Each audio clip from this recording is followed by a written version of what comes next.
Afterward, they would distribute the grain according to the list. Everything had to be done quietly, with as little noise as possible. As long as there was no big disturbance, it would be fine.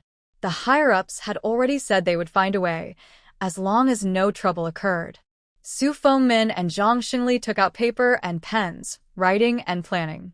They had already discussed for a while how to coordinate a small meeting with some village officials.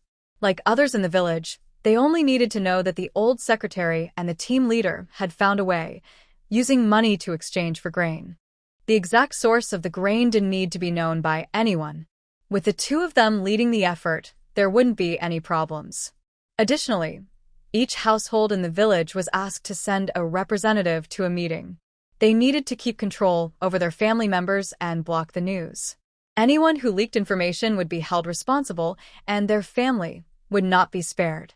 After discussing, Zhang Xingli and Su Fengmin stopped drinking tea. They got up, put on their cotton jackets, and headed straight to the village committee to follow the plan step by step and start moving immediately. Zhang Wenyong did not go out. He returned to his own house. For now, he decided to quietly leave after his task was done. After the small meeting organized by the old village secretary and the team leader, the village officials worked busy until evening. In the village of Sandich, with over 80 households, everyone quickly learned that the village had found a way to organize buying grain. This was great news. Every family's head immediately started calculating how much money they could contribute and how much grain they could buy, all overnight. Early the next morning, just at dawn, everyone who was sent out gathered at the village committee's courtyard, including Song Chaoyang, the leader of the youth station. Yesterday, the youth station also received the notice. Everyone was very happy. They had been so hungry that they stayed in bed all day and didn't want to go out. Everyone was worried about food. The other 14 young people handed over their money to Song Chaoyang overnight, asking him to pay at the village committee and report the amount. Su Fengmin and Zhang Xingli reminded everyone again to watch their families' mouths. Wang Kuei, the malicious security team leader, was leading some people to patrol more actively. They wanted the village to know that anyone who caused trouble or leaked information would face consequences. Then, everyone lined up to pay the accountant Lu Xinjiang, reporting how much grain they wanted to buy. Lu's assistants helped record the amounts, working quickly. Wang Kuei and a few others maintained order at different places. Everything was running smoothly. That day, from morning until evening, Lu Xinjiang and a few others carefully handed over the money box and the account books to Zhang Xingli and Su Fengmin. Zhang Xingli and Su Fengmin did not go home that night. The security team leader Wang Kuei and 2 skilled team members stayed with the money box at the village committee. In Sandich village, they planned to buy 50,000 jin of sweet potatoes, 10,000 jin of sorghum, and 20,000 jin of corn, totaling 12,400 yuan. The village also had 1,500 yuan saved, all to be exchanged for grain. Some families, unable to pay fully, borrowed from the village first. Finally, the day to buy grain arrived. Zhang Xingli rode the village bicycle with a deposit of 1,000 yuan and left the village alone. He decided to handle this himself and remove his third son from the family. By noon, he arrived at the alley behind the cotton mill's black market. He had been there before for investigation, so he knew the place well. Following Zhang Wenyong's description, he quickly found the man with a round face and squinty eyes, called Er Rong. After talking to him, Er Rong took him into Qianye's courtyard and accepted the deposit directly. Qianyi and Zhang Xingli agreed on a meeting place. That night, they planned to transport grain in several trips using a truck, stopping at the entrance of Sandaogo village, near the woods on the west side. There were 2 large stones there, and that was where they would trade. Since the amount of grain was quite large, they needed to make multiple trips. Qianyi told Zhang Xingli to bring people and go there at midnight to pay and receive the goods on time. After Zhang Xingli left, Qianyi began to organize his men. In the past few days, Xuanxi and Gu Dazhuang had been sent back to their homes to recover from injuries. That day, based on Linzi's arrangements, they took over 800 yuan and some valuable items from Hu Sanhai and others. Linzi didn't want any of it, so Qian Yi kept everything. Qianyi gave some money to each of his helpers, especially the two injured ones, so they could rest and recover peacefully. Now, Xuanxi's older brother, Shunin, was working with them. Also, Heir Rong, whose full name was Lu Lirong, had his older brother Lu Liben and younger brother Lu Liu come to join. These two young men were capable, smart, and strong. They often helped out before, and since Qianyi needed more people and wanted to expand a bit, he decided they would work directly with him from now on. Currently, Qianyi had 6 people working for him and 2 old trucks. Originally, he only had 1 truck, but Hu Sanhai had given him another one for free earlier. That truck was parked nearby that day, and later, he managed to find it again, so it became his. The 2 trucks were usually hidden in a secret place. Tonight, after it got very dark, they would start loading and delivering goods from the warehouse in Yugong Hadong. After carefully planning with his men, everyone nodded in agreement. These were experienced workers who had been working with Qianyi for a long time. They all got busy preparing for the evening's transaction. That night, everything went according to plan. Besides leaving Shaoxi in the black market to keep watch, Qianyi personally led the others to handle the deal. At midnight, under a dark sky with strong wind blowing, Xiao Bei and Zhang Xingli arrived on time. By then, Qianyi had already unloaded all the grain and was waiting beside a large rock. When they saw each other, Su Fengmin and Zhang Xingli looked at the piles of grain bags on the ground. They were both stunned, feeling like a big hammer was hitting their hearts, making them almost jump out of their chests. Following Qianyi's signals, they quickly used flashlights to carefully count the grain. Both men were quick and efficient, but it still took some effort to check everything carefully. They couldn't afford to make mistakes. This wasn't their own money. After confirming everything was correct, Zhang Xingli took the cloth bag with money from his back and handed it over. Soon, Qianyi finished counting the money, and everything was fine. He waved his hand, signaling his men to go to the nearby truck. One of the 2 trucks had already left earlier. They got into the remaining truck and left quickly. Half an hour later, it was midnight. The old village secretary stayed behind in the woods to watch. Zhang Xingli hurried back to the village, reaching the village committee's yard in one breath. He called Wang Kuei and, together with more than 20 young men he had gathered earlier, they immediately headed in that direction. Each of them pulled a small cart and lined up outside the village entrance. Beforehand, Wang Kuei had repeatedly emphasized the importance of being quiet and not making any noise. They worked quickly in the dark, one after another. Later, they kept bringing grain to the village granary, where people had been assigned to unload and move the supplies. The village accountant Lu Xinjiang was responsible for overseeing this. In this way, the people of Sandaogo village worked together all night and finally stored all 80,000 jin of grain in the granary. The old village secretary, being old, went home to rest. Zhang Xingli's eyes were red and tired. He kept the temporary grain transport team in the yard.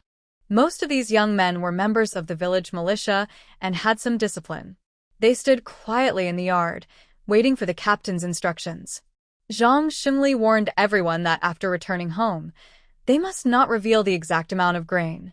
They had to keep their mouths shut. He asked Lu Gotzi, the deputy captain of the militia, to be responsible and to keep an eye on this team regularly. Lu Gotzi's full name is Lu Wang.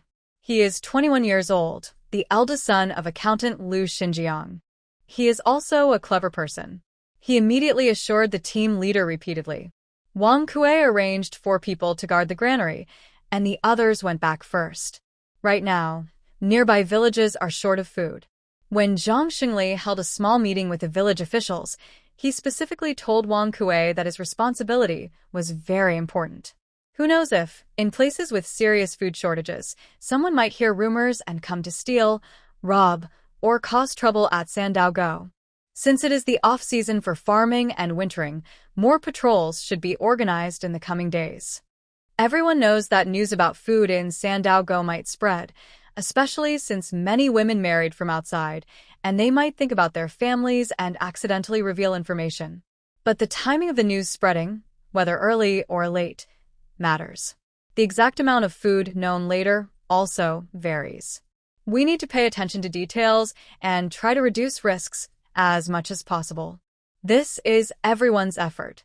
For example, starting tomorrow, when distributing food, it must be done step by step. The villagers should know exactly how much food the village has, and each household should keep their own supplies secret. This requires village officials and the most reliable militia members to carry out the task well. Zhang Xingli, along with his caring son San, is brave and clever. Old Party Secretary Su Fengmin has rich experience and a far-sighted view. He remembers Liu Xinjiang as smart and capable, and he is in full agreement with him. So, these matters are progressing smoothly. On the day of food distribution, that afternoon, Yufeng took Xiaofeng to Lian Xiaomen's house to play with sweet potatoes. Lian Xiaomen asked her to help watch the younger children at home while she went to get the food. Li Jia had Li Xianghai go, so Yufeng didn't need to go. She helped Xiaomen watch the house.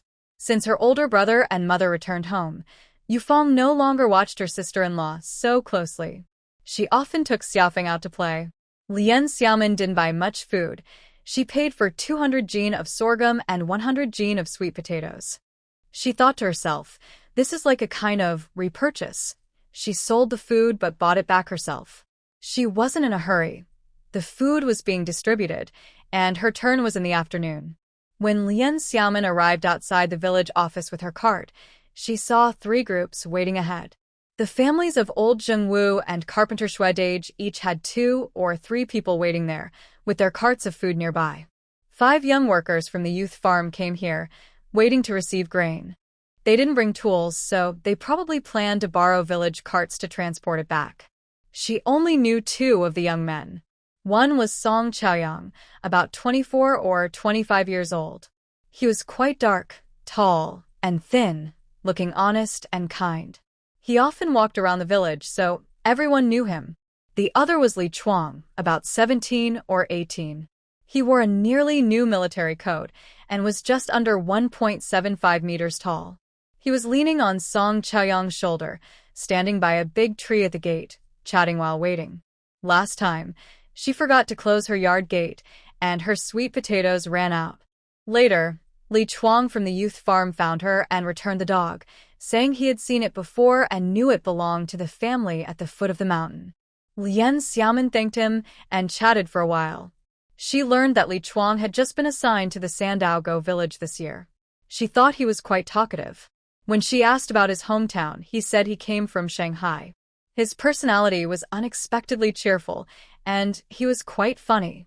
In just a few months in the village, he had developed a strong northeastern accent. Lian Xiaomen automatically moved to the back to wait, bringing her own cart and setting it aside. The groups coming to collect grain were all from nearby, scheduled for the afternoon. When they saw her, the outgoing Li Chuang immediately let go of Song Chaoyang and came over to greet her. Xiaomen, why are you here alone? Do you need help pulling your cart? She was immediately amused by his northeastern accent, covering her mouth and laughing. Big brother Li Chuang, no need. I'm strong enough to pull it myself. You young folks have plenty of grain, right? Just take care of yourselves. Yeah, we lost a poker game, so they made us do the work, Li Chuang said cheerfully, then introduced the other young workers to her. Xiaomen, let me introduce you. We all live near the foot of the mountain, not far apart, so we're neighbors. The big-headed guy is Li Weidong, the one with glasses over there is Yulei, and this guy, who's even taller than me, is called Shu Ganzi. No, I mean Lin Yushu, he said, gesturing as he introduced. The tall guy, Lin Yushu, was about 20. His hair was slightly long, parted on the side, but neat. Unlike Li Chuang's short haircut, his looked tidy. He wore a gray shirt under his padded jacket, which was also neat, looking like a clean person. Lin Yushu glared at Li Chuang and said, I'll cut you down. Then he stepped over politely to greet Lian Xiaomen. Yulei was squatting on the ground, casually drawing, while Li Weidong was chatting with Grandpa Xue nearby. They also greeted each other, both friendly. After a few words, everyone got to know each other. Soon, everyone received their grain. Lian Xiaomen was at the back, packing the cart. Just as she was about to go back, she saw Zhang Wenyong walking over. He handed her a cloth bag directly, took the cart, and helped carry it back. San Yong-go, what's this? Is it for me? Lien Xiaomin asked as she walked beside him. Yes. Last time you went hunting, you said the canned luncheon meat was tasty, right? I bought a few more along with some fruit. Take them home and enjoy, Zhang Wenyong said as he pulled the cart and spoke to her sideways. Lien Xiaomin opened the cloth bag and looked inside carefully. As expected, there were 3 boxes of luncheon meat, a jar of hawthorn fruit, and a jar of peach fruit, all paid for by Lindsay at the warehouse. The packaging was intact, no damage. A few days ago, when she went there to store 100,000 jin of grain, she saw that the room on the east side still had some leftovers, these cans, neatly stacked in the corner. All right, not only did she repurchase her own supplies, but Zhang Wenyong also helped her buy back some. Sigh. Lien Xiaomin thanked Zhang Wenyong with words, but her heart was full of tears. She really hoped she wouldn't have to buy back so much in the future. They walked and talked. Lien Xiaomin didn't ask about the grain. She pretended not to know and didn't want to test whether he would tell her the truth, that the grain was connected to him. She just hoped to quietly resolve these troubles and let everything go smoothly. Back home, after putting down the cart, Zhang Wenyong didn't seem to want to leave. He saw Yufeng playing with a few children, teasing the sweet potatoes, and said to Lien Xiaomin, I'll put the grain in the west room first. Then, let's go out for a moment. How about practicing swordsmanship on the back mountain? The yard isn't suitable, and I don't want to hurt the lively little ones. Lien Xiaomin was surprised but smiled. He really was a sword enthusiast. Yufeng also said, You two go ahead. I'll watch the kids. Later, I'll help Xiaomin, who doesn't know how to cook, make dinner. Lien Xiaomin was happy. She made a flying kiss gesture to Yufeng and pointed toward the firewood shed outside. Yufeng understood and waved her hand, indicating she got it. They all understood. Today, when she saw Yufeng arrive, she had already prepared a big goose, some potatoes, a few mushrooms, dried chili peppers, half a bottle of corn oil, and some seasonings in the firewood shed. Tonight, there will be delicious food again. Luckily, her yard was quiet and far from the Zheng family, more than 50 meters away. She and Zhang Wenyong quickly put away the grain, took a basket from inside the house with several short and long knives, and went out toward the woods behind the village at the foot of the mountain. Zhang Wenyong was especially happy to see that Lien Xiaomin had brought some unfamiliar short knives. They soon reached a quiet, secluded spot in the woods and prepared for practice. Lien Xiaomin took out a long dagger, excited to practice. She started with a set of martial arts dagger moves she had learned long ago, a total of 14 techniques: advancing stabbing, bow stance reverse stabbing, horse stance side stabbing, horizontal kick and slash, leg cutting downward stab, and switching to a forward stab. Zhang Wenyong watched the slender figure of Xiao Mulan, who seemed small but burst with great energy. Every move was powerful and full of vigor. His eyes shone with admiration. Although Zhang Wenyong also liked practicing daggers, he felt that her moves were more systematic and smooth. If he could learn from her, he would improve constantly. So, after she stopped, he also began practicing. Lien Xiaomin smiled slightly and taught Zhang Wenyong some basic attack and defense techniques. She explained how to hold the dagger, how to stab downward from above called heaven stab, and how to lift from below called earth stab. They practiced back and forth, fully immersed and forgetful of time. As the sunset cast its glow and the sky darkened, Lien Xiaomin finally realized that evening had come unknowingly. After a few more practice rounds, she stopped, smiling as she looked at Zhang Wenyong, who had also put away his dagger. His forehead was covered in tiny beads of sweat, and his soft, thick hair was damp at the temples. Watching the sunset fall behind the mountains, Zhang Wenyong suddenly realized how quickly time had passed. He wiped his sweat with the back of his hand, smiled, and thought, today was truly enjoyable. This was part of the life he loved most. Lien Xiaomin sheathed her knife and said, Third brother Yong, let's go. Today, come to my house for a good meal. Yufeng is a great cook. She excitedly talked about Yufeng's skill with the iron wok. Zhang Wenyong suddenly interrupted, I think your skills are even better. Me? I'm just a martial man, haha. I can't cook anything, but I'm good at mixing milk powder. That's about all I can do. Zhang Wenyong just smiled silently. Their tall bodies and the small person beside them walked together in the golden evening light. They quickly returned to Lien Xiaomen's house for a feast of braised goose in an iron pot. Meanwhile, Yufeng didn't tie the courtyard gate, but the main room door was tightly shut. She fed milk powder to the little girl, letting her lean against a quilt pile while playing with Xiao Feng. Xiao Fu stood on the ground, not bothering with the sweet potato. He hugged Yufeng's thigh and looked up pitifully, saying, "Auntie Yufeng, Xiao Fu is hungry. I want to eat meat." He sniffed eagerly, trying to smell the aroma of meat in the air. Xiao Feng, who was teasing the little girl nearby, also cooperated and said, "Little sister, Xiao Feng is hungry too." Yufeng was happy. Actually, both of them had a glass of milk earlier in the afternoon. They weren't really hungry, just craving. "Okay, your sister will be back soon." Xiao Fu let go of Auntie Yufeng's thigh. "I'll go serve the dishes." Xiao Fu immediately let go of his chubby hands and stood obediently. Yufeng set the table in the middle of the big Kong, heated bed, then turned to use a larger porcelain basin to serve the food. She lifted the lid of the big pot. Inside was a full pot of braised goose. Oh my, not just the kids. Even she felt dizzy from the delicious smell.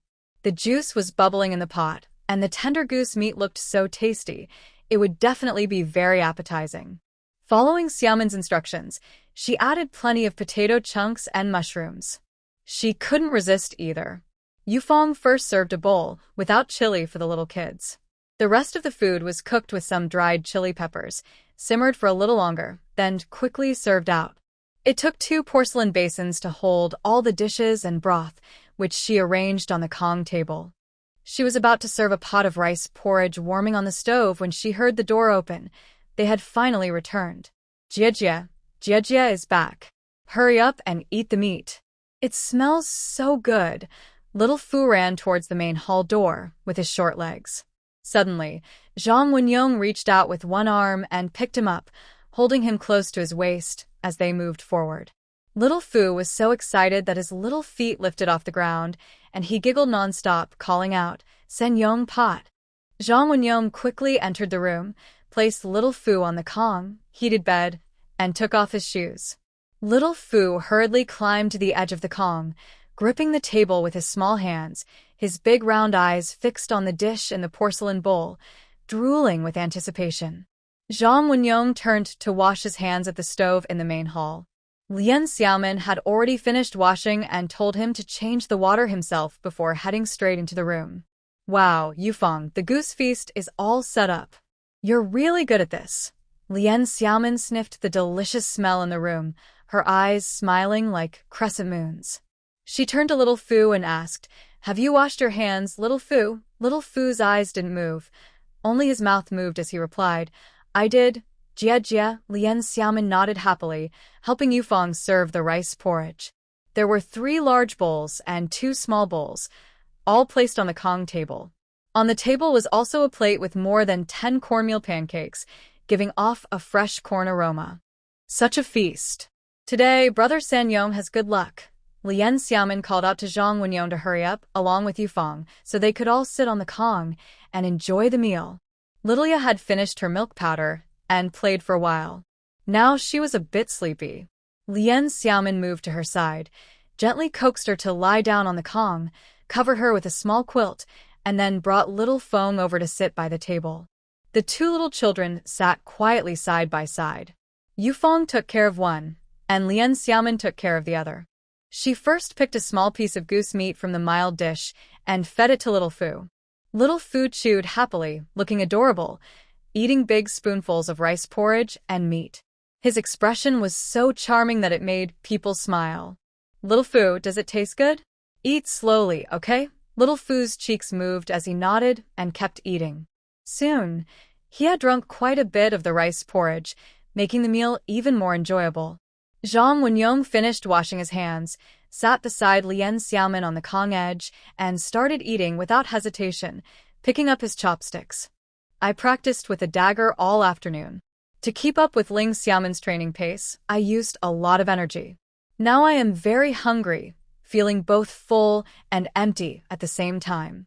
While eating, I said, Yufeng, this tastes really good. In the future, you should also teach Chuanxiu. She doesn't do much work, but she likes to cook at home. However, her skills are not very good. Last time I brought back a duck, but it was bland and tasteless. Yufeng was feeding Xiaofeng and eating herself. She said, sure, but you need to get a goose first. Bring one next time, and we can talk. Hey, why don't you let me teach Xiaomin? Chuanxiu can at least do a duck. I bet she doesn't even know how to pluck a duck. Zhang Wenyong interrupted Yufeng halfway and said, Xiaomin doesn't need to pluck ducks. She can just help me peel the skin with a knife. Haha, Xiaomin was taking a sip of soup when she heard this.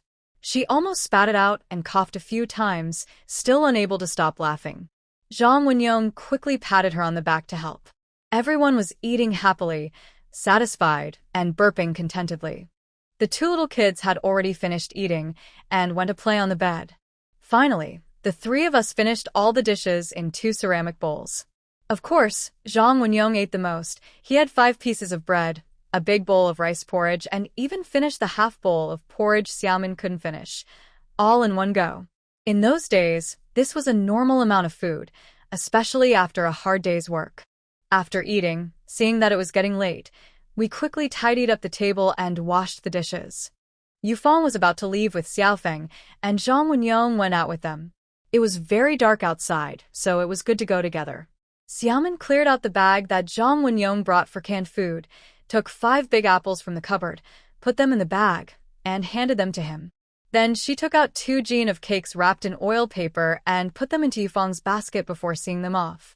Watching their figures disappear into the night, Xiaomin closed the courtyard door and went back inside. Since Sandaogo village secretly got some grain, every family could finally eat properly. No more reports of fights or loud arguments late at night, or people unable to get out of bed. Everything seemed peaceful. This went on for more than half a month. Suddenly, it was the new year according to the Gregorian calendar. Today marks the beginning of 1969. The village militia leader, Wang Kuei, organized over 10 people to go hunting in wild Phoenix Valley. They were gone for about 4 or 5 days and just returned yesterday. They went door to door to share some of the meat based on work points, but nothing special happened to Lian Xiaomin. She did go to watch the fun. Wang Kuei is quite capable, about 28 or 29 years old, strong-looking, with a dark face and small, sharp eyes. He's about 1.78 meters tall, looks sturdy and powerful, and is said to be good with guns. They caught 7 roe deer, 1 spotted deer, 2 wild boars, and some small game like wild chickens and rabbits. I heard someone got hurt trying to hunt the 2 wild boars, but it wasn't serious. Lian Xiaomin carried a small basket on her back, with little Fu in front, holding him up so he could see the excitement. The crowd was packed 3 layers deep, all watching the pig slaughter. Some young people also came along. A tall guy, Lin Yushu, happened to walk over. When he saw Lian Xiaomin, he quickly took little Fu and placed him on his shoulder. Little Fu was so happy. Sitting on his big brother's shoulder, he shook his head and looked around, probably thinking, Sister is too short to see anything when she lifts me up. Now I can see everything. After watching for a while, the young people went to share the meat. Although there wasn't much, there were 15 of them, and they pooled some money to buy more so they could enjoy some meat for the new year. Lian Xiaomin carried little Fu back, greeted Lin Yushu, and told him to go ahead. She set little Fu down and took his chubby little hand, saying, Little Fu, stop looking. It's not ours. Come on, let's go to Annie's house to visit Xiao Fenger and play. Little Fu looked up, confused. Jijia, why isn't there any meat? Little Fu also wants some meat. While guiding him outside, Lian Xiaomin said, Meat isn't free. You have to work for it. Well, I haven't even done any work for the village yet, so I don't have any. Little Fu seemed to understand a little and tugged at her hand. Jejia, Little Fu will work later, and then I can get meat. Lian Xiaomin chuckled. When you're old enough to work, then you can eat meat. I've been waiting for that. As she led Little Fu away from the crowd, she said, Little Fu, I also hunt. We don't need to worry about meat. We have plenty to eat. She thought to herself, I won't run out of words for you, little one. With my strength, What can I not do? It's just, I don't really know how to do it well. The child is still very young, under 2 years old, mainly eating soft foods like mincemeat egg custard, rice porridge, and noodles, along with some milk powder. But I only take such careful care of my 2 little kids. Looking at other families, their children are more free-range, with older kids taking care of the younger ones. The 4 or 5-year-olds also help look after even younger siblings. They don't have as many strict rules or special foods. They eat whatever is available. Today, I didn't bring sweet potatoes because I was worried about too many people and the child running around and getting lost. So I slowly led Xiaofu toward my aunt's house. On the way, I saw many villagers. For the first time, Xiaomin realized how big the 3-ditch area really is. Since I came here, I haven't seen so many people on the village road. Since slaughtering pigs and dividing the meat is a rare event, few get the chance to join in the fun. So, everyone who isn't busy came out. Recently, I also met many women from the village, and I greeted each of them. When they see such a cute little kid like Xiaofu, they all find him adorable. Many villagers are related or connected through family, so knowing one family often means knowing a lot of others. Just as I was about to reach my aunt's house, I saw Xiao Lingzi and her mother, Zhang Xianglan, had also gone out, heading toward the pig slaughter and meat division. I stopped and greeted them. Aunt Xianglan, about 38 years old, had her hair styled in a bun, and she looked quite similar to Zhang Xingli, with bright, lively eyes. Aunt Xianglan patted Xiaofu's head and introduced me to the 2 women following behind her. They are her sisters-in-law, the second sister-in-law, Xie Shuangping's wife, Da Qiao, and the third sister-in-law, Xie Shuangguo's wife, Chu Yu. Both women are in their 30s. I called Da Qiao Auntie, and when I saw they were in a hurry to divide the meat, I told them to go ahead since there were already many people there. After a few words, the 4 of us parted ways, heading to divide the meat. I smiled and waved at Xiao Lingzi, watching them go west. Just as I was about to continue forward, my expression suddenly changed. With a quick glance, I saw, not far across from the Xie family's gate, behind a big tree, someone who shouldn't be there was hiding. I spotted him clearly because he's so fat. A corner of his clothes was showing. Now he peeked out, his eyes following the group as they left, staring intently in that direction. That person is the short, round man, Chengji. It seems someone noticed him. Chengji looked around and, taking advantage of the busy crowd, slipped towards the village entrance and quickly disappeared. Lian Xiaomin thought to herself that this person was wandering around old Xie's house. She wasn't sure if he was looking for trouble, but since the Xie family had many members and the repair team had just returned, there were plenty of men at home. He probably wasn't afraid of causing trouble. She wondered how strange people could be. He was a short, clumsy man who couldn't run fast, and he wasn't good at fighting. What was he trying to do alone? If this family couldn't find a good matchmaker, maybe it was better not to look for one. Otherwise, they might end up making enemies. Thinking this, she soon arrived at the place. The yard gate was open and Lian Xiaomin, along with her little child, went straight inside. De Chui's mother seemed to have already received some meat and was busy tidying up in the yard, looking very happy. Since Li Xianghai also went hunting, her family probably got priority in sharing the meat. Lian Xiaomin saw there was still a lot of fatty meat. Oh, Xiaomin is here. Look at this big piece of fat meat. De Chui's mother is really good. She queued early in the morning to pick it first. You all can stay home for lunch, Zhang De Chui happily said, inviting Lian Xiaomin into the house. Lian Xiaomin looked at the big piece of fat meat and felt her blood vessels might be clogging. The greasy feeling was overwhelming. In her previous modern life, who would dare to eat such fatty meat? Not to mention the health risks. But here, that fat meat was the best. People lacked oil and water, and since there was no fresh meat every day, everyone wanted the fattier parts. Not everyone could get a share. Lian Xiaomin licked her lips at the sight of the big piece of fat meat and smiled as she went into the house. Lian Qiuping was resting on the kong, a traditional bed. Her belly was now very big, and she had just over a month until her due date, coinciding with the spring festival. Xiao Fenger was also playing on the kong. When she saw Xiao Fu, She quickly crawled over to greet her brother. It was winter, and her mother didn't let her go outside, so now she had a playmate. Lien Xiaomin picked up the little girl and placed her on the Kong. Lien Xiaoping hugged her and kissed her little face. She was especially fond of this youngest child.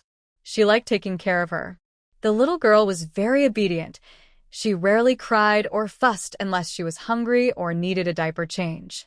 She was easy to soothe and looked very sensible and well-behaved. Lien Xiaomin took off her cotton jacket and sat next to her aunt. She looked at her belly and said, "Aunt, I feel like your belly is especially big, especially these past 2 months. Do you think it might be twins?" Aunt Lien Xiaoping smiled and said, "I don't know either. Maybe it's just because you've been eating well lately, drinking the milk powder you gave, and eating the game you caught. The last time we had roe deer meat, it's still in the cellar. Your uncle keeps saying you're capable and better than him. He goes hunting with Wang Kuei's team, just helping out." Lien Xiaomin smiled and asked again, "Did you buy enough food?" "This time it's quite rare and the prices are even lower than the black market." Zhang Dakui just came into the house and said, "We bought a lot. Most of the money we saved went to buy grain. Soon, there will be a little one in the family.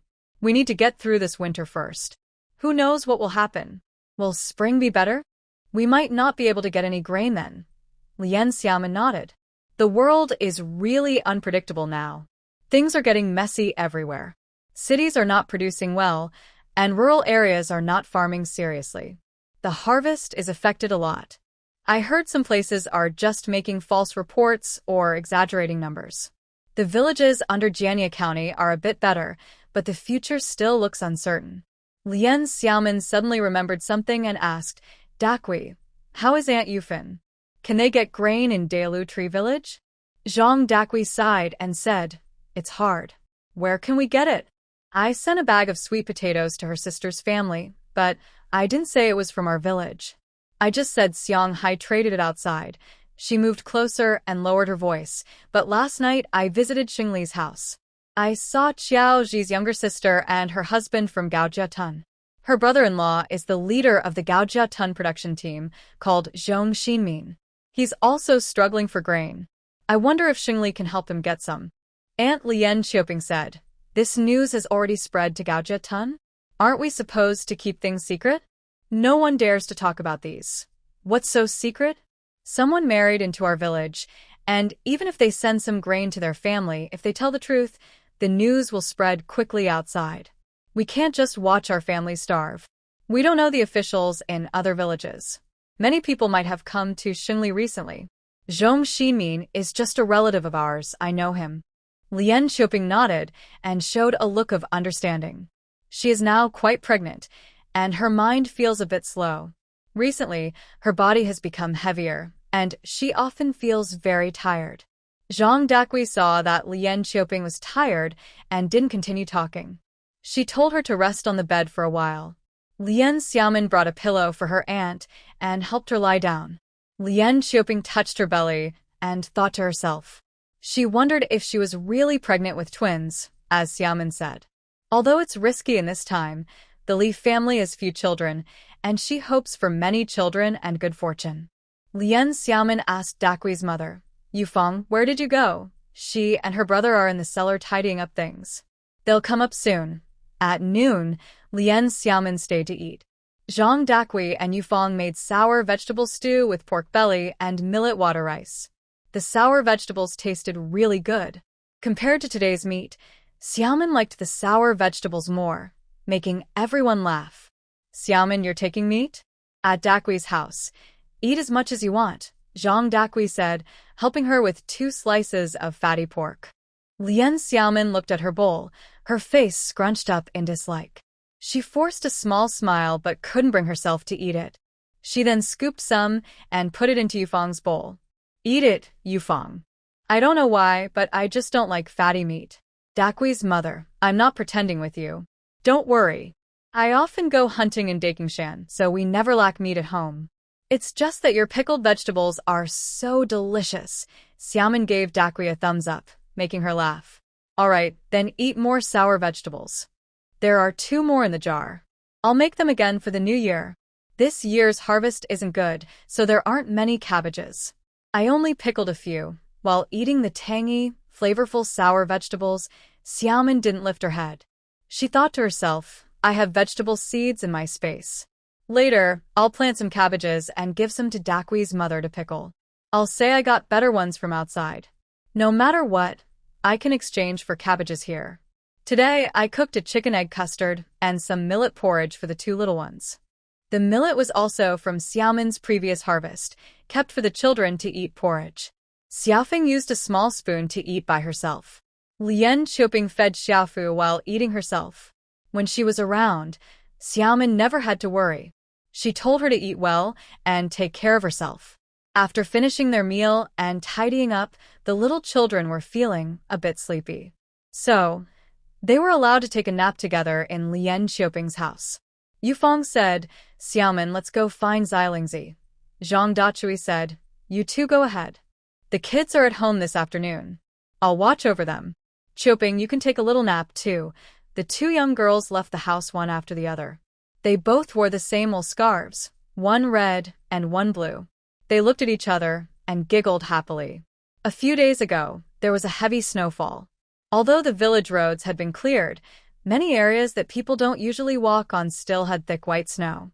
As they walked through the village, the white snow made Yufeng's red scarf stand out brightly. Her small face was also rosy. Xiaomin looked at this lively scene and felt it was very vivid. Suddenly, she remembered something and asked, Yufeng, when is your birthday? I'm born on the first day of the third lunar month. What about you? I remember my sister-in-law mentioned it, but I forgot. Xiaomin patted her shoulder and said, my birthday is on the 8th day of the first lunar month. No one is older than me. Haha. I wonder what month Xilingzi was born in. Let's see how we rank. Yufeng happily brushed away Xiaomin's hand and said, are you trying to be like in the stories, forming a sworn brotherhood? You're the one calling me sister all the time. Come on, don't forget. I'm your little sister-in-law. You all are my nieces. Ha! The two girls giggled and headed toward the Xie family. In the morning, the village's meat had all been distributed. By noon, every household's chimney was smoking with cooking fumes. Now, at this moment, there was not a single person on the village road. When they reached the gate of the courtyard, they saw that the door was wide open. Yufeng pulled Xiaomin inside and whispered, is Xilingzi at home? I brought Xiaomin here. Suddenly, someone came out of the house. Xiaomin saw it wasn't Xilingzi but Zhang Xianglan. Zhang Xianglan lifted the curtain and saw that Yufeng, her cousin from the big family, had brought Xiaomin. She immediately asked, Yufeng, have you seen my little Lingzi? I was worried because I was busy dividing meat with my two younger sisters. She went to the side to wander off, but she didn't come back even at mealtime. Usually, if she went out to play, she would come back for food. But not coming home for dinner. How could she be acting so silly? I really can't stop worrying. Her father and the men in the family just left to look for her. My cousin, I didn't see little Lingzi today. I didn't go out. I was cleaning at home. My mother was the one who bought the meat this morning. Yufeng was also worried. When Xianglan Annie heard this, she immediately thought of the time she saw Qingji nearby. At this moment, several women came out of other rooms, Aunt Qiao, Aunt Qiuyu, and Grandma Xia. Aunt Qiao said, Qiuyu, you're pregnant. You and your mother shouldn't go out. My sister-in-law and I are quick. Let's go door to door and ask around. Grandma Xia also said, then we'll wait at home. You two go quickly. Seeing this, Lian Xiaomin hurriedly said, Xianglan Annie, today I was at your house gate. When we met, after you four left, I saw a short, chubby man, probably under 20, hiding behind a big tree and watching you. After you left, he went east to the village entrance, but he didn't follow you. Zhang Xianglan immediately grabbed Lian Xiaomin's arm, anxiously asking, Xiaomin, please describe that person's appearance again. Lian Xiaomin said, he looks very rough, short in height, round and chubby, not very old, about 17 or 18, maybe not over 20. Aunt Qiao spoke first. That's Qingji from the Chung family. Zhang Xianglan suddenly panicked and asked again, Xiaomin, are you sure you saw that person walking toward the east end of the village? Not heading west? Lian Xiaomin shook her head. No, he slipped toward the village entrance. But from how he was staring at you all, I can't be sure he's not up to something. Now, the women from the Xie family felt even more confused. Grandma Xie felt her head spinning and asked Xiaoyu to help her sit down inside quickly. Zhang Xianglan and Aunt Qiao hurriedly decided to go find the team leader's house. They couldn't find anyone on their own, but the village militia was nearby. If it really was Chengji, they would investigate. If necessary, they would go to old Cheng's house and demand answers. They had to find little Lingzi quickly. Yu Fong and Lian Xiaomin didn't wait any longer. They immediately left the yard and turned back home. Yu Fong muttered to herself, thinking about asking her older brother to help find her. Everyone needed to act now. Lian Xiaomin looked at the distant, endless mountains, pondering. Suddenly, she stopped and pulled Yu Fong aside, saying, "Yu Fong, I walk fast and have trained in martial arts. Most people are not my size. I will also go look for her. The two children will stay at your house for now. Please tell your family when you go back. If I come back late or only tomorrow, let them know not to worry." She turned to leave. Yu Fong was anxious and tried to stop Xiaomin from speaking, but her lips trembled. She knew she couldn't stop her. Finally, she said, "Be careful and take extra care, understand?" Zhang Xianglan and Qiao ran quickly, almost losing their shoes, and finally reached Zhang Xingli's yard. Lu Qiaoji was standing in the yard with her daughter, talking. When she saw the two rushing in, she was surprised and asked, "What happened?" "Xianglan, is something wrong?" Xianglan supported her waist with one hand and grabbed Lu Qiaoji's arm with the other. She then turned to Chun Xiao, who looked confused, and asked breathlessly, "Chun Xiao, did you see my little Lingzi this morning? She didn't come home for lunch and she's missing." Chun Xiao and her mother were both shocked. They looked at each other with worried eyes. Chun Xiao shook her head and said, "I didn't see her. She didn't come to my house either." Lu Qiaoji also said, "Yes, today the older two went to get meat and the youngest went to Gaojiatun. We stayed home cooking and didn't go out. We didn't see Lingzi either. Don't worry, has anyone gone out to look for her?" Xianglan's legs felt weak. De Qiao helped her and said, "Qiaoji, we've all gone to look, but no news yet." Xianglan took a deep breath and asked, "Big sister-in-law, is my older brother at home?" "Yes, he's in our parents' room. Mother isn't feeling well today, so she's lying down. He went to check on her." Hearing this, Xianglan said, "Big sister-in-law, call my brother out. Don't let mother know. She'll worry more. I'll go to your room to talk." Lu Qiaoji understood immediately, nodded, and gave a look to Chun Xiao, who led them to sit inside. Soon, Zhang Xingli came over. He quickly entered his room, closed the door, and asked what was going on. Xianglan tugged at her brother's sleeve and carefully told him everything that happened today. When she finished, her eyes were red. Her little Lingzi was only 13. She was just a girl. If something serious happened, it would break her mother's heart. When Zhang Xinli heard about Chengji, he looked angry. After thinking for a moment, he patted his sister's shoulder and said, "All right, I will go to the village committee now. Let Wang Kuei and the militia team look for her again. If they still can't find her, we will go directly to Cheng's village." So, Zhang Xinli led his people, along with the Xie family members, to search all afternoon, but they still couldn't find Xiao Lingzi.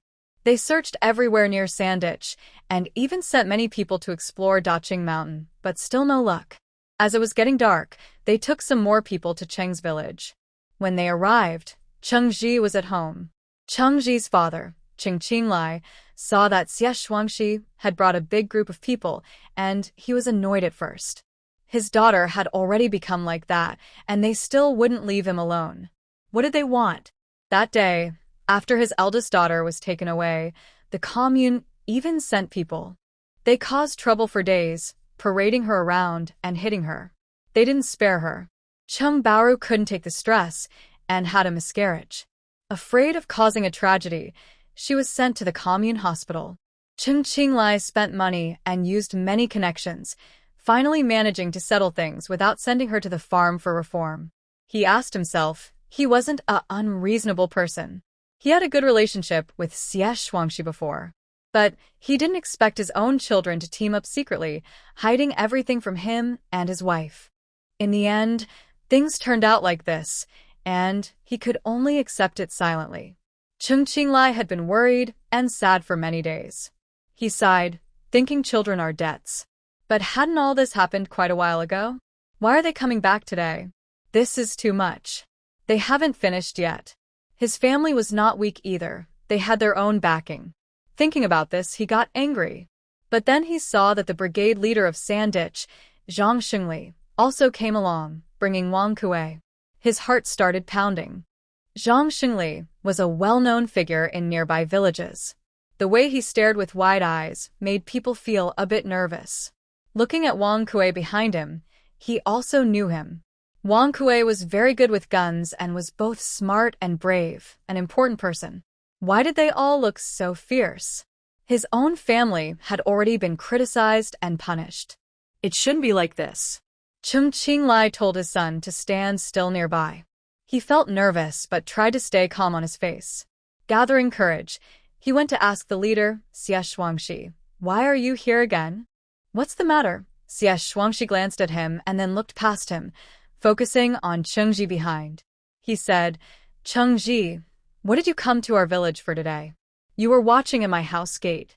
Tell me, where did you take my daughter, Xieling?" Hearing this, Chung Qinglai realized it wasn't about Chung Baoru anymore, and now Xieling was involved. He felt confused. Chengji blinked his small eyes and said loudly, "I didn't do anything. I just went to see what's happening. Last night, I heard that pigs were being slaughtered in Sandao Gully today. Wang Seer and Ma Zi told me. We went together and came back together. If you don't believe me, ask them." Hearing this, the neighbor, old Wang, who was watching from the wall, spoke up. His two young boys, Seer and Ma Zi, confirmed, "Yes, we went just to see the fun. We've already come back."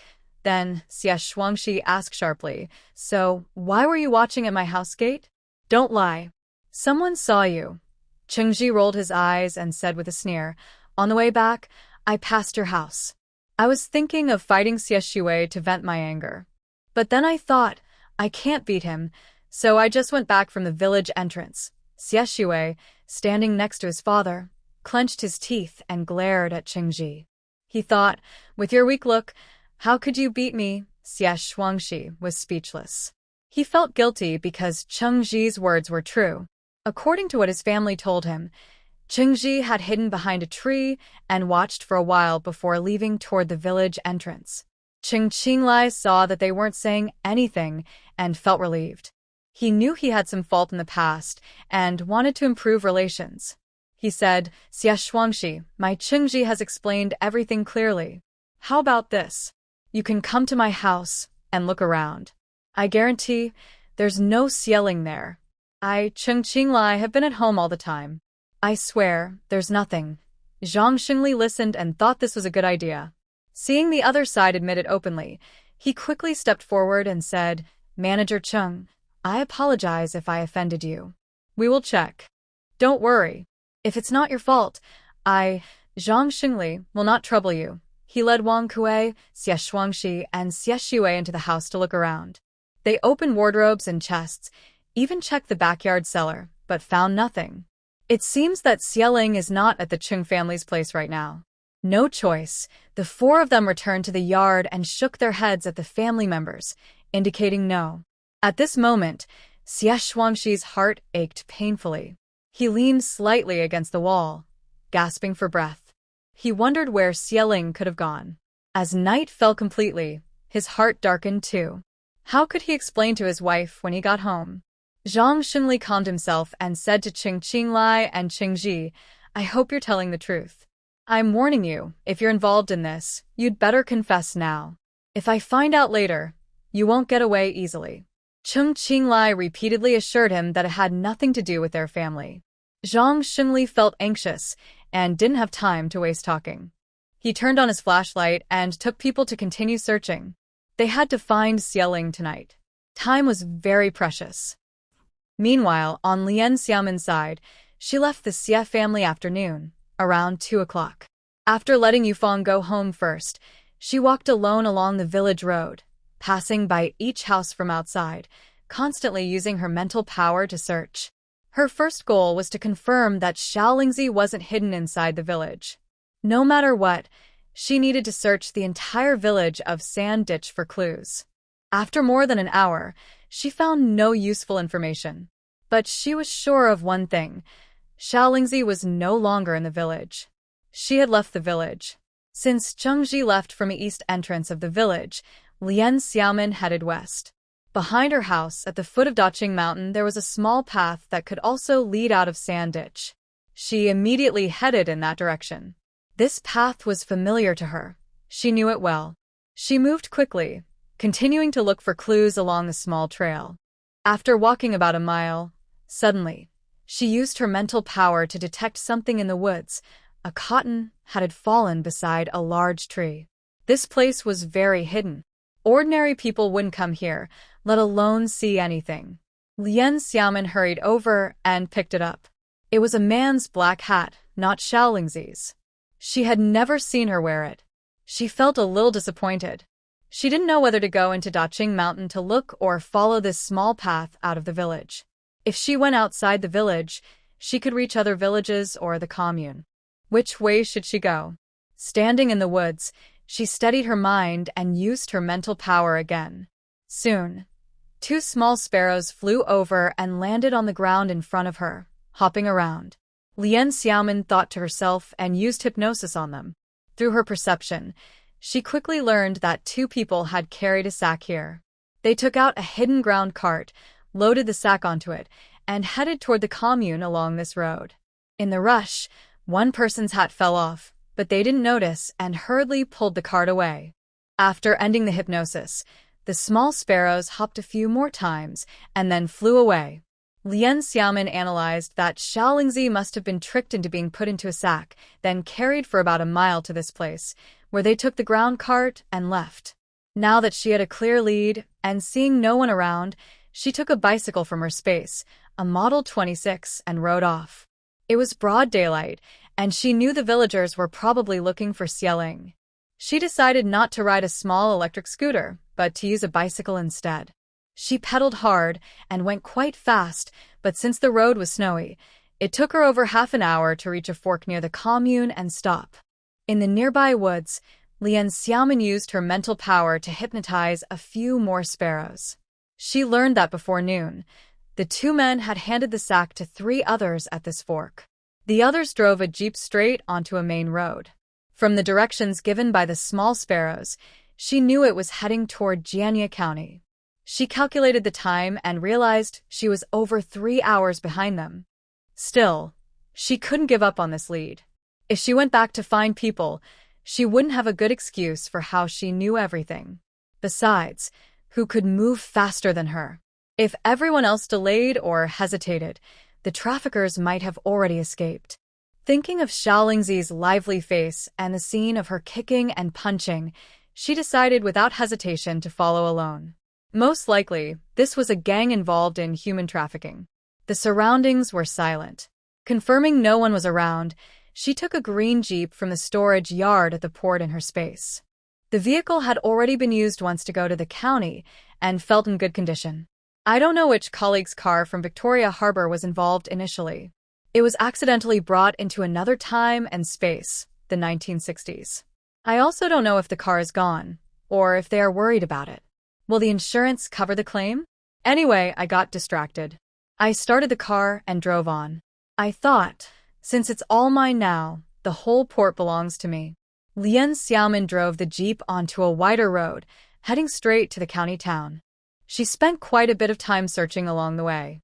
By then, it was almost dark, and when she reached the edge of the town, it was completely night. She put the jeep back into the space and took out the bicycle. This bike, a 26-inch, she could barely ride, but it was uncomfortable. The posture was awkward and she had to tiptoe to pedal.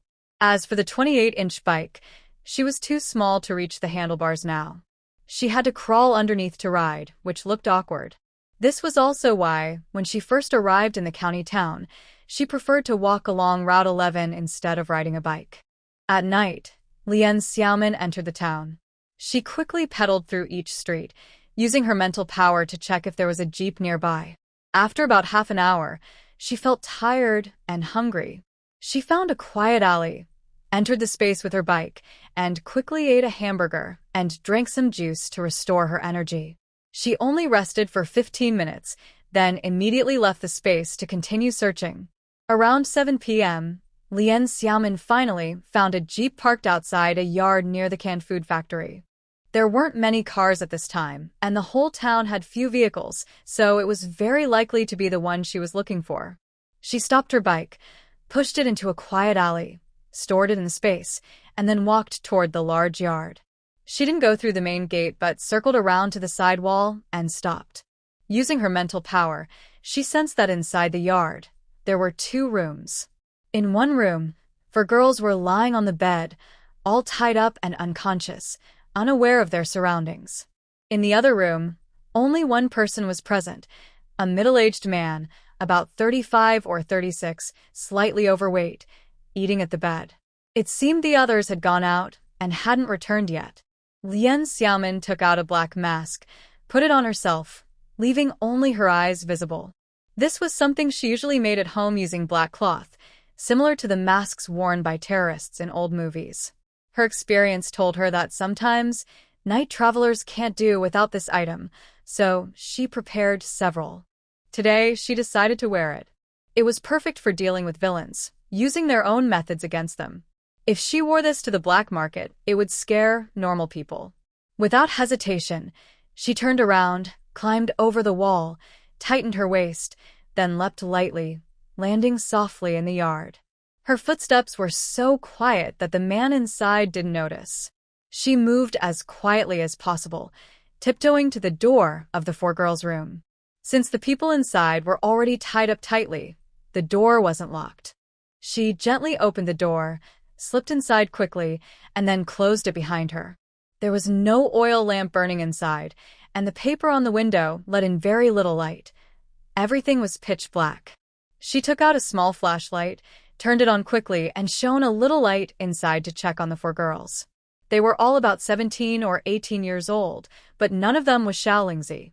She drew her dagger, quickly cut the ropes binding them, and checked if anyone was hurt. Luckily, no one was seriously injured. They probably had been drugged and were now asleep. All these actions took just over a minute. After confirming everything was fine, she turned off the flashlight and left the room. She bent over and went around to the backyard to keep searching. There was a cellar there, and she sensed someone inside.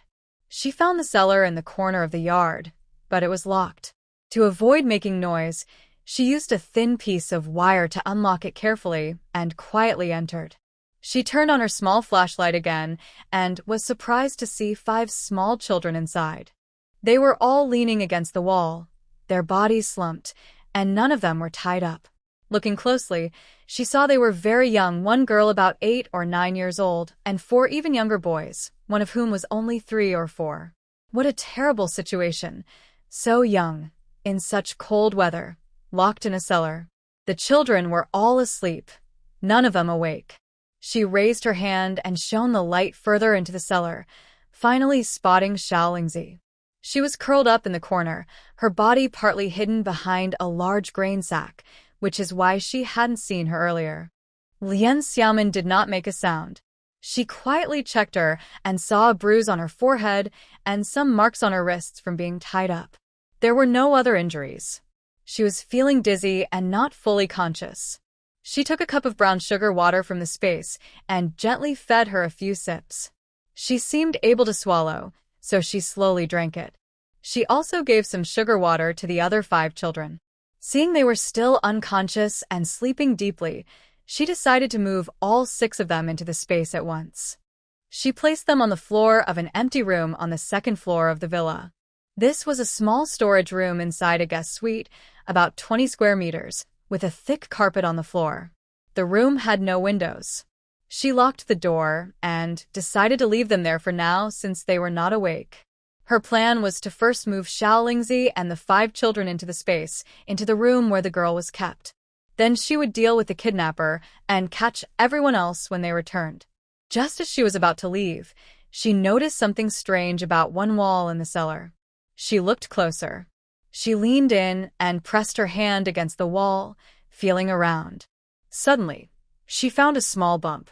She pressed down, and the wall cracked open, revealing a small hole about 20 centimeters in diameter.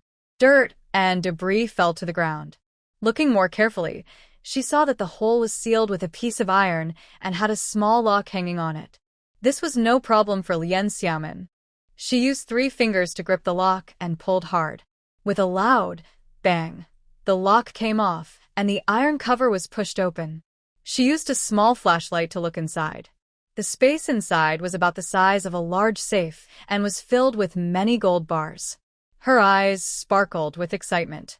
She quickly took the gold bars, thinking of them as a prize. She didn't need to break the wall completely.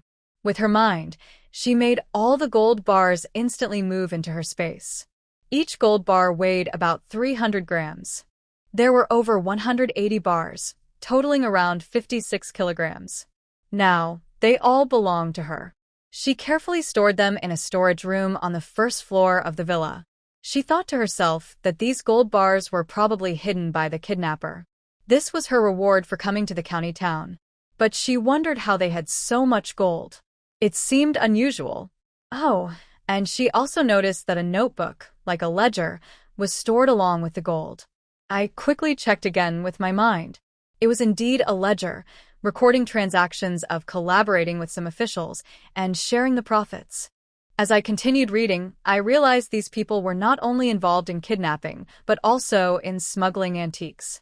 No wonder this seller held so many gold bars. At this moment, Lien Xiaomin hesitated. She planned to catch all the kidnappers and then find a way to notify the officials in the bureau to come to this yard and rescue the kidnapped girls and children. She thought she could then quietly leave. But if these kidnappers had connections with some officials, she couldn't do it that way. She needed to hand over this ledger to higher authorities and ensure the safety of the girls and children so they wouldn't fall into the hands of bad people again. Feeling overwhelmed and helpless, she decided to go upstairs first and act according to the situation when the time came. Just after coming out of the cellar in the backyard, she listened carefully. It seemed there was noise outside the yard. At this moment, the yard gate was being opened from outside. 3 people entered, casually closed the gate behind them, and headed straight to the room where the guard was. Someone observing in the dark pressed close to the wall, focusing on their movements. She thought, perfect timing. If they fall into my hands, they're unlucky. Today, none of them will escape. After listening for a while longer, she heard 4 people inside the house discussing their plans. Among the 3 newcomers, one was older, about 40, and looked like the leader. He was saying that everything was arranged. They would take 5 children to the meeting place at 8 in the morning. He also ordered a man named Si Qiang to quickly deliver the money to Jiago in the bureau. The other was on night shift and waiting. Once the money arrived, it would prevent trouble and avoid mistakes tomorrow. A younger man asked the leader about the girl sent by the 3 roads yesterday. What should they do with her? The girl was about the same age as the children, and she might not be willing to go with the little ones in the morning. Lien Xiaomin frowned, listening carefully. The leader replied that they would handle her together with the 4 people in the next room. When the donkey arrived tomorrow night, they would sell her together. She was being sent into the mountains, and she would be easy to sell. Lien Xiaomin heard some information and decided not to wait any longer. She immediately acted and pushed the door open to rush into the room. For people inside the house suddenly saw a masked person enter and froze in place. But these criminals reacted quickly. Since they were involved in illegal activities, they must have been watched by someone. Without hesitation, they rushed forward to capture the stranger first. She didn't give them a chance. She immediately used her mental power to quickly hypnotize the 4 people inside the house. In an instant, they all appeared dazed and sat down on the ground. The space granted her this skill. Hypnotizing people is not as easy as hypnotizing animals, and the effect only lasts a few seconds or minutes, depending on the other person's willpower and her mental strength. She pulled over a chair and sat down inside the house, quickly questioning them. First, she looked at the boss, a man around 40, and asked, "What's your name? Who brought that girl from Sandaogo here today?" The boss, sitting on the ground, said, "My name is Wang Eru, also called Wang Huzi. That thing today was brought by a short, fat man we know from the 4th strength. I don't know his name." He said he had a girl in his family and paid him 40 yuan to sell her to us. Which one of you is from the fourth strength? Tell me who the short, fat man and his accomplices are, she continued. Next to Wang Huzi, a bald man around 30, with blank eyes, side-eyed her. I'm from the fourth strength. The short, fat man is Qingji. We knew each other from drinking before. The other two are younger, named Wang Seer and Wang Matzi. They are brothers, but I don't know their real names. All three are from the same village. Today at noon, the two Wang brothers brought the girl in a sack to deliver her. Having confirmed her earlier suspicions, she didn't stop. She continued to ask, Wang Huzi, are the girls and children brought here today local? Are any officials involved? Are you smuggling antiques too? Wang Huzi replied, the goods in the yard are all local. Since it's almost New Year, we didn't go far. We gathered them nearby over a few days. The head of the police station, Jia Ming, and his subordinate Wang Chunsheng have been secretly supporting us. They work together and share half the benefits. The antiques are sent out by them. Who is the top officer in the police station? Are they involved? Do you know their address? Lian Xiaomin's mental energy was also greatly drained. The others were fine. Seeing Wang Huzi's consciousness becoming clearer from its haze, she quickly asked the final question. The top person is Director Sun Heping. He didn't participate. Recently, he's been secretly investigating Jia Ming and Wang Chunsheng. They are our main enemies we need to eliminate. Tonight, I checked his home address and came back. From here, go north 4 intersections, first courtyard in Tongqian Hadong. Having gathered enough information, she mentally conveyed a message to their minds, instructing them to fully confess everything about Sun Heping and the people in the bureau when the time came. After the task was done, she stood up and used her hand to knock all 4 people unconscious. Then, she took out a rope from her space and tied each of them securely, covering their mouths with torn cloth. She looked around the room and found a small locked box in the wardrobe. She pulled off the lock and opened it, revealing a gun and 5 bundles of money, probably 5,000 yuan. She continued searching and found a paper bag made of cowhide in the drawer of the table, containing 2,000 yuan. She didn't touch the money, keeping it as evidence. Next, she wrote a note. Xieling, second Uncle Zhang Shenglin, County Grain Station Accountant. She planned to leave the note on Xiaolingzi's body so that Zhang Shenglin could be contacted quickly. She then entered the next room. The bed was large, so she squeezed in. She moved the 5 children and Xiaolingzi from her space to the bed, making sure they were lying comfortably. She placed the note in Xiaolingzi's pocket and double-checked that these people, who had been drugged, were not in danger. Feeling reassured, she turned and left the house, walking lightly. Lian Xiaoming glanced at the time. It's not even 8:30. She quickly ran through the dark streets. The 4 intersections passed by in no time, and soon she reached Tongqian Hadong. She stopped at the entrance of the first courtyard and used her mental power to look inside. There was a middle-aged man, about 45 or 46, alone in the study. Other rooms only had a woman of similar age, so it was likely the man in the study.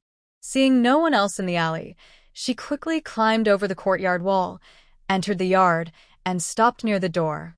This distance was within 20 meters. She put the account book into a cowhide paper bag and directly placed it on the ground outside the study door using her mental power. Then, she used her mental power to hypnotize the person in the study, confirming his identity as Director Sun Heping. Next, she mentally informed him. For blocks south from here, in a yard, there is a jeep with 4 human traffickers and 10 kidnapped victims. She instructed him to rescue them quickly. Additionally, in a paper bag at the door, there are criminal evidence belonging to Jia Ming and Wang Chunsheng, who are also protectors of the traffickers and secretly colluding with them to commit crimes. At this moment, Sun Heping in the study appeared dazed for about a minute. During this brief time, he unconsciously walked to the door, picked up the paper bag on the ground, and returned to his desk with it. Then, inexplicably, many pieces of information appeared in his mind. After a moment, he finally woke up from the hypnotic state but was unaware that he had been hypnotized. Although he didn't understand how everything happened, he remembered it all clearly. His mind was like a storm, making it impossible to think clearly. Something seemed to block him from understanding what had just occurred. He only knew that all the information was trustworthy. A sense of urgency pushed him to act quickly and save the people. He immediately picked up the phone on the desk and called his most trusted aide, quickly organizing the rescue and arrest operation. After hanging up, he dressed quickly, ready to go and oversee the rescue and arrest. Lien Xiaomin did not leave directly. She returned to the nearby large yard, entered the space, and continued to monitor the entire operation. She waited until everything was settled before quietly leaving. After all the busy work, it was already past 11. She rode her bike out of the county, then switched to a car and drove back to Sandaogo. It was too late to go to her aunt's house, so she first went home to rest and planned to visit her sister-in-law at her aunt's house the next morning. She had already thought of an excuse. She would say she went to the commune to look for Xiao Lingzi but couldn't find her, so she came back late and went home first. She expected that soon, Xiao Lingzi's second uncle, Zhang Shenlin, would send her a message confirming her safety. The next day, Lien Xiaomin got up early, worried that her aunt's family might be worried about her. She left before 7 o'clock. Zhang Dakui came out to open the yard gate and saw her. She immediately asked with concern, "Oh, Xiaomin, when did you come back? Yesterday you really worried us all." De Chui and I arrived home last night at 10 o'clock. It was too late, so I didn't come to knock on your door. I just went around the commune looking for Xieling, but I couldn't find her, so I headed back home. I got in late. Lien Xiaomin spoke as she entered the yard with her. Zhang De Chui patted her on the back and said, "Oh, I see. I was worried you might be in danger. It's scary when you go out alone. By the way, your uncle also went to look for her and didn't come back until late at night. He couldn't find her either. Now he's sleeping in his room. Little Fu and Little Yo are also in my room. Come, sit in De Chui Nai's house." Lien Xiaomin followed her inside and asked, "De Chui Nai, I caused you trouble last night. Did the kids cause any trouble?" "No, they're well behaved. Yu Fong and Xiao Feng are also sleeping in this room. The little ones are playing together, which makes it easier. Your aunt's belly is getting bigger, so I and Yu Fong will take care of the children tonight." Inside, Yu Fong had already gotten up and was heating water on the stove. The three little ones were still sleeping on the bed. Yu Fong turned around and saw Xiaomin had returned. She quickly put down the kettle, came over and gently said, "Xiaomin, I was so worried about you. Are you okay?" Lien Xiaomin patted her shoulder and said, "I'm fine. I came back last night. It was too late to come earlier. Sigh, I just couldn't find Xiao Lingzi." The three of them sat on the bed, chatting quietly. Zhang De Chui also talked about what happened in the village last night. Anyway, the Xie family was again in a sad state. Today, she plans to go to the commune to report to the authorities. Some people said they would continue to look for Cheng's family to investigate. After more than half an hour, the children all woke up. Even Lien Xiaoping got up. Little Fu wasn't new to staying here. He played well with Xiao Feng and didn't cause any trouble. Little Yo was even more carefree. She's almost 8 months old, and whoever takes care of her is fine. As long as she is fed on time, it's okay. Whenever she leaves her aunt's house, Lien Xiaomin always brings a small bag with her, filled with baby formula, diapers, and other essentials. Lien Xiaoping also came over after hearing the noise. Lien Xiaomin and her aunt repeated what they had just said, which eased their worries. They continued to sigh about Xiao Lingzi. After chatting for a while, Lien Xiaomin stood up, ready to go back with her sister-in-law to have breakfast. Before leaving, she specifically asked Yu Fong to send her a message if there was any news about Xiao Lingzi. Yu Fong promised and said, "Don't worry," as she sent them out. Back at home, Lien Xiaomin took care of the 2 little children and also rested herself. She didn't plan to go out all day. She took some time to enter her space, organize her things, and was happy because she received over 180 gold bars yesterday. She packed all of them into a box and stored them together with her other treasures like gold and silver. Outside the villa, the 30 acres of land in her space were now planted with sweet potatoes and sorghum. The harvest was big, about 90,000 pounds of sweet potatoes from just 15 acres. After this harvest, Lien Xiaomin set aside 10 acres of good land to grow more medicinal herbs. She found a few secret herbal recipe books and many seed varieties in her study. The books detailed the recipes and methods for making special pills in tiny porcelain bottles. There were two main points. First, they needed to use the creek water from her space. Second, they required the spiritual power of the space owner to make the pills. Lien Xiaomin wandered alone by the creek, listening to the flowing water. The creek stretched far into the distance and flowed into a small pond. Near the pond, there was a peach orchard, which she named Peach Blossom Pond. The beautiful scenery made her feel relaxed and refreshed, easing her tiredness. She thought that besides tasting good, the creek water didn't have any special effects on the body. But since it existed in her space, it must have some unusual use. For example, the pills she wanted to make required the creek water and her spiritual power to succeed. This was probably a key part of her space, something that couldn't be unlocked. Fortunately, planting herbs didn't require her to dig holes herself. With just a thought, she could plant on 10 acres. However, herbs don't grow as quickly as other grains or vegetables. Depending on their rarity and the years needed, they could take from 2 or 3 months to over a year to mature. Especially rare herbs like ginseng, which need even longer to produce good harvests. She wasn't in a hurry. Time was slow, and waiting was a peaceful state of mind.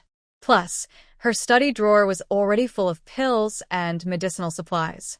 Valuable herbs, once grown, would be very useful in the future, worth a lot, maybe even priceless. After taking care of the fields, she continued to check on the port and storage foundation. There are 180 warehouses that need ongoing attention. The cargo docks and even the base parking lots require time to explore and find suitable supplies for her use. After all, this area is very large, and it takes a lot of effort to manage. She has already sorted dozens of containers at the dock before. This time, she chose another area and checked each one carefully. When she opened more than 20 containers in this area, she found they were filled with equipment for clothing production, all with detailed information. Lien Xiaomin was truly surprised. Is this really a good thing? Maybe these devices will be very useful in the future. She might even develop a clothing business and become a leader in the industry. She hadn't paid much attention to the temporary storage areas for import and export containers at the dock before. They are very large, so she only managed to find some supplies like food and fabric. It seems she will need to keep exploring and organizing each area in the future. It's tiring, but there's a lot of valuable stuff. Her computer in the study also stores many documents. Although she can't use them now, they will definitely be useful someday. Lien Xiaomin worked in the space for several hours. She also took care of Xiao Fu and Xiaoya, playing with them for a while in the afternoon.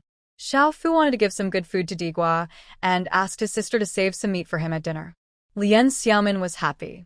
She joked, "Do you want a bite of my meat?"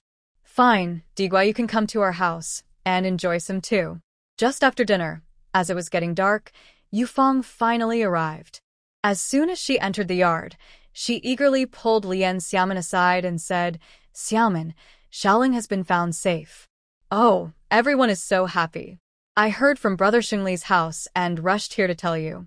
Lien Xiaomin was also very happy and let her come inside to talk slowly. Yufeng sat on the kong, a traditional bed, inside the house, excitedly started talking, and Lien Xiaomin learned from her story what happened last night. This afternoon at 4 o'clock, Zhang Xinglin personally brought his niece back from the county town. According to what Zhang Xinglin told his relatives at his older brother's house, late last night, around 1 o'clock, someone knocked loudly on their door. The family was very scared. Who could be at the door? Was someone from the authorities coming to arrest someone? These people came in directly and said they were looking for grain station accountant Zhang Xinglin. The matter was related to his niece, Xiaoling. Zhang Xinglin was still half asleep and confused when he suddenly heard Xiaoling's name. She was the precious daughter of his third sister, Zhang Xianglan. Usually, she was lively and mischievous, so why was she in the county town now? He quickly put on his coat and went with them.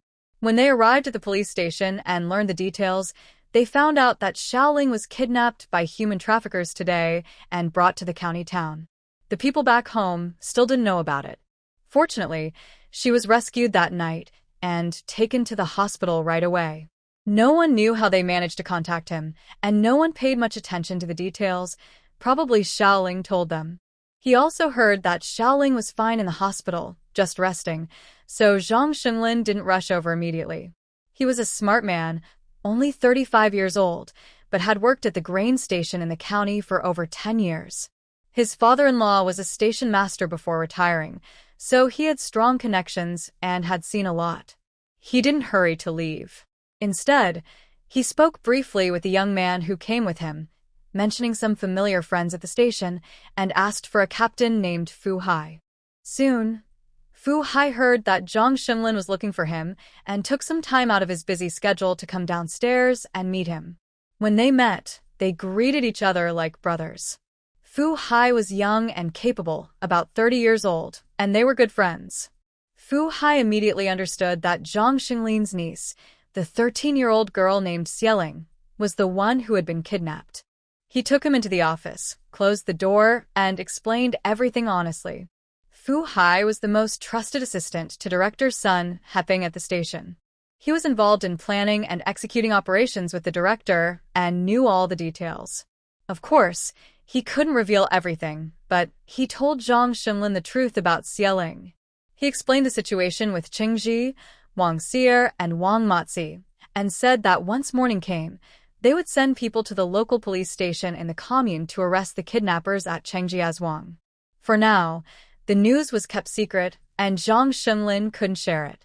He then went to the hospital to see Xiaoling, who was still unconscious. When she woke up the next morning and was confirmed to be safe, he took her back to his home. After noon, Zhang Xinlin specifically called Fu Hai to get accurate information.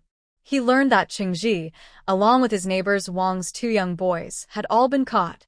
Moreover, the confessions and evidence from the human traffickers were solid. These 3 people all admitted everything once they were caught.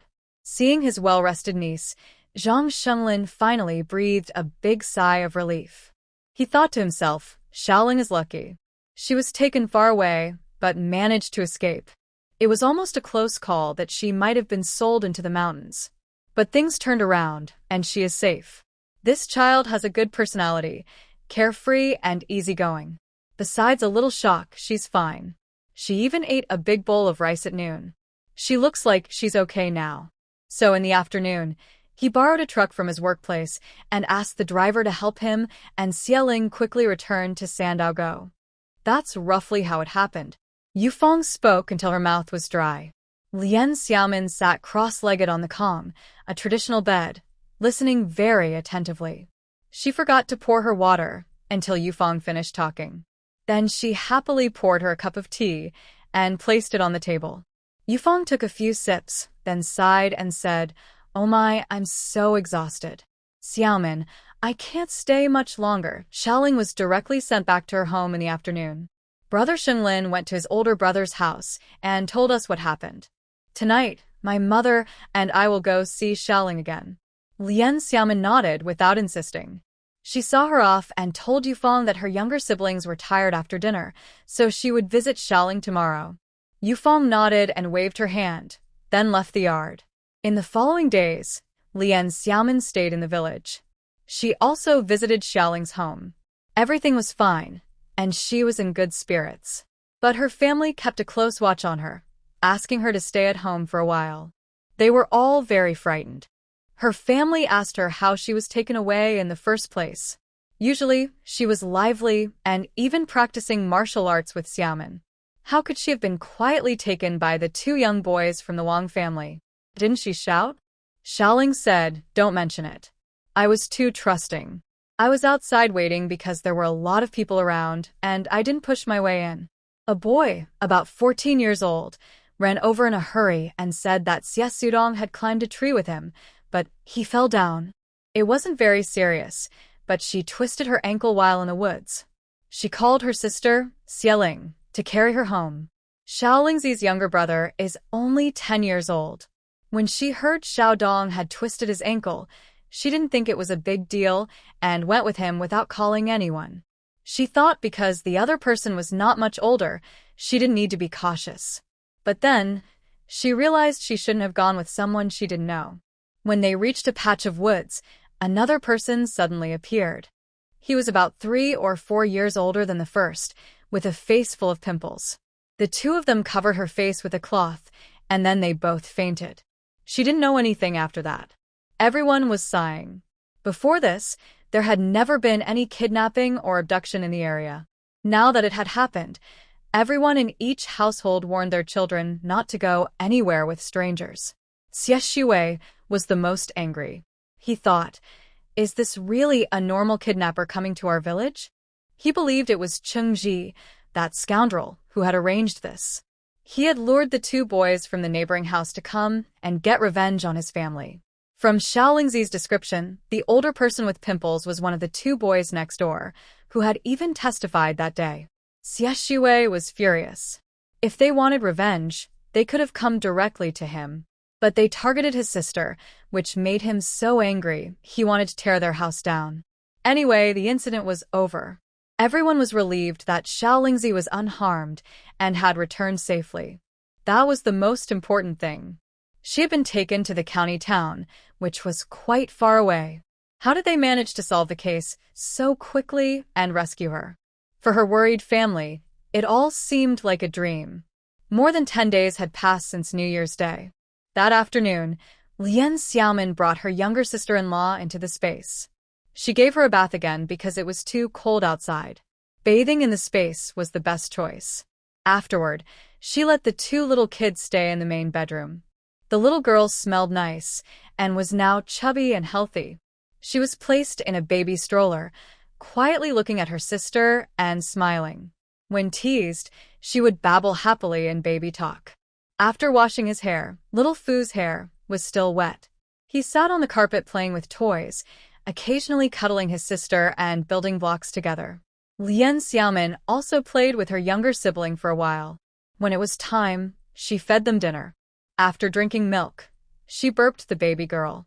She played for a little while until she was so sleepy she couldn't keep her eyes open. She then put her back in the stroller to sleep. Lien Xiaomin told the child focused on building blocks on the ground, "Little Fu, you can play here by yourself for now. If you need anything, just shout loudly. Sister needs to go do some work." The little boy nodded obediently and continued to play with his small hands, building a tiny wooden house. Every time her sister said she was busy, he would play quietly by himself, knowing not to bother her. He was such a good baby. Lien Xiaomin gently pulled his small head and gave him a couple of kisses on his chubby face before going to the next room. She found a simple black men's down jacket, layered with a military coat on top, so it was hard to tell what it was. She took a disguise pill and changed her appearance to that of a forest person. After putting on thick clothes and fully armed, she was ready. A few days ago, there was a heavy snowfall. The snow-covered Dakingshan, not far from her home, looked beautiful. She went for a walk in the mountains with Zhang Wenyong, Huzi, Doubao, and Wang Xintian. They only wore cotton-padded jackets and pants, so her small body didn't freeze solid.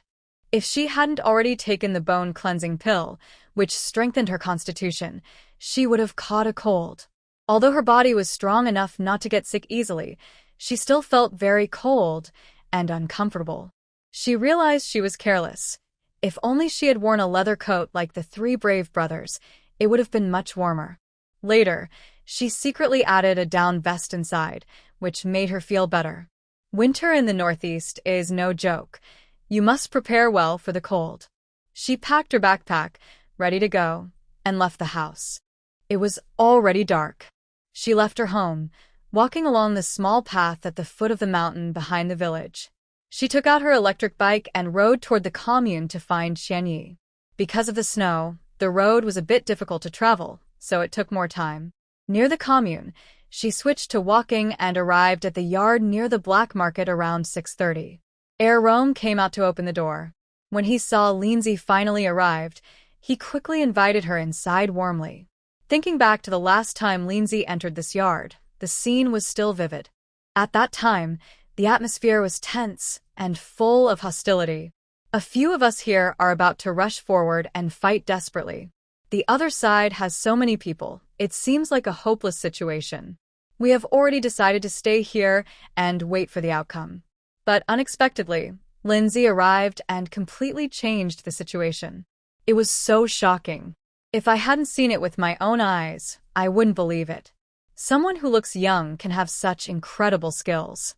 Later, Rong and Xiao Si wondered if Lindsay was pretending to be young and was actually older than he looked. When they saw him again, he was leading the way and couldn't help but look closely at the other person's face, trying to find any clues. Lien Xiaoman noticed, but pretended not to. She thought to herself, look at him, with his small eyes turned into radar. He can't see through my true self. They entered the main room. When Qian Yi saw Lindsay, he immediately stood up to greet him and asked Rong to pour tea. It's been very cold these days. I was worried you wouldn't come. Lindsay, have some hot tea to warm up, Qian Yi said, inviting him to sit on the bed. Then he went to get the account book from the cabinet. Lien Xiaoman felt that this old man was becoming more and more likable. He was careful in his work, smart in business, and kind-hearted. He was a loyal and righteous person. That day, she saw him risking a lot for a few workers. Even at 50, he was brave. He looked skilled, and even young men wouldn't easily beat him in a fight. Overall, he was a helpful partner. They got along well, and she thought he could be a good supporter to help expand their team. Soon, Qian Yi handed her the account book. She looked at it and saw that Sandao Go bought a total of 80,000 jin of grain, including 50,000 jin of sweet potatoes. They were very poor, buying cheap food, which was normal. According to the prices she mentioned earlier, Sandao Go sold for 9,600 yuan this time. Last time, she left 1,000 jin of rice, 1,000 jin of flour, 100 jin of cotton, and 2 large bags of 500 jin of pork to sell on the black market. Qian Yi also explained that prices had risen in December, rice and flour to 1.2 yuan per jin, cotton to 3.5 yuan, pork to 2.5 yuan. All sold out, earning a total of 3,950 yuan. Last time, Lien Xiaoman and Qian Yi discussed and agreed to settle future transactions based on profit sharing, with an 80-20 split.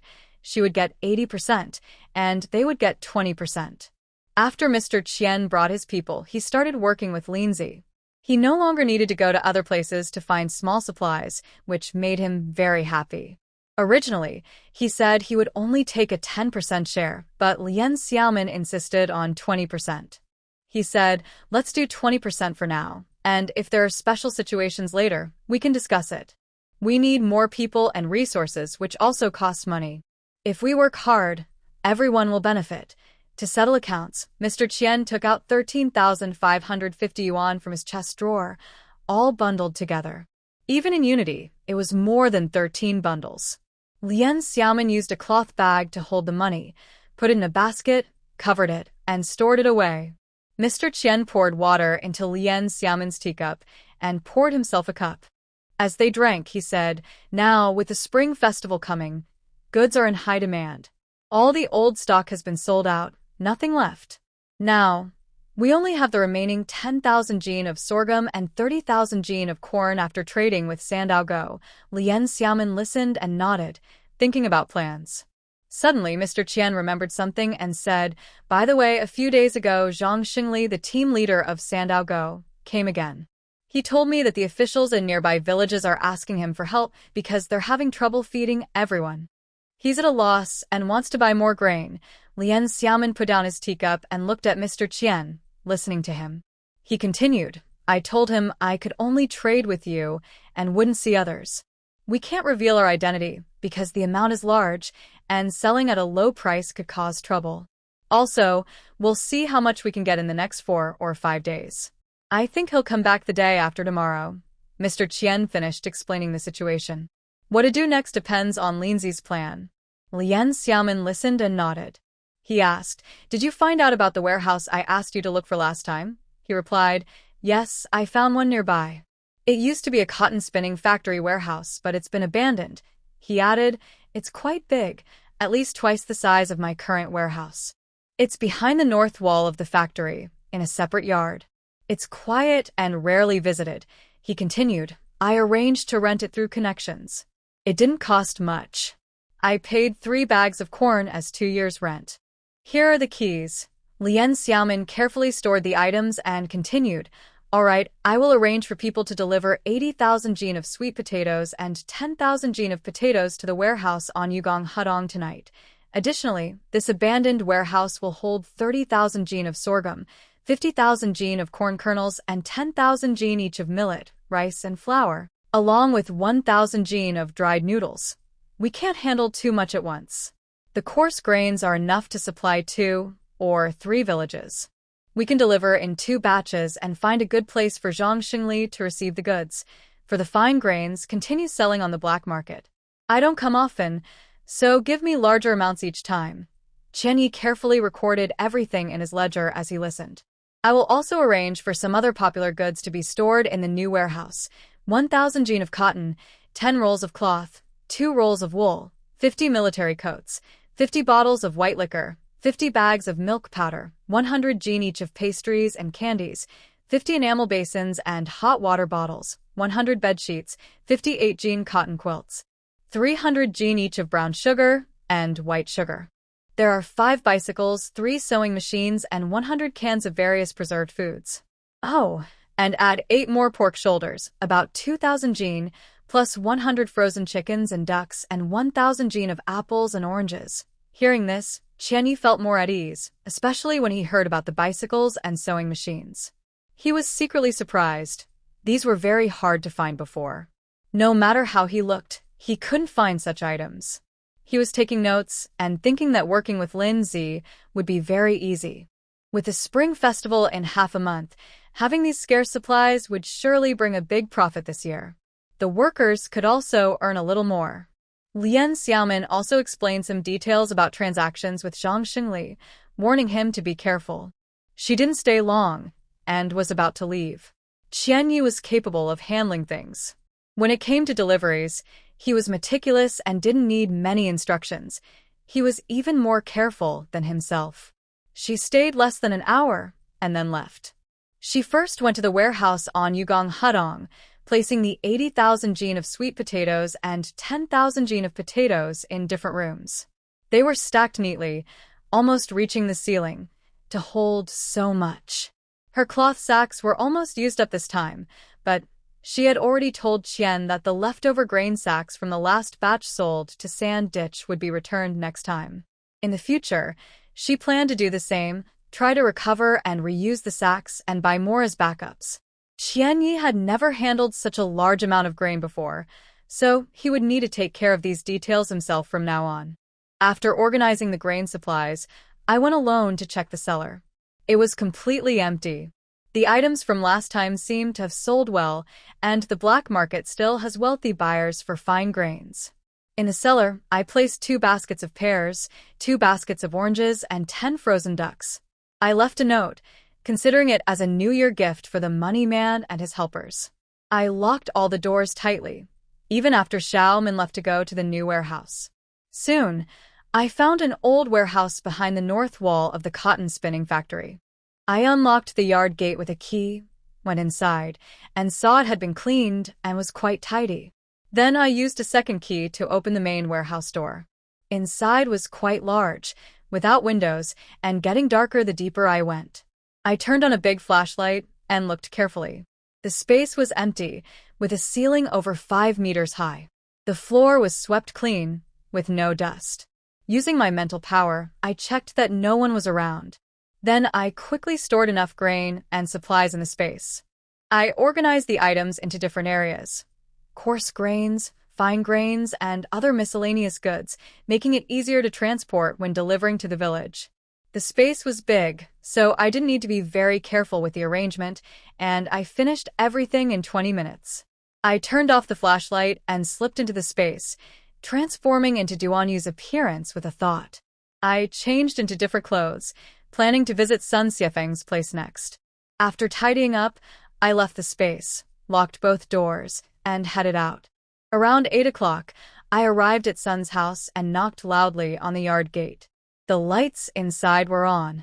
Soon, Sun Xiefeng came out, opened the door, and invited me in. After stepping inside, I sat at the Kong table. Seeing that he had been sitting at the table reading, I reminded him, "You should keep your books well hidden, to avoid trouble from the Red Squad or other problems." He sat across from me, nodded, and said, "Don't worry, I'll be careful. I only read at night. The books I study are some valuable ones my father hid. I'll hide them again during the day." He picked up a kettle on the stove, poured water into a clean cup, and began to tell me briefly about his last encounter with Zhang Wenyong. After leaving the county hospital, Sun Xiefeng had a strange feeling. He thought Zhang Wenyong saw through his tricks and didn't fully believe that the stranger's appearance was just a coincidence. He suspected there might be more to the story, but he didn't pursue it further. Lien Xiaomin smiled and nodded to the person across the table. She said, "It's not easy to make someone believe everything is just a coincidence, but as long as things turn out the way I want, that's enough."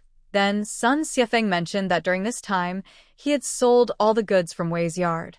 He sold 500 jin of sorghum and 500 jin of corn very quickly, at 6 mao per jin. He opened a drawer of the nearby desk, took out a thick stack of money, some coins, some bills, totaling 600 yuan, and placed it on the table to give to the other person. Lien Xiaomin didn't take the money right away. She discussed with him, saying they would split the profits 80 to 20, giving him 20%, which was 120 yuan, and she pushed the money toward him. Sun Xiefeng repeatedly refused, saying it was too much. He only needed 10 or 20 yuan, not so much. Lien Xiaomin firmly said, "Let's do it my way. You shouldn't take so much for yourself. Last time, I gave you 1,000 jin of coarse grain to test the waters. Soon I will send more supplies." She continued, "In the future, I have other tasks for you. You don't always have to handle the shipments yourself. You can find a few reliable helpers to work with you, but you'll need to pay them." Hearing this, Sun Xiefeng nodded in agreement. He realized that Xiaoyu had such influence over the supplies, and he secretly decided to handle things carefully. Gradually, she started collecting old items. She planned to use some of her money to buy gold bars if needed. All these valuables were locked in the cellar behind Wei's house, and she would take them away on time. She then mentioned the next batch of supplies, and Sun Xiefeng took out his notebook to record the quantities and price ranges. After explaining these important matters, Lien Xiaomin suddenly felt her mouth was dry. She remembered she had a box of tea leaves in her basket and gave it to Sun Xiefeng. He brewed some tea, and they continued talking while drinking. Sun Xiefeng said that her second uncle from Kaoshan village had visited a few days ago. He heard some news from Hongxing farm, so he came to send a message. He also mentioned that the village over there was also suffering from a serious food shortage. If it weren't for the 200 jin of sorghum that Sun Wan and Little Stone brought back last time, their family would have run out of food long ago. He wasn't sure about their situation here, or if they could get any grain. Sun Xiefeng asked if Lien Xiaomin could sell some coarse grain to Kaoshan village. Since she knew the situation well, she could find someone with a stern face to contact the village's team leader, Xue Daqing, without revealing their plans. Lien Xiaomin nodded and said she could plan to send some grain over. They would discuss the details later. She also asked him to tell her more about Hongxing farm. Sun Xiefeng then explained in detail what her uncle had told him. There was a deputy farm manager named Su Manhwa, nicknamed Su Ergu, who was under 35. He was very cunning and controlled the farm completely, even ignoring Director Chow. He often caused trouble and did many bad things. If she looked deeper, she would find out that Su Manhwa's cousin, who was an officer in the Red Squad, was backing him secretly. No wonder he was so arrogant. It was suspected that if anyone at the farm was colluding with Su Dawang, it was definitely Su Manhwa. Recently, because Su Dawang had some trouble, Su Manhwa seemed to have calmed down. Director Chow was investigating him, and if the trouble reached him, he might become more obedient. Director Chow's nephew was classmates with her second uncle's cousin, and they were very close. After hearing this, her second uncle hurried over to send a message. While listening, Lien Xiaomin was thinking secretly. Hongxing Farm and Kaoshan Village belonged to another county, about 100 miles away, actually only 50 kilometers. She decided it was best to make a trip herself to settle both the matter and the grain issue. She looked at her watch and saw it was 8:30. It wasn't too late.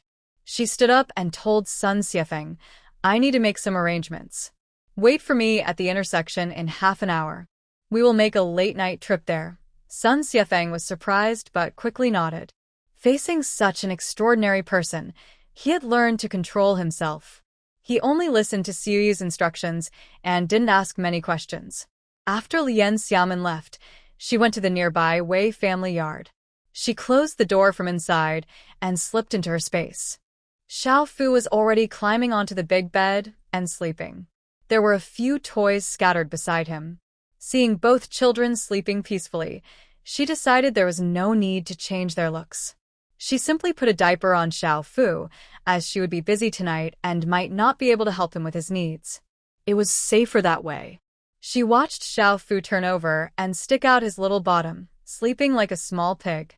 Gently, she covered him with a small blanket. Then she looked at Xiaoya, the baby, who was sleeping soundly. She also covered him with a blanket. The room was at a comfortable temperature, very cozy.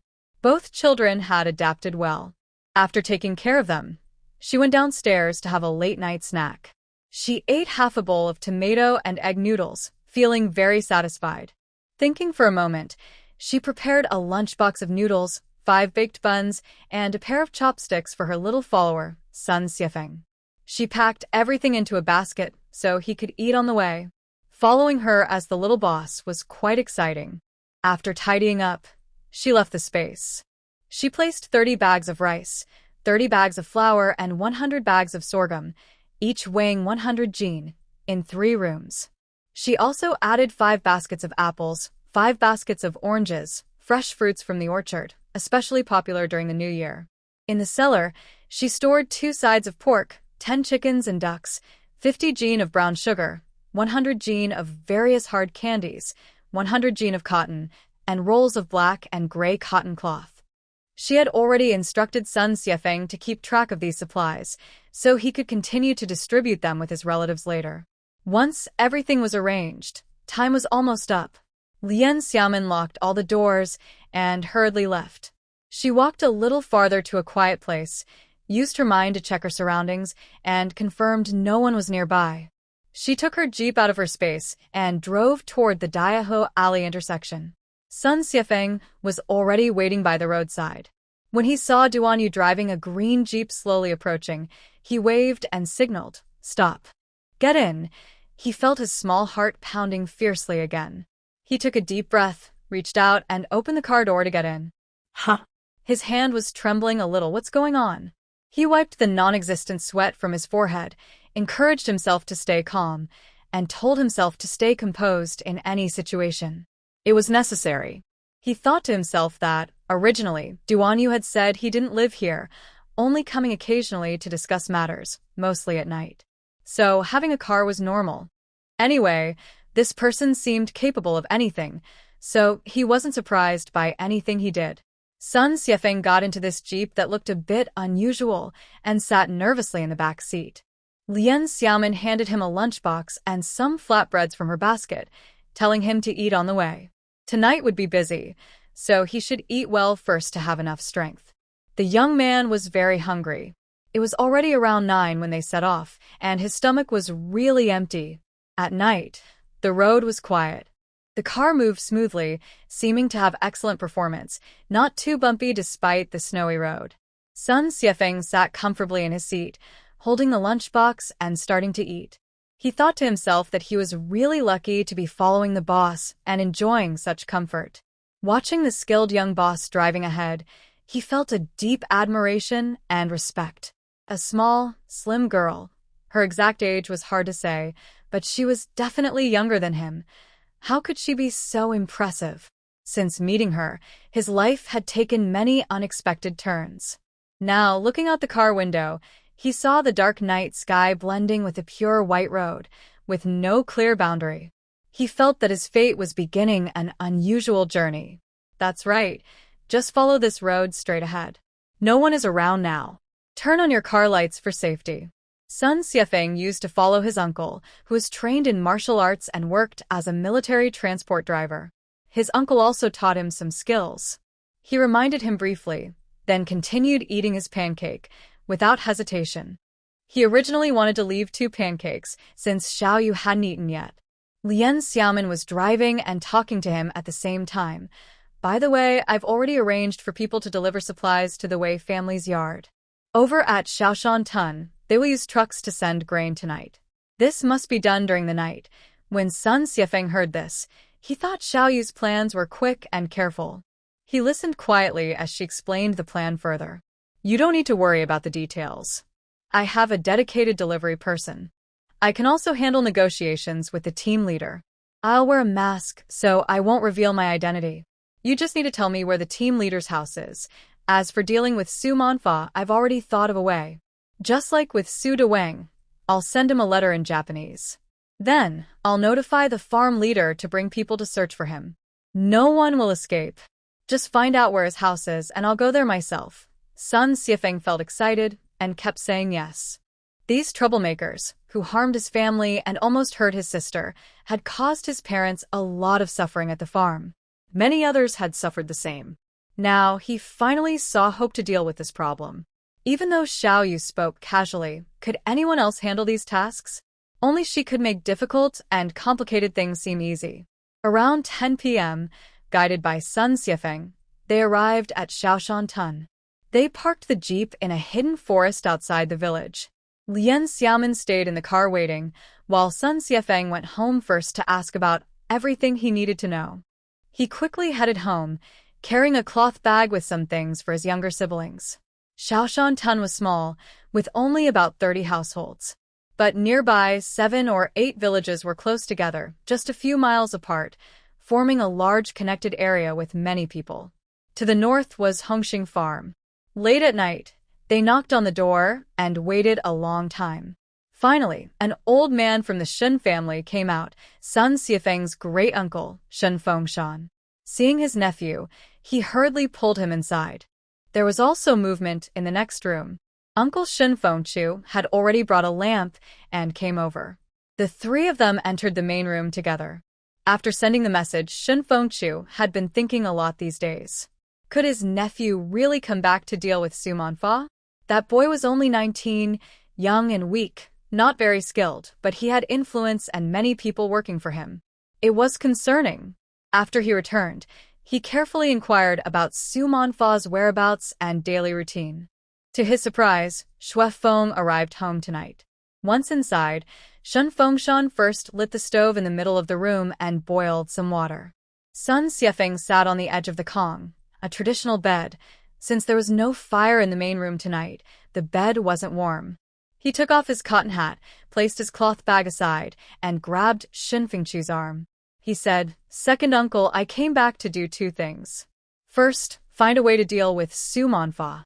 Second, I found a way to sell some grain to the village."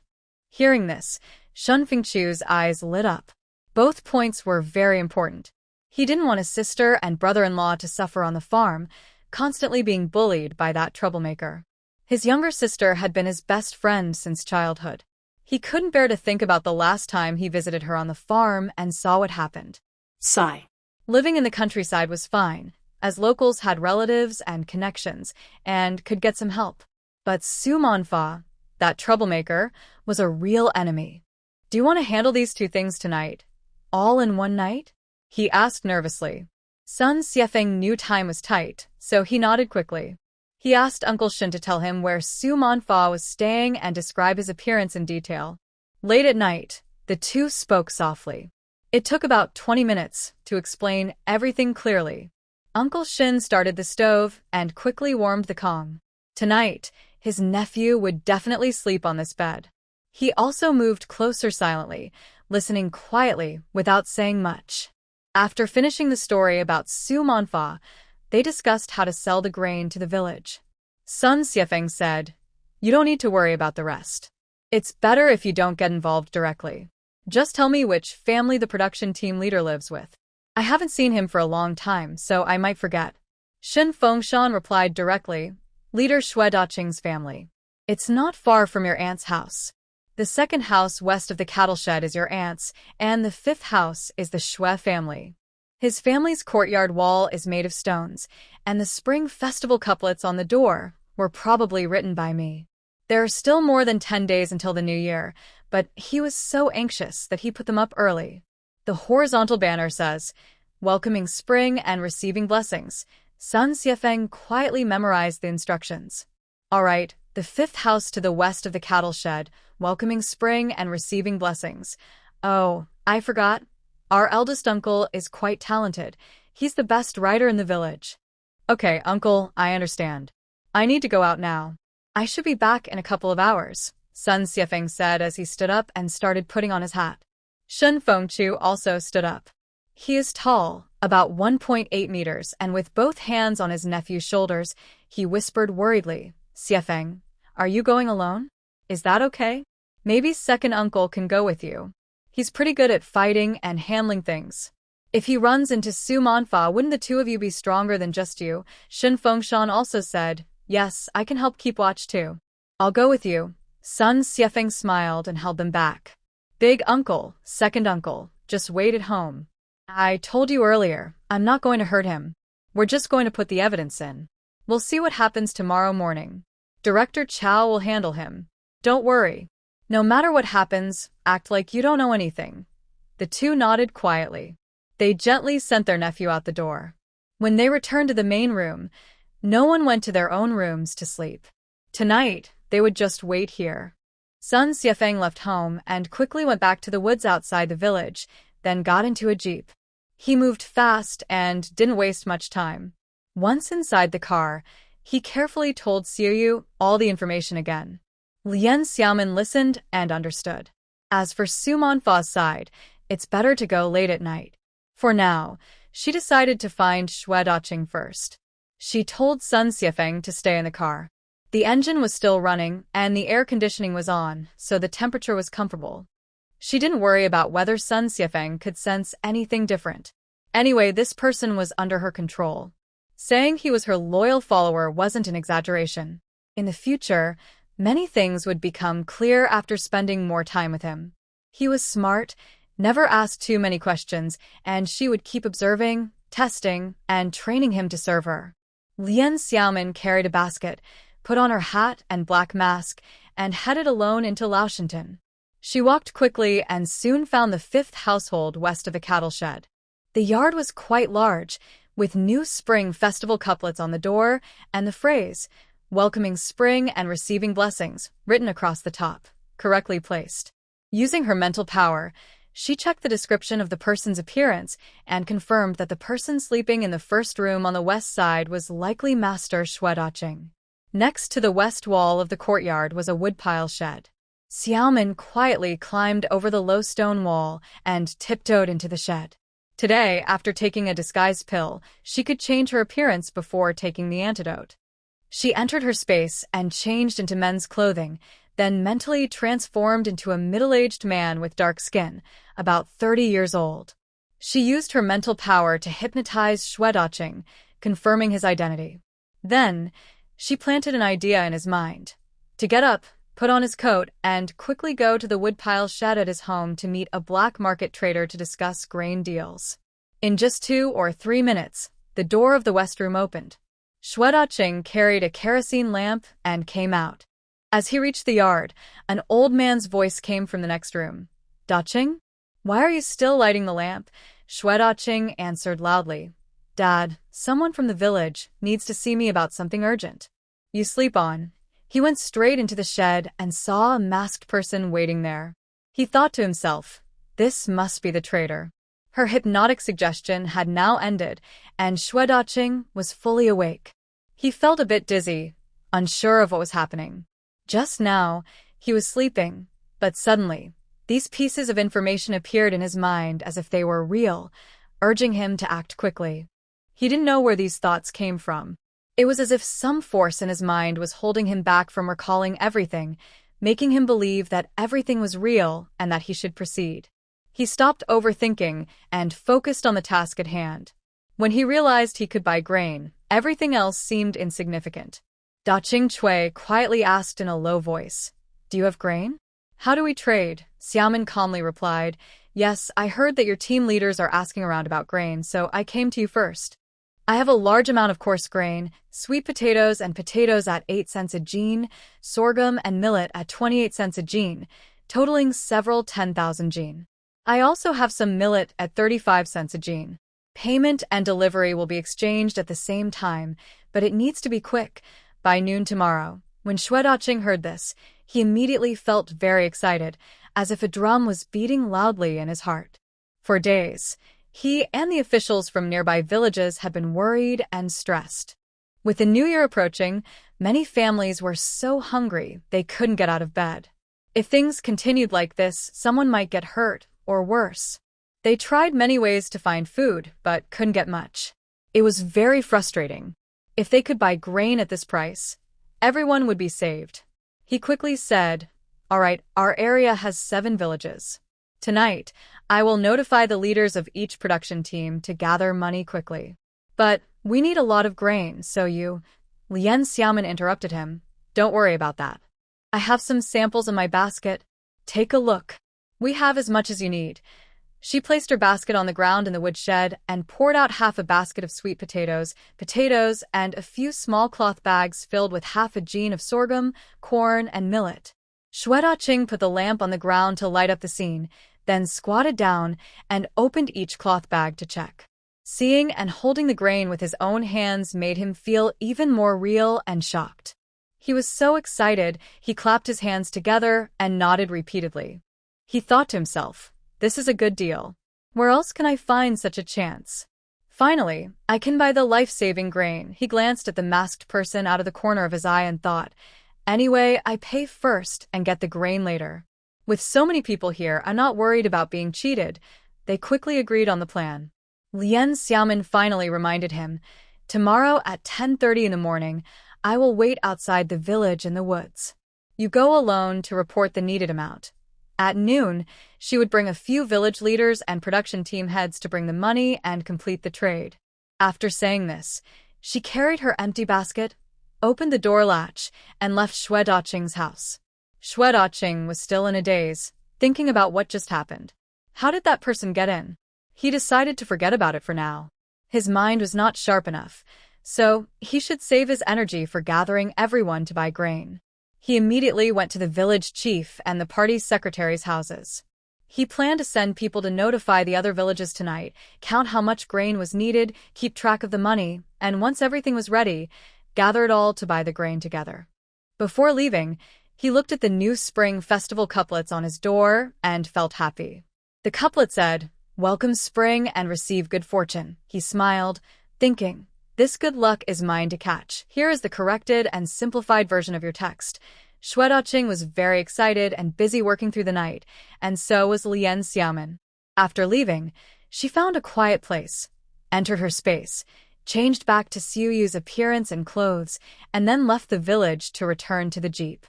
This time, she started the car and headed to deal with Su Manhwa. Guided by Sun Xiefeng, it didn't take long to reach the Red Star farm about 8 miles away. Since Sun Xiefeng had visited his parents and uncles before, tonight his second uncle gave him more details. He quickly understood the way and found Su Manhwa's house first. Then, he pointed out the road and found the farm manager Chao's house nearby, and Lien Xiaoman carefully remembered it all.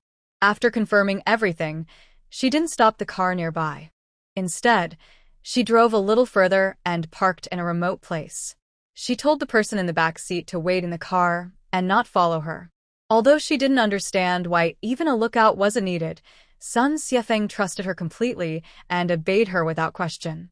So, he quietly waited in the car. Lien Xiaoman got out of the car, walked quickly back, and soon found Su Manhwa's house from earlier. She stopped outside the wall and used her mental power to check around. Everything was quiet, and everyone nearby was asleep, including the people inside that yard. Inside, only one person was sleeping in the eastern room. The western side was a study without a bed. Since Su Manhwa wasn't from the local village, this was probably his private place on the farm, with no other family members. Lien Xiaoman climbed over the wall, quietly entered the yard, and slipped into the western study without making a sound. The room was messy. It was called a study, but there weren't many books, just a nice-looking desk and a chair. There were 2 large cabinets against the wall, which looked good but seemed to be scavenged from somewhere. She looked around and finally placed a pre-prepared Japanese letter inside a thick notebook in the desk drawer. Like dealing with Su Dewang before, she used a familiar trick. The letter said Su Dewang had returned to the team, and Su Manhwa should quickly gather important information and return to the organization's base in Japan. This letter, like the previous one, was written in her handwriting and looks quite similar, so the officials won't doubt it when they catch her. After hiding the Japanese letter, she opened another cabinet and placed a gun loaded with bullets under a blanket. This crime is even more serious. This gun was the one she used earlier to save Mr. Qian and others, and she got it from Husanhai's group. The 13 bodies, she had already taken the time to go deep into the mountains and throw them off a cliff to feed the wolves. Only some knives, sticks, and 2 guns remain. Now, she takes out 1 gun to frame someone. After doing all this, Lien Xiaomin didn't leave immediately. Instead, she stood still and used her mental power to hypnotize Su Manhwa next door, planting an idea in his mind that he should honestly confess tomorrow about his collusion with Su Dewang and all the crimes they committed. She also made him admit he was a spy, that his treasure hunt mission failed, and that he planned to meet Su Dewang. The treasure hunt story was made up. Spies always have some mission. However, she also made Su Manhwa confess his real crimes and pay a heavier price. Before leaving, Lien Xiaomin used her mental power to check the 2 rooms again.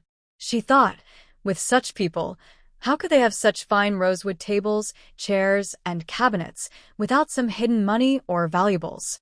In the eastern room, under the quilt on the Kong bed, she found an envelope with over 500 yuan and some receipts. In the study, near the west wall, under a loose brick, she found something. She crouched down, found a screwdriver, pried up the brick, loosened the soil underneath, and dug out more than 10 gold bars.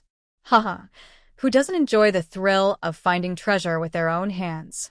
She happily stored everything in her space, restored the soil and brick to their original place, patted her hands, and left. Until her agile figure disappeared, the people sleeping inside had no idea, nor did they realize that their karma was about to catch up with them and bring disaster. Lien Xiaomin climbed over the courtyard wall and headed to the next location, the farm of the head, Chao Chang. According to Sun Xiefeng, Chao Chang's full name was Chao Jianbing, about 50 years old. His family was simple, living with his eldest son's family. She found this house, slipped inside, shortened the distance, and leaned against the wall, using her mental power to search for someone of the right age. Soon, she confirmed that the other person's identity was Chao Jianbing. Then, she used her mental power to hypnotize him, making him send someone the next morning to investigate Su Manhwa's house and find the 2 pieces of evidence proving he was a spy. Everything was done quickly and efficiently, and after Xiaomin finished everything, she finally relaxed and headed toward the jeep. The people waiting inside the vehicle saw her return so fast and were very impressed. "Is everything smooth?" Sun Xiefeng asked with concern. "All taken care of. Don't worry. Tomorrow will be Su Manhwa's unlucky day," Xiaomin said as she started the car and turned the steering wheel. "By the way, can you drive? I know a little. I've driven trucks before, but not a car. The uncle who trained me in martial arts used to drive transport trucks in the army. Small cars are rare and not everyone has the chance to try driving one." Finishing the work at Hongxing Farm was very important for Sun Xiefeng. At this moment, he felt a sense of relief after a long period of suppression and grew more grateful to Duan Yu. On the way back to Cautionton, although it was late at night, their conversation was more relaxed. Without pressure, it felt very different. Xiaomin took him close to the village and talked about how she would arrange a deal with Xue Daqing at noon the next day. She planned to leave alone afterward, letting Sun Xiefeng stay a few more days at his grandmother's house to confirm the results with Su Manhwa, then take his cousin back to Sandaogo commune. They are locals with roots here. With a good introduction letter, they wouldn't need to travel at night or buy tickets to go back. Watching Sun Xiefeng get off the car and walk away happily, her figure quickly disappeared into the darkness. She then thought to herself and entered the space with the vehicle and herself to rest. The next day, Xiaomin woke up early to take care of little Fu and little Ya, then relaxed and played with them in the space for a while. It wasn't until around 10:30 in the morning that she took a disguise pill, transforming into the dark-skinned man she looked like last night, about 30 years old. She put on a hat and mask and left the space, heading toward the woods at the village entrance to meet Xue Daqing as planned. Xue Daqing was already waiting there nervously. When he saw the masked person from last night again, his anxious heart finally calmed down. He was worried that everything might have just been a dream. In the village, people were starving to the point of almost dying. Things were getting out of control. Even the sweet potatoes they traded from the black market to share with others were gone. There was no food left, and no one knew how they would survive this year. Seeing that the other person brought nothing, a man named Xue Daqing quickly stepped forward and asked, "Brother, about the grain we agreed on last night, is everything okay?" Lien Xiaomin walked up to him and nodded, saying, "Don't worry, everything is fine. Have you counted the amount you need? Make sure you have enough money ready." Xue Daqing immediately clapped his hands together and said confidently, "It's all counted. Our 7 villages' leaders worked overnight, and we've almost gathered enough money. We need 80,000 jin of sweet potatoes, 10,000 jin of potatoes, 20,000 jin each of corn and sorghum, and 5,000 jin of millet." "Brother, is that okay?" Lien Xiaomin waved her hand to reassure him. "That's enough. We've already hidden these supplies nearby. If it's not enough, we can send someone to bring more by car." Xue Daqing nodded happily and asked nervously, "Brother, can you still get some meat from the black market? With the new year coming, it would be nice to have a little taste of meat. If not, no worries. If we can buy grain at this price, it's just luck." Lien Xiaomin pretended to think for a moment and said, "All right, I'll bring some meat over in about an hour. I'll give you 3 live pigs, each about 500 jin, cut into 2 halves, without guts, at 2 yuan per jin." The other person was so happy they almost couldn't believe it and kept thanking her. They quickly calculated the money needed, 20,150 yuan in total for the 7 villages, and planned to trade at noon. Xue Daqing was a straightforward man, quick to make decisions and get things done. Everything was agreed upon in just a few words, and he hurried back home. Lien Xiaomin took a walk around nearby, staying a little away from the village entrance. Behind a patch of woods, she found a large open space that seemed perfect. She first entered her space to organize the grain. The bags were running low, so she just piled the sweet potatoes and potatoes on the ground. The corn, sorghum, and millet were stored in sacks. Before crossing over, she had bought these bags, which had no labels. Now she planned to sell some of them. The black soil in her space could still be used for planting. 80,000 jin of sweet potatoes is a large amount, and they haven't even been packed in sacks yet. They need to be piled together, which could create a mountain of sweet potatoes. Also, when people arrive later, they will need to weigh them on a big scale, which might take a long time. She doesn't need to weigh things in her space. She can do it with her mind. But during trade, they still have to measure by weight. Lien Xiaomin thought of a clever idea. She stacked every 5,000 jin in one pile. She made 16 piles of sweet potatoes. Since this place is remote and spacious, she could just arrange them freely. The same goes for the potatoes. The old farmers in the village, who are used to handling grain, can easily tell if 5,000 jin of sweet potatoes is enough just by looking. It's also easy to check. She plans to give a little extra, so the inspection will go faster. Lien Xiaomin arranged the grain like a game, quickly moving everything out of the space and lining it up in order. As for the 6 pieces of pork, she found a large gray canvas cloth, laid it on the ground, and placed the pork on top. She kept busy. Before noon, everything was ready. After waiting a little, she carried a bamboo basket and walked to the place where she had met earlier. From afar, she saw Xue Daqing leading a few people coming over. They also saw the masked person waiting and quickly walked a few steps faster. When they met, Xue Daqing greeted, "Brother, sorry to keep you waiting. These are the leaders of nearby villages. The 7 of us have brought all the money." Lien Xiaomin nodded and looked at the people beside him. 2 of them handed her cloth bags. They opened the bags but didn't let go.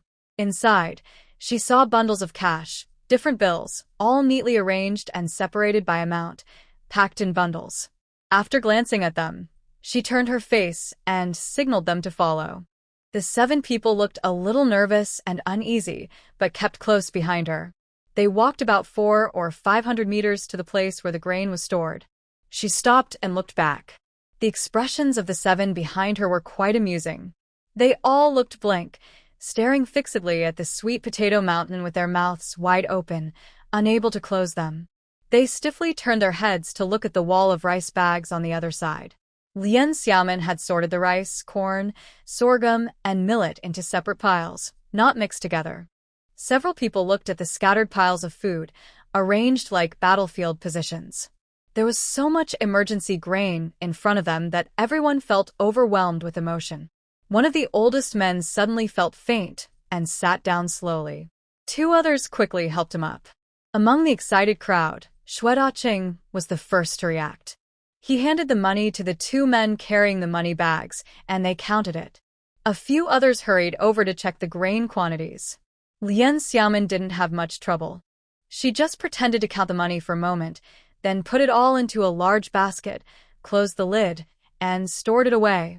The amount was clear immediately. She waited nearby, letting them carefully count the grain.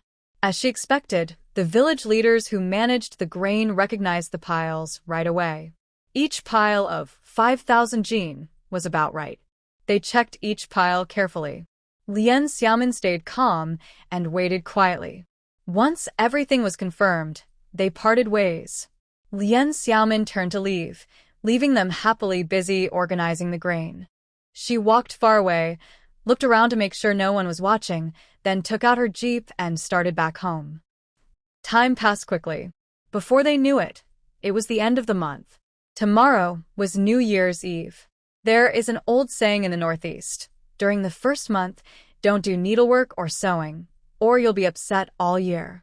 Lien Xiaomin used these days of leisure at home to sew 2 small baby blankets. They were made of soft, skin-friendly cotton fabric, filled with fluffy, soft cotton. She also made a few tiny baby clothes, 2 in light blue and 2 in pale yellow, all from the softest cotton. She also cut out several pieces of gray cotton fabric to make diapers. After washing and drying everything, she planned to give them to her aunt. She thought her aunt's belly was very big, probably twins. No matter how her aunt prepared, it was a kind gesture from her niece. Being well prepared was always better. A few days ago, she also gave her aunt a thick new quilt, saying she had gone hunting and traded for the fur. She even let her sister-in-law stay over for a day, pretending it was real. Seeing her aunt's old, hard cotton quilt that didn't keep warm, she felt uncomfortable. Still, she was gradually improving her family's life little by little. It's very cold outside, so Xiao Fu can't go out to play all the time. Instead, he plays with sweet potatoes on the ground or sits on the warm Kong, heating bed, and plays with building blocks by himself. Sometimes, he watches his sister sewing with cloth, sitting quietly nearby. He doesn't disturb her and watches the lively scene carefully. He even helps fold cloth pieces with his chubby little hands, having a lot of fun. Xiaomin sees the little boy busy with his play and enjoys watching him. She doesn't bother him. Another day is coming, and she needs to finish making a new cotton-padded jacket for Xiao Feng. Xiao Fu and Xiao Ye already have theirs, but her red floral jacket and pants are still to be made. While working, Xiaomin thinks about her little girl, Xiao Feng. Xiao Feng has a small, high ponytail on her head, and her cute face makes people want to kiss her. When she talks and pouts her lips, it makes people want to kiss her cheeks. Tomorrow, when she sees Xiao Feng wearing her new clothes for the new year, she will be very happy. Look at this red floral cotton jacket. She made it herself, and it looks so nice and lively. She works until 8 p.m. and finally, everything is finished. Tomorrow is New Year's Eve. She will go to her aunt's house for dinner and take all the gifts with her. Xiaomin looks at Xiao Ye and Xiao Fu sleeping on the Kong, each on one side. Their funny poses make her smile. She gently covers them with small blankets, moves their necks a little, and decides to rest early herself because tomorrow is the big New Year celebration. The next morning, Xiaomin gets everything ready. She wraps Xiaoya in a blanket and puts her in a basket. She holds Xiaofu with her left hand and carries a big basket in her right hand. The basket contains the baby clothes she made, Xiaofeng's new jacket and pants, 2 pounds of hard candies, 2 jars of fruit, and a big pork knuckle. Little brother, let's go. We're heading to Aunt's house for New Year's Eve. Xiaofu's small hand is held tightly by his sister, and with his other chubby hand, he waves at Sweet Potato, saying, "Sweet Potato, come on, today we'll definitely get some meat." Sweet Potato wags its little tail and follows closely beside Xiaofu's short legs, not leaving his side. It has gained some weight now, and its chubby look is even cuter. The skinny little dog it was when it first arrived has disappeared. Xiaomin looks down and smiles happily. These two brothers, Xiaofu and Sweet Potato, get along very well. They share happiness and food together. She thinks to herself that if her sister weren't around, they'd probably be out in the cold, drinking the northeast wind. When they arrived at Aunt's house, everyone exchanged New Year greetings. Lien Xiaomin took something from her basket and handed a big ham to Yufeng, asking her to add it to the meal. "Yufeng, how about making a braised ham dish? Show us your cooking skills." Yufeng held the big ham with shining eyes and showed her small white teeth. "Wow, Xiaomin, can we finish it all in one meal?" Xiaofu hurriedly jumped in nearby and said, "Feng Aunt, it's already cut," making everyone laugh happily. When Xiaomin took out a new outfit for Xiaofeng, the little girl, who was almost 2.5, smiled with her eyes squinting like crescent moons and pouted her little mouth, saying sweetly, "Thank you." Jia Jia, Lien Qiuping sat on the Kong, heated bed, leaning against the quilt. Seeing the small red floral cotton jacket and pants, she was surprised and gently touched the fabric with her hand. "Xiaomin, your sewing skills are really good. Xiaofeng's clothes were just made this year. Why didn't you keep some for Xiaofu and Xiaoya? They have their own clothes. They're all wearing them now. These are specially made for our Xiaofeng. No one else gets them." Xiaomin hugged Xiaofeng, kissed her again and again, then quickly took off her cotton clothes and replaced them with the new ones she made. Xiaofeng wore her beautiful new clothes and looked so lovely she was practically glowing. She kept showing off to Xiaofu, and the two little kids sat together on the Kong playing happily.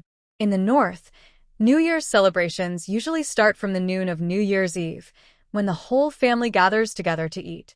The festivities last until late at night, and after midnight, they eat freshly made dumplings to welcome the first day of the new year. Fortunately, the village managed to buy enough grain, or the atmosphere wouldn't be so lively. Every household also pasted red spring couplets, written by the village's calligraphy experts. Families with sugar coupons bought some sugar blocks from the supply and marketing cooperative. When guests and children came to visit and pay New Year's respects, they received a couple of pieces. This year, there were no snacks for sale. Everything edible was sold out at the supply and marketing cooperative. But I heard that the black market in the commune still had some rare goods available. Many people from Li Xianghai's family came to visit. Rural folks love to gather and celebrate. They don't wait for specific days to pay New Year visits. Anytime they can just open the door, greet each other, and sit on the Kong chatting. They come and go as they please. If someone needs something, they call out and family members get up and leave. On the evening of the 30th, Xiaomin and her siblings spent the whole day at their aunt's house. Only after finishing dinner did they feel full and satisfied, then slowly headed back home. Auntie's belly is getting bigger, and she is only 10 days away from her due date. She shouldn't overexert herself and should rest well. She should go home to celebrate New Year's Eve. Being at home is very comfortable.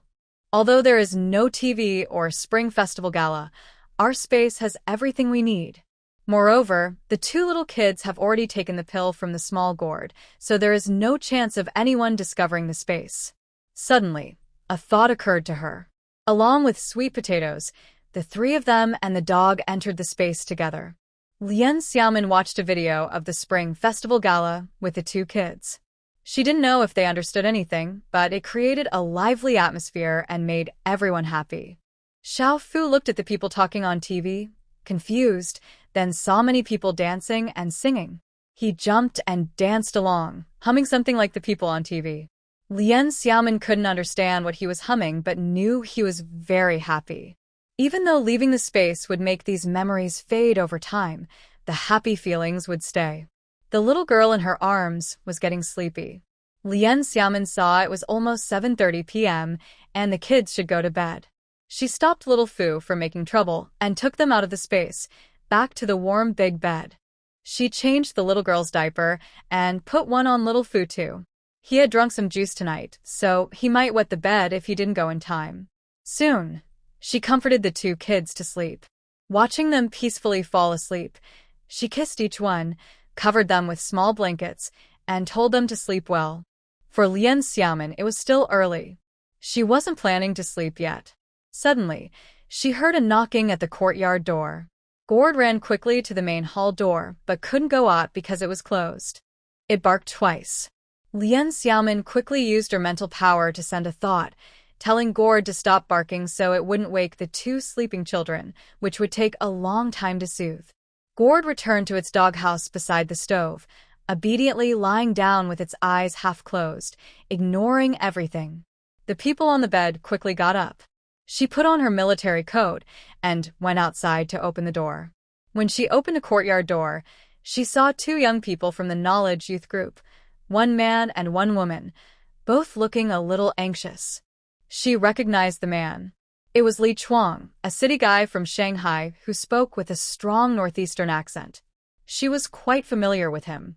The woman beside him seemed to have been here a few times, but she didn't recognize her. She was probably an older youth, not part of the new arrivals. It looked quite steady, probably a few years older than Li Chuang, with a shiny black braid. Maybe because he was in a hurry to go out, he didn't wear a hat or scarf in this cold weather. Looking at his face, this young woman had a slightly dark complexion, but with thick eyebrows and big eyes, a long face, and she looked quite spirited. Lien Xiaomin let them in and led them inside to sit. Li Chuang waved his hand and said, "Xiaomin, your child is young and should be sleeping now. I'll just talk outside." He pointed to the side and said, "This is our youth team deputy leader, Sister Shi Weihong. We have something to ask you. Sorry to bother you during the New Year." Shi Weihong also spoke. "Xiaomin, I'm really sorry to come so late." Lien Xiaomin waved her hand and said, "It's not late, it's only before 8 o'clock. On New Year's Eve, people go to bed late. What do you need?" Shi Weihong was confident and quick to speak, despite the cold outside, worried they might freeze, and said quickly, "We have a young girl youth named Pei Ziqiu, only 16. A few days ago, she caught a cold and has had a low fever that hasn't gone away. Today after dinner, her fever suddenly spiked high, and now she's confused. No matter what we do, we can't lower her temperature. I'm worried she might get worse. But it's the new year, and there's no clinic in the village. We're thinking of asking nearby families if they have medicine." Li Chuang also said, "Yes, if there's none, we might have to borrow a bullock cart to take her to the commune hospital." Lien Xiaomin nodded, seeing how anxious they were, and said, "I see. I actually have 2 fever tablets at home. I'll go get them for you." When the two heard this, they were overjoyed. They had already asked several families, but no one had any. Song Chaoyang, the youth team leader, went to ask at Zheng's house nearby. Li Chuang suggested, "Maybe we should ask Lien Xiaomin at the foot of the mountain too. That young girl seemed very delicate, well cared for by her sister-in-law. If she had medicine, it would be good." So Shi Weihong went with him, and surprisingly, they really found some. Now, they didn't have to make Pei Ziqiu endure it anymore. She's a gentle, well-mannered girl, and if she got worse, she might go crazy. What would they do then? A few kind-hearted youths said they would take her in a cart to the commune if needed. Now that they had fever medicine, they hoped it would help reduce her fever. Otherwise, dragging her in a cart through this icy snow would take 3 or 4 hours, and they might freeze to death in the process. Soon, Lien Xiaomin quickly went inside to get 2 pills, wrapped them in a piece of paper, and handed them to Shi Weihong. Both of them felt very grateful, as if they had found treasure. Shi Weihong excitedly said, "Xiaomin, if you have any problems in the future, come to the youth station and call Sister Shi. The village is big, and we're close by. Just let me know if you need anything. Li Chuang also said, thanks to you, Xiaomin. We'll thank Xiao Pi first. When the weather is good, you're welcome to bring Xiaofu and little Yao over to play. Now go back to your room. It's pretty cold outside. Lien Xiaomin nodded while telling them not to worry and to go back quickly to check on Xiao Pi at the youth station. She also thought to herself, at only 16, she came here to be a youth worker. Her family must have been quite generous. Such a young girl. She wondered what she had been through. After seeing offshore Wei Hong and Li Chuang, Lien Xiaomin closed the courtyard gate and went back inside. But just as she was about to take off her shoes and lie on the bed, suddenly there was a knock on the door again. Oh my, who could it be now? Someone coming to wish me a happy new year? Lien Xiaomin thought. Her family had no visitors during the new year, so why are people lining up at this hour? But she had nothing to do and was feeling bored, so she put on her coat and went to open the door. Who is it? She asked as she stepped outside. When she heard Zhang Wenyong's voice, she hurried to open the door. Third brother Yang, why are you here so late? Happy New Year. Zhang Wenyong carried a bag, walking inside and saying, Happy New Year. I just got back to the village at noon. During the day, there were too many people. I thought you'd be home now. The tiger skin nitrate I mentioned is ready, so I brought it for you. They headed toward the west room. Lien Xiaomin couldn't wait to open the bag and look at the tiger skin, feeling very excited. Zhang Wenyong also took out a lunchbox. When he opened it, it was filled with a full box of sweet and sour pork, looking freshly cooked. Third brother Yang, where did you get this? Did you just come back from the state-run restaurant? Lien Xiaomin looked at the sweet and sour pork, her eyes shining. The man across from her smiled proudly and said, On New Year's Eve, who's still working? Of course, I made it myself. I didn't share with anyone. I kept the stove to myself, and it's all served out now. Lien Xiaomin was about to go to bed, but didn't move. She pinched a piece of the pork with her fingers, put it in her mouth, and started chewing. She was so eager, she almost choked. Delicious. You can really make this, the person puffing out their cheeks asked while chewing. They took 2 pairs of chopsticks and continued eating meat, focusing all their attention on the lunchbox. It was Zhang Wenyong who heated up the stove. Without it, the room would be so cold that someone could freeze to death. They ate 3 large pieces of sweet and sour pork quickly.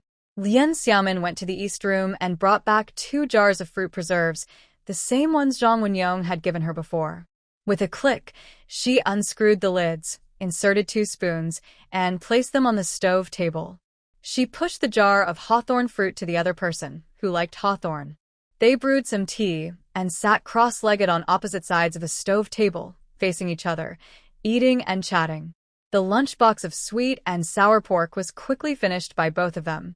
After eating, Lien Xiaomin popped 2 hawthorn candies into her mouth, chewing while unfolding the tiger-striped cloth on the stove. She couldn't get enough of it. Her hand felt a bit firm, but it looked just right. Thinking back to the days when they hunted deep in the mountains, they talked and laughed endlessly. Zhang Wenyong was eating the peach preserves, taking a few bites of half a jar. He then mentioned that today, when he got home, he heard that Xiaolingzi had been kidnapped some days ago. Surprisingly, she was found safe and sound the very next day, all the way from Jianye County, which was hard to believe. He also heard from Chuanxiu that Yufeng told her that Xiaomin also went out looking for Xiaolingzi. Xiaofu and Xia were staying at Yufeng's house. Xiaomin searched everywhere late into the night, but couldn't find them. She only returned very late and picked up the children the next morning. Zhang Wenyong paused, put down his spoon, looked across at the other person, stared for 5 seconds, then asked softly, Was it you who saved Xiaoling? Lien Xiaomin was a bit surprised, but then she thought it was probably just a trick. After a moment of hesitation, she smiled and said, So what if it was? She took another hawthorn candy, sweet and sour, her favorite. This time, Zhang Wenyong was stunned. He hadn't expected her to admit it directly. He had some guesses, just testing her out. Now, neither of them knew what to say. Looking at the carefree girl still eating hawthorn candies, Zhang Wenyong felt a bit upset. He reached over and took her jar of preserves. Lien Xiaomin raised her head, tightly closed her small mouth, and puffed out her cheeks like a little squirrel, chewing hard while her bright, smiling eyes looked at him. "My little ancestor, you're alone, chasing a group of human traffickers? Late at night, even chasing into the county town? You..." Zhang Wenyong wanted to say, "What if something happens to you?" But after a moment of confusion, he suddenly remembered her fighting skills and forced himself to hold back his words. He knew in his heart that when dealing with Xiaomin, trouble was usually for others, but just thinking about it made his heart tighten with fear. Sighing inwardly, he remembered a saying, "Some people are born with special talents and are not meant to be ordinary." His anger suddenly flared up again, and he could only helplessly lower his head, grit his teeth, and eat two hawthorns hard, staring at her small face in silence. Lien Xiaomin carefully reached out her small hand, quickly grabbed her canteen, and raised her face, saying, "Don't worry, these things are nothing. Saying there's danger is just scaring me." Zhang Wenyong chuckled softly, thinking, there's really nothing I can do about her. They chatted casually, talking about the many troubles of the Xie family. The root of the kidnapping incident was still that hateful little guy, Qingji. Zhang Wenyong explained how he obtained the lab report as evidence. When mentioning the stranger he met while following Qingji at the black market, he shared his thoughts, feeling it was probably a trap set by the other side, but for some reason, it seemed like they were helping him. Lien Xiaomin listened silently. The best disguise is to not pretend at all.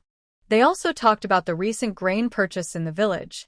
"I found someone named Qian Yi at the black market of the commune, who arranged the grain.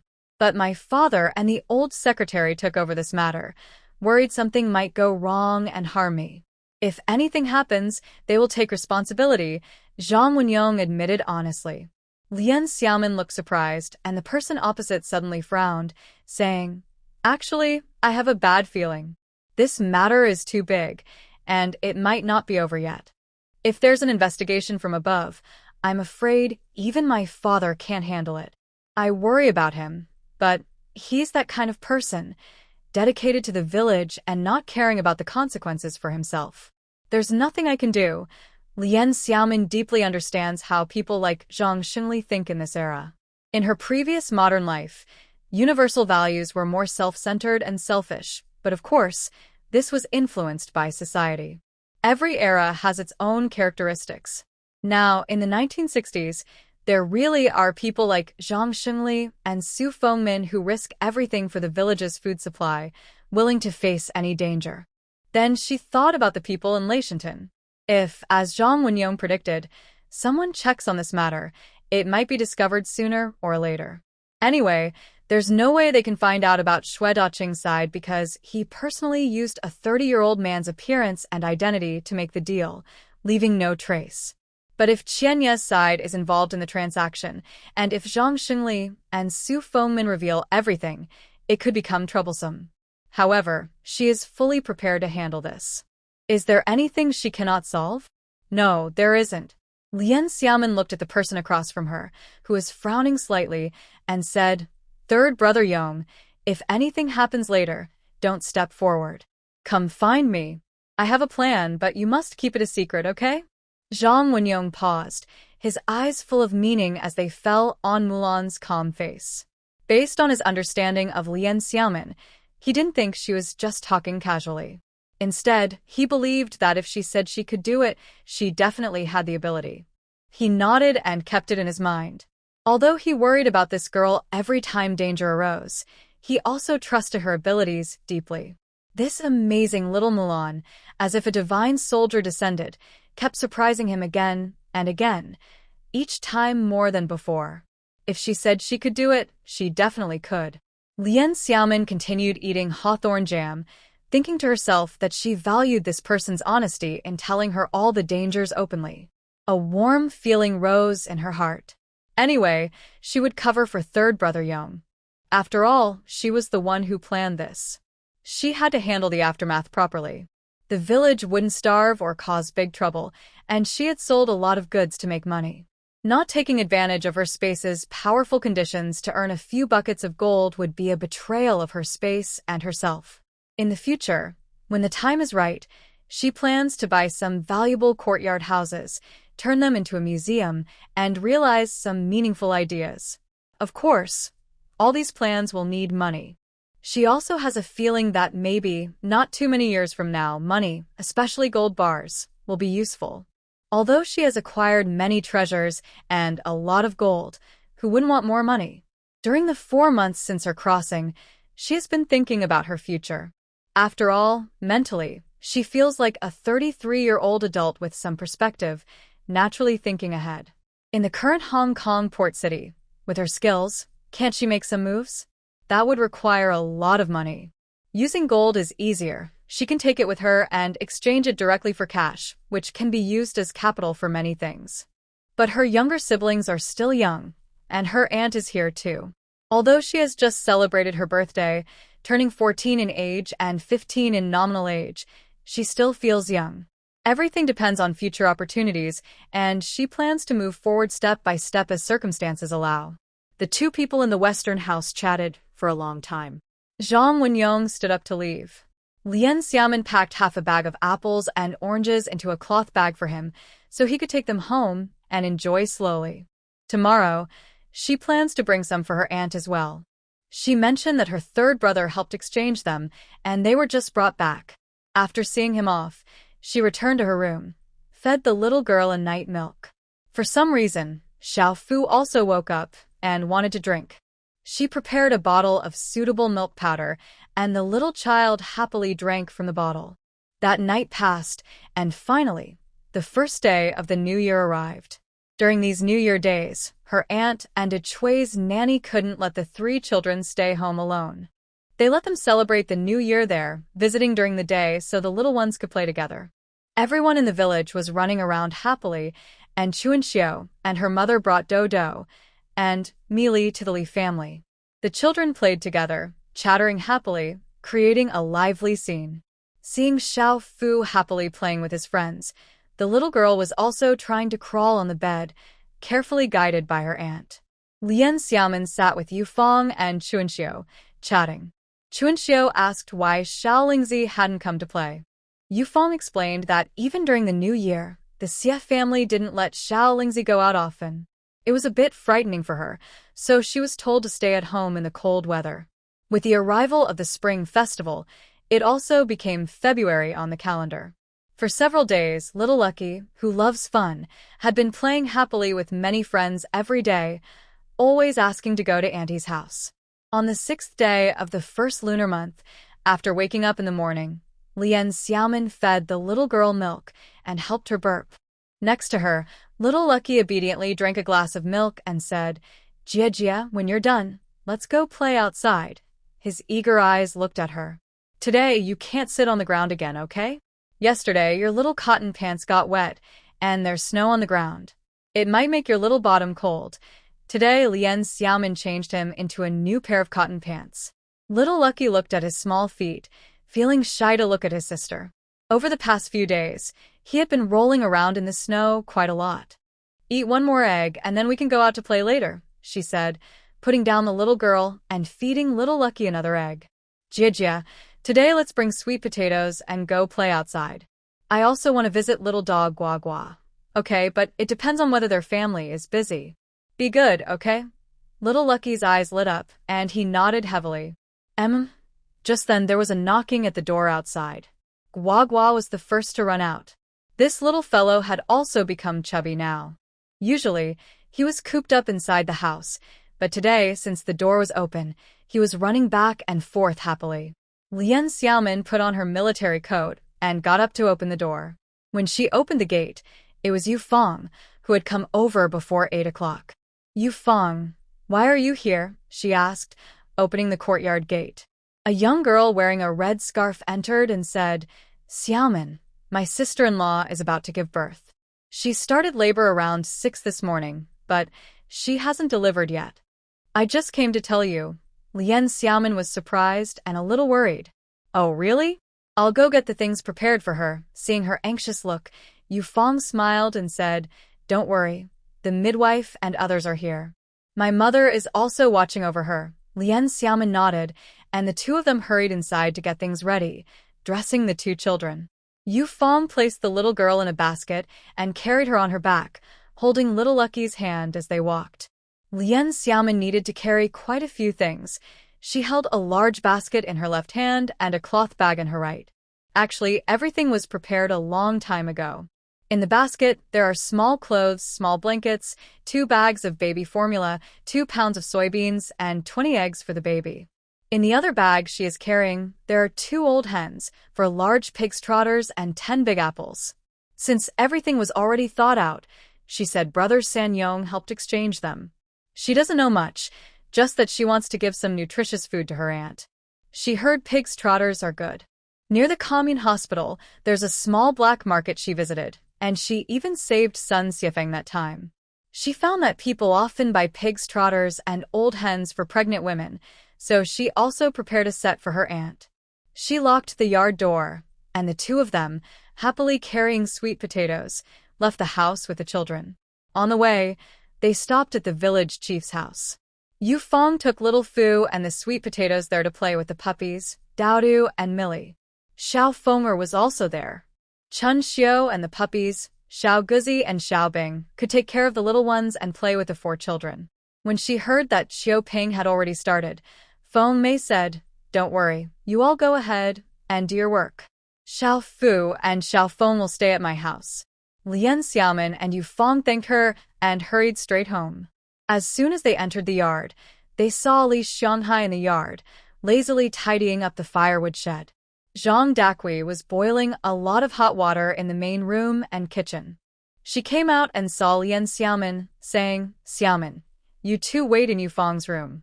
Don't worry, there are enough people here." Lien Xiaomin nodded, feeling she wasn't needed much, and handed everything she brought to Grandma Dakui. Grandma Dakui was surprised to see the baby formula, pig's trotters, and old hens.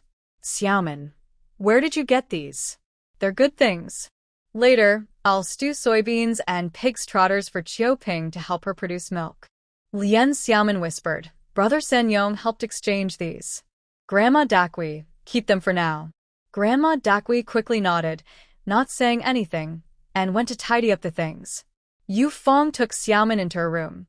The 2 children weren't there, only the little girl was left, easy to carry. She held her onto the Kong bed. Seeing Xiaomin worried and looking outside often, Yu Fong said, "Don't worry. Aunt Chen, who delivered the baby, said the baby's position is right. She's experienced and brought her daughter-in-law to help. Giving birth always takes some time." Around 10 in the morning, Aunt finally gave birth. Xiaomin heard the loud cry of the baby and happily grabbed Yufeng's hand. "Yufeng, my aunt has had the baby." Yufeng quickly went out to help Chui prepare water and busy herself, leaving Xiaomin inside to look after the little girl. About 20 minutes later, she heard more baby cries. Aunt Chen's daughter-in-law, Su Tsuelon, came out this time. Xiaomin wrapped the little girl in a blanket and carried her out. "Shanghai, congratulations. You have a pair of twins. What a rare thing. The older one is a boy, the younger is a girl. Both are very cute, fair, and healthy." Shanghai looked so happy that he almost lost his balance. Xiaomin was smiling inside, happy for him. In the cold weather, the newborn couldn't be brought outside yet. They had to wait until everything inside was ready. Just as everyone was about to ask questions, suddenly inside, Aunt Chen let out a surprised cry. "Oh my, is there another one?" Hearing this, Su Tsuelon turned around and went back inside. Zhang Dakui also carried water and followed, then closed the door. The remaining 3 people in the yard looked at each other, confused. Could it be triplets? Xiaomin silently hoped in her heart that her aunt would be safe and sound. After about 20 more minutes, Zhang Dakui opened the door, smiling happily. "Shanghai, you have 3 more babies. Qiuping is truly a hero in our family. No one expected this, 3 at once. The last one is a boy. He's a bit small, quite pitiful, but judging by how he cries, he's doing okay." Zhang Dakui was so happy she cried, wiping tears from her eyes. Xiaomin asked, "Chui, is my aunt all right?" "Yes, she's fine and doing well. She's tired and resting for a bit." "Don't go in yet. "Everything is fine. I'll go help tidy up a little." Hearing this, Shanghai finally felt weak and sat down on the ground, breathing a sigh of relief. Yufeng held Xiaomin's arm and said, "Luckily, you prepared extra things for the babies." Who knew she'd have 3 at once? Oh my, it feels like a dream, 3 babies. Xiaomin was also very happy, but after a little while, the little girl got cold, so she quickly went back inside. Zhang Dakui gave the midwife 2 yuan and a jean of millet. Aunt Chen and her daughter-in-law also congratulated her repeatedly, speaking auspicious words, and left happily. It's rare to see a family with 3 babies born at once in the nearby villages. The babies are all very cute, each more handsome than the last. Aunt Chen was thinking to herself that the Li family must be blessed. By this generation, things should start to get better. She planned to tell others about this happy event when she got back. After all, she was the one who delivered the babies. Meanwhile, in the yard, Yufeng was helping prepare food. Li Xianghai moved quietly and went inside to stay beside Lian Qiuping. He also looked at the 3 new babies, who were so adorable he couldn't stop smiling. Lian Xiaomin also went to see her aunt. She saw her lying there, sleeping, looking tired but fine, which made her feel relieved. She stretched her neck to look at the 3 babies. Wow, they looked quite impressive, all lined up and lying on the Kong, heated bed, wrapped in small blankets. 2 of them were fed with her own homemade milk, which made her very happy. She didn't disturb them much, just checked that mother and babies were safe, then left. Days passed quickly. On the 6th day after the babies were born, the good news from Li Xianghai's family spread far and wide. Everyone was amazed at how lucky they were to have 3 babies at once. But they also knew it wouldn't be easy to raise them. Times were tough, and everyone was struggling. Just feeding the babies with milk wouldn't be enough. Fortunately, Lian Xiaomin had brought some milk powder. Zhang Dakui didn't dare to tell outsiders. Only family members secretly fed the babies with the milk powder, and they were well taken care of. She told everyone to say they were feeding rice soup to outsiders. No one dared to say they were using milk powder. What kind of family would do that? And where would they get it from? Lian Qiuping's milk supply was limited, enough for only 1 baby. She was able to feed the babies well because she had eaten pig's trotters and other supplements. Her foundation was weak, and some people's physiques might just be like that. If it weren't for Lian Xiaomin bringing the milk powder, they would have had to feed the babies only rice soup. Other families might not even afford that. Soon, the first month passed, and the 3 babies were a month old. But because of the difficult times, there were no big celebrations. Later, relatives and friends came to visit, all praising how well the babies were being raised. Lian Qiuping recovered well after her confinement, gained some weight, and looked healthy. She looked at her niece, who was playing with the babies, and smiled, saying, "Xiaomin, I had my baby on the 6th day of the lunar month. Your birthday is on the 8th, but I didn't get to celebrate it for you." Lian Xiaomin saw the 3rd child crying, quickly picked him up, and handed him to her aunt. She watched as her aunt gently patted the baby and soon calmed him down. "Aunt, I'm already so grown up. Why do I need a birthday?" You don't have to worry about that. "Just take good care of your health." "Xiaomin, you're already a young lady at 15. Aunt Lian sighed, her eyes a little red. She thought of her late brother and sister-in-law at home, but she didn't say anything and certainly wouldn't share these sad thoughts with Xiaomin. Since Xiaomin came from another time, she hadn't met her biological parents or relatives, so her feelings were different. But she also felt that she had really grown another year older, especially the day before yesterday, when her relatives came to visit. It was a bit late, but they finally arrived. "Aunt, have you and Uncle named the 3 little children?" Xiaomin broke the somber mood and asked to change the subject. "Yes, we did. Their full names are Li Xianyao, Li Lan, and Li Xianrong. Their nicknames are Daba, Ernie, and Sanbao," Aunt Lian said softly, holding her little treasure. "Sanbao, your name is Li Xianrong. Is that okay?" The little child giggled happily. Xiaomin also smiled, thinking that their nicknames were quite casual, but their full names sounded quite old-fashioned, which was normal for this time. This 3rd child, the smallest at birth, looked a bit pitiful, but was also the most loved by everyone. Over the past month, Aunt Lien had been feeding him first. This little guy was quite bossy. If he was upset, he would cry twice and want to be held. As soon as he was held, he was fine. He loved to cry and make a fuss, but he was just this tiny, and everyone loved him. Daba, lying there, was the most obedient. Xiaomin looked at him from the side. He was awake now, lying on the Kong bed, but he wasn't crying. He was gently patted twice, and looked quite content. Ernie was also quite well behaved. She was the biggest at birth. After a month of being fed milk powder and full meals, she was now chubby and healthy. Zhang Dakui clearly loved her two older grandchildren the most, but she also took good care of Ernie. The birth of these three children brought endless happiness to the family, but it was also exhausting. The whole family was both tired and happy. Xiaomin always wanted to help, but her aunt and Dakui's nanny wouldn't let her. She was told to focus on her younger siblings. After all, the family had enough hands with them. On the day of the full moon a few days ago, Li Xianghai and Yufeng's eldest sister, Li Yufeng, also visited her parents' home.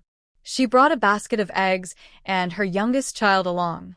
Her younger brother and sister-in-law have been expanding the family. They had 3 children in one go, which made everyone very excited. Li Yufeng had been saving eggs for a long time and brought them all. Last time, during the Lunar New Year, she came back with an old hen bought from the black market by Wang Baozhu. In any case, they had also bought some grain in Daliashu village before, so this year was finally manageable. Li Yufen's youngest, called Dandan, is almost 5 years old. She is thin and small. When she saw the sweet potatoes brought by Xiaofu in the yard, she was very happy. Soon, the children started playing together. Li Yufeng stayed at her parents' house for a few days. Dandan, Xiaofeng, and Xiaofu played so happily that they didn't want to leave. She said, "Xiaomin, if you get a chance, come visit our village. Look at these 2 brothers, they're so good. Next time, bring Xiaofu along to play." Xiaomin nodded in agreement. Yufeng is very outgoing, quite different from her shy younger sister Yufeng, but they look quite alike. Life went on peacefully. After the New Year, Xiaomin only went once during the 15th day of the lunar month to the commune to settle accounts with Qian Yi and Sun Xiefeng and to check on supplies. Sun Xiefeng and his cousins didn't stay long. On the 3rd day after Xiaomin left Laoshantan, they returned to Sandaogo commune. The family received accurate news that after Su Manhwa was arrested, he confessed everything. The secret agents would definitely execute him. The old man, the eldest uncle, and the second uncle, along with everyone else, finally breathed a sigh of relief.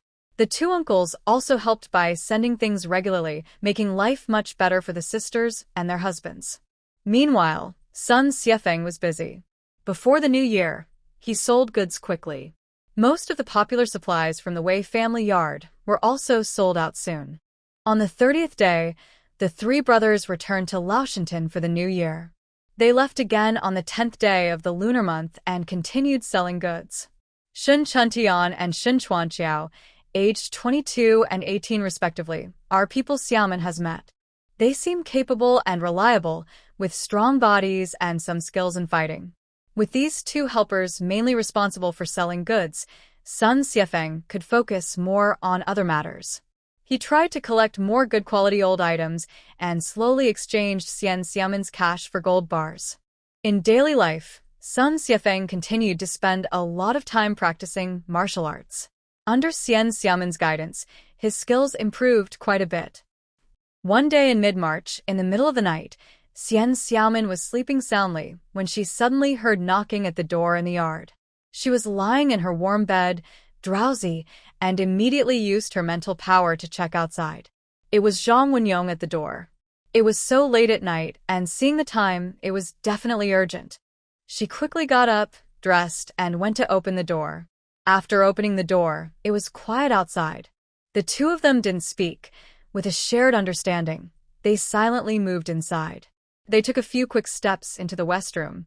Xiaomin lit the kerosene lamp, knowing the situation was urgent, and asked directly, "Brother Wenyong, what happened?" Zhang Wenyong, tall and slender, sat on the kong, a traditional bed, showing no signs of panic, just slightly furrowing his brows. He quietly said to her, "As I expected, someone from above was sent to take my father away tonight. They're probably investigating the large grain purchases." Xian Xiaomin stood by the Kong, facing him, grabbing his arm quickly, and asked hurriedly, "What exactly happened? Please tell me in detail." "Tonight, after midnight, 2 people came to my house and called my father outside. They said a few words. A few minutes later, my father returned and told my mother and older brother that the leaders upstairs wanted to discuss something urgent with him. It's nothing serious, just matters related to the production team. They told him not to worry if he doesn't come back for a few days." He continued in a low voice, "When I heard the noise, I got up and went out. Seeing my father's expression, I knew something was wrong. After he left again, I climbed over the wall from the backyard and quietly followed them. I also saw that after leaving my house, my father was handcuffed." Xian Xiaomin was startled. She moved closer to him and asked softly and urgently, "Did you follow them?" "I followed them out of the village. I saw a jeep, and the person in charge was driving it himself. It looks like 3 people came in total, including the one from my house." Zhang Wenyong's face was serious. He leaned his hands slightly behind him on the Kong, broad shoulders supporting him, and looked up with narrow eyes at the person standing in front of him. The person who got out of the car was probably under 30 years old, very short, no taller than 1.68 meters, but he looked strong and capable. He carefully recalled in his mind. That person, based on his clothing, seemed to be part of a special team. His sharp presence was unusual, not ordinary. Lian Xiaomin nodded silently, remembering everything, and continued to listen quietly. "I remember your words. I didn't go after them. If they were sent by the authorities, it wouldn't help. The 3 of them took my father in a jeep and left quickly.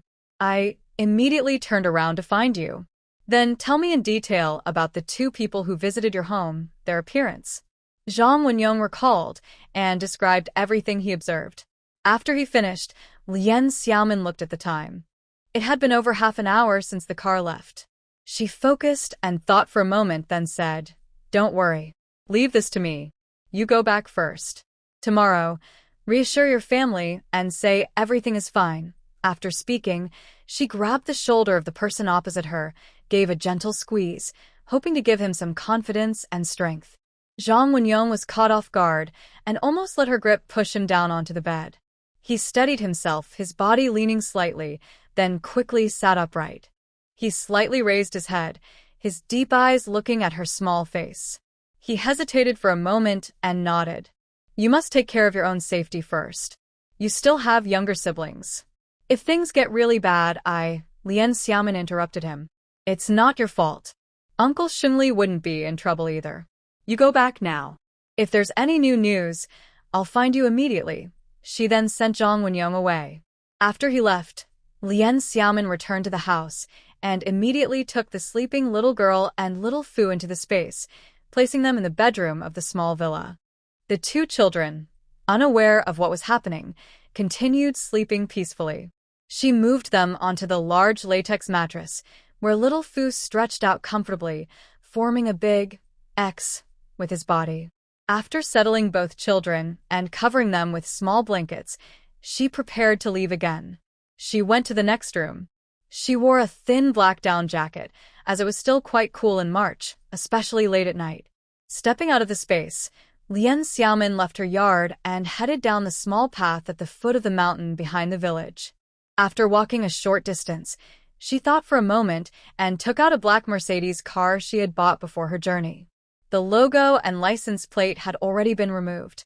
Late at night, with no one around, the car felt more comfortable and performed better. She didn't rush to get in. After stopping, she closed her eyes, focused her mental energy, and soon summoned a small sparrow. She hypnotized it and then placed it inside the car. Only then did she start the car and drive in the direction the sparrow indicated. At a fork in the road, the lively little sparrow jumped to the left, so she took the left path. In the dark night, she drove forward for about an hour and a half until she reached an unusual large courtyard. Lian Xiaomin used her mental power to check. There was a guard at the gate, and someone was on night duty in the guardhouse. She didn't get closer. She stopped the car, released the Sparrow, and entered the space with the Mercedes. She also checked on her sister-in-law, confirmed she was still sleeping peacefully, and felt relieved. She changed into men's clothes in the neighboring study, took a disguise pill, and transformed into a middle-aged man about 30 years old, the appearance of someone who had appeared in Washington. After changing clothes and putting on a black hat and mask, she planned to go and investigate. According to the message from the Sparrow, this place is near the foot of the mountain with a small forest nearby. The location should be close to Dan County, but not inside the city, making it somewhat secretive. When she left the space, it was almost 3 a.m., and everything was silent. Lien Xiaomin moved quietly, avoiding the main gate guards, and took a detour to quickly approach the east side of the wall. She stopped at the base of the wall and used her mental power to check inside the courtyard. Inside the large courtyard, there were 2 rows of houses on the west side, and on the east side, a 2-story small building. It didn't look like a residence, but more like an office. On the front side of the single-story building, 1 room was lit. On the second floor, 2 rooms were lit. Outside the courtyard wall, Lien Xiaomin focused her mental energy to listen carefully. In the room on the first floor, 2 people are sitting at a desk, wearing military coats and yawning from time to time. One of them, a younger man about 25 or 26, is lying face down on the desk. He props his head up with one arm and says to the other man, who is in his 30s, "Brother Zhao, I'm getting a bit sleepy. Do we have any more tasks? I wonder when we can go home and sleep." The man called Brother Zhao touches his beard and looks at him, replying, "Go home? Don't you know why the director sent us here? We are to fully assist the special team leader, Jean Li, until the mission is complete. Then isn't that still not finished? Didn't they all go far away and bring someone back from Sandow Gully overnight?" Brother Zhao smiles, puts his hand in his pocket, and takes out a cigarette. As he smokes, he says, "Wang, you're still too young. You don't know what kind of secret this is, but do you think I wouldn't know who Jean Li is?" Young Wang looks a bit confused and watches him, listening carefully.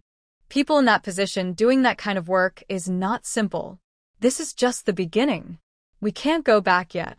But if we perform well, we can add some good experience to our records here in Dan County. He lights his cigarette, takes a puff, and with a serious expression says, outside the wall, Lien Xiaomin is thinking, these 2 people on the first floor are the ones who took Zhang Xingli from home. They seem to be sent by the local bureau to assist the special team, working with someone named Jean Li to handle this matter. She continues to observe the 2 lit rooms upstairs.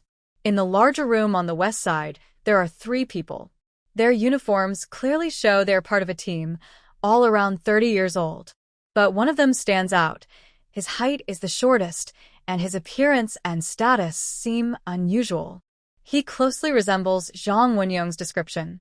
The other 2 are over 1.75 meters tall and seem to follow his orders. Lien Xiaomin guesses that the shorter, stocky person is probably Jean Li, the one mentioned by the 2 on the first floor. He is very young to have achieved what they described, which suggests he is quite capable. She then looks at another room closer to her side, where only one person is sitting on a chair. It's Zhang Xingli. Her heart tightens immediately as she observes Zhang Xingli's condition carefully. Fortunately, the handcuffs were removed, and he was not restrained. He sat quietly there, looking tired, with a pale face, eyes slightly closed, leaning back in the chair. The room is about 25 square meters, with a desk that has a glass of water on it. Near the door, there is an empty chair. Against the inner wall, there is a single bed with a blanket on it. Seeing that Zhang Xingli is currently safe, he felt relieved. Lien Xiaomin focused her mental energy on the next room to continue listening to the situation of the 3 people. She saw a person standing by the window, with a long face, thick eyebrows, big eyes, staring into the dark night outside, distracted but silent. Suddenly, he couldn't stay calm anymore. He turned to the person sitting at the desk writing documents and said, "Boss, my Captain Jean, it's been over half an hour since we brought him back. This person isn't saying anything. You're being too polite. Food is very important to us. We can't let the team go hungry and defend the country at the same time. Meanwhile, about 2 or 3 meters from the desk, a burly man was sitting on a leather sofa.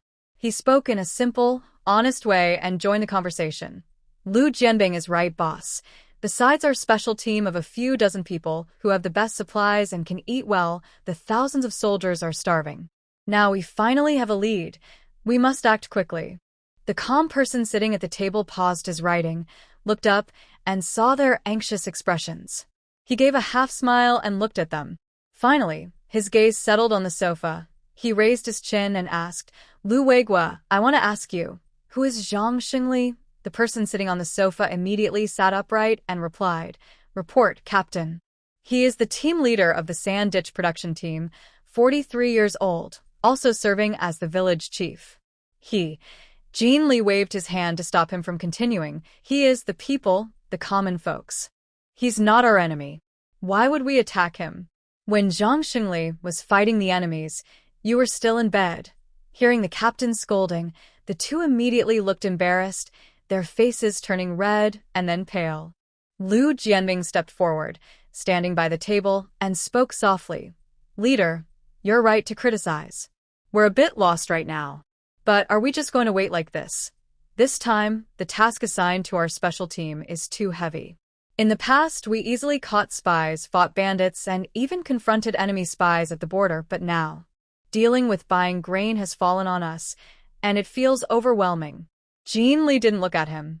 He reached for a pack of cigarettes on the table, took one out, and Lu Jianbing immediately leaned over, struck a match, and lit the leader's cigarette with eager care. Jean Li is just a year older than him, but having worked together through many dangerous missions and saved his life several times, he's quite capable and skilled. In Lu Jianbing's mind, he considers the team leader like a brother. Although they are about the same age, he sees himself as just a younger brother. Jean Li took 2 puffs of his cigarette, squinted at Lu Jianbing, smiled slightly, and sighed. Don't worry too much. Do you know where Fanwu went? What about the deputy team leader? The two asked together, eyes wide. I sent him to Jing County to investigate another lead. There are 7 villages that bought a large amount of grain. The leaders of these 7 production teams are involved. According to Xue Daqing from Lao Shanshan, the person making the deal called himself from the black market and approached him voluntarily to sell grain. He took another drag and continued. Features, around 30 years old, masked but with some visible skin, dark skin, average build, deep voice. Lu Weigua also got up from the sofa and walked over to stand at the table, listening carefully. Can we catch this black market person? He asked anxiously. Jean Li shook his head. Fan Wu reported that the lead has gone cold. He also found some clues at Hongxing Farm nearby, which might be related to the masked person. But until now, no matter what, they can't find this person. The local black markets have checked thoroughly, and there's no trace of him. Lian Xiaomin, standing outside the courtyard wall, heard this and was secretly surprised. This team is very capable. No wonder they're the top squad among the special forces. She couldn't help but wonder what exactly those clues pointed to. How could the people at Hongxing Farm and Lao Shanshan be connected? In a moment, she immediately realized where the problem lay. It must be that the nearby tire tracks are the same. This might be the only flaw. It seems the other side is almost following me in tracking the food. Only by acting quickly can I find these clues before the traces disappear. Even if their reconnaissance skills are strong, they can't truly track me, but I do admire their effort. The person standing quietly in the dark, in the cold night wind, is deep in thought. In my space, I have so much food, some bought in bulk before crossing, and others grown continuously after gaining the space on the black land. After a few batches, the stock is still quite large. If I give some to the team and handle it carefully, it could work, but I need to be more careful. After a moment, Lian Xiaomin has made up her mind. She concentrates and uses her mental power to hypnotize Zhang Xingli in a room to the east, sending a message into his mind.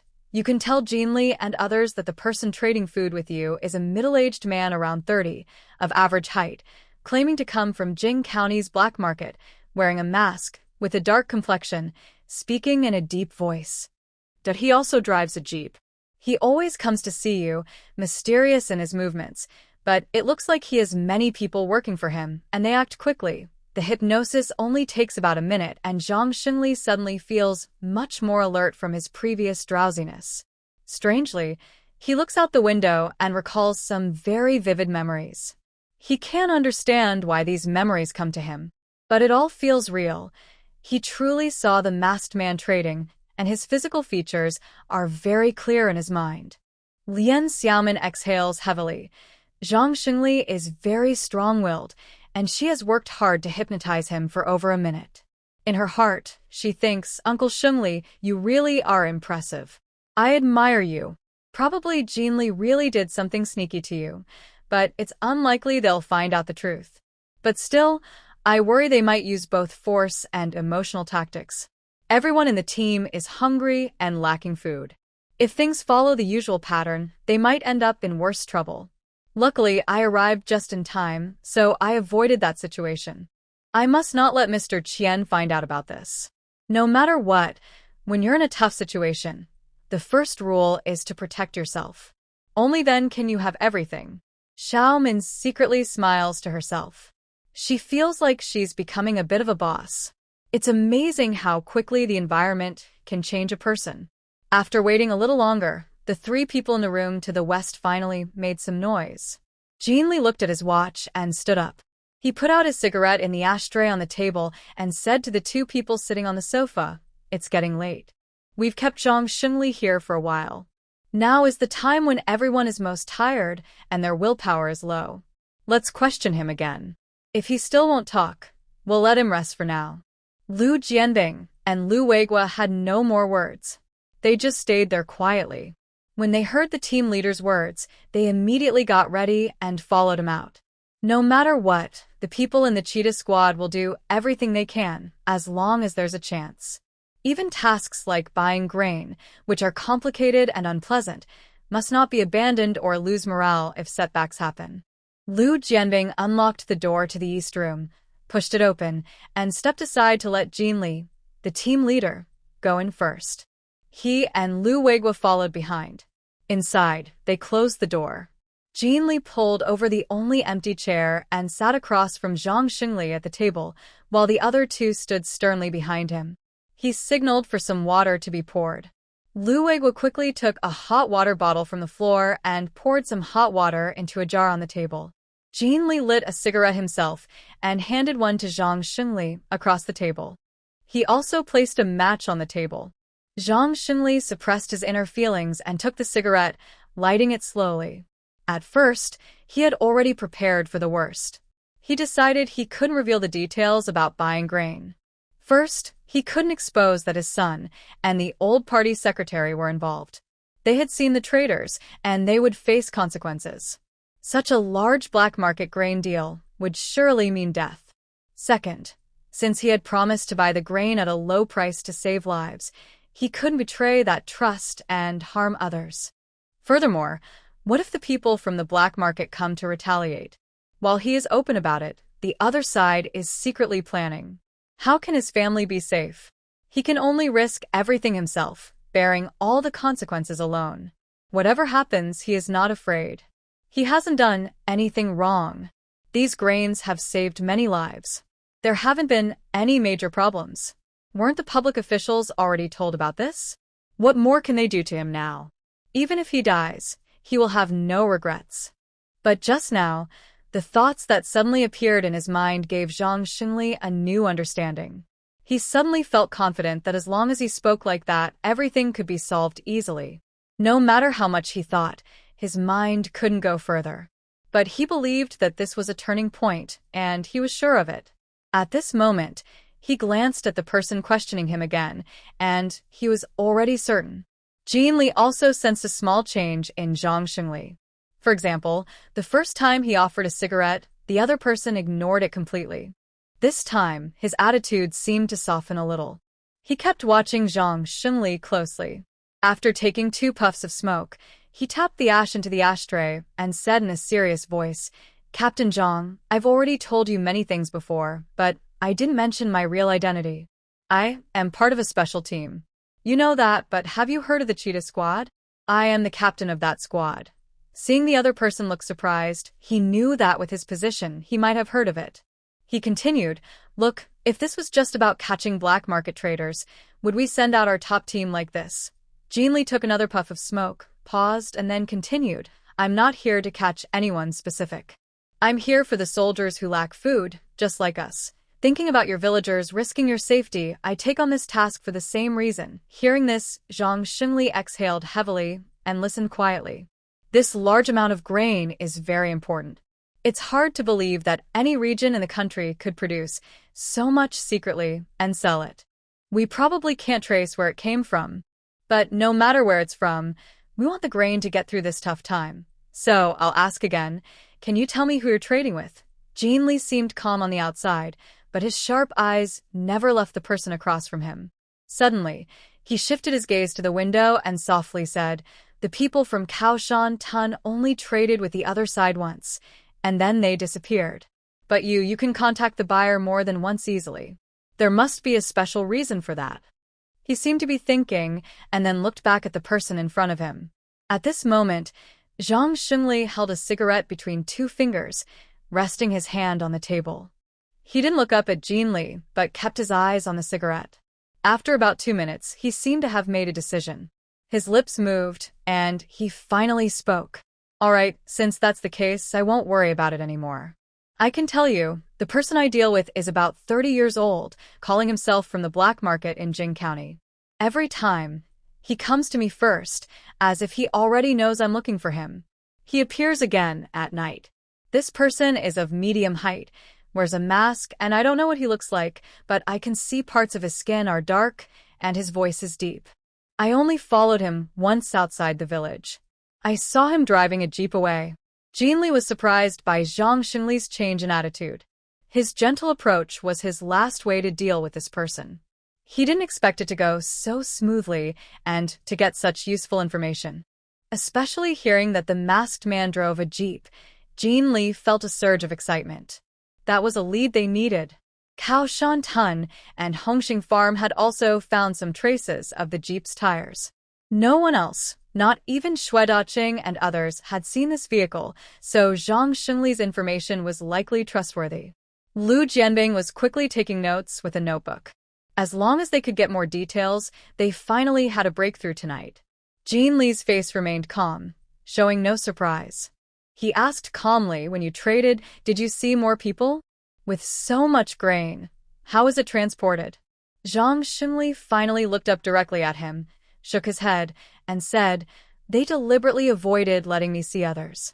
Only this masked man came to trade with me. But I could feel that there were definitely more people involved because the transportation was very fast." Goldli carefully asked the middle-aged man in the mask some details.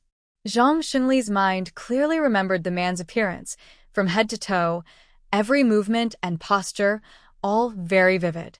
He answered truthfully and in detail.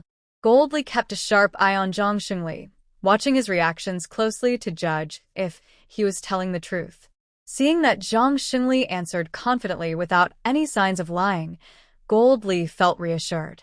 With his rich experience in questioning and keen insight, he could tell if someone was lying. Zhang Xingli's answers matched the statements of the other team leaders who had seen the masked man, with no discrepancies. Goldli exhaled a breath of relief, feeling a bit relaxed, but also a little frustrated. He was glad to have broken through Zhang Xingli's defenses, but still couldn't find more clues about the masked man. "Sai, is there really no way?" He felt a bit puzzled. But soon, he had a new realization. Zhang Xingli said the masked man seemed to know him very well, as if he knew he was looking for him to buy grain, and would appear on time to find him again. Goldli focused his mind, thinking that this person must be connected to Zhang Xingli in some way. Being able to predict his thoughts meant he was familiar with his situation. Now, if he took Zhang Xingli back to the Cheetah Squad headquarters overnight, would the other person also be watching everything? With this thought, Goldli's sharp eyes looked out the window. He then stood up slowly and walked to the window, staring into the endless night outside, as if imagining that someone else was also watching him at this moment. Could it be like that? Goldli's heart started pounding faster. Meanwhile, Lian Xiaomin was using her mental powers to observe everyone inside the house, noting every small expression and movement. She knew the leader was leaning against the window, looking outside, but she was hidden behind a tall wall, so he couldn't see her. There was a strange sense of connection. She seemed to feel what Goldley was thinking at this moment. Although she didn't want to try hypnotizing him, his mental strength was very strong, and a careless attempt could backfire. She felt that without using mental control, she could still understand him to some extent. She could even predict what he was thinking. Although Xiaomin Lian is confident that her opponent is no match for her in fighting skills, Jean Li is truly sharp in investigation and careful thinking. That kind of understanding. Maybe this is a battle between strong people. Suddenly, Xiaomin Lian performed a quick flip, hooked with one arm, and leapt onto the high wall, but did not fall back into the courtyard. Instead, she straightened up, stood on the wall, and looked up at the person in the second-floor window. In that instant, with the help of some lights in the courtyard, Jean Li clearly saw that someone was standing outside on the wall. His blood seemed to flow faster, and a sudden storm arose in his mind. His heart pounded like drums. A middle-aged man, about 30 years old, with a medium build, wearing a mask. In a flash, Jean Li thought, could this be him? He quickly turned and ran out of the room like a brave hunter facing an enemy, moving swiftly and confidently toward his target. A few seconds later, he reached outside the building, but the spot on the wall was empty. No one was there. But he never doubted that what he saw just now was real. No, who was that person? He would never doubt himself. Without stopping, he continued running toward the main gate of the courtyard. Jean Li rushed out of the gate and looked into the darkness. Far away, he saw a shadow moving quickly. He didn't hesitate and kept chasing. Following behind was Lu Weigua, like a fierce beast, close on his heels. Lu Weigua didn't know exactly what the team leader saw outside the window, but he had been following him for over 10 years. He knew this was the sharpest reaction during investigation and combat. No need for words. There was definitely a dangerous enemy that couldn't be abandoned, so he kept following. When they reached the gate, Lu Weigua shouted to the guard, "Alert!" Without wasting time on more arrangements, the leopard squad would take action to guard. So, he continued chasing the person who was about 6 or 7 meters ahead. Jean Li kept close to the shadow, running about 5 miles until he reached a rocky hill. The shadow stopped and turned around, eyes fixed on the pursuer. Jean Li also stopped, standing 5 meters away from the other person, catching his breath. The distance was not far, but the running was very fast. To be safe, he had to keep up. This chase was very important to him. He knew how important the masked person was and couldn't afford any mistake. If this lead was lost, there would be no other way. What surprised him was that the other person didn't look very strong, but when running, he moved as lightly as a swallow. Only he could keep up with him. Before turning to look back, Lu Weigua, who was following, had already disappeared and was nowhere to be seen. At this moment, the man's breathing was steady and not even a little tired. How could he do that? If he weren't a strict materialist, he might think he was encountering a magical creature because his movements and posture were so light and graceful. Even Xiaomin was not in a hurry. She quietly waited for Jean Li to catch his breath. She had been secretly watching the other person. Usually, the top fighter in a team isn't a cold, handsome hero from a story. That's just what people like to imagine. It's more likely to be someone like Su Sanduo or Su Mumu, real soldiers. That's more believable. After a while, she spoke first. "Your name is Jean Li, the leader of the cheetah squad, right?" Sharing this kind of information that ordinary people wouldn't know was her way of misleading him. She wanted Jean Li to think that the masked person's appearance wasn't because someone nearby knew about Zhang Xinli being taken away, which had triggered the masked person. This way, Zhang Wenyong wouldn't be suspected or exposed. Now, it seemed as if the cheetah squad situation was already known to the masked person. Jean Li suppressed a shock. Suddenly, a feeling of frustration rose in his chest. For the first time, he felt like he was facing a real opponent. It seemed that all his actions and thoughts were being predicted by the other person. Under this kind of feeling, how could he not feel frustrated? But he was helpless because the other person's pressure was too strong. That's right, I am Jean Lee.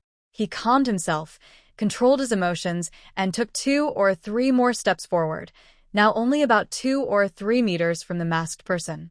Facing such a dangerous opponent, his instinct was to feel excited about the fight. But the best soldiers are those with the strongest self-control, who can stay calm even in danger. 2 pairs of eyes stared at each other without anyone making a move. Jean Lee carefully observed the person in front of him from such a close distance. After thinking for a moment, he spoke. I don't know how you found this place so quickly. Maybe my actions have been under your control all along. Did you sell the large amount of grain to Zhang Xingli and Xue Daqing? Yes, that's me, Lian Xiaomin answered straightforwardly. Then come with me.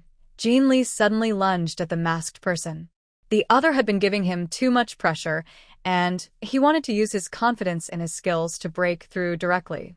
The person rushing toward him moved like a swift leopard, agile and fierce at the same time. Lian Xiaomin quickly dodged the attack, sidestepping like lightning. Jean Lee spread his arms and struck again with a heavy punch aimed at the person's head. Lian Xiaomin bent down and dodged skillfully. In a few quick moves, she managed to weaken his momentum. Jean Lee thought that since he was stronger, he could win with force. He decided to use powerful attacks to defeat his opponent. The nimble person saw his intention and smiled inwardly. You want to fight me with strength? I'm afraid I might break your bones in one hit. If you don't understand, don't blame me. She then used her best close combat grappling technique. Taking advantage of an opening, she grabbed his right wrist with one hand, twisted, and pulled it to the side. In an instant, Jean Lee let out a muffled sound. He felt a force like a mountain pressing down on him, and he was completely unable to resist. This feeling was so intense that it couldn't be exaggerated at all. He didn't even know how his body suddenly lost control. The force threw him out like a rag doll, and he fell heavily to the ground. At the same time, the pain told him that his right arm was dislocated. He was stunned, unable to believe that with his skills, he could be caught so easily in just a few moves. How was this possible? He, a military champion, was shocked beyond words and couldn't recover. Moreover, seeing how relaxed the other person was, it seemed there was still room to spare. The opponent didn't want to seriously hurt him. Otherwise, with such strength and fierce fighting, Jean Lee would have been badly injured easily. But he couldn't hesitate now. He had to fight back and couldn't give up. At that moment, suddenly someone appeared about 10 meters away, shouting, "Don't move or I will shoot." Then he quickly asked, "Captain, are you okay?" No matter if it was hand-to-hand combat or shooting, at this moment, there was no time to care about those things. Jean Lee sat on the ground and hurriedly drew his gun from his waist. The 2 men, one in front and one behind, both pointed their guns at the masked man. Lian Xiaomin saw how unfair this was and felt a bit upset. After all, he couldn't beat her in a one-on-one fight, and now they both had guns, which made things awkward for them. He cleared his throat.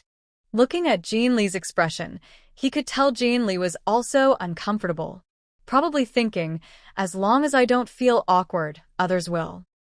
Let me show you. Do you think you can threaten me with a gun? Lian Xiaomin quickly bent down, pulled out 2 small knives from his waist, and swung them toward the opposite directions. In a flash, both knives hit the guns in the hands of the 2 men. Bang! Bang! Both guns were knocked far away and fell to the ground. The 2 men panicked and looked a bit lost. Jean Lee was very surprised. If the masked man wanted to kill him and Lu Weiguo, it would be easy. But clearly, the other person had no intention of killing them. He sighed inwardly. That person's speed in drawing the knife was incredibly fast, much faster than him. He couldn't help but admire. How about it? Any more guys coming? Still want to fight? Lian Xiaomin looked at the people here and then at the newcomer, raising an eyebrow. You're Lu Weiguo, right? Why are you still chasing after us? I say, are you too ashamed? Can't fight one-on-one? Now you're using 2 guns, isn't that embarrassing? At this moment, the moon was high in the night sky, shining down on their faces. Their awkward expressions were clear to see. Forget it, she thought. She shouldn't push too hard. They didn't really have hostility. If the other side wanted to fight, then let them. Actually, Jean Lee was very skilled, one of the best. But when facing her alone, he would definitely lose. Since that's the case, after all, they were part of the cheetah squad. No need to humiliate them too much. Just vent some anger, and be done. Lu Weiguo was stunned. Without thinking much, he ran over first and gently helped the captain up. Seeing that the other person was fine, just with a dislocated arm, he relaxed. Jean Lee stood firm, took a deep breath, and ignored his own arm as he spoke. Brother, we are here to complete a mission. We can't reveal everything to the enemy, but now I see you mean no harm. Please forgive me. The masked man nodded slightly, but said nothing. Jean Lee continued cautiously, since you know my identity, I wonder if I can buy some grain from you. Lien Xiaomin pretended to think for a moment and said, that's possible, but I have one request. Hearing this, Jean Lee's spirit lifted. Please go on. I will only meet with you two for the deal. I can't tell anyone else. After the trade, how you handle the aftermath and what you tell your superiors is up to you. Lien Xiaomin turned slightly, not facing them directly, acting as if she was admiring the moonlight naturally. In fact, she was ready. When you're weak, you can strike. No, she didn't want their lives, but after their recent defeat and shock, their willpower was at its lowest. She took the chance to use her mental powers to hypnotize them, planting a strong thought in their minds. Do not reveal the masked man's presence. Stop investigating after the grain is exchanged, erase clues, and only fake some information to deceive their superiors. It took about 7 or 8 seconds. The hypnosis ended, and it seemed like nothing had happened.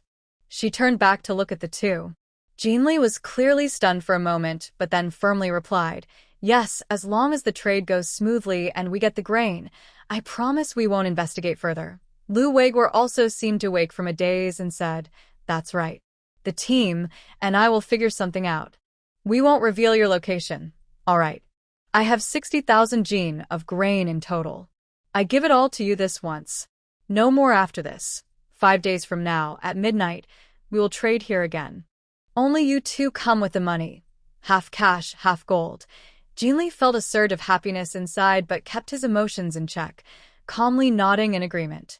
Lien Xiaomin thought to herself that if all the black soil in the space was used to grow grain, it would mature in about 5 days. Continuous planting for a month could produce over 200,000 jin each month. At the Victoria Harbor storage base, they also found several warehouses with various grains. This time, they could also clear out some supplies.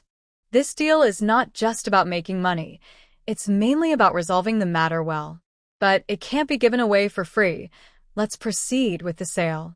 Since the quantity is large, the price per unit will be slightly lower. After a few more minutes of negotiation, both sides agreed on the details. Lien Xiaomin stepped forward, supporting Jean Lee's arm with both hands.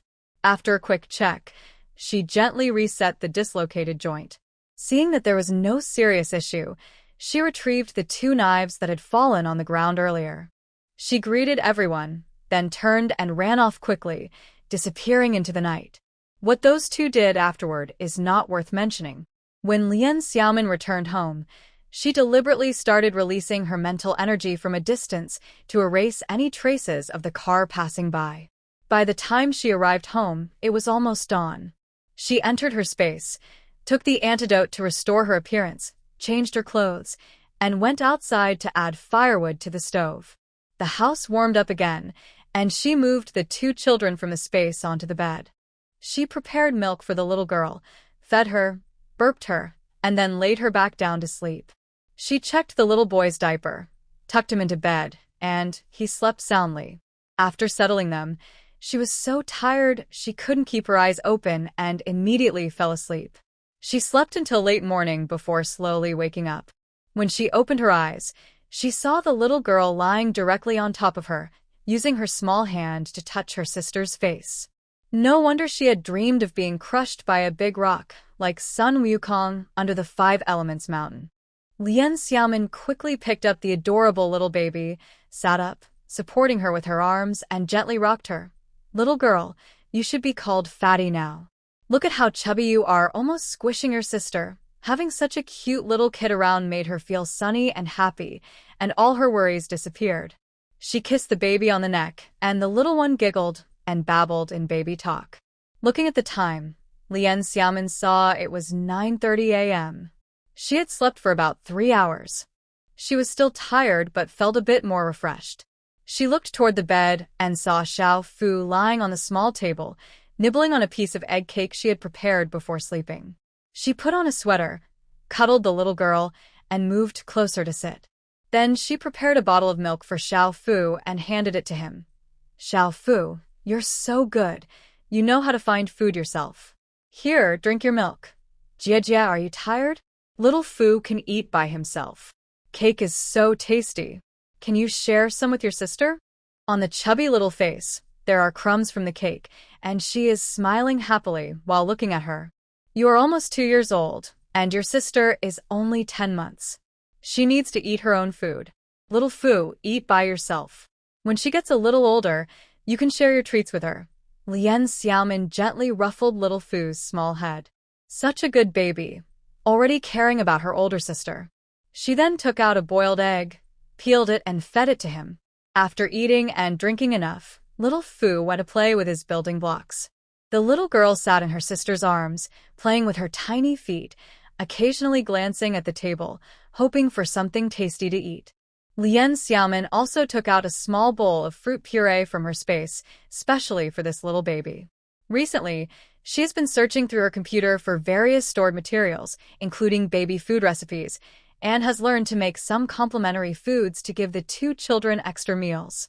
After feeding them, she went to wash up and eat. That night was very tiring, and she didn't bother with breakfast or lunch. Lien Xiaomin ate a full bowl of dumplings, 2 fried eggs, and drank a glass of fresh orange juice, finally feeling satisfied with a big burp. It's been almost half a year since she traveled here, and she's been steadily increasing her nutrition. This body is at a crucial stage for growth, so she must keep it up. Fortunately, she has already grown to 1.54 meters, an increase of 4 centimeters. Actually, Lien's family is quite tall. Lien Xiaoping is about 167 centimeters. In her previous life, with her long and slender figure, she didn't want to be too short in this life. She had taken beauty pills before, hoping to improve her skin, avoiding high-altitude redness and roughness. Over time, her skin has improved a lot, full of collagen, which is a sign of youth, and her acne has disappeared. Spring farming in the Northeast usually begins in late April. At that time, she will see whether to hunt and exchange work points or go to the fields. Anyway, people with strength can do any kind of work well. In the morning, she played at home with little Fu and little girl. Until noon, the 2 little ones took a nap, and Lien Xiaomin took the opportunity to rest a little herself. Taking care of children is not easy. I think about my aunt's family, who just added 3 little babies. It must be very tiring. I can't imagine how hard it is. Fortunately, they have many helpers. Even after Autumn Ping finished her confinement period, she can do all kinds of chores. Zhang Dakui and Yufang are also very capable, each one doing the work of 2 people.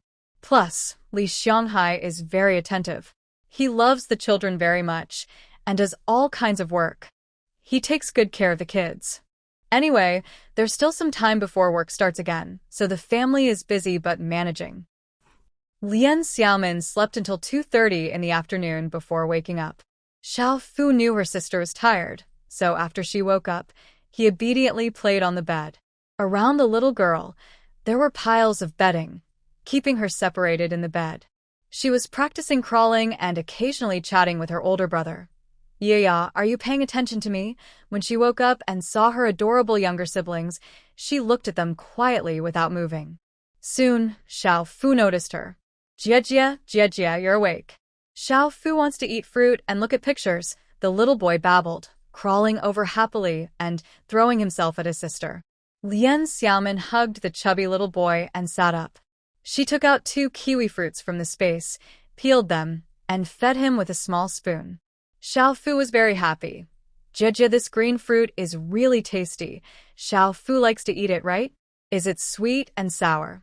Yes, Jia Jia, I want to eat too. He even tried to push the second kiwi toward his sister's mouth. Lien Xiaomin kissed his chubby little hand. Here, you can have these 2 small kiwi fruits. I'll eat mine later. After eating the fruit, she took Xiaofu to look at picture books, telling him stories as they looked. The little girl also crawled over, her big curious eyes watching intently. Lien Xiaomin hugged her in her arms, and they looked at the pictures together. At 4 p.m., the little girl drank some milk and then got sleepy. She was cuddled to sleep and covered with a quilt on the bed. She also dressed Xiaofu in a small cotton jacket, put on his little hat and scarf, and sent him outside to play with the sweet potatoes. Xiaofu ran and jumped in the yard, which was good for him to get some exercise. Lien Xiaomin watched him from nearby and tidied up the firewood pile. Suddenly, someone arrived outside the yard gate without knocking, calling softly, "Xiaomin." Third brother Yong. She immediately recognized that it was Zhang Wenyong. She went to open the door and invited him in quickly. He turned around, closed the door properly, and motioned for him to come inside. "San Yonggua, do you want to play with Xiaofu?" The little kid, walking on short legs, hurried over, blocking the way, and hugged Zhang Wenyong's leg. Zhang Wenyong gently pinched his little face, bent down, and said, "Xiaofu, is the sweet potato well behaved? Are you taking good care of it?"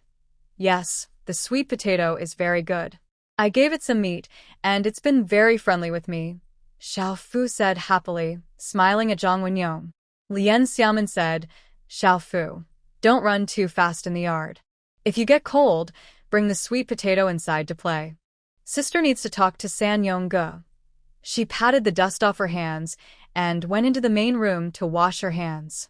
Zhang Wenyong ruffled the little kid's soft, fluffy hair, feeling how nice it was, then patted his own chubby little hand and let him go play. "Come sit in the east room.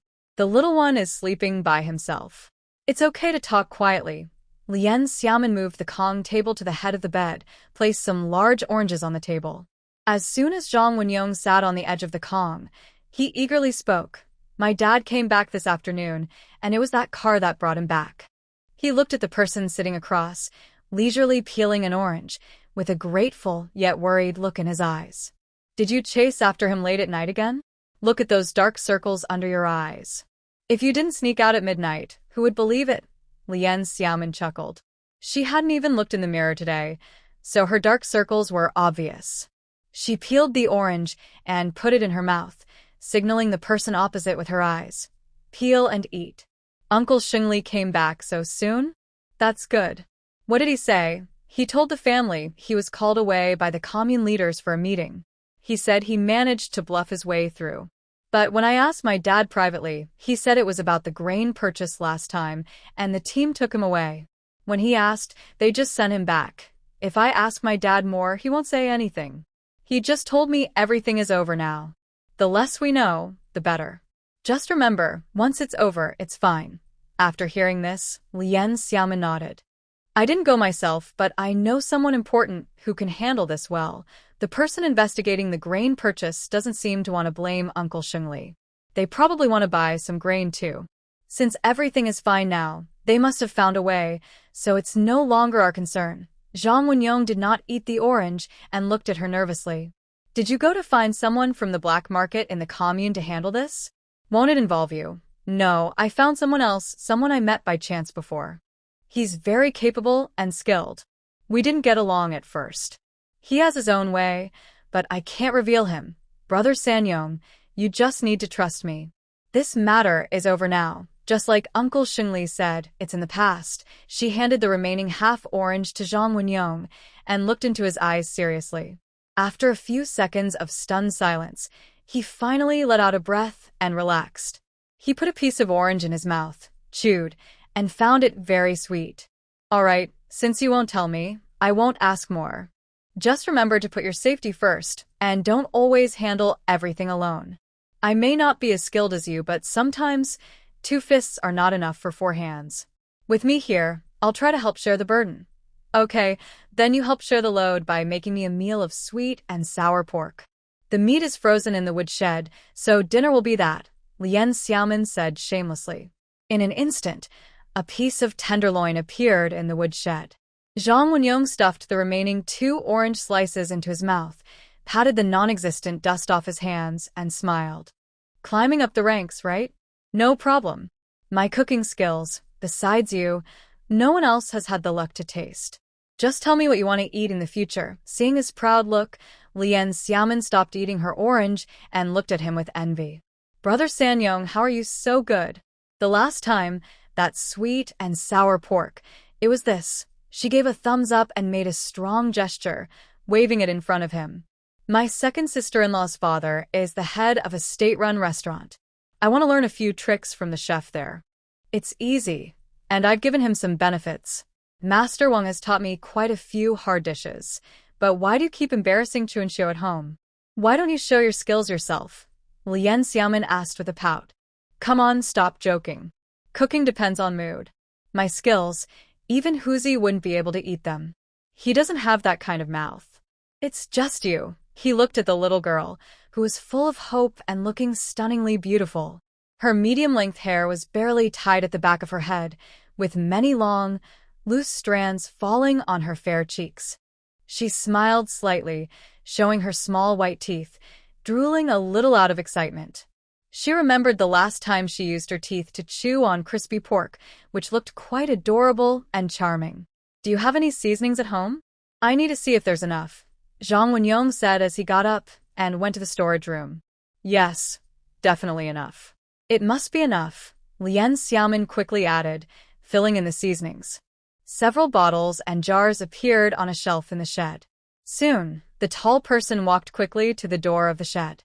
Zhang Wenyong opened the door and looked inside.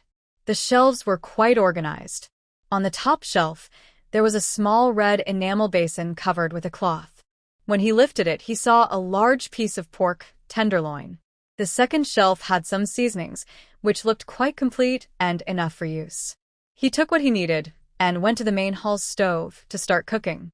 Lien Xiaomin hurried to the west room, found a small bag of rice in the cabinet, and cheerfully handed it over. I want to eat rice. As it got dark, Lien Xiaomin lit a kerosene lamp. The little one was already awake. She placed the baby on the bed and sat beside the quilt pile, playing with her little feet. Xiao Fu had already washed his hands and was kneeling at the table, sniffing the delicious smell coming from the table. Jia, time to eat meat. Sanyong's pot makes it smell so good. He eagerly reached for the table edge with his small hand, his mouth moving as he stared intently at a large plate of crispy pork on the table. Xiao Fu, you can't bite this. Let me dip some sauce for you to taste. There's also scrambled eggs made by Sanyong, which smell really good. Lien Xiaomin scooped a small bowl of rice porridge from the small iron pot on the stove, mixed in some sweet and sour sauce from the crispy pork, and fed it to him. Xiao Fu squinted happily, enjoying his food. He took another bite of scrambled eggs, his cheeks moving as he ate eagerly. After feeding the little one, Zhang Wenyong finished preparing the last dish, candied sweet potatoes, and placed it on the table. Wow, Sanyong, this string is so long.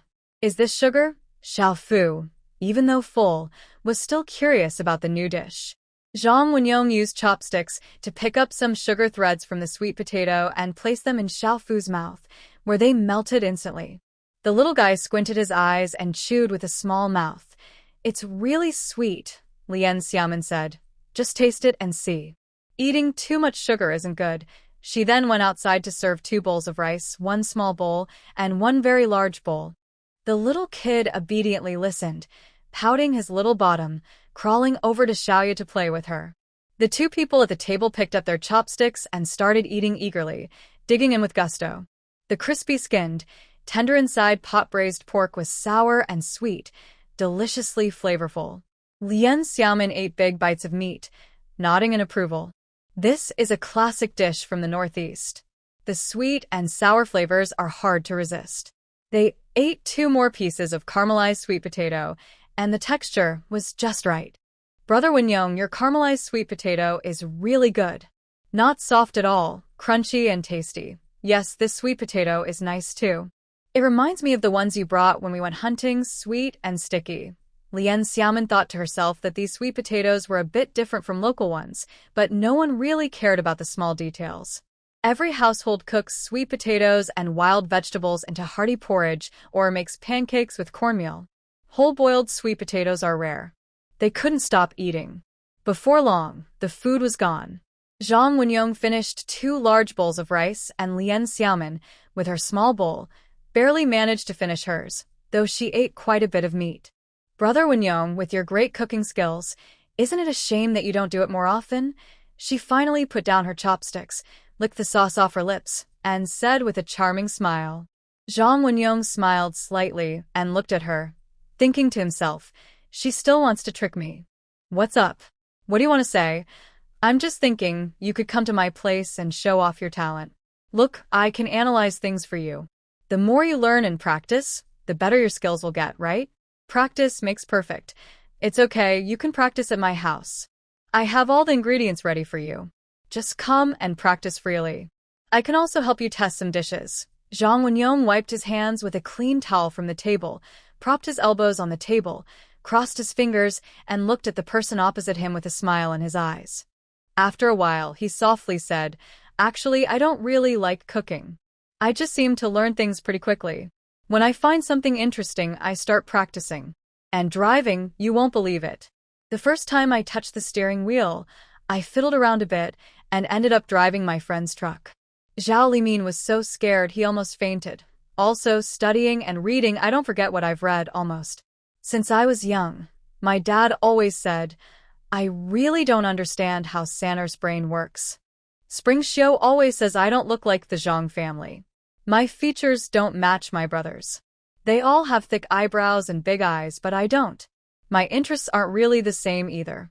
As for cooking, besides my sister-in-law, who cooks very well, the rest of us are pretty bad at it. You are Neza, the most unusual son of Li Jing. Lien Xiaomin suddenly reached out and patted Zhang Wenyong's head. His thick, fluffy hair was a bit stiff, neither too long nor too short, naturally covering half his forehead. Zhang Wenyong was momentarily stunned by her casual gesture. After a couple of seconds, he chuckled and said, You really think highly of my dad, calling him the Toda Tianwang.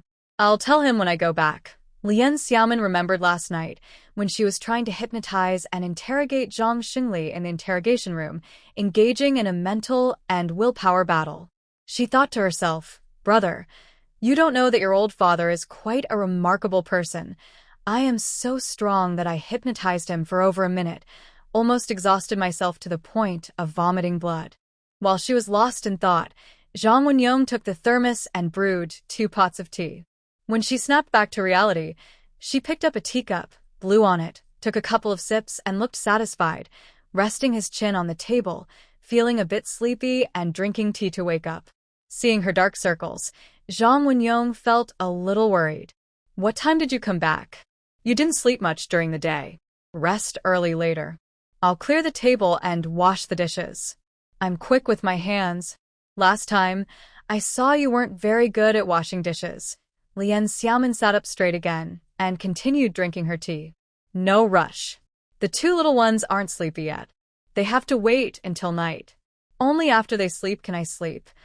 When did I become so bad at washing dishes?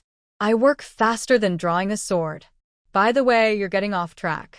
Tell me, are you coming to cook or not? And cooking skill level of about 0.1. Most of the time, people rely on stored food and savings, but they also hope to enjoy better meals occasionally. When they catch a sheep, they naturally want to take more from it. Zhang Wenyong covered one side of his face with his hand, then brushed his palm upward across his forehead. He rested his elbow back on the table and smiled helplessly, saying, All right, fine. I'll do it. You've risked your life for me many times, haven't you? He looked meaningfully at the person opposite him. Whatever you ask me to do, I'll do it. Just call me to cook for you whenever you want. Okay? And What kind of mouth do you have? If you get to eat my food, just enjoy it secretly. Lien Xiaomin chuckled happily, avoiding his probing gaze, feeling a bit surprised inside. Zhang Wenyong is really very clever. His intuition is incredibly strong. If he had been in the era after 2023 and received good training, he might have become an outstanding, versatile expert. That night, after cleaning all the dishes and washing the pots, Zhang Wenyong went back home. It was time. Xiao Fu and Xiaoya were finally put to sleep. Lien Xiaomin covered them with small blankets, then quickly went into the space to take a bath. She enjoyed soaking in the hot water, feeling completely relaxed. After washing and drying her hair, she returned to the bed, lying between the two guardian statues, and soon fell into a deep sleep. For several days, Lien Xiaomin didn't go out. Besides playing with the two children, she took time to organize food supplies in the space and manage other cargo containers. She also continued practicing her sword skills and physical training in the clearing near the fruit trees, and did some shooting practice. These hard efforts were actually a form of release for her. Soon on the fifth night, it was time for the trade. She made sure Xiao Fu and Xiaoya were asleep by 8 p.m., then put them into the space. She took a disguise pill, transforming her appearance into that of a middle-aged man in his 30s. After changing clothes, putting on a hat and mask, she left the house. Before 10 p.m., she was already close to her destination. Lien Xiaomin retracted the Mercedes into the space, used her mental power to erase tire tracks nearby, and then walked toward the trading spot, the open area below the rocky hill. She was nearby, shining her flashlight and carefully turning in a large circle. Finally, she chose a more open spot not far away to store the grain. Including the money previously collected by Mr. Qian and the new burlap sack she bought, everything was enough. The warehouse already had some bags of stored grain, but they were unmarked. She took out a few large plastic sheets, laid one on the ground, and, recalling the details she discussed with Jean Li, first placed 30,000 jin of sweet potatoes and 10,000 jin of potatoes. The rest was grain: 300,000 jin of sorghum, 150,000 jin of corn, 60,000 jin of rice, and 50,000 jin of white flour. In total, it was 600,000 jin. The sorghum and corn are packed in 200 jin bags, while rice and flour were in 100 jin bags. Altogether, there were about 3,400 bags. She worked hard to unload all the grain from the space and stacked it neatly. By the time she finished, quite a long time had passed without her noticing. Finally, she looked at the large courtyard warehouse, where the big pumpkins she had grown earlier were stored. She took some out as extras and decided to give away 100 of them, placing them on the ground in piles. That way, the pumpkins were cleared out. After preparing everything, she checked the time. It was about time. She returned to the agreed spot and waited quietly. About 10 minutes before 12, two beams of flashlight appeared from the distance, faintly approaching. It was Jean Li and Lu Weiguo. Lien Xiaomin used her mental power to check. No one else was following behind. The surroundings were quiet. When the two approached and saw the masked person already waiting, they clearly relaxed. Before the actual transaction, they were worried everything might change. These past few days had been very difficult for them. Until this moment, seeing each other again, they felt a little relieved. Although they hadn't seen the grain yet, at least the people had come and hadn't changed their minds. They appeared on time. Lien Xiaomin nodded in greeting. The two stepped closer. Jean Li adjusted his bag and asked directly, "We brought the money and gold bars. What about the grain?" The amount of money wasn't too large. They had already arranged the funds in the past few days. The agreed prices were sweet potatoes and potatoes at 5 cents per jin, sorghum and corn at 23 cents per jin, rice and flour at 45 cents per jin. Although the prices were double the normal market rate, they weren't based on the black market, so they were quite low. The total cash was 164,000 yuan. At this moment, he and Lu Weiguo each carried 2 black bags. Inside were 82,000 yuan in cash and gold bars worth the same amount, 32 large yellow croaker fish and a few small ones. Each small yellow croaker weighs 31.25 grams and costs about 250 yuan. One large croaker equals 10 small ones, weighing 312.5 grams and valued at 2,500 yuan. The total gold weight is just over 10 kilograms, carried in a single bag by Jean Li. Lien Xiaomin used her mental power to check the contents of the 4 bags. Both the cash and gold bars were correct. She turned to walk toward the grain storage area, signaling them to follow. After wandering around, They finally reached a more open space, where a large amount of grain appeared before their eyes. Jinli suppressed his excitement, quickened his steps, and went to inspect. "It's okay, take your time checking." "Look carefully." Lien Xiaomin stood aside, waiting, not rushing to keep the money for herself. Since only 2 people came, according to her plan, they could check everything thoroughly. After quite a while, in the cold night, the 2 were busy and sweating heavily. Finally, Jinli solemnly pointed to the 4 black bags on the ground and said to the masked person, "All the money is here. Now I give it to you." Lien Xiaomin carried a large burlap sack, pouring the bundled cash from the 3 bags directly inside. It was truly money in a sack. She opened the bag containing the gold bars, saw the 10-kilogram bars, pretended to count, and then also put them into the sack, leaving the bags behind. In fact, once they arrived, they had already used their mental power to count all the money. No one could deceive her, she thought. She was like a human money detector. "All right, then we part ways here. Remember your promise," she said. Lien Xiaomin tightly sealed the sack, slung it over her shoulder, and ran quickly, soon disappearing from Jinli's sight. The 2 looked at the large pile of grain, finally feeling a great weight lift from their hearts. They didn't mention how they would notify others to transport the grain. Lien Xiaomin, carrying a sack of money and gold bars, happily walked more than 2 miles away. After confirming no one was around, she moved her mind and stored the large sack into her space, placing it in the treasure storage room on the 1st floor of the villa. Then, after walking a bit further, she carefully took out a black Mercedes and drove toward Sandaogo. After this matter was properly settled, Lien Xiaomin felt at ease and finally relaxed. She spent her days at home taking care of little Fu and Lilia. The weather grew warmer each day, and by late April, spring planting began. In Liaoning province, they usually start planting sorghum and corn around this time. Lien Xiaomin also had to go to work. Her aunt asked her to send little Fu and Lilia to her so they could be looked after at her house during the day. Li's triplets, less than 3 months old, were very cute and adorable, always calling for milk. Zhang Dakui asked Lien Xiaoping to stay at home to take care of the babies, while she, Li Xianghai, and Yufang went to work. Xiaofeng wanted to go with Yufang, so she did, but she could stay at home if she preferred. It was like herding sheep, sometimes 1 sheep, sometimes 2. With little Fu and Lilia, there were quite a few children now, making everything lively. Most children in the countryside are raised freely and aren't too delicate. The older kids often look after the younger ones, and since many families are related, they all help take care of the children. For Lien Xiaoping, she never saw little Fu and Lilia as solely Xiaomin's responsibility. She just helped out. She believed that, as the aunt and the only adult in the family, these children were her own, and she was responsible for them. Xiaomin was strong-willed. When she arrived at Daegu, she immediately moved out on her own, saying she would take care of her younger siblings. Her older cousin was very capable.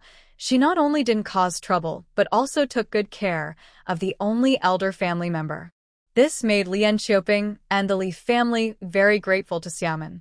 She often brought meat from hunted animals and regularly sent grain and nutritional supplies to help Lien Xiaoping and the children stay healthy. Zhang Dakui and Li Xianghai also treated Xiaomin, little Fu, and Lilia as if they were their own children. They even held Xiaomin in higher respect. If conditions allowed, the Li family was willing to take on the responsibility of raising little Fu and Lilia. Below the Daegu production brigade, there were 4 small teams, each led by a team leader. Lien Xiaomin and the Li family were in the first team, led by Zhang Wenrui. Although Xiaomin had never done farm work before, she looked up some farming information on her computer and learned a little about agriculture. De Chui's mother also teaches her, but she has to pretend a little. How can a rural child show that they don't know any farm work? Last year, Yufang was only 13, still young, and was cutting pig grass. As a result, the team was too poor, and they stopped raising pigs altogether. This year, she is a year older and has started going to the fields normally. However, Zhang Xingli began in spring, bringing some piglets from the commune, and they were kept in the pig pen. The task of raising pigs was assigned to an elderly couple living behind the cattle shed, who had been transferred from Beijing to Sandaogo. Cutting pig grass earned few work points, usually only about 12 for the older children. From the first day of work, Lien Xiaomin finally experienced real farming life. She also became a true little farm girl. People with great strength, wherever they work, make everything look easy. And she learns quickly. Following De Chui's mother, she picked things up fast. Everyone in the village admired her. This niece of Xiang Hai's wife was very capable. She was a thin girl, only about 15, but when she worked, she could do the work of 3 people. Looking at her thin arms and legs, no one could understand where she got so much strength. Her skin was also good. No matter how much she sunbathed, she didn't get dark. This made the other young women and girls very jealous. Spring Shou is the scorekeeper and also responsible for distributing tools early in the morning. After finishing her own work, she would find a shady spot to rest. She was very afraid of her skin getting darker. It was already rough enough. If it got darker, what would she do? When she had free time, she would ask Xiaomin why she didn't get darker from the sun. Xiaomin just smiled and said, "Wash your face often." That's about it. Maybe it's just natural. The village had 15 educated youth, assigned to different teams to work as a way to mentor newcomers. Li Chuang and Yu Lei were new educated youth who arrived last year. The older youth, Lin Yushu, led them in work, along with Shi Weihong, who worked with Pei Ziqiu. These 5 young people were in one team, all with Lien Xiaomin. Since giving Pei Ziqiu medicine for a fever last time, he recovered quickly. A few days later, he went to thank Lien Xiaomin, and they became more familiar. Despite being the youngest among the educated youth at only 16, Pei Ziqiu was quite mature in his words and actions. There is no arrogance typical of big city people in Shanghai, nor the bossiness of naive young workers. Her personality is quite good, and she appears to be well-educated and reasonable. She is straightforward and gets along well with Lien Xiaomin. However, she feels that this young worker, Xiao Pei, always seems a bit preoccupied. When working, the girl works very hard, and her delicate hands have even developed blisters, but she doesn't complain. During breaks, she sometimes frowns slightly and gazes thoughtfully into the distant fields, as if lost in thought. As for Li Chuang, Lin Yushu, and Shi Weihong, they are all outgoing people who like to joke and chat. They are familiar with the villagers and get along well. Only Yu Lei, who wears glasses, seems a bit shy and reserved. Once, when everyone was resting in the fields, Yu Lei didn't say a word and seemed to have seen something interesting. He ran off somewhere without explanation. After a while, when others resumed work, he returned only after quite some time and was scolded a couple of times by the squad leader, Zhang Wenrui. Lien Xiaomin thinks Yu Lei is a bit mysterious. He's not shy by nature. Sometimes he talks a lot. But if you pay close attention, you can sense that he's a bit different from others. However, Lien Xiaomin is very perceptive and others wouldn't easily notice Yu Lei's differences. Everyone works together all day, growing more familiar with each other. Every time Li Chuang sees Lien Xiaomin vigorously swinging her hoe to clear the land, he feels excited. "Xiaomin, now I understand what you meant when you said you're strong. You're really good at working. You even outdo us guys. The 3 of us together can't compare to you." Li Chuang straightened up and loudly said to Lien Xiaomin, who was about 5 or 6 meters ahead. Clearing the land is hard work. There is a large patch of wasteland in the south of the village, with wild grass over a meter tall. In recent days, many people from the first team have been working on this land, and many find it extremely tough. But seeing Xiaomin work so hard really boosts everyone's morale. Lin Yushu also swung his arms and tried to cut through the weeds with his hoe. He paused and looked at Li Chuang. "What are you comparing with Xiaomin for?" "Just compare yourself to me. Xiaomin works so hard. Not to mention the 3 of us working together. Even if we add a couple more people, like Sister Shi or young worker Xiao Pei, we still can't match her." Hearing this, Shi Weihong chuckled and said, "Big Lin, who wants to be with you?" "Just do your work." Li Xianghai, standing next to Lien Xiaomin, also found it funny as he listened to the young people chatting. He said to Li Chuang, "Hey, Li Jiqing, you're pretty capable. You look a bit thin, but you're strong.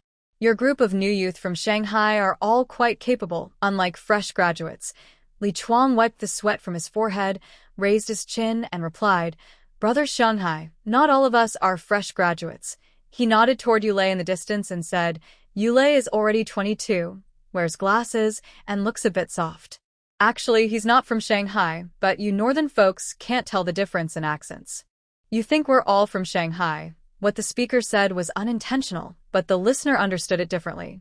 After hearing this, Lien Xiaomin felt something was unusual. She asked casually, "He's that old?" His face doesn't show it. "I thought you guys were all together." "No, the other 6 of us came on the same train. We sat together on the way and got to know each other." Yulei only joined after arriving in Jianya County. Pei Ziqiu, who was nearby, also explained to Xiaomin. She was young but came from a notable family. After experiencing many changes, she became good at reading people and was quite observant. Living in the same yard for over half a year, Pei Ziqiu often felt Yulei was a bit mysterious. When Lien Xiaomin asked, she said whatever she thought. She whispered to Xiaomin, saying she found Yulei a bit strange. Once, she and Sister Shi went to the outhouse late at night and saw Yu Jiqing leave the yard alone. Pei Ziqiu, being cautious, told Sister Shi not to say anything. Out of curiosity, after Yulei left the yard, they quietly opened the door and peeked outside. They saw a dark figure heading toward Dakingshan. It wasn't exactly like sneaking out at night, but who would go to the back mountain in the middle of the night for no reason?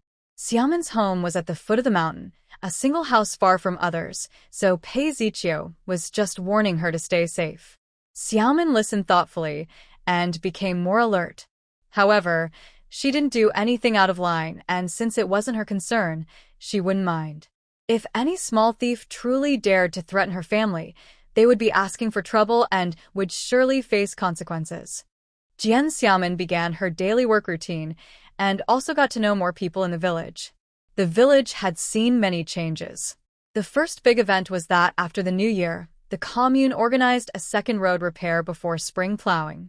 This project took a month and finally created a shorter, more direct path from Sandaogo to the commune. Usually, because of its location closer to the mountains, Sandaogo was the least convenient route to the commune for nearby villages. It was a winding mountain trail, nearly 20 miles long. This time, they worked hard to build a nearly straight road, reducing the distance by more than half. Now, it only takes about 7 or 8 miles to reach the commune. Another big event was the opening of a new elementary school in the village. This was something Zhang Xingli had wanted to do for a long time, and now it was finally happening. There used to be a school, but after a heavy snowstorm once, the roof collapsed in the middle of the night, and the school was closed.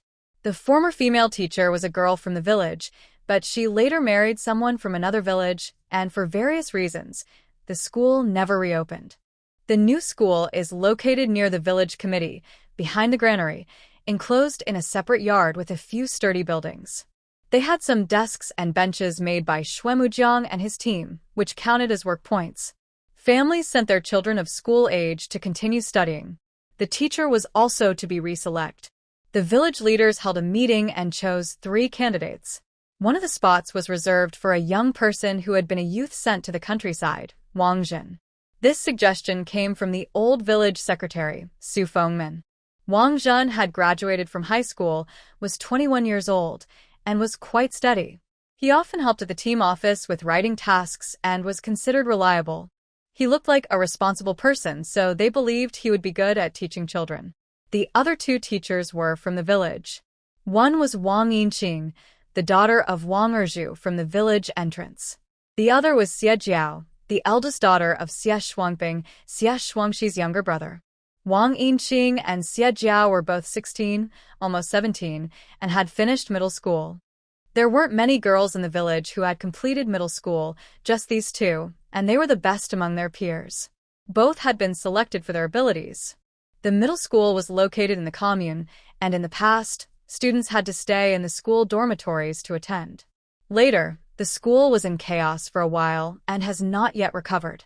Before graduation and before getting married, there were only these 2. Wang Yunqing's family was not well off, but she had a good older brother who could speak for her at home. He insisted on supporting his honest and straightforward younger sister to finish middle school. As for Xie Jiao, her name suited her.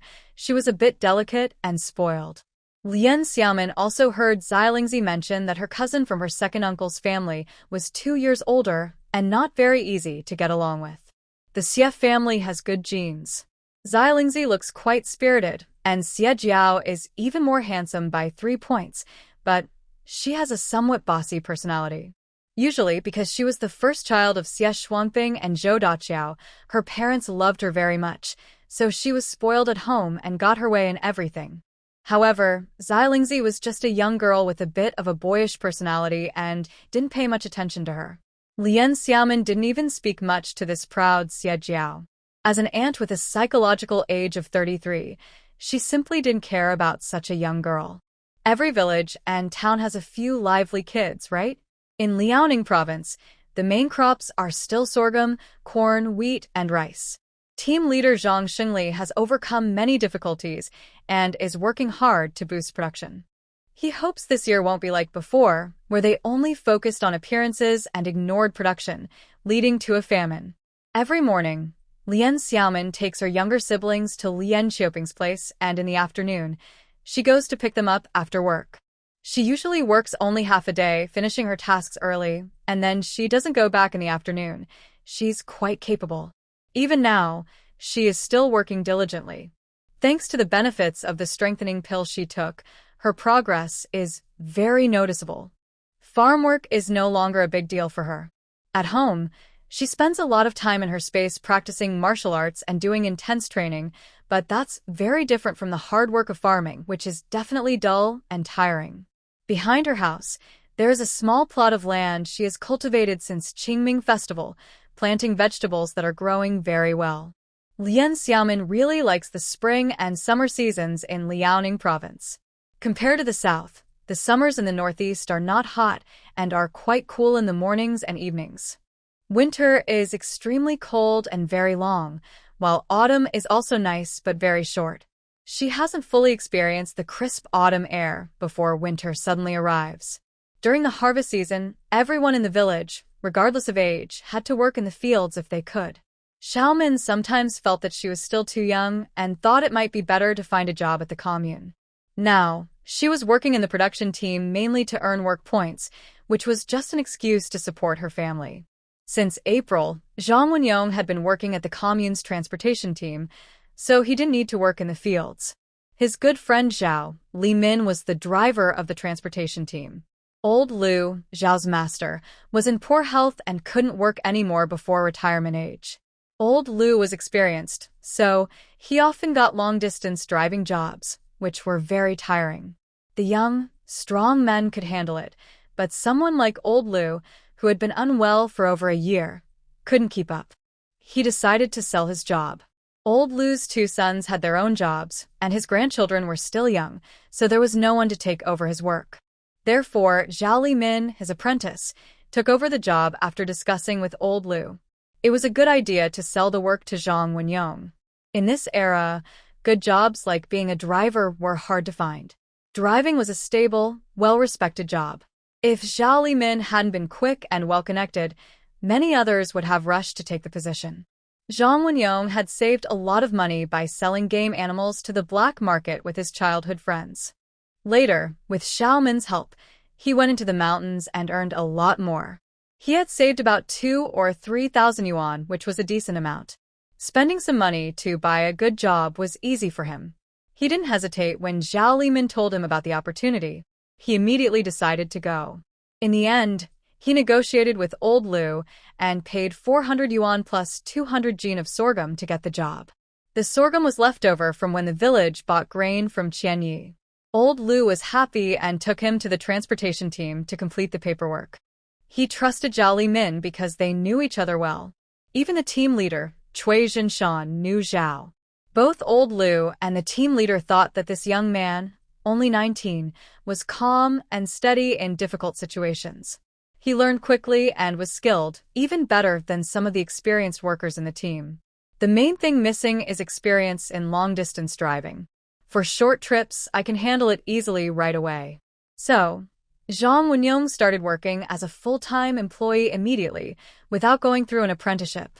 His basic monthly salary was 28 yuan, plus some allowances, at least 3 or 4 yuan. For long trips, there was an extra allowance of about 10 yuan per trip. The more days he traveled, the more allowances he earned. Long-distance driving is also hard. At that time, the outside environment wasn't very safe. On roads near forests, there were bandits who often robbed transport vehicles, which was quite dangerous. You never knew what might happen on the way, so the extra allowances were a good incentive. When traveling with a convoy, it was safer, and security guards would accompany the vehicles. But when only 1 or 2 trucks ran alone, it was riskier. Zhang Wenyong had been working in the transport team for less than 2 months. He gave the team leader, Cui Jinshan, many gifts. Later, at the end of May when they recruited apprentices, they also took Tiger as an apprentice. Zhao Limin, who had been a driver for 3 or 4 years, was also taken in as his mentor. They made Lian Xiaomin very jealous. She saw that truck drivers sometimes traveled long distances and could see different places, experiencing local customs and the beautiful scenery of the country. That sounded much more interesting than working in the fields. But at her young age, she knew she couldn't compete with that. She wasn't in a hurry. She had her own truck in her space, and with a little mental adjustment, she could leave her space and look like a regular truck outside. During the summer harvest season, she planned to take a trip when she had free time. There would be opportunities to see the world. On the last day of May, Lian Xiaomin waited until Xiao Fu and Xiao Ye fell asleep, then went to the commune. This time, the road was easier. She rode her small electric bike for about 7 or 8 miles and arrived quickly. Since the new year, if there was nothing urgent, she usually went to see Qian Yi and Sun Xiefeng once every 1 or 2 months to settle accounts. During the spring festival, she had already settled with Qian Yi for the second time, through Zhang Shengli, for grain sold to nearby villages. After giving Qian Yi 20%, Lian Xiaomin received a total of 35,000 yuan. The warehouse behind the new cotton spinning factory, where most of the grain was stored, had been emptied. Additionally, the miscellaneous goods and supplies she sold on the black market, including rice and other grains, had also been cleared out.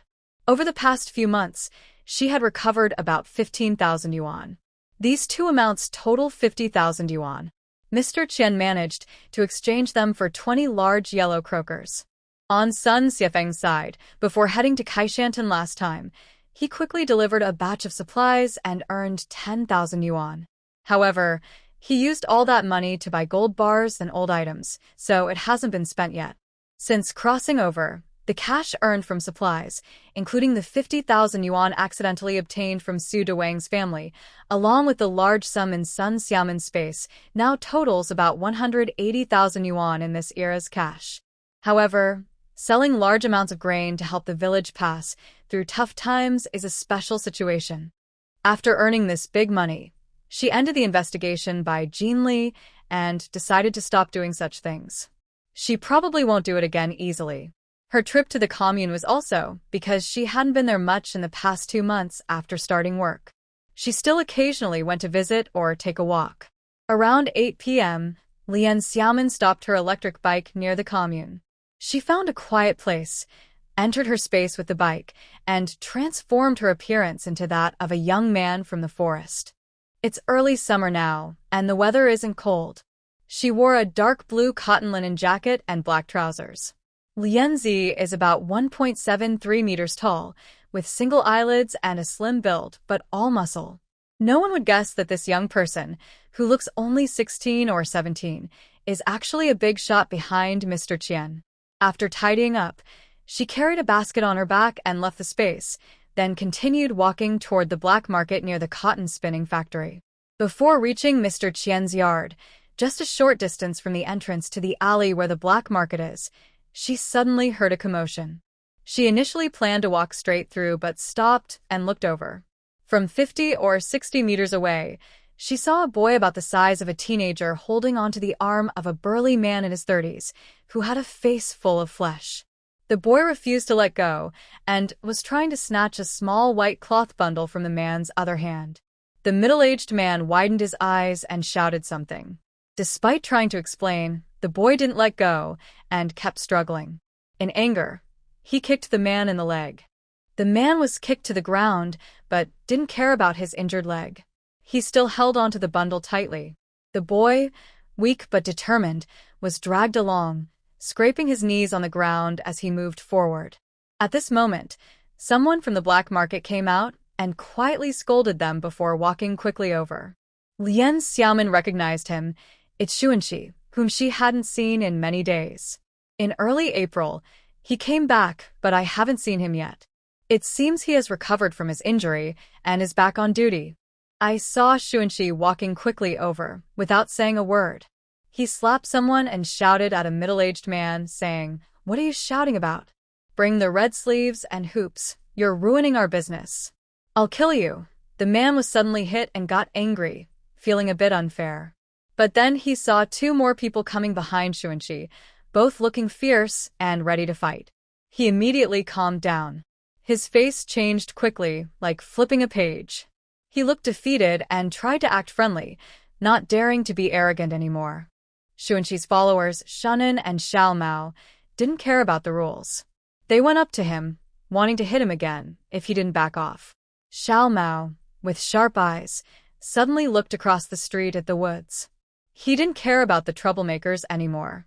He moved forward to the side, nodded to someone nearby, and bowed slightly. Even Xiaomin saw that the other person noticed her and greeted her. She thought, maybe I should go over and see. Since becoming a behind-the-scenes worker, this big boss has been more relaxed. She no longer sells goods at the black market and feels a bit proud. She went over and greeted the three. Xuanqi was very happy to see Shaolin across the street. He wanted to quickly chase away the troublemakers and had a lot of thanks he wanted to say to Lin. The middle-aged man tried to slip away, but the stubborn young man refused to let go. Xiaomin also noticed this and didn't continue talking to the three. She looked at the boy still kneeling on the ground, his knees scraped and torn. She asked, "What's going on? Aren't you hurt?" The middle-aged man also tried to hold his arms, but this time he didn't shout. He whispered, "This kid has problems. I bought the little stuff he had, paid all the money, but he changed his mind." Behind Xuanqi, his older brother Shunan used a flashlight to look at the two of them carefully and said, "Yao Lalu, you think we don't know you? Coming here to cause trouble with a kid on our turf? Trying to stir things up?" Then he told his younger brother, "Shizi, you haven't been around lately. You don't know, this isn't the first time this person has acted badly. There's definitely something fishy." When Lien Xiaomin heard this, she said, "Come on, step aside for an investigation." The three of them quickly nodded in response, pulling old Six Yao by his collar and walking to the side alley. The children on the ground also got up this time, releasing their hands and following along. Xiao Mao went back to the black market to keep watch. The others stood in the alley, which was a bit quieter here. Shunan was quite brave. He pulled out a small dagger from his waist and gestured a few times.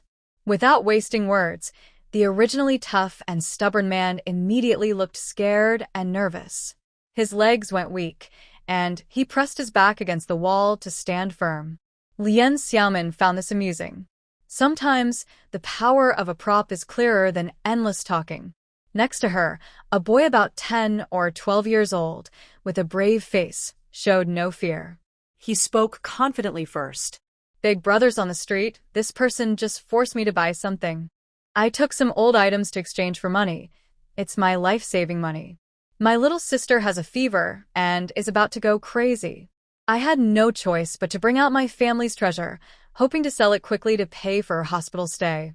This boy spoke clearly and confidently, even acting a bit proud, pretending to be a street-smart kid. He was clever and bold. He continued explaining, "I want 100 yuan. If he tries to bargain, that's fine, but he only offers 10 yuan. I said I wouldn't sell, but he threw money at me and tried to take the items by force. I couldn't let that happen." Xuanqi grabbed the bag from old Six Yao, opened it, and showed Linzi first. Shun, and used a flashlight to help. Lien Xiaomin reached out and picked up an item carefully, a jade pendant of imperial green. Wow, what a good piece. She liked it a lot, but she didn't show it on her face. Next, she took out a small box. Inside was a pair of rings with gold and gemstones. The style was a bit old, but the 2 rubies were large, almost the size of a pigeon's egg. They were valuable. The boy standing nearby was sharp and observant. He seemed to be the one in charge here. Seeing the 2 men beside him looking at him with admiration, she knew he was no ordinary kid. Lien Xiaomin glanced at this boy with her peripheral vision. His eyes darted around, looking at her and then at his 2 brothers. She couldn't help but find him amusing. He really is a clever little kid, quite perceptive. He can tell who speaks most convincingly here. Old Six Yao, is that true? She put the item back into her small bag and handed the bag to Xuanqi, then asked the middle-aged man. Everyone was so scared they couldn't lie or act tough anymore. The nearby knife was still flashing white light, so no one dared to pretend. The man lowered his head and honestly said, "Yes. I won't cause trouble again. No more next time. Please let me go, leaders." Shunan, who was watching old Six Yao closely, quietly scolded him. "You're really something. Last time I caught you, you were extorting people at the black market and causing trouble. I told you then. If you do it again, don't blame me for teaching you a lesson. Others might not know, but I do. You're from the cotton mill transport team. I know where your home is. If you come here to cause trouble again, you'll regret it." Xiaomin looked at him with disdain, turning away from the person sliding down the wall. She waved her hand and told Shunan, "This time, it won't be so easy. Let him see some real strength." Shunan nodded, grabbed the man's collar, and took him somewhere else to teach him a lesson. He had to beat him up to make him remember, or else old Yao would think this place is easy to mess with. After scolding old Six Yao a few times and sending him away, Shunan came back. The little kid left behind was still alert, holding his small bag tightly, and hadn't gotten it back yet. He didn't dare reach out, so he just stood quietly aside, waiting. Xiaomin looked at him and asked with a smile, "How old are you? You look pretty smart for someone so young. Is your sister really sick? Where is she?" When he heard about his sister, the boy's eyes started to turn red. "My sister is only 6.5 years old. She's at the hospital waiting for money. I am 14. Xiaomin gently slapped the back of his head. "Say that again, how old are you?" "Wow, I still have 2 months until I turn 12. That's enough, right?" The boy rubbed his head, looked at her with wide eyes, then looked down with a sad face, a little upset and shy. "I can't find a job, so I can't take care of my sister. That's why I said I was 2 years older. I never lie." He happily nodded and tapped his forehead with his index finger, saying, "What should I say about you?" He looked at Linzi, waiting for his opinion. Lien Xiaomin nodded and reached into his pocket to take out some money. He asked the child, "Is it 100 yuan? That's a fixed price." The boy looked up, wide-eyed, surprised. "You really want it? No bargaining?" "Thank you. What's your name?" His eyes, no longer playful, suddenly filled with tears. He knew his family's item was worth something, but in this world, it's hard to get a good price. Even if they ask for 100, few people would really pay that much. Lien Xiaomin counted out 10 big notes and handed them to him. He said, "My name is Qi Lin. You can call me Brother Linzi. Take the money, and the item is mine now."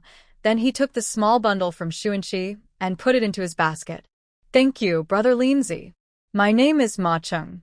The boy bowed again, hesitating and not daring to say more, but he didn't turn around and leave immediately. When Lien Xiaomin heard his name, he suddenly remembered something and asked, "What's your sister's name?" Ma Cheng was stunned for a moment and then answered, "Her name is Ma Jing." "Brother Linzi, can I work with you in the future? I can do anything, and I'm pretty clever. You can test me for a while." Xuanqi was pleased. This kid really knew how to climb the ladder. Lien Xiaomin thought of the broken house next to the pig pen, where he had seen the little girl twice at the door. Sigh, she really didn't look like she was 6.5 years old, thin and small. But the little girl was very clean and tidy. This young boy was doing his best to take good care of her. Suddenly, she blurted out, "All right, go to the hospital with Ma Jing to get her treated. When everything's fine, come to the black market and find Brother Xuanxi. From now on, you'll work with him." Xuanxi was stunned. He thought, does this kid really want to do that? He was so young, not even 12 yet. Following behind him all the time, acting like a little soldier. It was a bit embarrassing. But he only thought that for a moment. He scratched his head and said smoothly, "Lindsay, I'll make sure to arrange everything properly for him."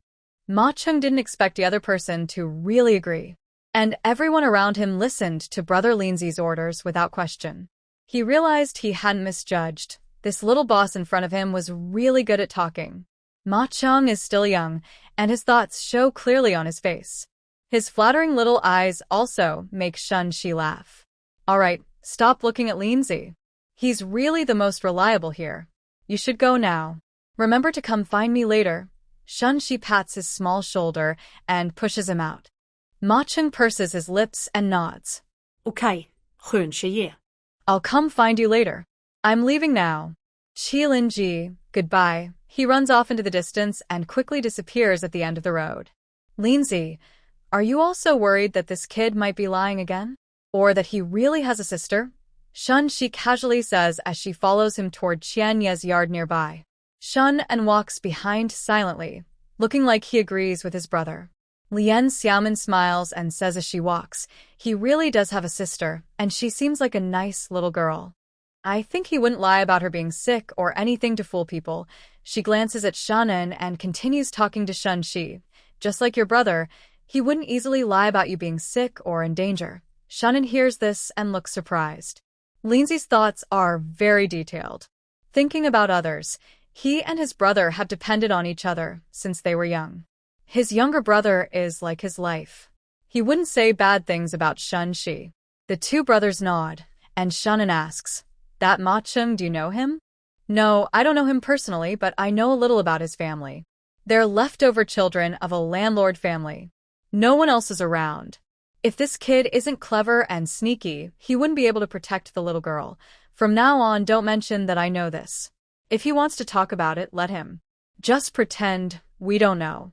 Also, don't let him go out to deliver goods. Just do some odd jobs in the warehouse or yard, run errands, ring a bell. That's enough. The money and grain will still be paid." Xuanxi and Shun immediately understand and nod in agreement. Lien Xiaomin then asks if Xuanxi's health has fully recovered. The brothers thank her sincerely for saving them before. At that time, her younger brother was badly injured and was taken home in a cart. Jonathan was very worried. After hearing from Rong and others about what happened, he broke out in a cold sweat. Fortunately, Xuanxi's injuries were only external. She is slowly recovering at home. He had already healed long ago, but Shun told her to rest at home for a while longer. Since he could go out to earn money, her recovery wasn't urgent. Once her wounds are fully healed, she can come back. The two of them always saw Lindsay as a divine figure and felt very grateful for his rescue. Thanks to Lindsay, who was the behind-the-scenes supporter, their income had increased several times. From now on, they would obey him completely. Facing any danger was no problem. While talking, the three of them quickly reached the yard. When Mr. Qian saw Lindsay come in, he was very happy. He asked him to sit inside and personally brewed some tea. Lien Xiaomin saw that no one else was in the yard, and Xuanxi explained they all went out to deliver goods. A few days ago, Rong and his two brothers went to the county town, and they haven't come back yet. Xuanxi and his older brother turned to leave and busy themselves. Mr. Qian stopped Xuanxi and asked him to tell Xiao Mao to come back for a visit. After chatting inside for a while, Mr. Qian told Lindsay about something. Recently, some unfamiliar people came to the black market and found him, wanting to buy some medicine. Mostly medicine for treating injuries, claiming they were going hunting in the deep mountains and needed it for emergencies. This was normal, but later they also asked Mr. Qian if he knew any good hunters near Sandaogo village who often went into the mountains. They even mentioned Zhang Wenyong's name casually. This made Mr. Qian alert. He kept his composure and said he wasn't from the village and didn't know many people there. After they left, he quickly asked Xiao Si and Xiao Mao, who were working in the next room and hadn't shown themselves, to follow them secretly and gather more information. Based on his instincts, Mr. Qian felt a dangerous aura from these people. They didn't look like farmers, and judging by the calluses on their hands, they had probably handled weapons, maybe guns or rifles, but he wasn't sure. He was mainly worried that this might be related to the grain sales to the village, and someone might have found out about their activities. However, after the two helpers went out for most of the day, they returned and said that those people didn't go to Sandaogo village, but instead went to Gaojiatun. They also inquired about someone named Wang Xintian, the grandson of the famous old hunter Wang Lianyo. It seemed they asked about two other people too, but the names weren't clear. Xiao Si and the others didn't know why these people were asking about hunters. They originally wanted to follow them to see where they lived and gather more clues. But unexpectedly, these people entered Dashan Mountain directly from the mountain pass near the commune and didn't come out until nightfall. Those people didn't bring hunting tools either. Could it be that there are people in the mountains, meeting up with them? But it was already dark, so they couldn't go into the mountains to look for them. They decided to come back and report to Mr. Qian. Lien Xiaomin listened quietly. After Mr. Qian finished speaking, she asked him to describe the appearance of these people carefully. There are 4 in total. 3 of them are under 30, all dressed in black clothes and black pants. The other looks almost 40, seems to be the leader, wearing a light gray cloth jacket. Mainly, he was the one talking to me, Mr. Qian recalled carefully and continued. The older leader is tall, about 1.80 meters, but a bit hunched. He has a flat-top haircut, a dark face, a beard, and he has a scar about an inch long on his neck. Among the 3 younger ones, there's a round-faced, chubby man who looks a bit like Er Rong. They are about the same height but have flat noses and fierce expressions. The other 2 are thin and small, about 1.68 meters tall, looking like brothers, quite similar. Both have hooked noses, thin lips, and some white hair on their heads. The older brother is in his early 30s, and the younger one is around 26 or 27. Just as she finished speaking, Xiao Mao returned. After entering the yard, knowing he was called for something important, he locked the yard gate before going into the house. Mr. Qian asked Xiao Mao to tell Lindsay again how they followed the group that day. Xiao Mao described carefully, not missing any detail he observed. By the way, just before it got dark, the 2 shorter brothers pointed in the direction of Sandaogo village to the leader. It seemed like they wanted to ask someone in Sandaogo or get some information. The leader waved them off, not letting them go, and then all 4 entered the mountain pass. Lien Xiaomin asked Xiao Mao, "Did they check at Wang Xintian's house?" "Probably, we followed from afar. We saw the chubby one go into the village alone." When the story was almost finished, Mr. Qian asked Xiao Mao to sit down and have some tea. He also asked about Xiao Si's whereabouts. Xiao Si went to the small black market near the commune hospital and hasn't come back yet. Lien Xiaomin said, "There's no need to look for Xiao Si anymore." Xiao Mao's explanation is clear enough. Seeing that Mr. Qian was a bit worried about this matter, she added, "I have already taken care of the issue of the large grain sales to the village. No one will investigate this matter as long as our brothers keep their mouths shut tightly. There will be no follow-up trouble." Mr. Qian nodded, relaxed, and said, "Our people know how important this is. We won't leak any information." Lien Xiaomin continued, "I feel these people are not friendly. If there are accomplices in the mountains, there could be quite a few, and they might cause trouble. But they are not after you. They are after me." Mr. Qian and Xiao Mao looked at Lindsay in surprise, not understanding what he meant. But if it concerns Lindsay's safety, it becomes their problem. Mr. Qian said in a serious tone, "What can we do now?" Lien Xiaomin initially wanted them to send someone to deliver a message to Zhang Wenyong, to warn him and make him cautious. Since Zhang Wenyong had met Mr. Qian before, mentioning his name was normal. But then she remembered that Sanyong and Huzi had just gone out with the truck team a few days ago, heading south to another province. Before leaving, they made her a good meal and said they would be back in over a month. Forget it. At least now, being away from here means less danger. She told Mr. Qian, "If those people come to you again, remember not to reveal that you know Zhang Wenyong. This has nothing to do with you. Don't get involved. They don't seem like ordinary people, neither officials nor gangsters." You should stop following them to avoid danger. Xiao Mao eagerly said, "We're not afraid of danger. Your problem is our problem. If enemies come after you, no matter how many they are, we won't fear them." Lien Xiaomin smiled slightly and patted Xiao Mao's shoulder. "I understand. These aren't my enemies. I don't know exactly who they are, but maybe we'll find out soon. I believe I can handle it, so don't worry." She opened the lid of her basket, took out the small bundle she had placed inside earlier, and at the bottom of the basket, there was a small cage.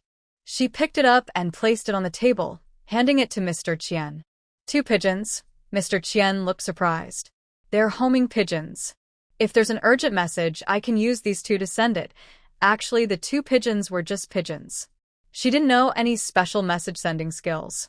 However, Lien Xiaomin used her mental power to hypnotize the two pigeons. It can be said that, to some extent, she could communicate with them through her mind. No need for small notes. She could describe characters and scenes to them mentally, and they would understand. This one with a small black feather on its tail is called Little Black Spot. The other one, with a small patch of gray on its head, is called Ah Gray. These are their code names. Lien Xiaomin introduced the two carrier pigeons to Grandpa Qian and the others. Usually, you don't need to keep them in a cage. They can be free in the yard.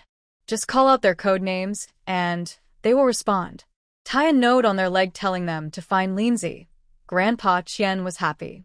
He looked at the two pigeons that had already flown out of the cage and called softly, "Little Black Spot." The pigeon with a small black feather on its tail flapped its wings, jumped down from the table, and landed on Grandpa Qian's thigh. Xiao Mao was watching nearby and was amazed, smiling widely. "Ah Gray, come over here." The one with a patch of gray on its head fluttered onto his shoulder. Grandpa Qian, unable to contain his excitement, turned his head to look at the little bird and exclaimed, "Wow, Ah Gray, you're so smart." He thought to himself that Lindsay was impressive, and even the two carrier pigeons she raised were extraordinary. Not ordinary pigeons. Lien Xiaomin glanced at the time. It was 9:30. She decided not to stay any longer and stood up to leave. Grandpa Qian and Xiao Mao carefully admired the pigeons and saw them off at the door. After leaving, she didn't go to Sun Xiefeng's place. She had something on her mind, so she went straight home.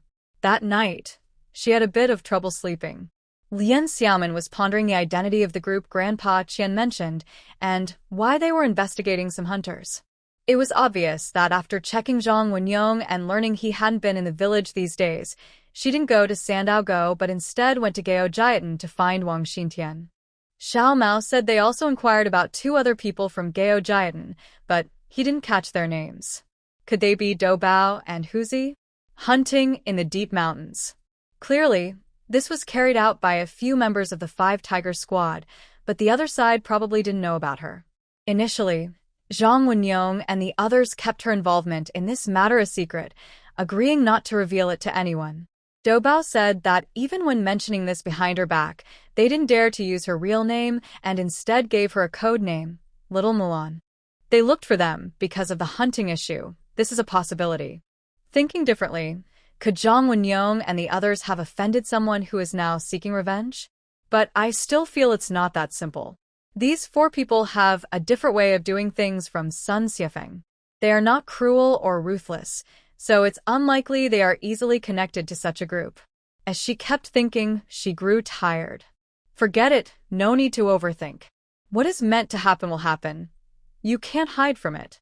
Soon, she fell into a deep sleep. The next morning, Lien Xiaomin normally took the two children to her aunt's house. Today is June 1st, but there's no special Children's Day celebration now, what a pity. Xiao Fu is already 2 years and 2 months old. Every day, he plays wildly in the Li family yard with Xiao Feng. He's getting stronger and talks quite well now. Xiaoya is also chubby and healthy. She just turned 1 year old half a month ago. Chubby little girl, sister can barely carry you now. You should grow up quickly and walk with your brother. Lien Xiaomin teased her, bouncing the chubby baby in her basket. Xiaoya is well-nourished and developing nicely. She's learning to walk recently. Every noon, after work, Lien Xiaomin picks her up and helps her take a few steps. She loves to walk, but it's tiring. Her waist almost hurts. But her father-in-law said he found a carpenter to make a simple learning walker. Later, Xiaoya can use it, and her 3 little siblings can use it too. Before, Li Xianghai had someone make a small children's cart that could carry 3 kids at once. It was quite fun. Xiao Fu, Xiaoya, and Xiao Feng could sit inside together. In the afternoon, when they're not working, Xiao Fu always pesters his sister to take the 3 of them around the village. Lian Xiuping said that once the 3 little babies in the bed grow up, it will be a whole cart full again. Dabao, Erenai, and Xiao Sanbao are all very cute. The 3-month-old babies sleep after feeding, chubby and plump. The scariest part is when all 3 babies pee at the same time, and they start crying loudly. It's quite shocking, really deafening.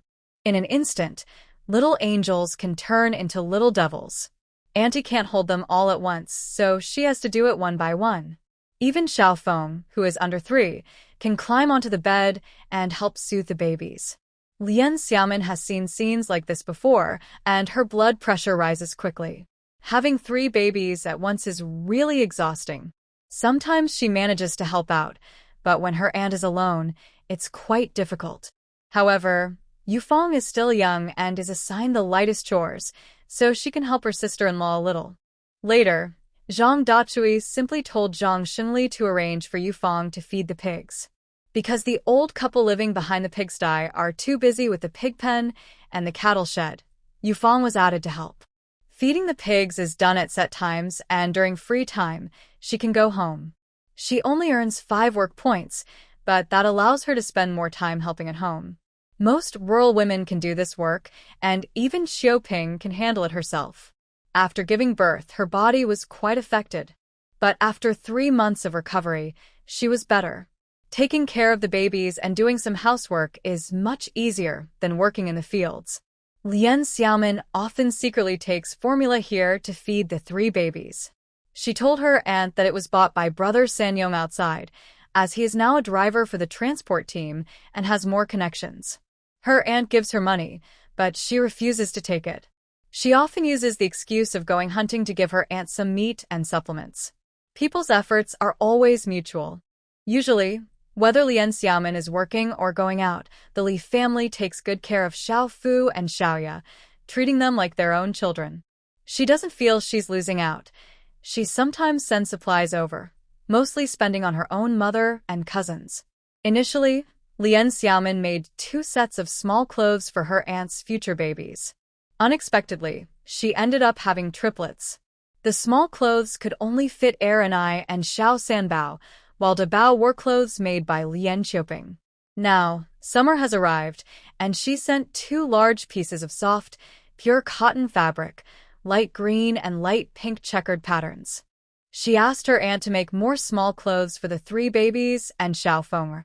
She also carefully looked at her slightly chubbier aunt and made a fresh summer outfit for her, in blue with small floral patterns, tailored to her current size.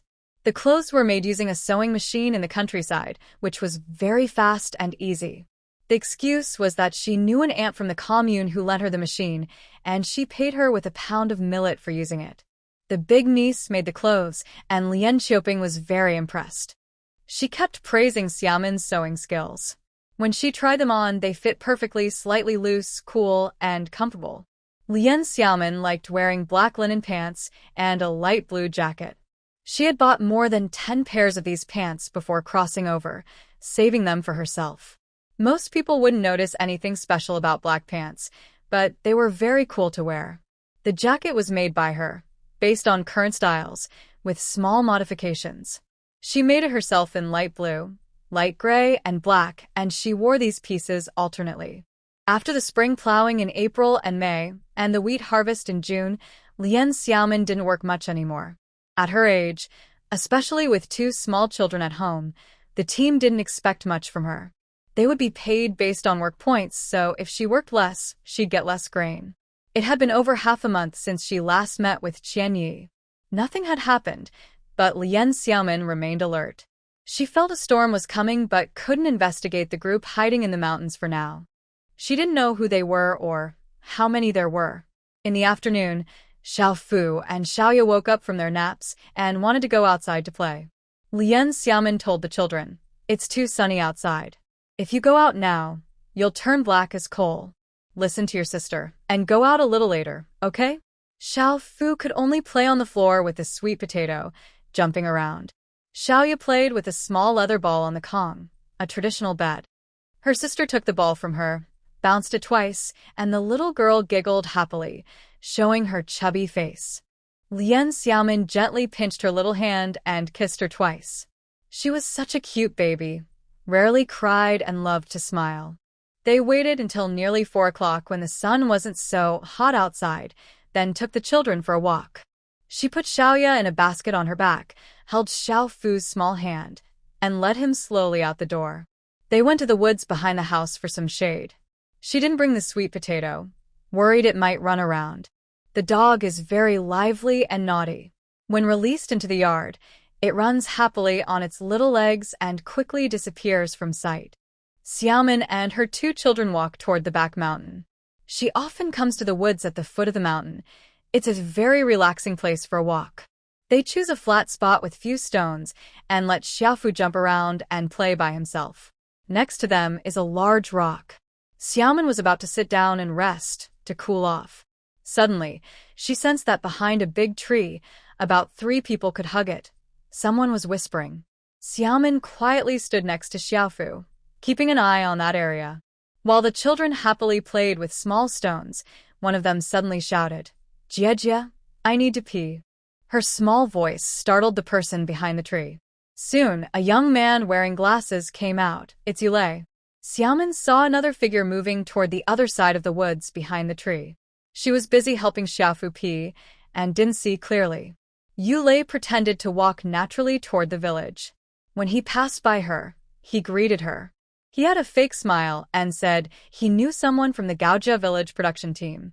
It had been a long time since they last saw each other, so they chatted for a while. Xiaomin knew that once they arrived, Yulei probably already knew what was happening from the noise. But until Xiaofu shouted loudly, he probably couldn't pretend not to notice someone was there, so he came out. Unfortunately, she didn't see who the other person was, just that the figure was slim and dressed in black. During the daytime, Yulei was not working in the fields. He was hiding in the woods at the foot of the mountain, chatting and acting suspiciously. No wonder people might think he's up to something. As the sun set, Xiaomin, Xiaofu, and Xiaoya headed home. "Jie, I'm hungry. Can we eat some meat?" Xiaofu asked, bouncing on his short legs and looking up. "Tonight, I'll cook you some meat with eggs." How about that? "And some small noodles too." "Yes. I also want to eat fruit, the green one," the little girl said, drooling a little. She must be very hungry after playing all day. Xiaofu liked kiwi fruit. "Okay, after dinner, we can have one," Xiaomin agreed. In the basket behind them, Xiaoya also said, "Jie, eat," trying to say the word eagerly. Little fat sister is hungry too. "Okay, let's go home quickly to eat." The kids are fed and ready for bed. After dinner, it's not even 7 o'clock, and the 2 little ones are already sleepy. After washing their faces and brushing their teeth, they lie down and fall asleep immediately. Xiaomin tidied up the house, took out half a watermelon from the storage, and scooped out some to eat. The taste was so refreshing, quenching thirst and cooling down. Just as she was enjoying it, she heard someone knocking on the courtyard gate outside. She thought for a moment, put away the watermelon to avoid waking her younger siblings, closed the door to the east room, and then went outside to the yard. When she opened the door, she saw that the person outside was actually Do Bao, so she quickly let him in. Do Bao looked very nervous, with some grass stuck in his hair, and his clothes and pants were torn in several places, looking quite disheveled. He hurried into the yard, closed the gate behind him, then took a deep breath, trying to control his emotions. He lowered his voice and said, "Xiaomin, something has happened. Wang Xintian has been taken away by a group of people." Xiaomin was shocked and grabbed his arm, asking quickly, "Brother Do Bao, what exactly happened?" "This evening, after I went hunting with Xintian, we were walking back through the Qingshan mountain pass with 2 wild rabbits. Suddenly, a group of masked people appeared and tried to catch us. It felt like they were prepared, not just a random robbery. We both had weapons, so we fought back without knowing who they were. But there were too many, at least 10. Xintian shot one in the leg with his hunting rifle. I swung my machete and chopped fiercely, trying to create an opening for him to reload. But we really couldn't hold out. They're quite skilled, not just local farmers pretending to be tough. He told me to run quickly and find little Mulan. He stayed behind. I could only listen to him. We had to run at least one of us out of there. We've fought many battles together since we were kids. Just one look, and we understand everything, covering, escaping, then sneaking around. We're very familiar with all that. Then I ran out first. The group seems to be trying to catch someone alive, not kill anyone. I didn't dare look back, just listen with my ears. It sounds like they quickly caught Brother Xintian. Dou Bao put both hands on his face and rubbed hard twice, then let out 2 heavy breaths. His eyes were red as he looked at the person in front of him, gritting his teeth and saying, "Xiaomin, what should we do?" Lien Xiaomin quickly thought to herself, but didn't speak right away. She took Dou Bao and headed toward the house. As they walked, she suddenly had an idea. In an instant, she used her space ability to put the 2 little kids sleeping on the big Kong, heated bed, inside her space, along with their bedding. She gently placed them on the big bed and the crib in the villa's bedroom. Then she led someone into the east room. "Brother Dou Bao, I'll get the tools. Let's go into the mountains now to find people." Dou Bao was a bit confused. He looked inside and saw that Xiao Fu and Xiaoya weren't on the Kong. He asked, "Where's your sister-in-law? Isn't it just us going? Aren't we calling anyone else?" "The kids are at my aunt's house." "Yes, just us going." Suddenly, she remembered something and asked, "Have you not eaten yet? We need to fight a big battle tonight. We must eat well first. They're after Brother Xintian, so they must have a purpose. They'll want to question him, and it can't be life-threatening for a while. I'll get you some food to fill your stomach first, then we'll leave." She pretended to be busy at the stove, secretly taking out 4 plain steamed buns, a bowl of rice porridge, some salted vegetables, and 4 pork pies. She placed everything on the Kong table, so he could eat quickly while she packed her gear. Dou Bao ran over, exhausted from the effort. He was so hungry, he could eat a cow. He sat at the table and started eating fiercely. The buns and pies disappeared quickly, followed by the rice porridge. In no time, it was all gone. Xiaomin took out a pistol loaded with bullets, which she had also taken from Hu Sanhai last time. With a click, she placed the gun on the Kong mat. "Brother Dou Bao, do you know how to use this?" "Take it." Dou Bao's eyes lit up. He fiddled with it a bit, and then tucked it into his waistband. "Yes, we all know how to handle guns. Sigh, it would be great if Third Brave and Tiger were here. Those 2 useless things. Why did they have to go on a long trip at such a critical moment?" Lien Xiaomin patted him on the shoulder and said, "I feel like these people are after you for. Recently, I heard someone asking about hunters in Sandaogo. The other side is so cautious, they probably can't wait for Brother Sanyong to return. They want to catch you 2 first, but I don't know their real goal. Brother Dou Bao, just keep your heart at ease. With me here, everything will be fine. We won't let Brother Xintian get hurt. Now, Dou Bao only trusts Xiahua Mulan. Following her is the right choice." He nodded and said, "I don't know why they are searching for people hunting in the mountains. Anyway, we haven't told anyone about you." Lien Xiaomin blew out the oil lamp, stepped outside, and Dou Bao held a flashlight leading the way. The 2 hurried toward the entrance of Daqing Mountain. Although it was completely dark now, as locals, they had hunted here many times since they were young. With his familiarity with these mountains, Dou Bao felt strong and steady. He walked quickly, searching for signs of the group with Lien Xiaomin. They found no traces near the mountain entrance, so they continued into the forest. Feeling anxious, Dou Bao tripped and fell. Lien Xiaomin helped him up and was about to keep going when he suddenly said, "Xiaomin, look, this is my axe. They surrounded us here." Thinking about how Brother Xintian was taken by those people here, Dou Bao felt worried. His mind kept replaying the scene of Xintian resisting and telling him to run first. They took their axes and continued into the mountains. "Brother Dou Bao, do you think there's a place in these mountains where so many people could stay? Maybe a cave. There are some, but you have to go pretty deep inside." "Oh, there's an old thatched hut ahead. That was once a hunter's home. The owner was not friendly and kept to himself. He left later. Bao explained. Let's go see the hut. After walking about half an hour, they were quite far from the mountain entrance. The forest here was thick, blocking the moonlight, and everything was pitch dark. Sounds of wild animals occasionally broke the silence of the night. In the darkness, searching for someone in this vast forest felt like walking into an endless maze.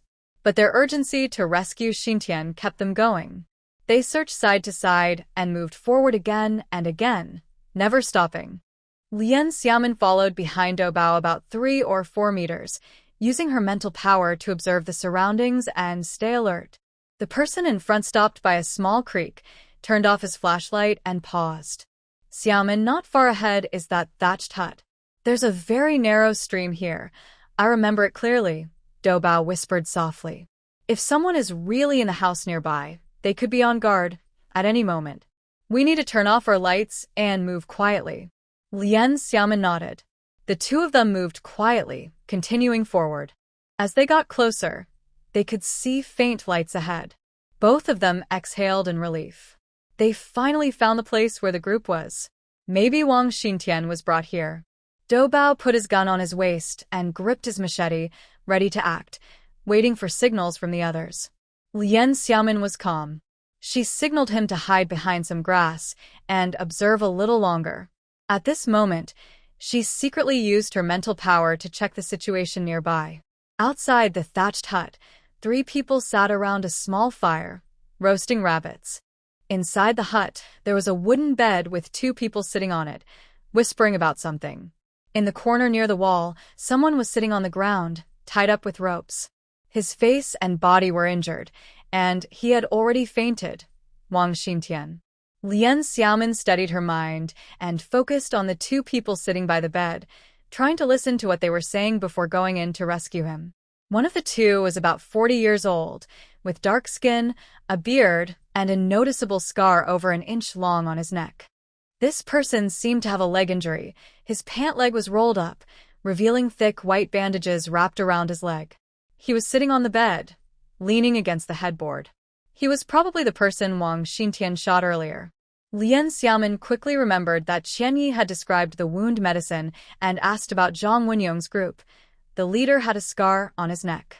Based on his age and appearance, it matched perfectly. He was definitely the person. Next to him, sitting on the edge of the bed, was another man, slightly younger. He looked to be in his early 30s, with rough skin, a pockmarked face, a sturdy build, and shifty eyes. Ma Zi's face was speaking softly. Brother Yu, do you think that Dahan took the bandits and their kids to Sandaogo tonight to smash the kiln? Will they find the gold and silver treasures we lost deep in the mountains? The injured man, called Brother Yu, picked up a bowl on the table, took a sip of water, and said, Dahan is at his wit's end. Those people are pressing hard. We've been searching for half a year, and finally found out where the missing treasures are. It's related to that little kid called Gungto Maner. 6 months ago, he went into the mountains to hunt. If he goes to his house tonight, even if the treasures aren't there, we can follow the kidnapper and see if he comes back. Lien Xiamen heard this and was suddenly alarmed. She realized this was a group of leftover bandits hiding in the mountains, not fully cleared out. In their secret language, Gungto Maner refers to a man named Zhang, definitely Zhang Wenyong. People who love storytelling broadcasts, after listening to Grandpa Dan's stories, all know the secret language of the Green Forest people and Northeast bandits. Lien Xiamen, in her past life, was also very familiar with this. She quickly focused and listened carefully. Next to her, Ma Zi nodded and leaned over to ask, the people from Wang Head Maner's side have set up a spy in Sandaogo. They say they've found out that Gungto Maner and a girl living at the foot of the mountain are the closest. That girl is quite skilled. They practice martial arts together. Brother Yu, do you think the treasures might be hidden at her house? Brother Yu replied, that's possible. The spy has given us a lot of useful information. We'll see tonight. Our people, plus about 10 accomplices from Wang Head Maner's side, will work together. Even if we don't find the treasures, we can definitely catch the kidnapper. He looked down at his injured leg and then at the unconscious person in the corner of the room. With a fierce look, he frowned and shook his head. What a pity. Torturing the kidnapper. If he keeps his mouth shut, All our efforts will be wasted. Mazi eagerly poured some water for Brother Yu, then got up and went to the door, glancing outside. When he returned, he looked a little flattering and spoke softly. Brother Yu, have you really seen the treasures with your own eyes? Tell me, what do they have? Brother Yu didn't answer, only chuckled softly. That person shamelessly continued, I heard that back then Commander Zhang raided the 3-ditch gully Qingma Pass hideout. He didn't take everything, left some behind, and sent people to dig a tunnel deep in the mountains to hide it. How much of that sum is really left? Are there cannons or fire guns? His eyes sparkled with greed, showing his desire. Yu Xian gently supported his injured leg, shifted his position, and, unable to resist, spoke with a proud smile. Listen, little donkey, you're asking the right person. What you said is true. It's hidden deep in the forest. For some reason, the tiger head vine and the horizontal bar found the place. That time I went in with 2 young guys to see the tunnel myself. There were about 30 boxes, and just the gold bars alone were enough to fill 8 boxes. He raised his right hand, made an 8 with his fingers, and animatedly described the scene. Then he waved his hand dismissively. But there were no guns or explosives, not a single one. It's all gold and silver treasures. According to Hung Ba, he left 3 new pistols in the tunnel, his most precious weapons with silencers. But later, someone took them all. Hearing this, Yu Xian looked regretful, making a clicking sound with his tongue. The scar-faced man nodded heavily in agreement. Outside, Lian Xiaomin listened carefully with her mental powers, catching every word. She couldn't help but think, this is all fate. She never expected that this treasure was hidden deep in the mountains by old Zhang. Last time, the 5 Tigers squad went hunting in Yulong Valley. On the way back, they camped near a small creek and accidentally discovered the treasure in the tunnel. Now, it's stored in her villa's space, filling an entire room.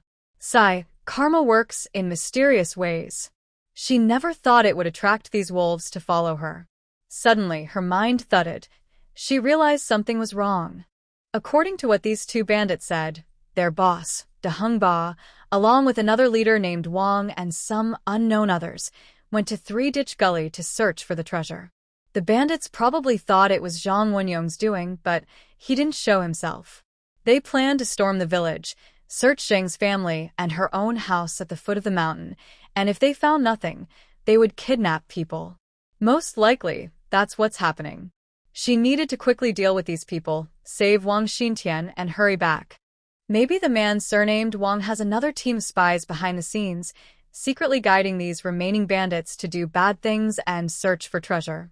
In the past, she sent fake Japanese letters to Su Dewang and Su Man, claiming to look for treasure.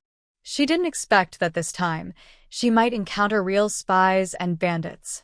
From just listening to a short conversation inside the house, all the information matched perfectly. There was no need to wait any longer. She decided to act immediately. Lian Xiaomin gave Dou Bao a look that said, Go. The 2 of them circled around the side of the thatched hut and revealed themselves. The 3 bandits outside had no defenses. When they saw the 2 suddenly appear, they were very surprised. One of them shouted loudly, Mushroom, where are you running to? Meaning, who are you? Lian Xiaomin remembered a movie she watched, where Yang Zihong used bold words. She drew her dagger and shouted, I'll cut you, then rushed forward. Dou Bao also charged, and the 2 of them fought against 3 enemies. The bandits saw that one of them was the escaped thief from the mountain pass at dusk, and the other was a troublemaker, so they didn't take it seriously. But unexpectedly, as soon as Lian Xiaomin reached out her hand, she quickly knocked down one of them with a single strike and killed him instantly. The second one tried to draw his gun, but she kicked it away and then punched him 3 times in a row, knocking him to the ground and making him stop moving. Dou Bao swung his machete at the one holding a stick, showing impressive skill. However, fighting empty-handed against a weapon was disadvantageous. The bandit soon got a cut on his leg, but kept fighting. Dou Bao was determined and swung his blade with reckless courage. Finally, he managed to take down the opponent. They thought the people inside the house would come out with guns, but there was no movement for a long time. It seemed they had slipped away, hiding because they didn't know who the enemy was. Lien Xiaomin kicked open the door and saw the injured bandit with a gun pointed at the door. She quickly dodged and didn't rush in. 3 bullets hit the doorframe. Lien Xiaomin then lunged with her knife, aiming straight at the man surnamed Yu's chest, and killed him. The bandit with a pockmarked face saw that even a sharpshooter like Brother Yu couldn't hit his target, so he thought it was all over. It was clear they were dealing with experts. Taking this opportunity, he quickly drew his dagger and rushed toward the corner of the wall, trying to threaten the others with the hostage. At this moment, Dou Bao had already pulled out his gun and fired directly at the person aiming to attack Wang Xintian, hitting the bandit's arm with a scarred face who was holding a knife. He rushed into the room, took a few steps forward, kicked the knife away, and then checked on Wang Xintian's condition. Lien Xiaomin walked over to the collapsed Ma Zilien and kicked him, asking, "What are your names?" "You, and that man surnamed Yu. Who are you? How many people are with you? If you don't tell, you're dead." The man, who was painfully holding his arm, suddenly lost his fierce look and begged for mercy. "I'll tell everything. Can you let me go? My name is Su Lu. The other guy is Yu Chunting, codename Playing Well. He's the leader of our 4 gunmen and the right-hand man of the gang." Su Lu knew that if he didn't cooperate honestly, he might not escape today. He spilled everything. "Our gang is called Du de Kue, codename Dushan Dragon. He just took 12 brothers to San Diego. He's going to search Zhang Wenyong's house, or if that doesn't work, he'll kidnap someone. There's also a household at the foot of the mountain, with a girl who's close to him." No, a young girl, too." He secretly glanced at the woman in front of him. "Probably hurt, right?" Dou Bao, who was squatting in the corner and had already untied Wang Xintian, heard that Zhang Wenyong had a close partner. He suddenly looked up and gave Lien Xiaomin a meaningful glance. The two exchanged an awkward look. Lien Xiaomin coughed and suddenly felt very frustrated. Inside, she was shouting. Who is she talking about? Who's his close partner? They're all good brothers. Who the heck is this damn traitor, learning to talk nonsense? Oh right, it must be that spy who told her. She and Zhang Wenyong usually kept their interactions secret, whether they were practicing martial arts in the back mountain or visiting each other's homes. It seems this spy isn't ordinary either. If he's determined to investigate, he'll find clues eventually. She hurriedly continued the interrogation. Who is the spy planted in the village? And the other group, the man surnamed Wang. What's his background? The person kneeling on the ground was suddenly terrified, not expecting the other side to have uncovered that too. Wang Biao is the head of the secret agents. He has 6 people working for him, closely connected, always providing support behind our group and doing tasks for him. There is a young educated person in Sanditch who was placed there by him. The information about Zhang Wenyong was also gathered by that person, but I don't know exactly who it was. This person is Yulei, Xiaomin thought to herself. Su Lu was staring blankly at the young girl in front of him, lost in thought. Suddenly, he reached out with his uninjured arm, trying to grab the knife she was holding. If he could hold her hostage, there might still be a chance. He thought, how much strength could a young girl have? Before Xiaomin could make a move, Dou Bao, who was always watching nearby, quickly raised his gun and shot Su Lu, sending this cunning bandit to the afterlife. Xiaomin nodded at him. The two quickly checked Wang Xintian's injuries. There were no broken bones, only surface wounds, but he was still unconscious. Brother Dou Bao, we need to hurry back to Sanditch. We can't let anything happen to the villagers. The militia security team definitely can't handle this. Go quickly and take away the smoking guy. The fire at the door is out. Leave everything else. I'll carry Brother Xintian, and let's get out of here. Dou Bao nodded and immediately went to put out the fire. He quickly picked up 3 pistols, Wang Xintian's hunting rifle, and his ammo bag. He also found his machete, packed everything into a bamboo basket at the door, and strapped it to his back. Yu Chunting, who was stabbed in the chest and collapsed under the bed, reminded Dou Bao of Xiaomin's dagger. He walked over, pulled out the dagger, and wiped it clean. Just as he was about to stand up and return it to her, he suddenly noticed a well-made small wooden box under the bed. It was about 40 centimeters wide, a small box. He bent down and pulled it out. Using his dagger, he pried open the lock. Inside, he found 10 large yellow croakers and 5 bundles of big union notes, probably worth 5,000 yuan. Doubao had never seen such old gold bars and money before. His heart was pounding like a drum, and he was stunned. Xiaomin looked quickly. He held up the small box, excited, and stood up. Xiaomin took back her dagger, looked at the contents of the small box and smiled. Brother Doubao, pack it in the basket, got it. The excited man grinned so wide his mouth almost couldn't close. He placed the small wooden box into the big basket and strapped it to his back again. Looking at Wang Xintian on the ground, he thought to himself, Brother Xintian, your beating wasn't in vain. He were finally getting rich. Lien Xiaomin bent down, and Doubao helped carry Wang Xintian onto her back. He knew that Xiaomin was much stronger than himself. Carrying a wild boar weighing hundreds of pounds and running with it was easy, and carrying Wang Xintian was even easier. Now, the most important thing was to hurry back quickly. After tidying up, the two left the thatched hut. Doubao led the way, with Lien Xiaomin carrying Wang Xintian behind. She thought it was necessary to clean up the scene so that no evidence could be found. When leaving, she deliberately lingered at the back, creating some distance. The oil lamp and fire in the thatched hut were all extinguished, leaving everything in darkness. She didn't need to look back. With a thought, the 5 bodies behind her were all stored in her space, placed in a small warehouse. She planned to find a cliff later to dispose of them. They quickened their pace, almost moving as fast as possible towards Sandao Go. Even with someone on her back and no flashlight, Lien Xiaomin ran faster than Doubao. She was eager to return to the village quickly, worried about everyone's safety. She wished she could fly back with wings, constantly releasing her mental energy, choosing easy paths to move swiftly. In the dark, she ran along the mountain trail, light-footed, as if walking on flat ground. Before long, she left Doubao behind. She didn't bother to wait for him. She figured she couldn't lose him anyway. She just wanted to go as fast as possible. With her speed fully unleashed, Lien Xiaomin quickly left Daqing Mountain, following the trail at the foot of the mountain, and returned to her home yard. Looking into the distance, she saw the village engulfed in flames, not knowing where the fire started. She faintly heard shouts of resistance.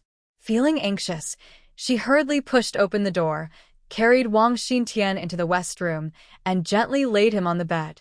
Now, he was finally safe, but the bandits were still in the village. She stepped outside the yard just as Doubao also arrived, panting heavily, standing in front of her. "Oh my, Xiaomin, you're amazing. My legs are about to give out. I can't keep up with you," he said, hands on his hips, sweat pouring down his face. "Doubao, when we deal with the bandits, we need to use the hunting rifle. Remember, hide the pistol and the money in my family cellar first." After securing the items, the two locked the yard door and headed toward the firelit area. As they ran east toward the village center, they saw Wang Kui leading more than 10 people fighting against a group of masked men. A pile of firewood in the village committee yard was set on fire. 7 or 8 villagers were trying to put out the flames, while another 10 or so were coming and going, armed to support the militia team. Lien Xiaomin glanced and saw that militia leader Wang Kui was quite capable, very skilled. He was holding a machete, swinging it quickly and confidently, knocking down several bandits. However, some of the enemies had smoking weapons and one militia member was shot in the shoulder and fell to the side. 2 others seemed injured in the legs, and villagers were caring for them. Seeing this, Doubao raised his hunting rifle and aimed at the masked men, quickly shooting down 2 of them. Worried that Zhang Wenyong's family might be in danger, and not wanting to waste time, Lien Xiaomin decided to fight quickly. Taking advantage of the chaos and crowd, she reached into her black cloth coat pocket and took out a few stones from her space.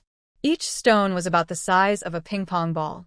She shot them out with a pop, pop, pop, pop, hitting 4 gun-wielding bandits in the head. All 4 instantly had blood holes in their heads and collapsed to the ground, motionless. In an instant, Wang Kui and the others gained the upper hand. They surrounded and dealt with the remaining 5 or 6 bandits who only had knives and sticks, making it easier. Lien Xiaomin no longer paid attention to them and turned to run toward the head of the team's house. Their house was not far from the village committee. The bandits had planned a diversion, but the real fight was over there. When she reached outside Zhang's yard and used her mental power to check, the situation inside was as she expected, more masked men.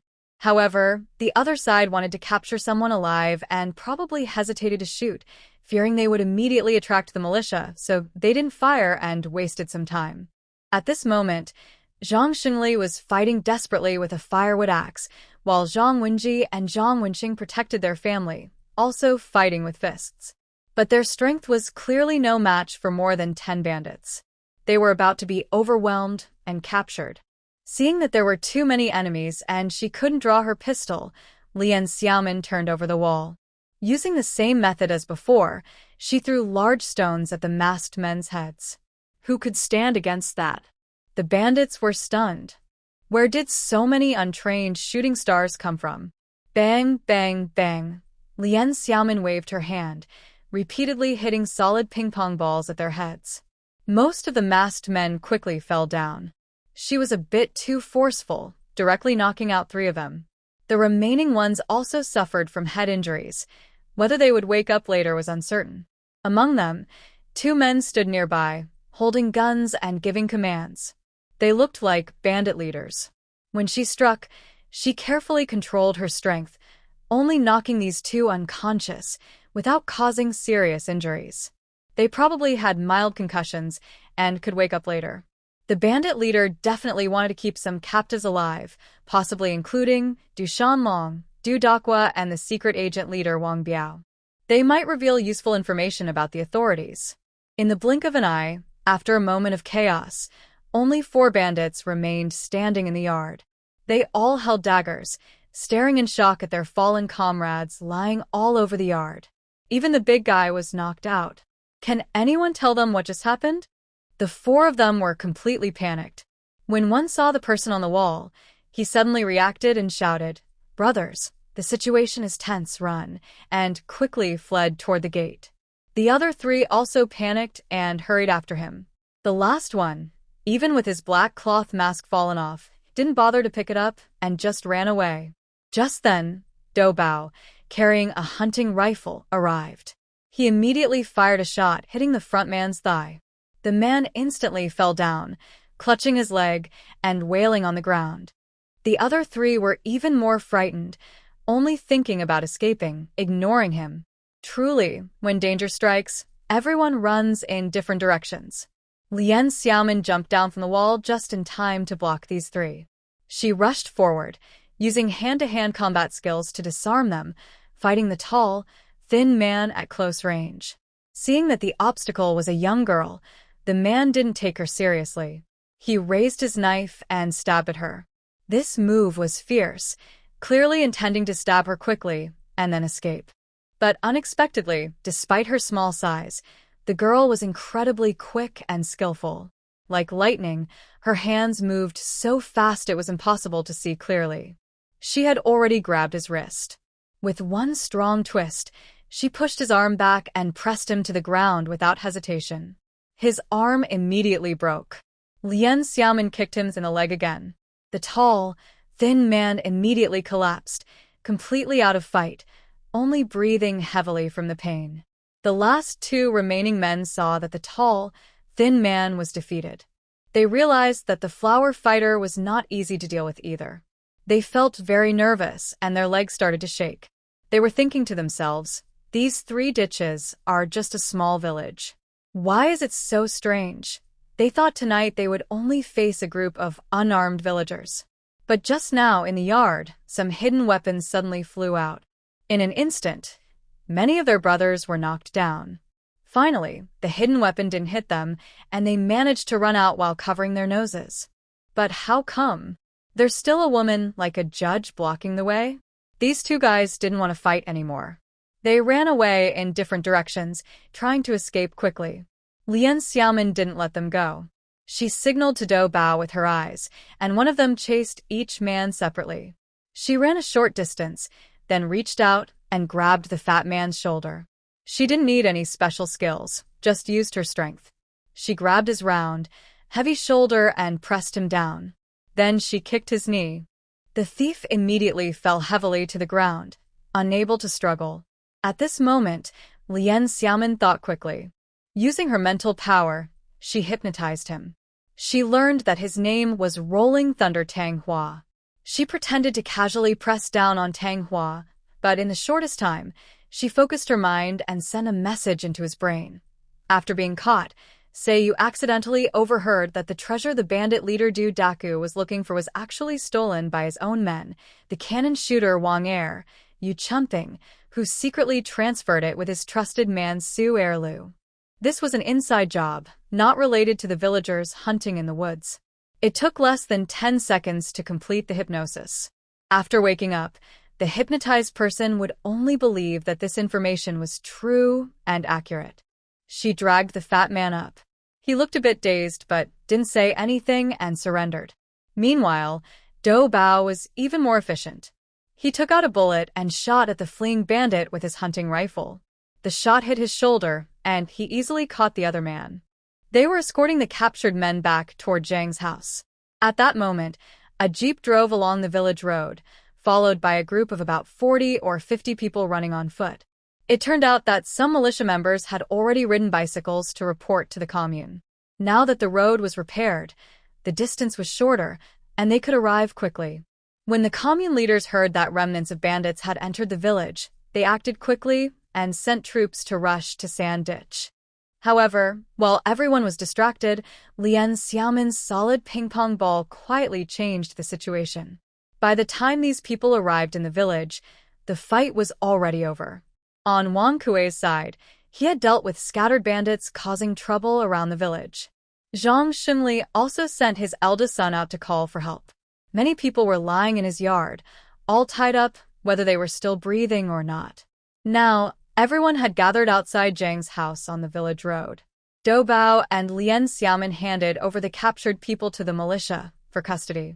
Wang Kuei had known Dou Bao since he was young and recognized him as Yongzi's little follower from Gao Jiadan. He also clasped his fists in greeting, thanking him for his help earlier. He didn't ask why Dou Bao was out in Sand Ditch late at night. It was probably just visiting someone, as he often visited the squad leader's house.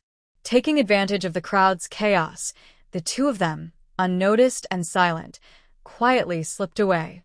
Zhang Xunli saw Xiaomin and Dou Bao sneaking off but didn't say anything. He deeply remembered how these two had saved his family earlier. He had some minor injuries but was very quick-witted. Judging by the situation, there seemed to be some inside story, and it was quite complicated. That night, a group of masked men suddenly stormed into his house. As soon as they spoke, it was clear they were bandits. Why did these people specifically target his house? They used coded language, asking about the whereabouts of some treasure, and mentioned that little head Vine wasn't home. Zhang Xunli immediately realized that this might be related to his third son, but he kept quiet. He was the only one who understood the coded language at that moment, and his family had no idea. Now, he didn't want to say much. His main concern was protecting the children and figuring out what was really going on. He felt grateful that Xiaomin had appeared just in time to help clear the situation. I didn't expect this girl to have such great skills. No wonder the third brother often mentions her, and his expression changes when he talks about her. When I asked him, he wouldn't explain in detail. There is such an important person in the village, yet he didn't tell his father earlier. It seems there is some secret involved. Thinking back to that moment, I couldn't help but feel scared. Today, it was this girl who saved the whole family. At that time, the bandits were being held off by us, and they hadn't yet entered the house to cause trouble. Except for the eldest and second brothers who got hit a few times, the rest of the family was safe. If it weren't for Xiao Min, this brave girl, who knows what the outcome might have been. Zhang Xunli first went to report the situation to the local leaders and others. Meanwhile, after the bandits were captured by Xiao Min and Dou Bao, the village suddenly became lively. Lanterns and torches lit up, and everyone came outside to watch. Dou Bao left from the east side of the village to avoid drawing attention. He circled outside the village, then returned to the foot of the mountain to take care of Wang Xintian. After the gunfire, Everyone in the village was terrified. Only the militia and a few brave young men came out to help. Most families kept their doors tightly shut, scared to death. But not long after, the bandits didn't come to harm anyone else. They were quickly dealt with, and everyone finally relaxed. They secretly peeked outside their doors. Eventually, the commune sent people over. Seeing this, the villagers felt much more at ease. Some brave ones even came out to watch the scene. Xiaomin herself quickly headed west through the village. She still had one thing to do: catch the spy Yulei. When she arrived at the youth training station, it wasn't her first time there. She had visited her good friend Pei Ziqiu a few times recently, so she was quite familiar with the place. Originally, the station leader, Song Chaoyang, wanted to lead the young men out immediately when he saw the bandits enter the village. But he thought calmly. There were many young women in the yard. He needed to keep enough people to protect them. So, Song Chaoyang only took 4 experienced young men with him, leaving Li Chuang to lead some new young men who had just arrived last year. They stayed behind to guard the yard, and no one was allowed to go out. Everyone closed the door, keeping Yulei inside. He wanted to resist and said he also wanted to go fight the bandits. But Li Chuang scolded him. "With your small body, what are you going to do against the bandits? You're just adding trouble." The leader agreed. Everyone had to stay and protect the young women. When Xiaomin arrived, the yard door had just been opened. Li Chuang saw someone running toward them. He looked carefully and shouted, "The village is so chaotic." "Xiaomin, why aren't you at home hiding?" Lian Xiaomin didn't say anything. She strode into the yard and rushed straight toward the person standing in the corner. It was Yulei, wearing glasses, looking scared. His lips trembled as he asked, "WH, what do you want to do?" Lian Xiaomin immediately gave him a strong shove, kicked him down, and used a rope she had just taken from her space to tie him up tightly. Everyone was shocked. Pei Ziqiu stepped beside her and helped. Lian Xiaomin thought to herself that Xiaomin must have a good reason for this. She was helping tie him up because she suspected he was involved with the bandits today. Unexpectedly, her suspicion was correct. Lian Xiaomin stood up straight and told Li Chuang and the other young villagers, "This Yulei needs to be questioned by the team and the commune leaders. I can't say more now. I was worried he might run away, so I quickly subdued him." By this time, the young villagers understood most of the situation and nodded. Li Chuang and a young man helped carry Yulei out, heading toward the outside. "Xiao Qiu, Sister Shi, stay at home. Don't go out. Things are chaotic outside. I'll come back when it's calmer." Lian Xiaomin waved goodbye to them and left the young villagers' camp. Soon, they went directly to the team office and found the team leader, Zhang Xingli. He was bandaging a cut on his arm and sitting next to 2 commune leaders, talking to Wang Kuei. Zhang Xingli looked up and saw Xiaomin returning again, puzzled about what she wanted. Then he noticed she was followed by 2 young villagers, one of whom was tied up with a rope, and he wondered what was going on. "Team leader, I need to report something. This Yulei is a spy." Everyone inside was shocked. They stopped what they were doing and looked at the newcomers. "Tonight, I saw him meeting with someone in the woods at the foot of the mountain. Yulei greeted me and said that the person was a young villager from Gaojiatun. But tonight, I saw that person. He's a bandit." Although Lian Xiaomin didn't see it with her own eyes, she suspected the person they met was Wang Biao. After questioning Yulei, she believed he would confess everything. Li Chuang and the young educated youth immediately understood and said, "Yulei has indeed gone out several times to meet someone secretly. We have seen him ourselves." He left the youth camp in the middle of the night and went down to the foot of the mountain. Zhang Xingli, Wang Kuei, and a few village officials were surprised to find that there were spies planted in their village. They all looked angry. Yulei was so frightened that he sat down on the ground. Wang Kuei didn't hesitate and kicked him. "What is the name of the person you contacted? Is it the group of people tonight? Hurry up and tell us. None of the bandits escaped. They are all here. Once we investigate thoroughly, you won't have a chance." Yulei suddenly looked up, trembling, and begged loudly, "I'll tell you. It's Wang Biao. He is the head spy and my direct superior. He arranged me into the youth camp. The bandits tonight were also led by him."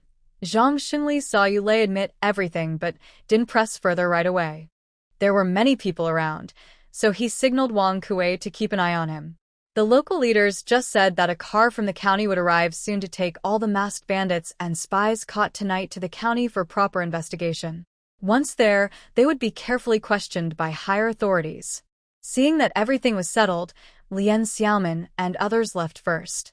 It was now past midnight. The villagers who weren't involved gradually dispersed, leaving only the brightly lit brigade office. Li Chuang and the others took Lien Xiaomin to her door and told her to rest well. It was late at night, and it wasn't suitable to talk much, so they returned to the youth camp. Lien Xiaomin looked up at the night sky, where the bright moon hung high and stars twinkled. After the chaos, the foot of Dakingshan Mountain returned to silence. Finally, the fierce and ruthless bandits were dealt with, and she felt relieved. Her body relaxed, and she felt the wave of exhaustion. Today, she had been worried about Wang Xintian and the village's safety, fearing something might happen to the Zhang family. Now, everything was over, and all worries had vanished. She pushed open the courtyard door, stepped inside, and locked it. Dou Bao hadn't dared to light a lamp until now. He felt his way in the dark and boiled some hot water on the stove. Seeing the red sugar on the stove in the main room, I quickly made a bowl of red sugar water and gave some to Wang Xintian. After Lien Xiaomin entered the house, she lit 2 kerosene lamps, placing one in the west room, and said casually, "Brother Dou Bao, everything is fine now. I caught you Lei. He's the bandit Su Er Lu, the one the thatched hut bandit mentioned, the spy planted in Sandao Gully." Dou Bao sat on the edge of the Kong bed, exhaling slowly. She continued, "I'm going to make some thin porridge for you all to eat. There are medicines at home. You should clean Xintian's wounds and apply some medicine. Stay here overnight and rest. Don't make a sound now. We'll see how he's doing tomorrow." Dou Bao nodded, and they both started working. Lien Xiaomin went to the east room, poured hot water from the kettle into a basin, and asked him to carry it away. Then she used a clay pot to cook rice porridge. She also took out wound medicine, gauze, alcohol, cotton balls, and other supplies to help. Suddenly, she remembered something. She pretended to reach into the Western Kong cabinet, blocking herself with her body, and took out a set of gray cotton clothes for men, placing them on the Kong mat, signaling Dou Bao to take them. "This is a new set of summer clothes I made for my uncle. Later, you can help Xintian change into them. I will remake some for him later." Dou Bao took the clothes sincerely and said, "Xiaomin, today I owe you a lot. On behalf of Xintian, thank you." Lien Xiaomin also felt a bit guilty. The bandits' arrival was because she accidentally found a treasure deep in the mountains, which brought out many dangerous people. She didn't expect that Wang Xintian would also be involved and suffer a lot. She knew in her heart that no matter how the bandits tortured him, he didn't betray her. Although everything was beyond her control and she couldn't foresee the future, she believed that such a loyal and trustworthy friend deserved her good treatment. Lien Xiaomin smiled and said seriously, "Brother Dou Bao, you shouldn't say that. I don't know why the bandits came to hunt in the mountains and caught us, but it was because of your protection that I wasn't exposed. We 5 are connected, tied together. No one is an outsider. So, this is my own matter. Actually, it was Xintian who saved us from disaster." Dou Bao listened, nodded, feeling a mix of emotions. He then thought about how to tell the 2 simple-minded guys, San Yong and Huzi, about today's thrilling events. It would probably scare them quite a bit. Lien Xiaomin went out to buy food, quietly left the house, and left Dou Bao to help Wang Xintian clean his wounds and change clothes. The next morning, before dawn, Lien Xiaomin took advantage of the 2 people in the west room still sleeping and went out for a walk. She went around the back mountain, mainly to pretend to bring her sister-in-law back. Carrying a small girl in a basket on her back and holding the chubby little Fu in her arms, she returned to the east room. She placed the children on the Kong bed, covered them with blankets, and let them continue sleeping. The 2 little kids, still sleepy, didn't realize anything and kept sleeping soundly. After the act was over, she didn't know if Dou Bao heard the noise, but the story was successfully told. Sure enough, after a short while, faint sounds came from the west room, indicating Dou Bao had woken up. He went to the main hall, whispered through the door, "Xiaomin, you're back?" "Yeah, I brought my sister-in-law back." Did Brother Xintian have something last night? How is he? She also went out, and they talked in the main hall near the kitchen. He woke up once around 2 in the middle of the night. I lit a lamp to check, and there was nothing serious. He also drank the rice porridge on the table and took one of the anti-inflammatory pills you gave him. Lien Xiaomin felt relieved. As long as he woke up, that was good. No need to worry about a concussion. If that happened, he'd need to go to the hospital today. Doubao looked outside at the faint dawn and said, "Since he seems fine now, I plan to use the cart to take him back before it gets bright. First, he'll stay at Huzi's house for a couple of days. The house is empty, and I have the key. Once he's better in a few days, we'll go home. It's better to avoid his father's worries." Just then, there was a noise from the west room. Doubao went in and saw Wang Xintian sitting up, inviting Xiaomin to come in and talk. "Xintian, how do you feel? Are your eyes blurry?" "Mainly, you were unconscious, so I'm worried about a possible concussion." Lien Xiaomin walked in and asked with concern, "What concussion?" "I'm fine. No blurry vision." Wang Xintian scratched his head, looking sleepy. "Xiaomin, I heard you carried me all the way down from the mountain?" "Wow, I didn't expect to be so lucky, sharing the same treatment as a wild boar." Lien Xiaomin chuckled and lit the oil lamp. Wang Xintian seemed fine now, and the bruises on his body weren't a big problem. "Brother Xintian, after you were caught yesterday, did they take you straight to the grass hut?" she asked. "Yes, they have quite a few people. The man with the scar on his neck was shot in the leg by me with a hunting rifle. He got angry and called someone to give me a good beating." Wang Xintian continued to recall. "By the way, they kept asking me if last year at the end of the year I went hunting in the deep mountains. Did I pass by a small creek? Did I see some big rocks? And they also asked where the treasure went. Besides me, Zhang Wenyong, Gao Hu, and He Duobao. Who else was involved?" After hearing Wang Xintian's words, Doubao frowned. "What are they talking about? Treasure? On our way back, we stayed one night near a small creek and set some traps to catch wild chickens. That's all that happened then. I didn't see any big rocks." "Did you tell them about little Hua Mulan?" Wang Xintian widened his eyes. "Of course not. I just stood firm. No matter how they hit me, I didn't say a word. That's what I had to do. Otherwise, I'd be beaten like this. HMPF. If it were you." Doubao also glared back. "What if it were me? I'd stand firm too." Lien Xiaomin covered her mouth and laughed. Actually, whether she told or not, the result would be the same. The bandits would be caught. The story ends here. It was just a small matter. But, in a situation where they didn't know their true strength, their willingness to risk everything to protect friends showed real loyalty. She thought for a moment and said, "I also got some information when I was in the commune. I heard about a group asking about Zhang Wenyong leading people hunting. One person's surname was Yu, and there was another with the surname Wang. Exactly what happened will be clear after we interrogate these bandits and spies. We can ask Uncle Shengli then." The two nodded and stopped overthinking.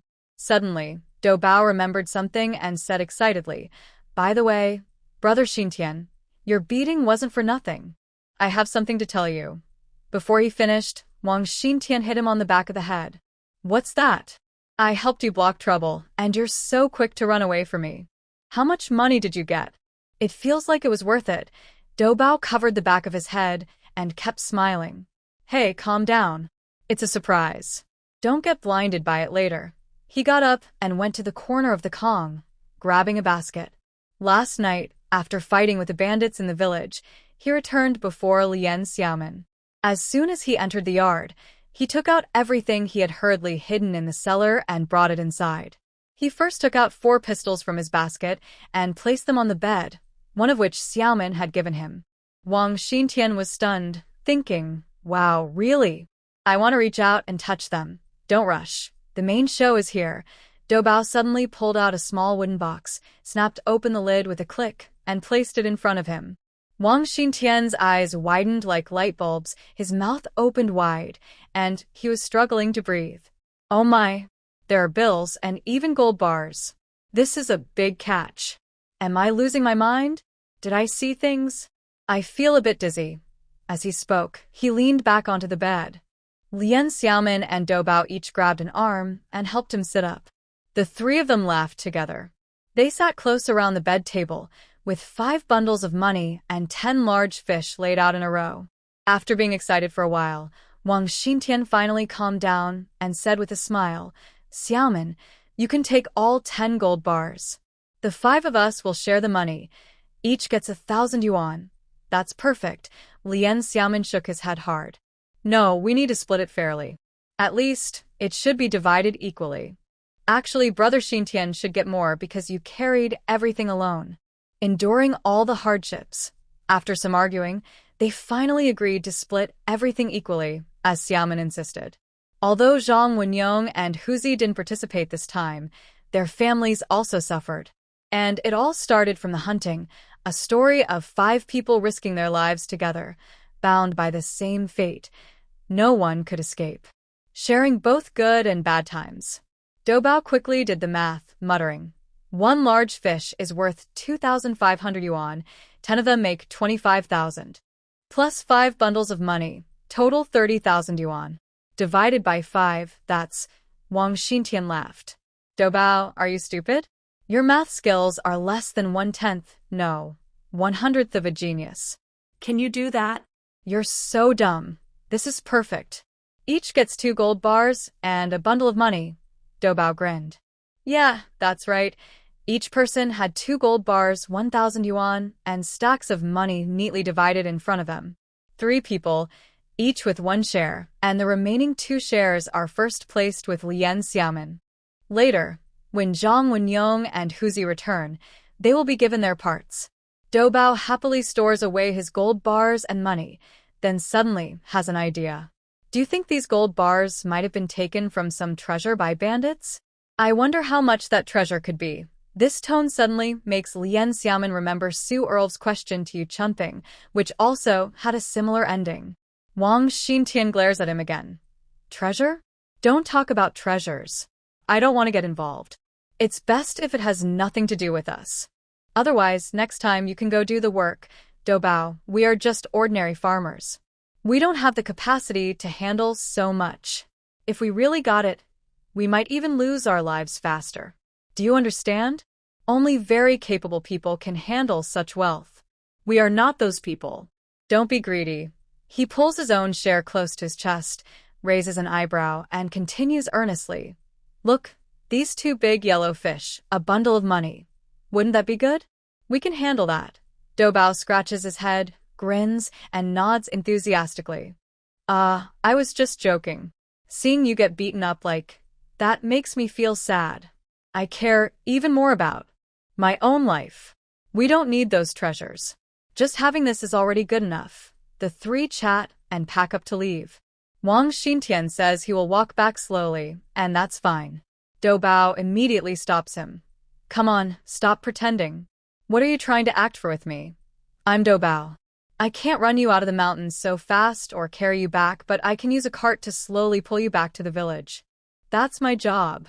Just sit in the cart quietly." Lien Xiaomin takes a blanket and places it on the ground of the cart. Doubao supports Wang Xintian and slowly walks out of the house, then sits in the cart. They took 3 guns, agreed to quickly find a place at Huzi's house to bury and hide them. These things must not be exposed. They also packed other items, including the hunting rifle and ammunition bag, and put everything into the cart. While the villagers haven't come out yet, Doubao pulls the cart and quickly leaves Xiaomin's house, taking the small trail from the back mountain past Sandaogo. After seeing them off, Lien Xiaomin returns to his house and lies back on the Kong to continue sleeping. He's too tired. A little more rest is good. After waking up again, it was almost 9 o'clock. Lien Xiaomin quickly got up. Xiao Fu lay on the bed, eating a soft piece of cake, occasionally breaking off a small piece to feed his 1-year-old sister sitting beside him. The 2 little kids had crumbs all over their faces, but looked very happy. "Jia Jia, hug." The little girl saw she was awake and stretched out her chubby arms, wanting a hug. Lien Xiaomin went over and picked her up into her arms, kissing her chubby face covered with cake crumbs. She got off the bed, washed the kids, and then took out 2 bowls of meat floss porridge from her space. She placed 1 bowl on the table for Xiao Fu to eat by himself. Holding one bowl, she used a spoon to feed her little sister. The little girl ate quickly, clearly hungry. After finishing the porridge, Lien Xiaomin also gave them bananas. Only then did she go to wash up and eat. She was a bit worried about her aunt. She wondered if her aunt had been frightened last night. After tidying up, she took the two kids out. She put cool little hats on Xiao Fu and her little sister's heads. These were the simplest children's hats she found in her space, without any patterns, very suitable. Carrying one and leading the other, Sweet Potatoes ran back and forth in front of them. Walking through the village, Lien Xiaomin felt that today was quite unusual. In the hot summer, the elderly who didn't work would sit under big trees to cool off and chat. She listened carefully. They were all talking about the bandits entering the village last night. Deng Dama, nearly 60, wore a white cloth shirt and animatedly talked about it, saying that several militia members were injured, all from different families. She also said Wang Kuei was very fierce, swinging his big knife and quickly taking down a large group of bandits. Next to her, nearly 70 years old, Wei Leioi listened very attentively and said, "No wonder, when the bandits first came into the village, they were all subdued. There were quite a few of them, not ordinary. No one knows what they really wanted, but it hasn't happened in many years." Sitting on the other side, Grandpa's son said, "What else could they do?" Burn Rob. The village officials are pretty tight-lipped. Today, the team didn't even hold a meeting to explain what really happened. Deng Dama, who was speaking plainly, stood up and gestured as she said, "What are we talking about?" My grandson said, "We need to keep the news secret and investigate thoroughly." The team leader, injured, went to the county seat with everyone in the middle of the night. No one knows when they will return, so Wang Kuei is watching over the village affairs. Grandma Deng's grandson is a militia member named Xiao Junzi. He usually follows Wang Kuei around, and even Xiao Min has seen him a few times. Old Mr. Wei chuckled. "With your loud voice, what's the point of blocking anything? You've already broadcast everything to the whole village." Listening to the villagers gossip along the way, she finally arrived at her aunt's house and pushed the door open. The Sweet Potatoes barked excitedly and ran into the yard. The Leaf family's yard is bigger, and Xiao Feng is feeding the chicks with Yufeng. Zhang Dakui came from somewhere else, bringing 2.5 grown chickens to raise in the chicken coop in the yard. "Xiaomin, you're here? I was just about to find you. Last night was so loud. Are you all okay?" Yufeng came over, holding her arm and leading her inside. Xiao Fu broke free from his sister's hand and went to play with Xiao Feng. "We're fine." Grandma Dakui and Uncle went to work at the threshing ground. The village is still uneasy today. Xiao Min and the little girl went into Yufeng's house. When Lien Xiaoping heard she was coming, she also came out of her room. 3 babies were sleeping on the kong, a traditional bed, and she carefully closed the door. "Xiao Min, last night was really scary. Did Xiao Fu and Xiao Ye get frightened?" "No, they slept soundly." The 3 sat on the kong. Xiao Ye climbed into Aunt Lien's arms, touching her face with her small hands. Lien Xiaoping kissed her chubby neck twice. The little girl giggled happily. She took out the newly made walking cart, placed it on the ground, and put Xiao Ye inside, so she could walk by herself. The cart was made according to Xiao Min's drawing, with the help of Carpenter Shui. It looked quite good. Lien Xiaoping straightened up, sat back on the edge of the kong, took a sip of water, and started talking about last night. She looked scared and said, "It was really frightening. Our place is close to the village entrance. If trouble comes knocking door to door, it's over. There's only your uncle here, with 3 babies on the kong, plus Xiao Feng. The old and the young. What can we do?" Yufeng replied, "Luckily, we dealt with the bandits quickly and avoided disaster." "Xiao Min, you don't know how scared I was. It was the first time I saw bandits. I didn't dare do much. I just peeked through the door crack for a little while. At that time, they had already caught them and were about to send them away in a truck heading toward the village entrance. Many people were there, all tied up. Lien Xiaomin was worried they might be anxious, so she didn't mention that she had taken action earlier. She kept quiet about it. Yufeng took out some tea leaves that Xiaomin had given her before. She brewed a few cups of tea, and the three of them sat at the Kong table, drinking. Drinking tea in summer really quenches thirst. My mother went to Brother Xingli's house early this morning. Last night, she heard from Siwang, who came back from the militia team, that the team leader was injured. She was very worried about him. Yufeng took a sip of tea and continued, "This morning, my mother told me that the Zhang family is even more frightening. The bandits aren't that bad, but they knew the team leader's house and went there first. Daodu and Millie were so scared they cried. Fortunately, nothing serious happened. The bandits hadn't searched the house before they were defeated. The women and children hid inside." Lien Xiaomin nodded and said, "I just passed by the big tree in the village. I overheard people talking. The team leader was still escorting the bandits to the county late at night. Yes, Brother Xingli was slightly injured. Before leaving, he told his family he might be gone for a few days. Sister Chaoji told my mother about it." After confirming that her aunt's family was safe, Lien Xiaomin felt relieved. She went into the room to check on the three sleeping babies. The little ones looked like tiny angels. Just looking at them made her feel very comforted. She also took 2 bags of milk powder and placed them on the Kong cabinet. It was so fun to gently hold little Treasure's small hand. She didn't dare touch little third Treasure's hand, though, in case she woke him up. That would be terrible. Little third Treasure was quite a troublemaker. He loved to cry and fuss. He was a little mischievous, and she thought he might grow up to be quite stubborn. She also admired Ernie's little feet. She held them in her hands and wanted to nibble on those tiny pig's trotters. Looking at Ernie, Lien Xiaomin remembered when she first crossed over. Her little girl was about the same size, more than 4 months old. But her little girl back then was so thin, like a tiny cat, looking pitiful. She didn't look as chubby as Ernie does now. The little arms that peeked out were like lotus roots, sectioned and adorable. It really made her love them even more. Soon it was noon. Lien Xiaomin didn't leave. She stayed at her aunt's house to eat. Xiao Fu and Xiaoya both had their belongings with them. The 2 children drank milk powder, and Xiaoping also fed them some millet porridge. After eating, Li Xianghai signaled to his niece and called her to the yard. He asked in a serious voice, "Xiaomin, did you fight with the bandits last night? I saw you secretly. You took a young worker to the brigade office." She couldn't hide it anymore and nodded directly. "Yes, uncle. I saw you lay talking with the bandits. How could I not tell? I caught him. It's not dangerous, don't worry. Yulei is as weak as a little chick.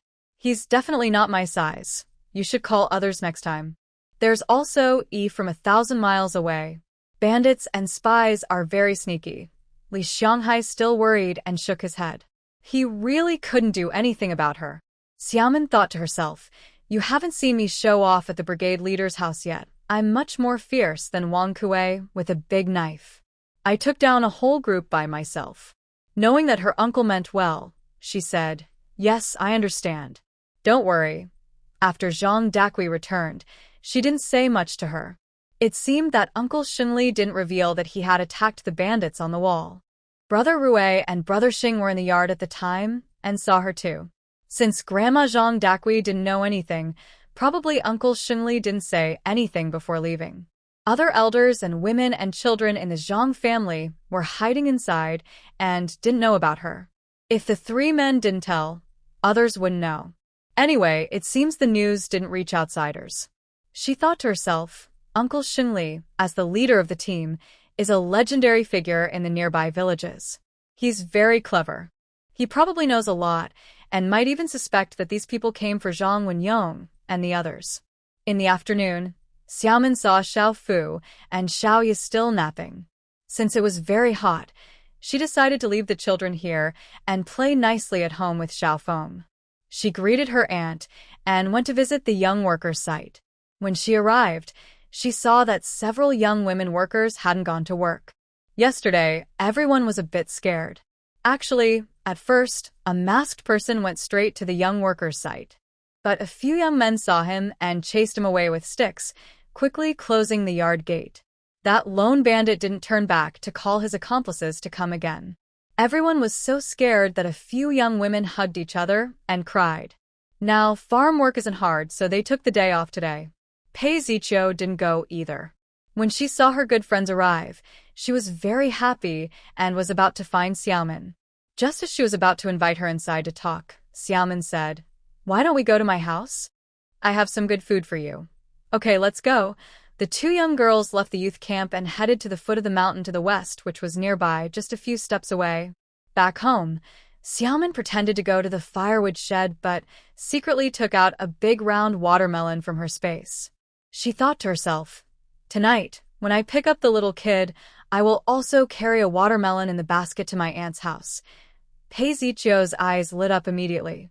She helped Xiaomin get a knife from the kitchen to cut the watermelon in half, inserted 2 spoons, and each girl held a half to eat at the table. "Wow, this northern watermelon is so sweet." "Xiaomin, this is my first time eating watermelon in the Northeast." On the other side, just as someone was about to dig into the watermelon with a spoon, she heard Xiaomin and felt very relaxed. To avoid revealing the secret, Xiaomin had deliberately planted a batch of landmine watermelons from the Northeast in her black soil space. The round, plump landmine, authentic and genuine. Before crossing over, she bought a truckload of watermelons from the market downstairs. These were from Dongtai, produced in Jiangsu province and quite famous. She kept them for herself and her siblings to eat when no one was around. The two girls ate the watermelon happily, feeling very refreshed, cool and delicious, truly a summer delicacy. After a while, they both felt full and decided to rest for a bit. Pei Ziqiu suddenly remembered last summer when her family sat around the dining table sharing a big watermelon. Her older brother cut it into slices. He was a perfectionist and cut the watermelon evenly. Her younger brother was greedy and wanted to eat more slices, but her older brother scolded him, telling him to control his appetite, so he wouldn't get a stomach ache. Their parents spoiled him so much that only the older brother could manage this 10-year-old kid. Xiaomin wiped her mouth with the back of her hand and looked up, noticing that Xiaoqiu seemed upset. Just moments ago, she was lively and excited about the big watermelon, eating freely and happily, nothing like her usual gentle way of eating. But suddenly, her expression looked a little sad. "Qiu, what's wrong? Why are you crying? Are you still upset about last night's shadow of the bandits?" Pei Ziqiu sniffed and wiped her eyes, saying, "My sister has." Then both of them burst into laughter again. Her rough words seemed natural and fitting, flowing smoothly, without awkwardness. The young girl put down her spoon, brushed her 2 long black braids behind her, looked up, and sighed softly. "Xiaomin, last night I saw the village lit up with fire, bad people rushing in. Everyone was scared. It made me think of when my family was raided." That feeling, Lian Xiaomin's eyes widened and she stopped eating, watching her quietly. It seemed she had a story, no wonder she often looked worried. But in this time period such things were serious. The fewer people who knew, the safer they were. So she didn't ask more. "Xiaoqiu, I won't say much about what happened to your family, but since you've reached Sandaogo, you should be safe now. You need to protect yourself well. If you need any help, just tell me." What was meant to be comforting, however, made the other person start crying uncontrollably. She couldn't stop, as if she had been holding it in for a long time, and finally burst out. Lian Xiaomin took a new handkerchief and handed it to her to wipe her tears. This young girl was only 2 years older than herself, just 16, but she wasn't the crying type. Usually, when working on the farm, she seemed quite strong. It must have been something really upsetting, and she couldn't show her feelings openly at the youth camp, so she kept them inside. Pei Ziqiu cried for a while until her tears stopped. Feeling shy, she got off the bed to wash her face, wiped her eyes with a handkerchief, and came back. She sat cross-legged on the bed again, seeming to unload her emotional burden, feeling much lighter. She confided in her trusted friend. It turned out that Pei Ziqiu's grandfather was a famous red capitalist in Shanghai, Pei Zhaojia. The 55-year-old Mr. Pei was from a wealthy family, but he only had 1 son and 1 daughter, his son Pei Yaohui and his daughter Pei Shiyan. He thought he had donated most of his family's assets long ago, and with his status, he believed he could stay safe. But unexpectedly, when trouble arose, He was quickly defeated by his son-in-law, Hu Yixuan, who betrayed the family. Mr. Hu directly reported his wife's family, whom he had been with for over 10 years. He clearly stated that the Pei family still hid a lot of gold, silver, and private property, and that there were many foreign books in the house. Because of this, his official position was quickly promoted to the second-in-command of the committee. He then led a team to raid the Pei family's home, uncovering numerous valuables. Half of the stolen money was secretly transferred away by him afterward, and he kept it for himself. Before the incident, Pei Zhaojiao was in good health, with not a single white hair. But this time, overwhelmed by the shock, he turned completely white overnight. He never expected that only close family members knew where the hidden wealth was, and that his ambitious son-in-law would reveal it all. The entire family had no time to escape. He tried every possible way to ask old friends for help, hoping to protect his eldest son's family, but it was impossible. In the end, only Pei Ziqiu, the youngest daughter, was arranged to cut ties with her family quickly and go to the countryside as a young worker. She was still young and used to the tricks of these people. If anything happened to her, her family would find it hard to bear. So, the family patriarch, grandfather Pei Zhaojia, forced her to leave quickly and seek her own way. Pei's eldest grandson, Pei Zishi, was only 18. He refused to leave and insisted on staying with his family, even if it meant risking his life. The 10-year-old grandson, Pei Zian, was too young to go alone, so he could only follow his parents, with no other options. These two good-hearted grandchildren were caught up in the chaos, facing unknown dangers ahead. Perhaps they might even lose their lives. They were the pride and joy of the old man's heart, and Pei Zhaojia felt like a knife was stabbing him. But suddenly everything changed. No matter how many storms he had faced in business, he never imagined that his own children would end up in such a tragic situation. His beloved daughter, Pei Shiyun, who was only 32, had suffered complications during childbirth and had been weak for years. Pei Shiyun knew very well that the cursed Hu Yixuan was the one who, during a conversation, revealed where the Pei family's important hidden items were. It was her who caused the family's downfall. Faced with this sudden change, the already fragile person couldn't withstand the mental blow, especially with the humiliation and torment targeted at the Red Squad. In less than half a month, she died in prison. Only her two 11-year-old twin daughters, Hu Yunshan and Hu Yumka, remained, sadly following their grandmother. At 11 years old, they understood many things. They knew that their family was broken and their loved ones lost, all because of their cruel father. They felt deep emotional pain.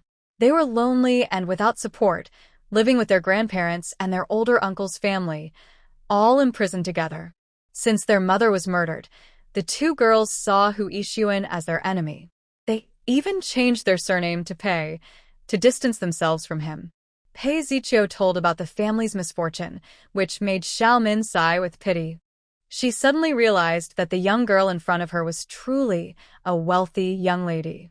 She thought that today, this girl was brave enough to share such deeply hidden secrets, perhaps for some special reason. She looked at her quietly and asked, "Ziqiu, what is your family situation now?" The girl's lips trembled slightly, and she softly said, "I asked my uncle, who arranged for me to go to the countryside, to find out about my family after I left. He never replied to my letters. Maybe my father warned him not to get involved with me, to cut all ties for safety. Until a few days ago, I received a letter from Uncle Zhao. When I saw the fake name on the envelope, I guessed it was him. I was so happy to hear news from my family, but I didn't expect that when I opened it, the letter not only told me about my family's situation after I left, but also mentioned that Hu Yixuan, that scoundrel, somehow learned that my grandfather had a hidden stash of gold and jewelry, worth a fortune. Because of this, after the raid, the Pei family members weren't directly punished. They were either exiled or faced death sentences, but the decision was still pending.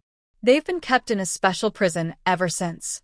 When she mentioned this, Pei Ziqiu suddenly looked full of sadness and anger. She said, "Now, Uncle Zhao says that the Hu family can't get the Pei family to talk, and they are getting impatient. They want to threaten my older brother and younger brother to make our grandfather and father give up the last of their money. They might act as soon as the end of June. Hearing this, Lien Xiaomin exclaimed in shock. How much power does he have? Can he really kill someone, or is it just about the children? Pei Ziqiu frowned tightly and pressed her lips together. Yes, he can. He doesn't care about his own flesh and blood, even his 2 young daughters. He kept them in prison for over 7 months with cruel methods. He's a beast. Uncle Zhao's letter mentioned that the Hu family usually uses a method of sending people to Yungang Farm on the outskirts of Shanghai for reform. In fact, the farm security captain, Wang Dajiang, has a brother named Wang Erjiang, who has already been bought. He uses his influence at the farm to harm people, even to the point of death. At the end of June, a group of people will be sent to Yungang Farm. He secretly found out that my older brother and younger brother's names are on the list, Pei Ziqiu said with a worried heart. Lien Xiaomin nodded, understanding now. Sigh, some people are truly hard to see clearly. Are they human or ghosts? One day, you finally see their true face, but it's already too late. Especially now, in this world, betrayal by the closest people is all too common. She felt deep sympathy for Pei Ziqiu's family. This girl, who seemed delicate but was very resilient inside, was talented, beautiful, smart, and brave.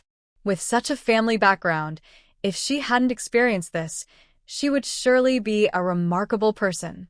Although she cried so much her tears looked like pear blossoms, and she only said she was venting her feelings, Lien Xiaomin, being very sharp, quickly realized that the other person's words revealed her true purpose. Without saying a word, she quietly watched the person opposite her with eyes that could see into people's hearts. Pei Ziqiu gathered her courage and finally said everything she wanted to say. She looked up directly at this girl, who was younger than her but very calm, and spoke. Xiaomin, although we've only been friends for a short time, I don't boast. My grandfather once said I am good at noticing details and very sharp. Based on my observations and judgment, you must be a very capable and extraordinary person. First, tell me, what kind of outstanding person is that Wen Yong? Everyone in the village knows about him. But he only wants to secretly be friends with you and practice martial arts. You must have something special. Also, if you were just an ordinary person, why would the secret agents be so fixated on you? I'm not trying to pry into your affairs. One time, I overheard Yulei asking about you, and he mentioned it. Pei Ziqiu clenched her teeth and continued honestly. To tell you the truth, my grandfather does have some important money. When I left, I already knew where it was hidden. It is said that a clever rabbit has 3 burrows. My grandfather's last move is his entire fortune. He told me. I must work hard to stay alive and, one day, find this final stash. If that time comes and only I am left in the family, he and my father don't expect me to rebuild or bring honor to the family. They just hope I can live well and have enough to eat and wear. She choked up but spoke firmly. But if they are gone, what am I supposed to do with so much money? Can it bring back my loved ones? No. Those things others desperately want. I want to use to save my older brother and younger brother. Hearing this, Lien Xiaomin's hair stood on end. She was truly deeply moved by the young girl in front of her. It was clear what the other person intended. Inside, she admired Pei Ziqiu's intelligence and sharp insight. Are you asking me to rescue your older brother and younger brother? Lien Xiaomin asked directly. Yes. I am willing to give all the remaining Pei family money, 3 boxes of gold bars, a box of jewelry, cash, and $10,000 in U.S. currency, plus $30,000 in a big safe. I know my grandfather, grandmother, and parents are all trapped and have no way out. Maybe my 2 cousins can survive, but it's uncertain. But my older brother and younger brother were sent to the farm. Before they were harmed, there might still be a chance to save them. Xiaomin, I only ask if you can find some strong helpers to go to Yungang Farm and rescue them. Of course, I will tell you where the money is beforehand. You take it first, then go save the people. The only problem is time is tight. Hearing this, Lien Xiaomin asked, Do you really trust me that much? We have only been friends for about 4 or 5 months. Do you really understand my abilities? What if I take the money first but can't save anyone? Pei Ziqiu sighed and said, No matter what, I am betting everything on you. I trust that as long as you agree to act, the outcome is up to fate. I accept that. I believe in your character. If you agree, you will do your best. This is risky, but if you agree to do it, the money is yours. If you deceive me, I will accept that too. My grandfather left me everything. This is my decision, and I am willing to take responsibility. My older brother and younger brother are already in a hopeless situation. If they are gone, the elders will have a hard time. I am also prepared for that. She would rather bet everything on Lien Xiaomin than trust Hu Yixuan with the money. She would rather die than believe Hu Yixuan could truly free her brothers after getting the money. Now, the decision is in the other person's hands. After saying everything, Pei Zichio's expression was surprisingly calm. She just stared intently at the person in front of her, silent. Lien Xiaomin's mind was already racing, quickly planning a more detailed plan. She wanted to do more, make a careful arrangement, and set up a strategy for her future. After thinking for a moment, she finally said, "Okay, I agree." A wave of happiness replaced her previous worry. Pei Zichio was so excited she couldn't hold back. She grabbed the other person's arm and asked, "Really?" Seeing the other person nod seriously, she finally let out a deep breath. Just as she was about to speak and reveal where the money was hidden, Lien Xiaomin added, "But I have one request. You have to go with me, and no one can know we are together. My excuse might be that, during the farming season, I want to visit my hometown in Jiang province to pay respects to my late parents and relatives." Pei Zichio thought for a moment and looked a bit troubled. As a former educated youth, she couldn't just ask for time off or get a special letter to return home. The young girl gritted her teeth and said, "I understand. I don't care about those details. When the time comes, I'll just disappear, pretending I fell off a cliff. If my brothers can't rescue me, I won't need to explain anything. If everything goes smoothly, we'll figure out the rest then." She thought to herself that perhaps this matter was too big, and Xiaomin had to go along to help find the treasure, which made some sense. Or maybe there was another difficult-to-understand reason, but she couldn't guess it. Her intuition told her that if the other person had any bad intentions toward her, she couldn't sense it. Of course, people's hearts are hard to read. Isn't Hu Yixuan's example just like that? But she no longer felt she had anything to lose. With a fearless belief in death, she and others like her would go all out as long as there was even a small hope. The situation in front of her was urgent. For her, Xiaomin was the only suitable person. Before the sun set, the two of them left the house together.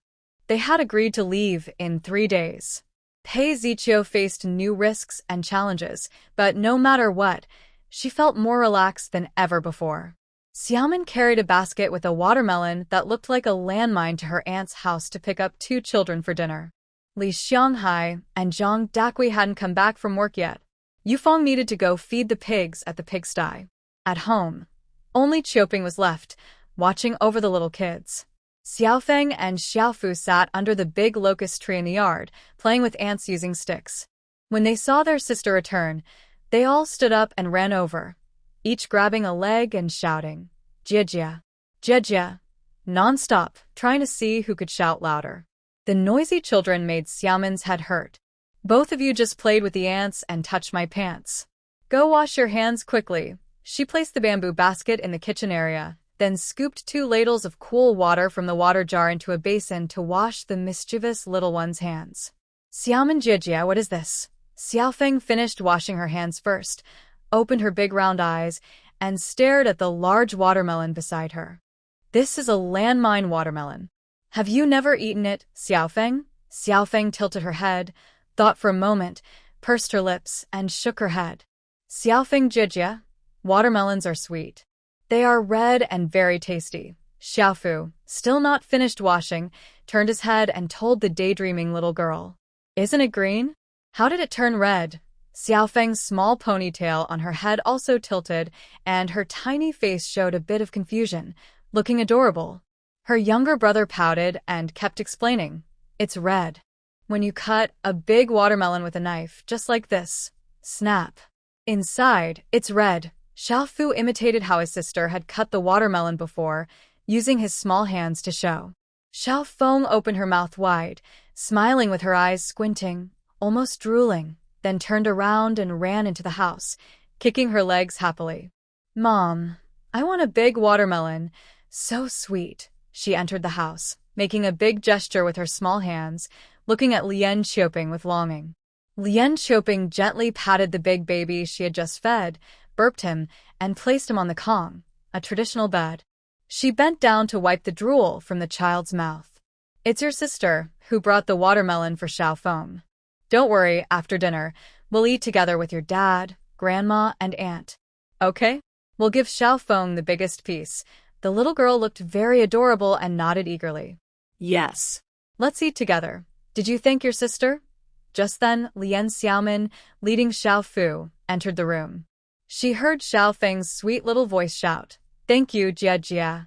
The biggest piece for Jia Jia. Lien Xiaomin's heart softened. Xiao Feng was almost 3 years old, but she had never tasted watermelon. Last October, when she first traveled here to her aunt's house, she remembered clearly how malnourished and fragile the little girl looked. Now, so much time had passed. The once skinny little girl had gained some weight. She looked more like a child now, with her hair no longer so yellow and dull.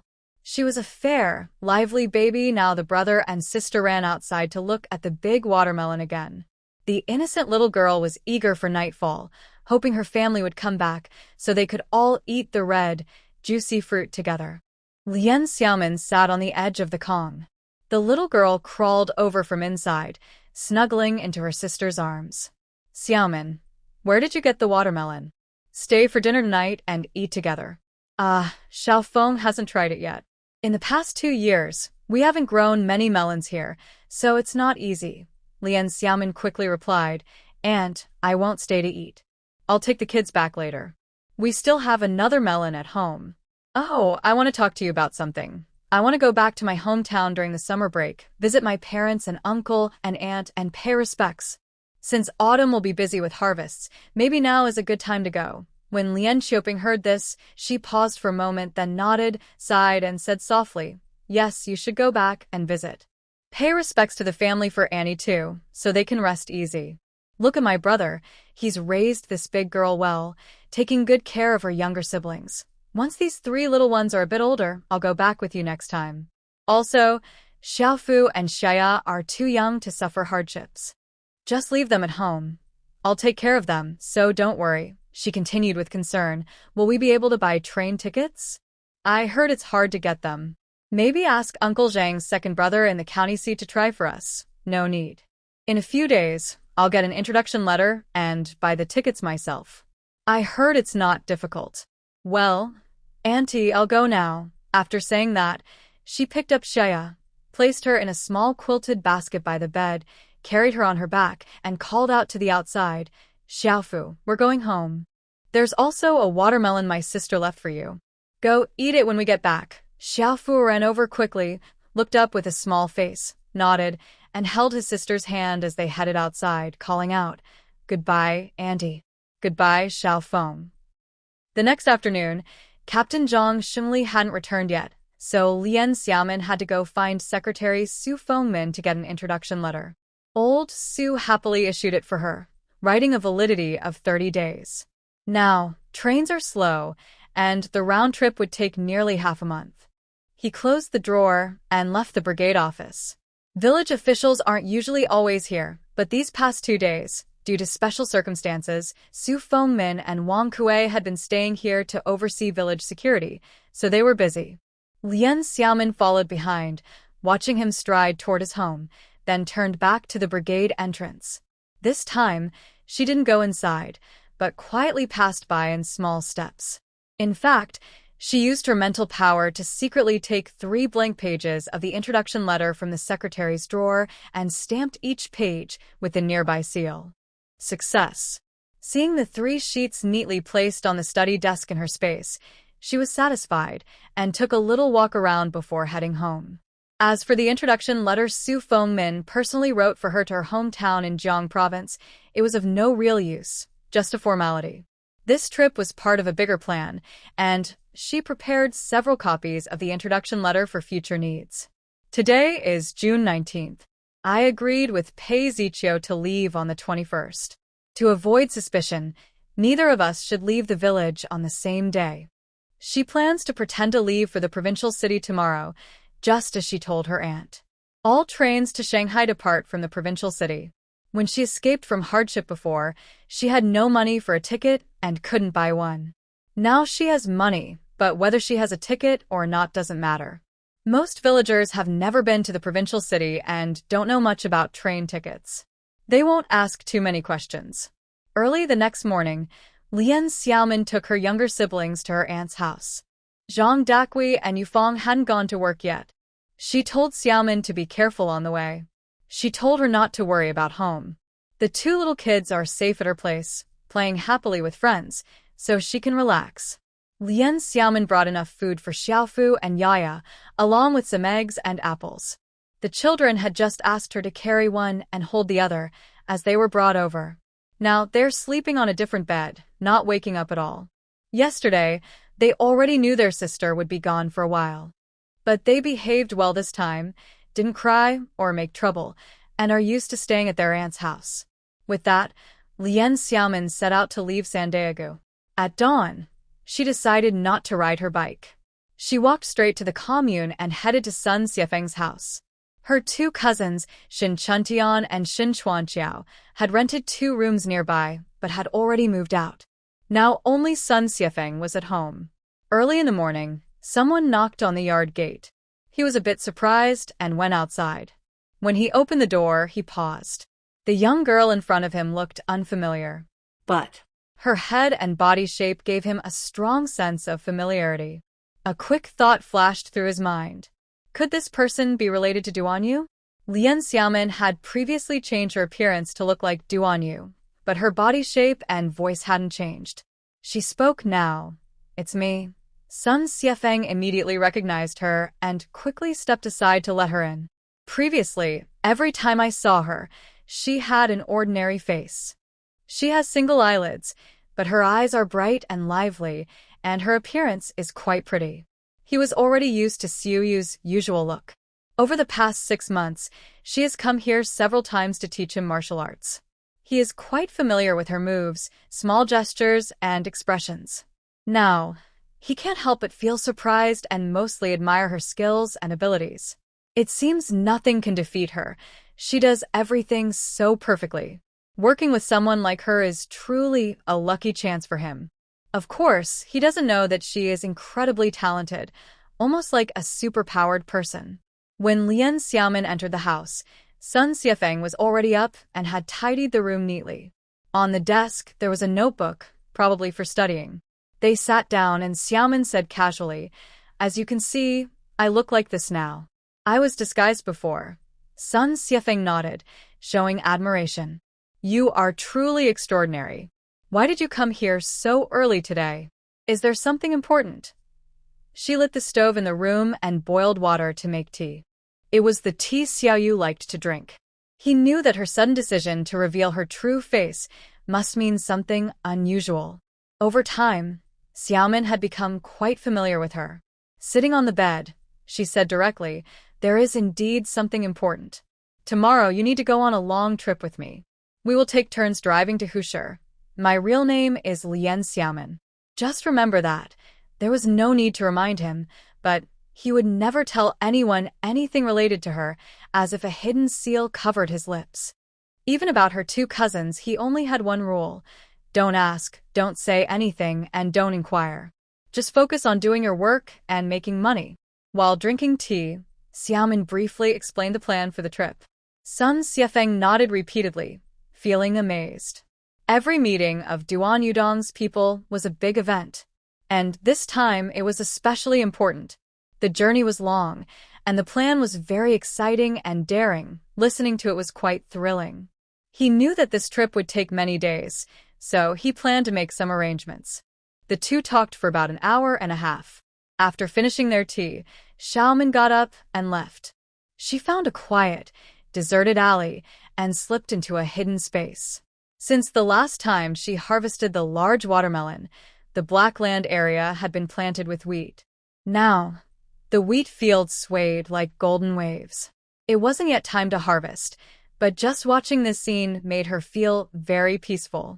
Feeling happy and relaxed, she went to the cargo center at Victoria Harbor to organize more storage. She remembered finding some brand new patrol boats and small ships that could hold about 20 people in a logistics warehouse.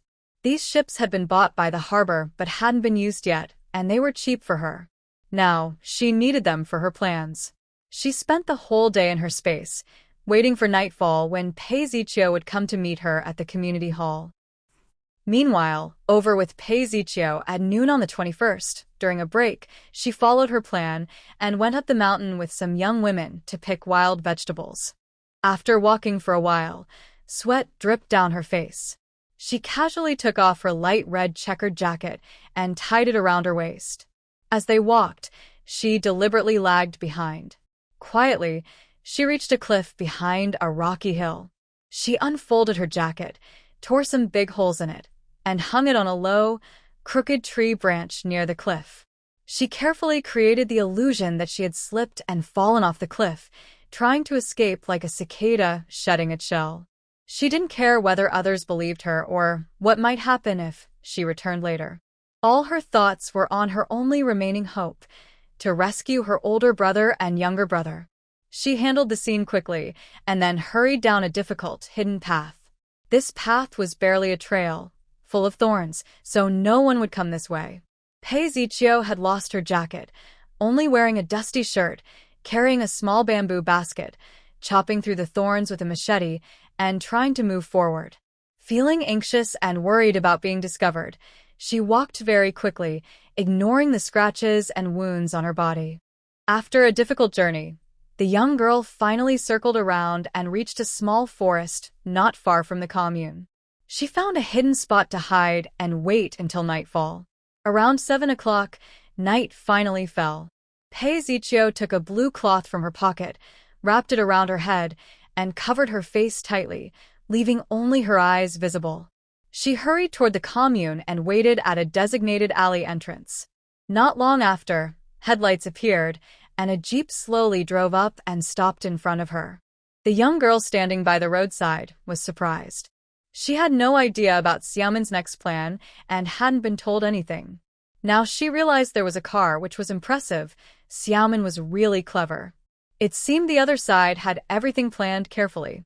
She didn't need to take the train or worry about the letter of introduction. She was used to riding in cars, so she reached out and opened the door, sitting in the back seat. She took off her headscarf and looked carefully. It turned out Xiaomin was sitting in the front passenger seat. The driver was someone she didn't recognize. She thought there would be more people, but there was only one.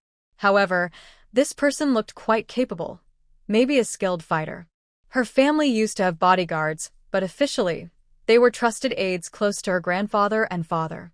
The tired young girl sat comfortably in the back seat, not asking many questions. Since everything had been arranged and entrusted to others, she simply followed the plan without feeling burdened as a wealthy supporter. Xiaomin signaled Sun Xiefeng to start driving. She turned to Pei Zichio and asked, "Are you okay? You look so battered. There's some purple medicine here. You should wipe your wounds, wrap them with gauze, and eat something." She took out 2 aluminum lunchboxes, handed her a spoon, and inside was prepared rice and scrambled eggs. Before leaving, Xiaomin and Sun Xiefeng had already eaten and prepared dry food, water bottles, and some essentials. Knowing Pei Zichio had run away, she probably couldn't bring much luggage or food. So, she prepared a dinner and put the lunchbox in the car in advance. It was just as she expected. The young girl only carried some cash, receipts, and a few important items hidden at the bottom of a small basket, which no one could see. The rest of her belongings were left at the youth station and not brought along. It was important not to reveal too much, especially since they wanted to pretend it was an accident, so everything had to look convincing. The person sitting in the back seat looked very worn out. They reached out to take some iodine, cotton swabs, gauze, and other supplies and placed 2 lunch boxes on the seat beside them. They didn't dare turn on the car lights for now. She carefully examined her injuries, disinfected the scratches on her arms, and wrapped them up simply. It was already 8 o'clock, and she was very hungry. Looking at the lunch boxes, She thought how thoughtful Xiaomin was. She didn't hold back anymore and opened the lid to eat eagerly. Seeing her eat so happily, Xiaomin introduced her. Ziqiu, this is Sun Xiefeng, the person helping me with the work. This trip, we'll take turns driving. We'll go almost day and night, stopping as little as possible for rest. So, the three of us will take turns lying down and sleeping in the back seat. Sun Xiefeng slightly nodded to the back and greeted, "Hello, Xiaopei, the youth from the countryside." Yesterday, when he learned they would drive to Shanghai, he specially contacted some transport team members, gave them some benefits, and asked about the route. He even drew a simple map. At that time, there were no highways. Xiaomin knew that, based on modern road conditions, it would be about 1,500 kilometers from Xingye County to Shanghai. In theory, it would take about 18 hours of continuous driving to reach. But now, it would take much longer, and they couldn't drive without stopping. Traveling in 3 or 4 days was fast. By train, it would take about a week. Their current plan was to leave on the night of the 21st and arrive around the 24th or 25th. She knew that the earlier they arrived each morning, the more hope there was that her brothers would be safe and not harmed. Ziqiu puffed out her cheeks while eating, and when she heard the greeting, she swallowed her food with a bitter smile and said, "Brother Feng, hello. I don't even know if I'll still be a youth from the countryside after this. Seeing that you're a few years older than my older brother, just like Xiaomin, call me Ziqiu. Alright, take your time eating, Ziqiu." Originally, someone who eats very quickly might feel a little embarrassed, mainly because the car was very quiet and only she was noisily eating. Lian Xiaomin noticed her awkwardness while staring at her lunchbox and smiled, saying, "You don't need to feel embarrassed. He also ate in the back seat before and he enjoyed it a lot. Just focus on eating your own. Our three of us are now like a team. We are the closest friends.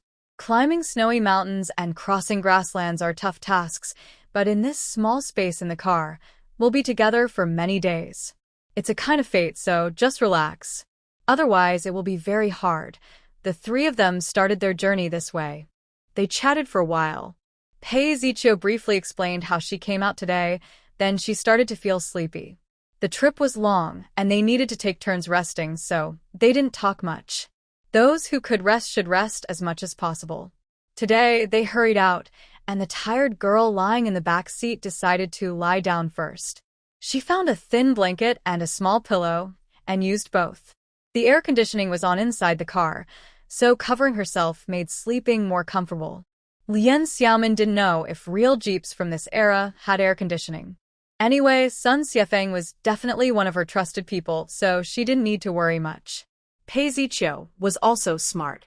She didn't ask or say much.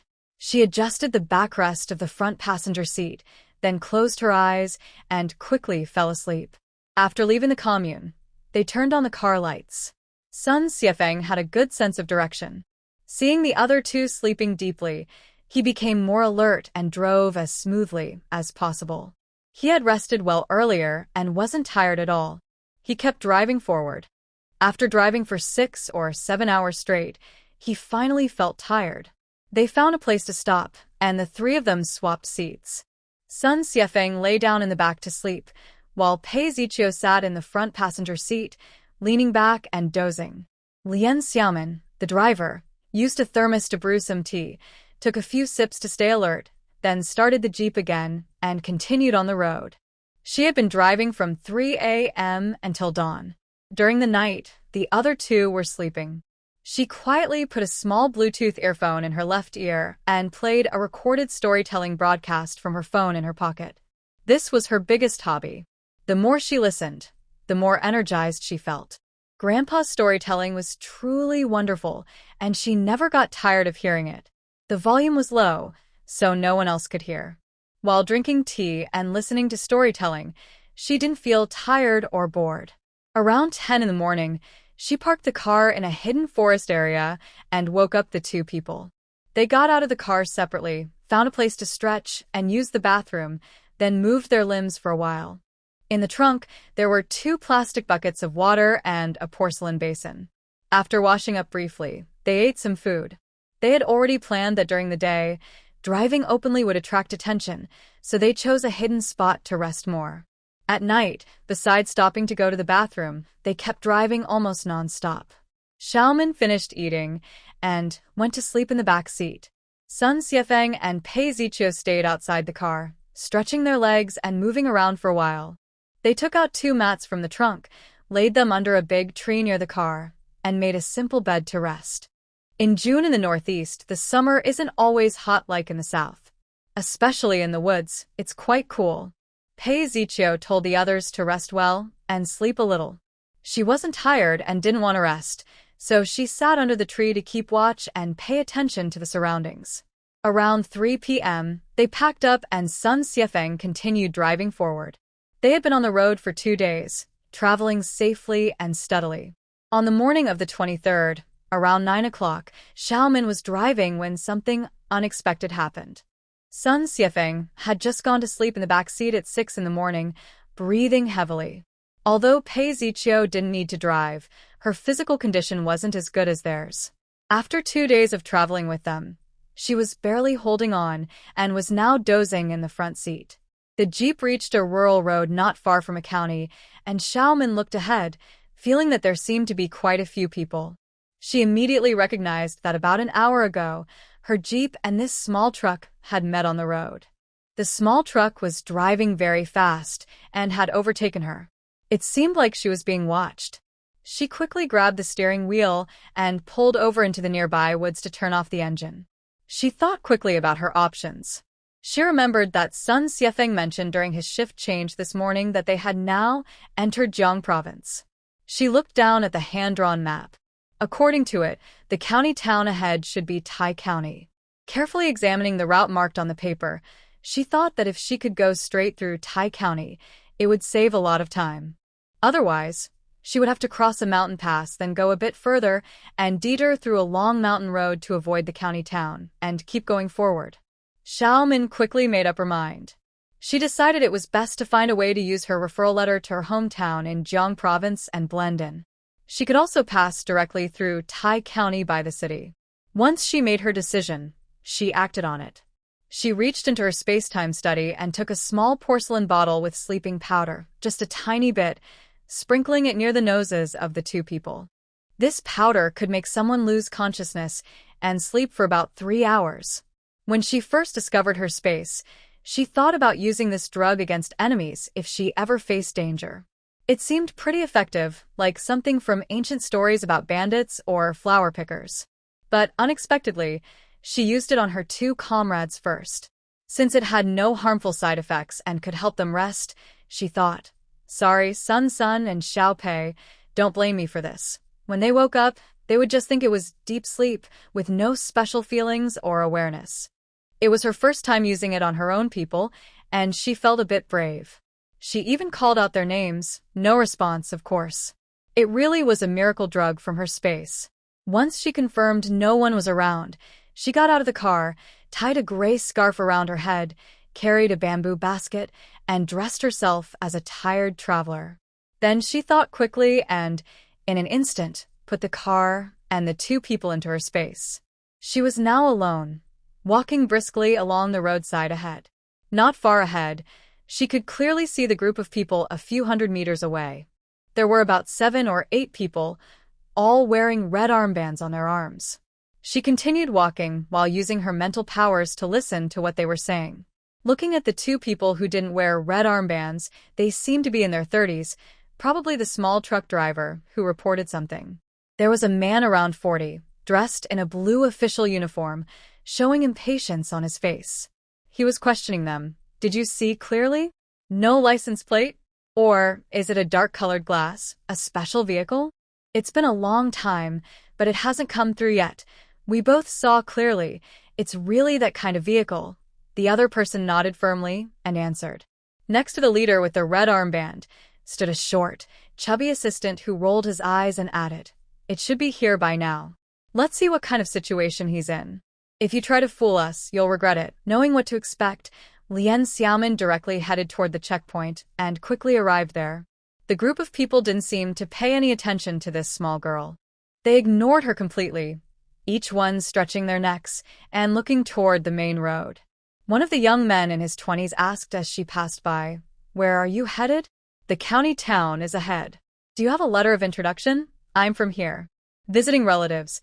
Going back to my hometown to clear the weeds from my parents' graves." "The letter of introduction is with me," she replied softly, pretending to be pitiful. She took the letter out of her basket and hurriedly handed it over. They glanced at it briefly, coming from Liaoning province, which was quite far, and then returned it. They didn't bother to ask more about how she traveled here. They were busy catching the jeep. Normally, for such a long journey, people would take the train to the provincial capital of Jiang province, then walk or take a bus to the local commune or village. But she was walking the whole way, which seemed normal enough. At this distance, most people relied on their own legs, not buying bus tickets often. Transportation was very underdeveloped, and there weren't many vehicles. Lien Xiaomin put away the letter, lowered her head, and slipped past. She quickly passed the checkpoint and continued forward. Let those people wait. When the flowers wither, I wonder if they'll still be able to see my jeep. Walking on foot was too tiring. After going a certain distance, she found a small hill with a person carrying a load. She took out a 26-inch bicycle from her space. When I crossed over, I was only 1.5 meters tall. Now I've grown a bit and am nearly 1.6 meters. Riding the bike is no longer so hard. She quickly jumped on her bike and pedaled forward fast, her legs spinning so quickly they seemed to spark. She couldn't afford to go slow. Her two teammates only had 3 hours of medicine left. With strong energy, she rode her bike along the road and reached Tai County in less than half an hour. Lately, she had been sitting in a car all the time, feeling rusty. Now that she was moving and stretching, sweating a little, it felt pretty good. It was not even 10 o'clock, and she didn't want to wander around the town anymore. She decided to keep moving quickly because the brothers from the Pei family might be in danger. After another hour, Lien Xiaomin rode through the city as fast as she could. She found a quiet spot outside the city on the main road and took her bike into the space. There was only an hour left before the two would wake up. People who are quick and efficient don't waste much time. The main thing was she needed to take a shower. If there was no place to do that, she could just quickly wash up. She used scentless shampoo and body wash so she wouldn't smell anything strong. She dried her hair quickly and changed into a clean outfit.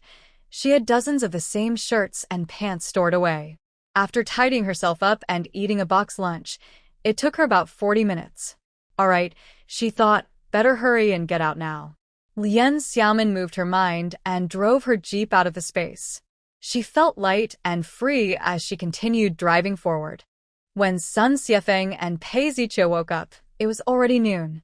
They felt that, for some reason, they had slept very deeply. They had slept so long without dreaming at all. Deep sleep helps people rest better. After waking up, they felt much less tired. Sun Xiefeng stretched in the back seat, looked at the road ahead, then at his watch, and asked confusedly, "Where are we now? How many miles have we gone past Tai County?" Lien Xiaomin rested her hand on the steering wheel and casually said, "Oh, I just drove straight through the city. Nothing special happened. We're almost 50 miles away from Tai County now." The others in the back were surprised but didn't ask more, knowing there was more to the story. "Anyway," she said, "whatever it is, just do it. I'm used to it already. Now things are better, and she saved a lot of time." He thought to himself that, based on the distance, they could probably arrive in Shanghai by tomorrow night. "I bought some buns and a lunchbox of wontons in the county town. I've already eaten, so you guys can eat. After you're done, come and switch with me. Let's not stop much and aim to arrive by tomorrow night." When Pei Ziqiu heard this, her eyes suddenly lit up. She turned around, looking excitedly at the person beside her. She didn't say anything, but inside, she was always very eager. Her older brother and younger brother's safety was like a noose around her neck, often making her feel suffocated. Since starting work in spring farming, she had become quite tough from the sun and wind. Her body was getting stronger and no longer as fragile and weak as before. On her first day in the countryside at Sandaogo, she almost collapsed from walking the 20 miles from the commune to the village. She couldn't go halfway and had to ride in a bullock cart. But after half a year, who would have thought that the once spoiled young lady could roll up her sleeves and work like a proper farmer, swinging a hoe confidently? However, since receiving Uncle Zhao's letter a few days ago, she had become very listless and lost her usual spirit. That day, when bandits entered the village, someone went to the youth station alone. Actually, she wasn't scared at the time, but the next day, she lacked energy to work and pretended to be sick all day. The more days that passed, the more she suffered inside. If she couldn't make quick and firm decisions about what to do, she didn't know how much longer she could hold on before breaking down mentally. At that moment, Xiaomin was like her only lifeline. She had to reach out and grasp this chance for survival. Fortunately, it seemed she had caught it. At least the other side agreed to rescue her two brothers, which was a first step. These past few days had been very hard for her, but she never dared to complain or give up. She gritted her teeth and persisted. If they could arrive by the night of the 24th, it would be even earlier. Sun Xiefeng took a paper bag of buns and a lunchbox, then handed half of it to Pei Ziqiu. "Brother Feng, I can't eat so much. This big box of wontons is enough for me. Eat more. The rest, save it for tonight." Sun Xiefeng looked at the big bun, which was about 2 ounces, and thought it was really satisfying. The strong aroma made him very hungry. He took a bite, and his mouth was full of oily pork filling. He chewed a couple of times. These days, he had been eating dry bread and pancakes. Now he was eating fresh steamed buns, and the smell was wonderful. He ate 5 buns and a bowl of wontons. He felt very satisfied. There were still many buns left, enough for dinner. Every time he traveled with the young leader, the meals were quite hearty. "Xiaomin, I'll switch with you," he said. He felt a little uncomfortable at first, but he adapted quickly. The car stopped. After eating, the two got out to stretch for 5 minutes. Then they found a place to use the restroom, quickly got back in the car, and continued their journey. Lien Xiaomin secretly took a shower and felt very comfortable. He lay down in the back seat and soon fell asleep. The three of them, being young and full of energy, took turns sleeping and driving. They could really endure a lot. In the small space of the Jeep, it was hard to rest well. If someone a bit older had to do this, they probably couldn't handle the hardship. They kept going like this until the next day, around 7 p.m. on the 24th, when they finally got very close to the city of Shanghai. Pei Ziqiu had already told Lien Xiaomin where his grandfather's last stash of money was hidden. It was in a remote village outside the main city of Shanghai, kept safe by Chao Baojiang, a former housekeeper of the Pei family. Old Chao was 60 years old now. When he was 12, he became an orphan and left Saojia village in the countryside to work in the city for the Pei family. The head of the family thought he was smart and steady, so he asked him to take care of Pei Zhaojia, who was 4 years younger. They grew up together, and although he was a servant, they were like brothers. Pei Zhaojia was the only child of the family, a rare seedling. He had no siblings, so he considered Chao Baojiang as a brother. Years ago, Pei Zhaojia stopped letting Chao help him with work. Instead, he took some important money and returned to his old village, hiding his identity and laying low. Chao Baojiang had been Pei's companion since childhood. He was very knowledgeable and understood business well. But Pei Zhaojia had a plan for him. Whatever he arranged, Chao followed without question. In fact, they understood each other well and shared the same ideas. They both knew that times had changed. Now, with issues of family background and origins, it was uncertain whether their family would face unexpected trouble. Chao Baojiang took that item and hid in the mountain village, becoming the final safeguard for the Pei family. Besides him and the other person, no one else knew about this matter. However, somehow, Hu Yixuan heard a faint rumor and learned that the Pei family still had an important treasure. At 7:30 p.m., the jeep stopped at a fork not far from Shanghai City. Lien Xiaomin told Sun Xiefeng, "Let's go straight to Yungang Farm. Do you know which way to take?" She thought that if he didn't know, she might get out secretly to give a little bird some hints. "Yes, I know. We'll take the left road," Pei Ziqiu spoke up. She had a good sense of direction, at least around Shanghai. She could tell the roads apart. Their family driver, Brother Liu, often drove them around and even taught her how to drive, but she never learned well. After speaking, she looked a bit confused and asked, "But aren't we supposed to go to Chao's village first? It's on the way and a bit closer. No need. Since you're with me, I'm not worried about the item. First, let's check if those two brothers are at the farm now." Sun Xiefeng started the jeep again and headed toward the left fork. They didn't meet anyone on the road. After driving smoothly for over an hour, they finally reached their destination. The car performed well, and after several days of continuous driving, Sun Xiefeng's skills had improved a lot. If it had been a regular passenger vehicle during the day, it would normally take at least 2 hours to get from Shanghai to the farm. By around 9 p.m., they finally arrived near Yungang Farm. They parked the car behind a hidden grove, packed some simple things, carried a bamboo basket, and continued walking 2 more miles. They found the main guest house of the farm and went straight inside. The front desk on the first floor was staffed by a woman in her 30s with short hair, who was dozing off at her desk. When she heard the noise, she quickly opened her eyes, took a sip from her teacup, and looked alert.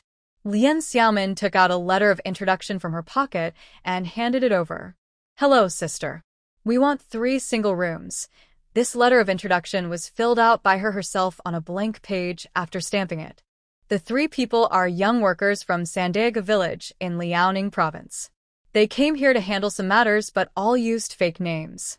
They had an official introduction letter with a big red seal, so there was no problem. The older sister in charge was friendly. After reading the letter, she happily checked the registration book for available rooms.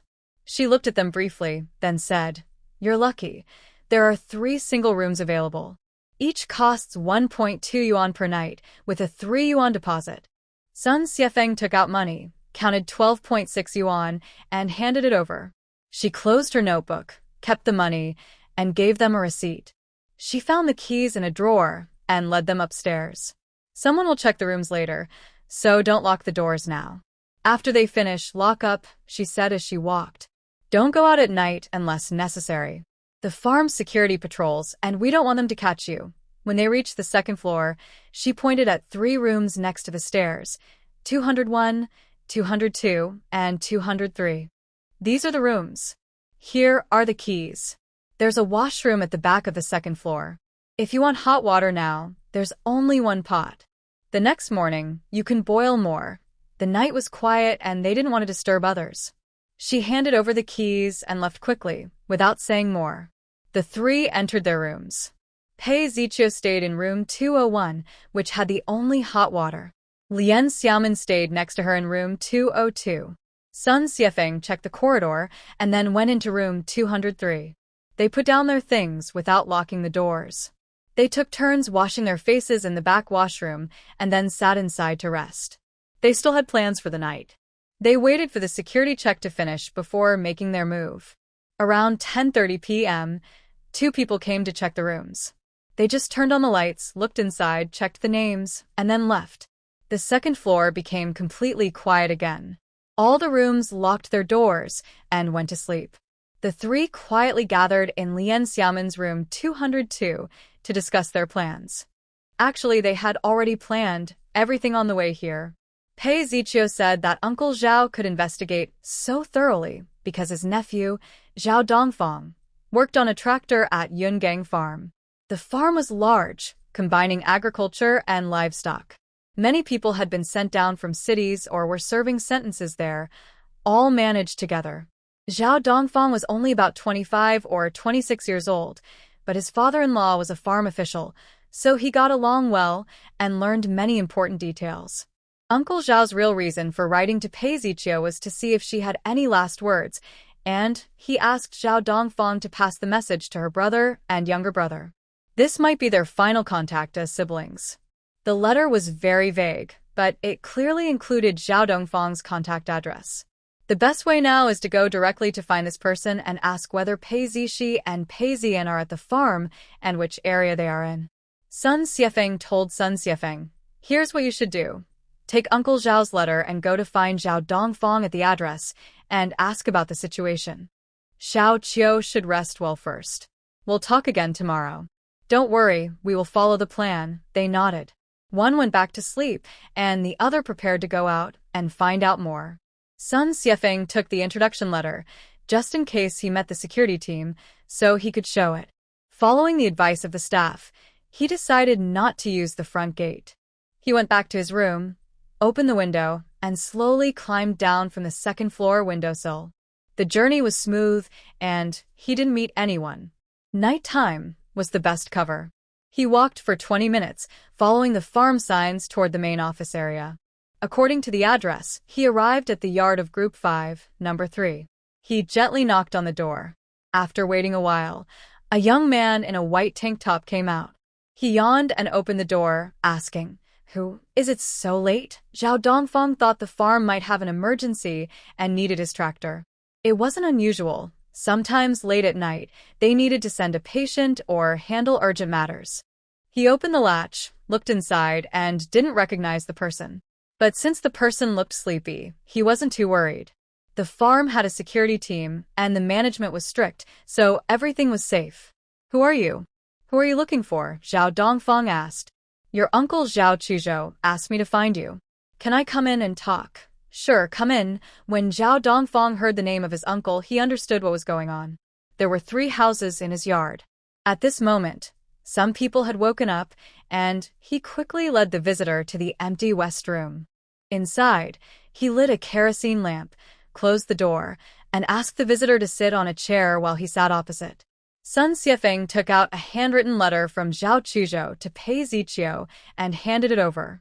Zhao Dongfang looked at it, nodded, then put the letter back into the envelope and returned it. "Was it the girl from the Pei family who sent you?" "My eldest uncle told me about it. I thought they would call or write a letter, asking me to pass a message to those 2 brothers. I didn't expect someone to come in person." Sun Xiefeng nodded and asked, "Have the 2 Pei brothers already been sent to Yungang Farm?" "They just arrived this morning." "Don't mention it. We received a notice that a group of people would be sent over at the end of the month, on the 29th. That's how the farm arranged it too. But somehow they sent them 5 days early. The officials have been busy directing people all day, feeling flustered and annoyed because of how things are handled." Zhao Dongfang curled his lips and lowered his voice. "I guess Wang Erjiang and others used some tricks. His older brother has quite a bit of power. He's the head of the security team." Sun Xiefeng was startled inside. Luckily, the 3 of them managed to arrive a bit early, which was quite rushed. This rescue mission was very risky. Any mistake could be deadly.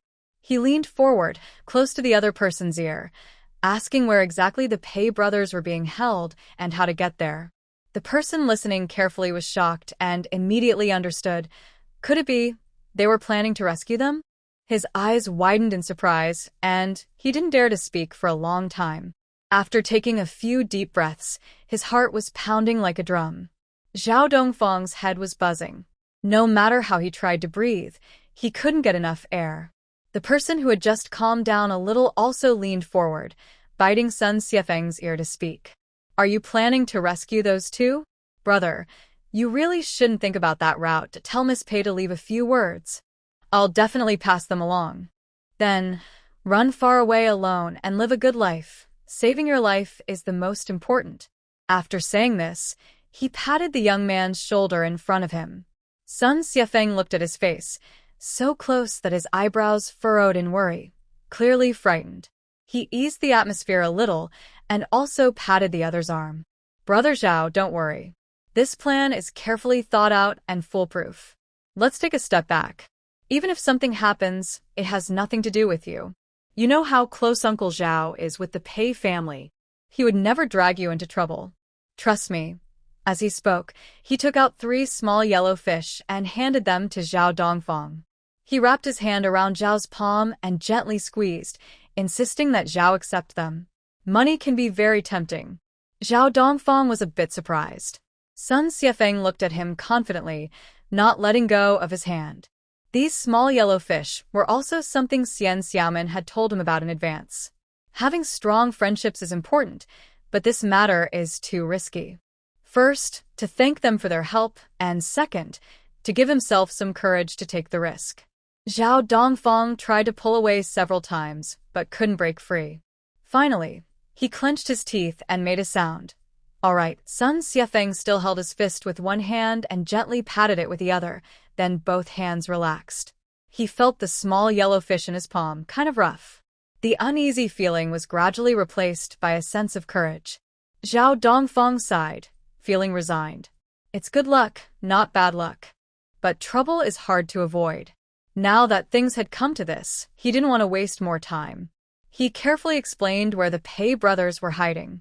Sun Xiefeng asked some questions and answered them carefully based on what he knew. After about half an hour, the people who had a good idea of the situation were ready to leave. Big brother Zhao, remember, no matter what happens, just hide yourself. You don't need to get involved in anything. The Pei family has a good plan. Just watch, they'll get out of danger soon. Zhao Dongfang nodded heavily. He hoped for the same more than anyone. He really hoped nothing would go wrong, or he might get caught up in it, and his father-in-law wouldn't be able to handle it. This time, he felt he had repaid his uncle for the help he once gave his family. He looked down at the small gold bar in his hand. Plus, he had made some money. Meanwhile, Sun Xiefeng quickened his pace, heading back to the guest house. He climbed back up the wall behind, went to the second floor, and slipped into his room. He let out a breath, checked the time, around 12:30. Next door, Lian Xiaomin heard the noise and immediately came over. Feeling the urgency, Sun Xiefeng carefully recounted everything he had learned. The two of them discussed for a while. They initially thought there was enough time, since there were still a few days until the end of the month. Since that was the case, the plan needed to be moved up. Suddenly, things became so rushed that Sun Xiefeng felt uneasy, and a hint of nervousness showed on his face. Lian Xiaomin comforted him, saying, "Don't worry, there won't be any mistakes. It might be a bit hard, but it's okay." He thought they could rest a little at the guest house, but now it seemed they would have to check out tomorrow. They planned to act after dark tomorrow night, rescue the two people, and leave the farm immediately afterward. According to Zhao Dongfang, today they received the group of people being sent down. The farm was busy making arrangements, and they had put in a lot of effort. The patrols and supervision were very strict. If they were to rescue someone, they would need to wait until the next day, when things relaxed a bit. Hearing this, the tense person suddenly felt more relaxed. "Xiao Yu, it's okay if you're tired. Anyway, whatever you say, I'll follow your plan and do as you suggest." He was used to calling the other person Xiao Yu in private. Since they were just one person, Lian Xiaomin didn't mind what she was called. Since everything was moved up, she needed to go to Caojia village tonight. He could rest peacefully at the guest house. "Do you want me to go with you? Do you remember the route?" Sun Xiefeng asked. "I remember. When I came earlier," Ziqiu pointed out the way. "It's not far, about 30 miles back, then turn once, and go straight to get there," she replied. After she finished speaking, she told him to rest assured and that they would talk again after he woke up tomorrow. Then she went back to her room. She used her mental power to check on room 201 next door. The young girl was sleeping soundly, probably very tired. She didn't go to say hello again. Everyone should get some good rest. She changed into a long-sleeved black outfit, opened the window, and climbed onto the windowsill. She slowly descended from the second floor, left the guest house, and went to find her jeep. It was quiet everywhere. She quickly drove away, following the original route. It took about half an hour, with no trouble, and she smoothly reached Caojia village. It was almost 2 a.m. now. That was probably the limit of her stamina, still able to keep going like this without stopping. According to Pei Ziqiu, Pei Zhaojia quietly told her before leaving that Qiao Baojiang's wife had passed away 10 years ago. He had no children and was alone. He lived at the second house at the entrance of Caojia village. He found him and spoke the secret code they agreed upon, which led him to the money. He parked the car in a hidden spot outside the village. Following the information, he entered the village and quickly found the second house at the village entrance. Using his mental power, he checked the yard.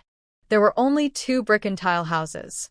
On the east side, someone was living, probably Qiao Baojiang, based on his age. The small village was very quiet late at night.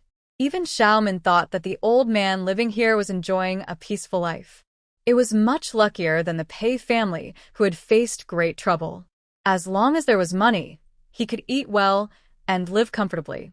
Now that he had found him, he would see how he chose to live in the future. Maybe Cha Baojiang's life would change completely starting tonight. Xiaomin turned and jumped into the yard. It was quite spacious. In the front yard, near the east wall, there was a grape trellis with a rocking chair and a small table underneath. It looked very cozy. She gently knocked on the door of the east house. Soon, there was some noise inside. It seemed the person inside was awakened and had gotten up, but no sound was made. Chao Baojiang was sleeping when suddenly he heard a noise at the door. He was startled and woke up quickly, thinking someone had broken in. In the dark, he hurried to feel for the door latch, gripping it tightly. He hadn't even put on his shoes and slowly moved toward the door. He planned to suddenly open the door and catch the intruder with a hook. Xiaomin had already used her mental power to see what was happening inside through the door. She saw the scary old man, who wanted to kill her tonight, was already raising his arm, ready. She couldn't help but smile softly and quietly spoke the secret code. Today, we go on our journey. When will we hear the morning bell again? Chao Lao Yezi, do you understand? The words Xiaomin spoke were from a poem by Song Dynasty poet Lu Yu, the last two lines of To the Old Taoist Baozong. They were also the secret code that Pei Zhaojia and Chao Baojiang had agreed upon. If, due to special circumstances, someone couldn't go personally and had to send someone else, they could just give the money to the messenger. These two lines of poetry were the only proof. Chao Baojiang would follow the instructions of the person who sent the message. As soon as she finished speaking, the person inside put down the hook and immediately opened the door. On a quiet summer night, the sky is clear, and a bright moon hangs high above. Moonlight gently shines into the courtyard. The old man clearly sees that the visitor is a young girl, which surprises him a little. She is dressed neatly in black, with a small, bright face and big, shining eyes. Her hair is tied up high in a ponytail. Her confident and quick manner makes her seem like a skilled fighter, but she looks very young, maybe 15 years old. He knows in his heart that she is here to take the Pei family's money. The day has finally come. Their agreement was simple. No matter who came, if they recited a poem, his job was to listen and hand over what was asked. But now he has a bad feeling, perhaps Pei Zhaojia is in trouble. Come in, he says, inviting her into the house and lighting an oil lamp. Lien Xiaomin glances at the small weapon in the old man's hand and shrinks back a little. She has no plan to be caught and harmed. She's not afraid of dying in a trap. The house is quite spacious, over 40 square meters. There's no big bed in the south, just a wooden bed near the window. They sit at a table near the door. Chao Baojiang asks anxiously, did something happen to him? Can't he come himself? He's probably talking about Pei Zhaojia. Yes, something happened to the Pei family. It's been a while, she replies. Looking at the worried old man, she nods and lowers her voice, briefly explaining what has happened. Actually, she could just take the treasure and leave, and the other side would comply. But that's not her plan. Her goal isn't just to steal the items. After hearing this, Chao Baojiang feels a heavy weight in his chest. He can't accept it. He never expected things to turn out like this. No wonder there had been no news of Zhaojia all year. In the past, no matter what, they would meet at least once a year in secret. Now, the family's big business is gone, and the family is being persecuted by that terrible son-in-law. It's heartbreaking to see it happen. He really wants to do something reckless, find a way to deal with that man named Hu. But first, he must finish the task at hand. He asked, "May I ask how I should address you? You came tonight. Are you here to take everything?" Lien Xiaomin looked at him, smiled, and said, "Old Master Chao, my name is Lien Xiaomin. I've already explained my background. I'm from Pei Zichio's village, who went to the countryside to work. Tonight, I really am here to take all the money and property belonging to Mr. Pei. He left his last family fortune to his only granddaughter, and Zichio transferred everything to me, asking me to rescue her two brothers." But Chao Baojiang listened quietly as she continued. "I not only want to rescue Pei Zishu and Pei Zian, but also all the members of the Pei family. I don't plan to keep the money for myself. I have other plans. She briefly outlined her plan. Now I want to ask you, are you willing to leave with the Pei family and run far away? I can take you with me. If you find it hard to leave your homeland, you can stay here in Chao Village and live as before. You understand, right? Even if the Pei family escapes now, they have nowhere to go. The only way out is to develop in Hong Kong. Hearing this, Chao Baojiang froze in place. His excitement, which he couldn't hide, seemed about to burst from his eyes. He clenched his fists, his fingers trembling slightly, and for a moment, he felt his hair stand on end. Can you really save all the Pei family members? There are 9 of them. Plus me, that makes 10. The old and the young, escaping to Hong Kong. That's very difficult. I'm a lonely old man with no ties here. My brother Zhao Jia is my only family. I am willing to go with you. Don't look at my age. I still have some business skills. If we can get there safely, I'll follow your arrangements. Lien Xiaomin nodded seriously. What I said, I can do all of it. Otherwise, I wouldn't have come all this way just to take the money and leave. She admired him inwardly. Chao Baojiang was a real character, able to make such a big decision quickly, without hesitation, wasting no time. No wonder he was once a key figure in Shanghai's business world and a trusted aide of the Pei family. In truth, Chao Baojiang also felt uncertain. Just a stranger showing up and making such promises. Could this impossible plan really succeed? But, from his sharp instincts, he sensed that despite his young age, this person was definitely extraordinary. In the past, it was said that people who travel the world should never underestimate lonely women or young children. They usually have special skills or self-defense techniques, so they wouldn't go out alone unless they were confident. He thought to himself that, no matter what, he should save the person first.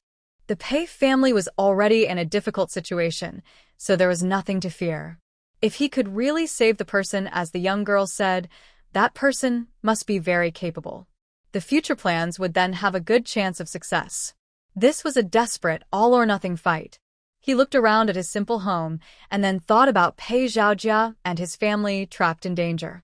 Making this decision was not hard. Looking at the person in front of him, he understood that there was nothing worth being deceived about. So he decided to go ahead. The two of them briefly discussed the details of their plan and didn't waste more time.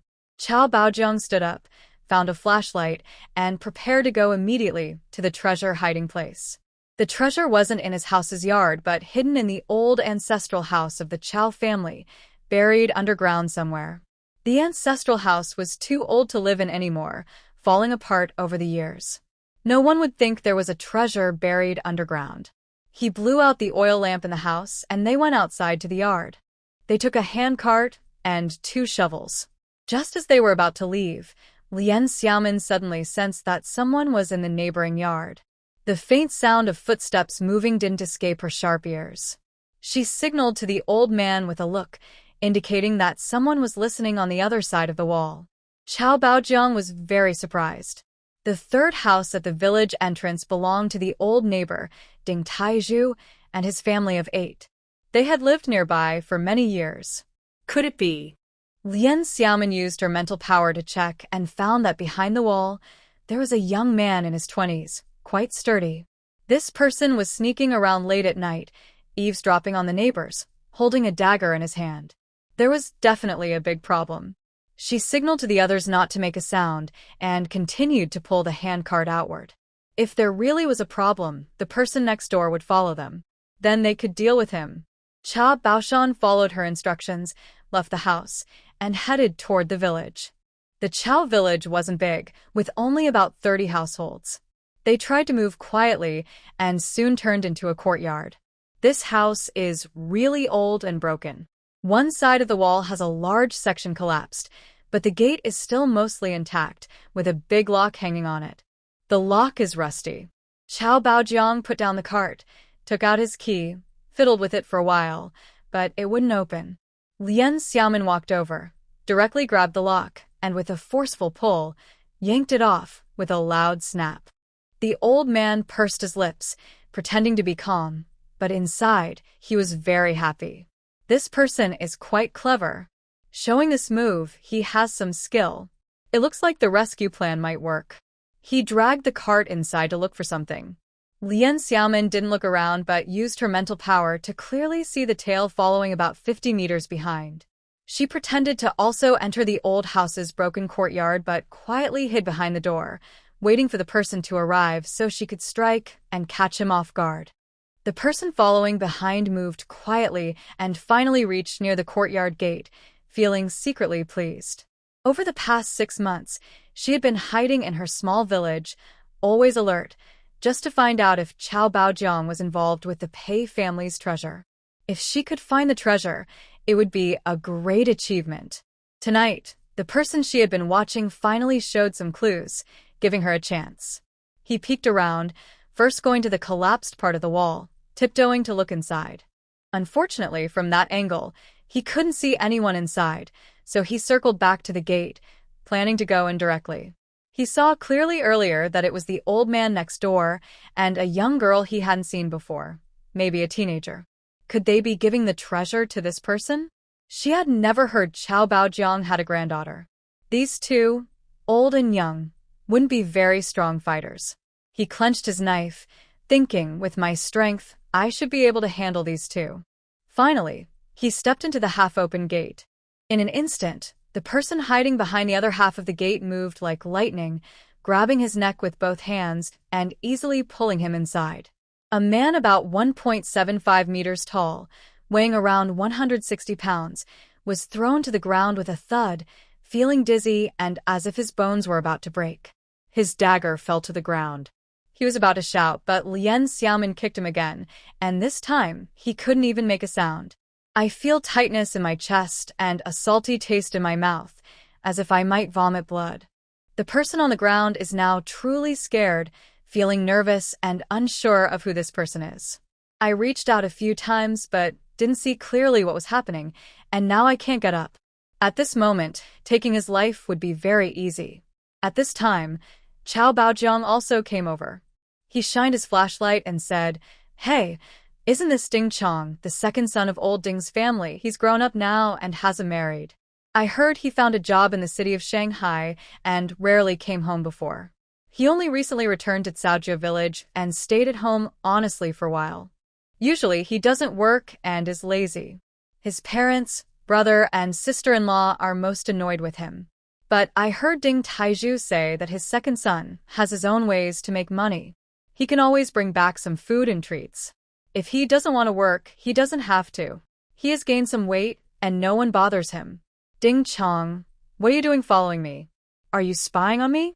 Quickly tell me, who sent you?" Ding Chong wiped some blood from the corner of his mouth and begged, "Qiao Bo, I was just going to the toilet at midnight. I heard some noise from your house, so I was curious and followed to see where you were going. I wasn't spying on you, neighbor." Lien Xiaomin saw that he wasn't telling the truth and that time was tight, so she walked over and moved Qiao Baojiang aside. She pretended to give Ding Chong 2 more hits, forcing him to tell the truth, while secretly using her mental power to hypnotize him, to ask who sent him, what his purpose was in spying on Qiao Baojiang, and to make him speak honestly. Ding Chong's chubby face was hit a few times, and he immediately confessed, "I said, don't hit me anymore." "Oh, it was Hu Yixuan who sent me." His expression suddenly became a bit dull, as if he had been stunned. His face was swollen and fat, and even old Qiao didn't notice his change in expression. After asking him a few questions, Ding Chong answered everything clearly. It turned out that this so-called city job was actually him sneaking into the Pigeon Committee over a year ago and becoming a member of the Pigeon Squad. And he was under Hu Yixuan's command. Later, Hu Yixuan helped the Pei family with some achievements, got promoted, and became the second-in-command deputy director. The people below also rose quickly, and he moved up even more. Ding Chong is strong and capable in fighting, and he's quite clever. He's been highly valued and trusted. Many of Hu Yixuan's bad deeds were carried out by him, so he also knew quite a bit about the Pei family. He helped the Hu family transfer half of the stolen money, earning himself a few hundred yuan as a reward. Later, this young man suddenly remembered something. He recalled that his father once mentioned that the neighbor, Qiao Baojiang, was an orphan from a young age and had gone to Shanghai to seek work. It seemed he worked for the Pei family, who were well-known business tycoons in Shanghai. Everyone knew about them. Many years later, for some reason, Chao Baojiang returned and rebuilt a large brick house on his land. From his usual way of living, it looked like he had saved some money and was not worried about food or clothing. Ding Chong thought it was nothing at first, but now he felt there might be a connection, so he reported it. Hu Yixuan's eyes lit up when he heard this. He was worried about something. On the day they investigated the Pei family, he carefully examined the valuables his wife had mentioned from their childhood, some priceless items from their home, but none were found during the raid. This was strange. There must be something suspicious. Could it be that Pei Zhaojia had other hidden treasures? But no matter how they questioned, they couldn't find anything. He knew Chao Baojiang well. When he married Pei Shiyun, Chao Baojiang hadn't left the Pei family yet. He was a trusted aide of the father-in-law. Pei Yahui and Pei Shiyun called him Big Uncle privately. Later, for some unknown reason, he was dismissed and sent away quickly, and they lost contact. According to Pei Shiyun, her aunt had passed away, and Big Uncle was aloof and irritable, probably because of a falling out with her father, and he left alone, cutting off all contact. Now, Hu Yixuan thought more deeply and felt that something was unusual. Everyone knew Pei Zhaojia was an only child. With his status, why would his children call Chao Baojiang Big Uncle? What kind of relationship was that? Could it be a hidden secret? Any clues related to the Pei family's treasures must not be overlooked. So, he decided to have Ding Chong do nothing and instead go back to his hometown to stay for a while, hoping to find some clues. But after half a year of monitoring, nothing was discovered. Chao Baojiang was no ordinary person. He had seen the world and was resourceful. Even after returning to the village, he had connections both locally and in higher circles. Ordinary people dared not provoke him. It is easy to investigate capitalist Pei Zhaojia. However, old Chao, who has been poor since childhood and is known by everyone, is an orphan and a helper to a capitalist belonging to the exploited class.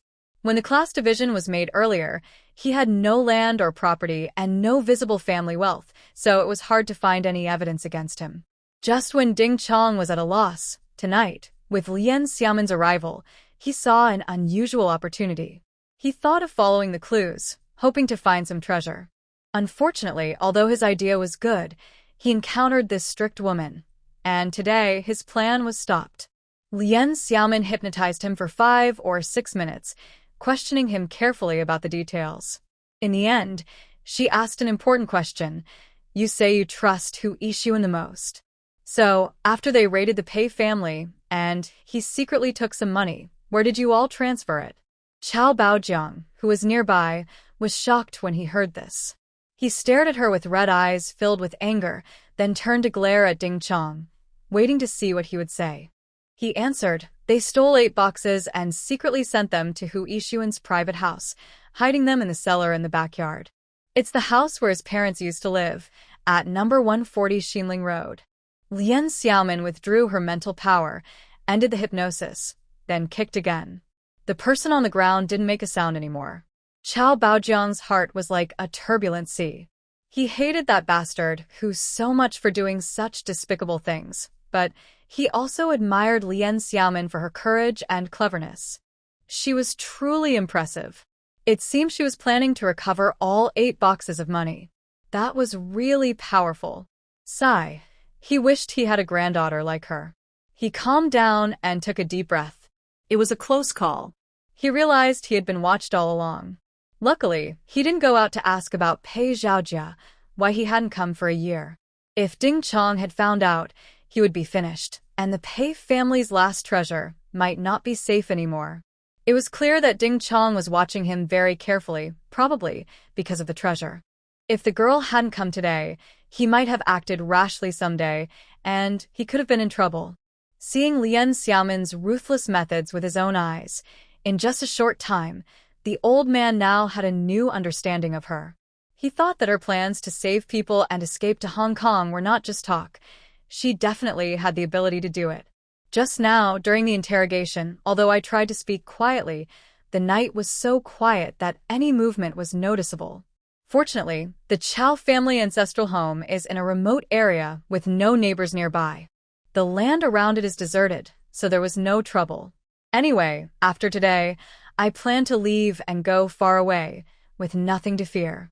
He didn't waste time and quickly grabbed a shovel. He went to a big tree in the yard and started digging. Xiao Min also took another shovel to help. With her strength, she swung the shovel quickly and efficiently, surprising the old man nearby. This young girl, like a fairy, was brave and quick when confronting bad people. Her small arms and legs could unleash a lot of energy. In less than half an hour, they dug over a meter deep and found a box. They carefully lifted the wooden boxes and placed them on the ground. The old man was sweating heavily. He wiped his face and opened the boxes, saying, "There are 4 large yellow croaker fish boxes, each with 150 fish, and 1 box with cash, dollars, and large banknotes. And the biggest box contains 6 family heirloom items from the Pei family, along with some important jewelry, all packed in silk boxes and stored in a wooden box." Wasn't there supposed to be only 3 boxes of yellow croaker fish? There's one more? Xiaomin looked at each box carefully and asked, "Oh, that's what Zhao Jia said. He left it for me. If you can save the entire Pei family, I'll give you this one too." Xiaomin looked up at the little old man sitting nearby. These 2 brothers really mean a lot to each other. She roughly estimated that each large yellow croaker fish weighed over 300 grams. The gold in one box, based on 2023 prices, was worth about 30 million yuan. The 4 boxes in front of her were worth around 100 million yuan. And the heirloom box was probably even more valuable. Now, the $10,000 and a few thousand banknotes didn't seem impressive anymore. After checking everything, Xiaomin covered the boxes again. All 6 boxes, big and small, were moved onto a flat cart. Qiao Baojiang wanted to help but didn't want to tire the old man again, so he carried and moved everything alone, finishing quickly. The 2 of them looked at the big hole in the ground and exchanged a glance. It was just right, as it had been prepared for Ding Chong. After quickly tidying up the scene, they worked quietly until no one could notice the changes at the old house. They then dragged the ground cart and headed swiftly toward the village entrance. Lian Xiaomin checked the time. It was already 4 a.m. She thought they had moved quite fast. They had done so much work all night. When they reached Chao's house, she told him to go home first. She then pulled the cart alone out of the village. They had already agreed that Qiao Baojiang would go back to pack the most important things to carry with him. After dark, he would walk 5 miles to wait at the fork in the road leading to Husher. Once they rescued the brothers from the Pei family, they would drive straight to that intersection to pick him up. The excited old man went home first. The others, under the stars, continued to struggle with the cart and walk out of the village. At the jeep, she thought for a moment and stored all the boxes in the vehicle space, placing them in the living room on the first floor of the villa for temporary storage. Then she drove away from Chao's village, heading straight back to Yungang Farm. About half an hour later, she returned to the original parking spot. It was a good place, hidden behind a dirt hill and large rocks, very quiet. She got out of the car, locked the door, and hurried back to the inn. Exhausted, she climbed up the back wall to the 2nd floor, slipped out the window, and returned to her room. She didn't even wash her face, just changed into her pajamas and fell asleep immediately.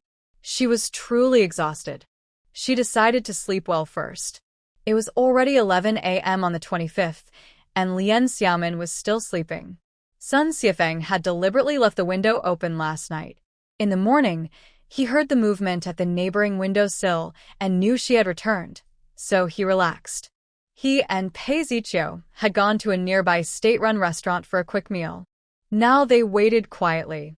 At 11:20, the person sleeping finally woke up slowly, stretching lazily. She looked at the time. It was so late. She quickly entered her space, took a shower, and changed clothes. She was very hungry. She found a meal and ate heartily, filling her stomach. She was instantly energized and full of spirit.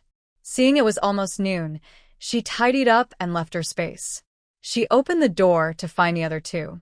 Xiaomin, you're awake. You must be exhausted. We also brought you some food. Pei Ziqiu looked fresh and clean.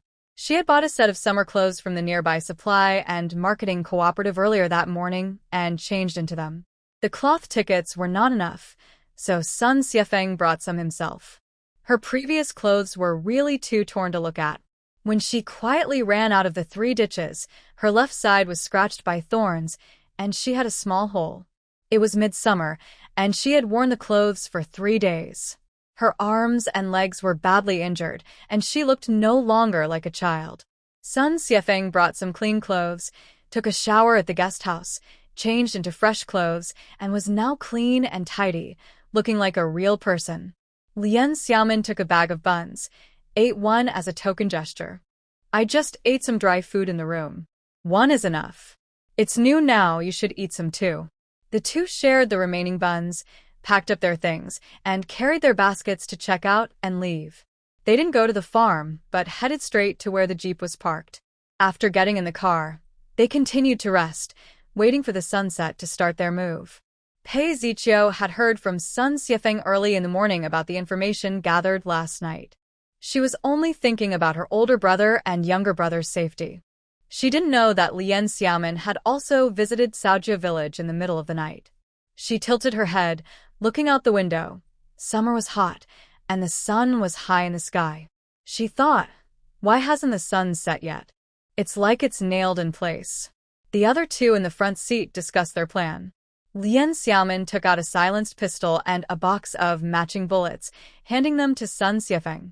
From now on, he would use it, and she showed him how to operate it. Pei Ziqiu's eyes widened, silent, secretly amazed. Lien Xiaomin was truly full of surprises. She felt lucky to have come all this way to find such a talented person and become friends with her. This trip to the countryside didn't seem wasted. It felt like fate had led her here to find this person. It seemed destined by heaven. The person who took the gun looked excited, holding it in his hand with great interest. The two of them got out of the car and started practicing. The area was very remote, with no one around. They hung some things on a big tree and began practicing. After firing about a dozen shots, Sun Xiefeng was completely comfortable with the gun. He was quite skilled with this kind of equipment. But when he looked at Xiao Yu shooting, he still had a lot to learn. He would keep practicing. Lien Xiaomin was quite satisfied with her apprentice. He was almost able to use the gun, and he could improve over time. They didn't need to use the smoking gun easily. It was just for self-defense. They weren't in the business of robbing or fighting. Around 7 o'clock, it finally got dark. The two people were dressed neatly, prepared carefully, both wearing black hats and masks. They quickly walked toward the farm. Pei Ziqiu sat alone in the car, very nervous and silent. She couldn't find the right words to express how she felt at this moment. Looking out the window, she saw two figures gradually disappear into the darkness. Her heart also tightened with worry. She just hoped everything would go smoothly, that neither of them would make any mistakes, and that they could successfully rescue her brother. Meanwhile, on Lien Xiaomin's side, they moved carefully and quietly through remote areas, deliberately avoiding people. The farm was large, and even with a few patrols, they were far away. It wasn't a heavily guarded or impenetrable enemy blockade. They easily slipped into the area where the displaced workers were staying. The conditions there were poor. Many of the houses were converted from cattle sheds, and some were made of mud bricks with small windows. It must be very uncomfortable in the hot summer. From the information Sun Xiefeng gathered, the new arrivals yesterday morning numbered over 30. They all stayed in 5 newly built rooms at the back of the chicken farm area. Because of the rush, beds hadn't been arranged yet. The group had arrived early and could only lay down wooden boards, sleeping on the ground. The Yungang Farm's chicken house was quite large and busy. These workers were assigned to work there. They found the chicken farm, which was surrounded by a tall wall, about 3 meters high. The front had a large iron gate with a guardhouse nearby. Next to the guardhouse, there were 8 small rooms, all occupied by security personnel and the workers under their supervision. It was already very dark. The two didn't act immediately. They circled around the wall, observing carefully. The back door was small, but there was a row of houses nearby. Someone was on night duty, and the lights inside were on. Tonight, they planned to use a tactic of distraction. One person would draw the guards away, while the other went inside to rescue the people. Sun Xiefeng approached the patrol outside the north gate, suddenly hitting one with a club on the shoulder. He controlled the force so as not to hurt vital areas, but the patrol immediately doubled over in pain, crying out and clutching his shoulder. He tried to struggle and get up. In the darkness, Sun Xiefeng stepped on his back and pretended to shout angrily, "I've been waiting for you, kid. Now I finally caught you. Today, you won't get away easily." Afterward, he kicked the patrol twice in the leg. This time, everyone on the ground was stunned. Their minds raced quickly, trying to figure out who they had offended. Oh, they had done some sneaky things with the captain before. Who knew someone would come to take revenge? They hurriedly begged for mercy, saying, "Good sir, please spare me. I'm just a small troublemaker. It was Wang Dajiang who made me do this. I'm innocent. I won't dare to do it again." Sun Xiefeng, who usually kept his temper and was gentle in his actions, saw that he was just acting and hadn't hit the wrong person. He reached out and gave a few more hits. After 2 strikes, seeing the other person's swollen eyes, he was a little satisfied. Then he scolded, "Wang Dajiang and Wang Erjiang, this isn't over. Go back and tell them to wait for me. Let them be prepared." Then he ran off into the woods in the distance. Seeing that the other person ran away after being beaten, the people on the ground got fired up again. They refused to give up. Their skills improved, and they struggled to get up, limping and quickly turning around to call others. They immediately knew that this was related to the captain and his brother. They had to send a message quickly and catch that kid. They felt so frustrated inside. It was so unfair. If you had a problem, go find them. Why did you hit me? I'm just a follower. This person was very close to the gate. He ran while shouting, "Captain, Big Dajiang. Where is he? Hurry, get your tools. A kid is coming to seek revenge." He shouted loudly. The night was already quiet, and his voice carried far. Soon a few people came out. Wang Dajiang, with a full beard, came out shirtless. He hadn't spoken yet. His brothers behind him shouted first. "What are you shouting? Who's coming? Hey, little six. Why are you acting like this?" Second brother Jiang. "Oh no, there's a man in black with a mask. He must be someone we know. He's here to seek revenge on the captain and you. Be ready." He covered his leg, thinking, "I must have broken something. I've really suffered." Wang Dajiang looked down at his men. His face was a bit miserable. Seeing his leg was deformed, he turned to his brother and said, "Second Jiang, gather everyone. We must catch him. That kid dared to challenge me on the farm. He's asking for trouble." Suddenly, he lowered his voice and said, "It's probably the brother of that girl from a few days ago. He's here for revenge. Hurry. We can't let him escape. If this gets out, it'll be trouble." Wang Erjiang was bald, chubby, with big ears, and a simple-minded look. He immediately turned around to call others, and people from a row of houses gradually gathered. "Little six, where did that person go? He ran towards the woods just now, not even 2 minutes ago." Wang Dajiang heard this and didn't wait any longer. He stopped wasting time and led the way out the front gate, followed by 7 or 8 quick-footed people. Behind him, Wang Erjiang was still calling out to others, carrying some tools. Soon he caught up from behind. Lian Xiaomin, hiding outside the west wall, used her mental power to clearly observe the situation at the front door. She also remembered what the Wang brothers looked like. When Wang Erjiang and about 15 or 16 people went out after him, Lian Xiaomin began her move. She untied the flying claw chains from her waist, threw them onto the wall, pulled to check they were secure, then jumped up and climbed onto the wall to observe. Seeing that there was no movement inside the yard, she quickly retracted her ropes and jumped down lightly, quietly slipping past the last row. It was almost 9 o'clock now. Most people, tired from working during the day, had already gone to rest. The guardhouse on the back door had been noisy earlier, and some guards had been called away. Besides the guards' lanterns still shining, there were patrols around. Following Zhao Dongfang's instructions, Lien Xiaomin finally found the 5 mud brick houses at the back. Using her mental power, she checked inside and confirmed only these 5 houses had no beds. They were all sleeping on wooden planks on the ground. She approached carefully, about to search each one closely, when suddenly 3 people came over, one of them holding a flashlight. She quickly hid behind a large tree, focusing her attention on the newcomers.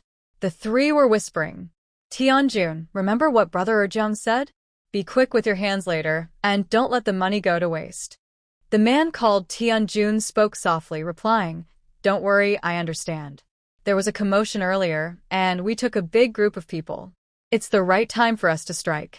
We'll say it was a masked outsider who did it and kill those 2 kids.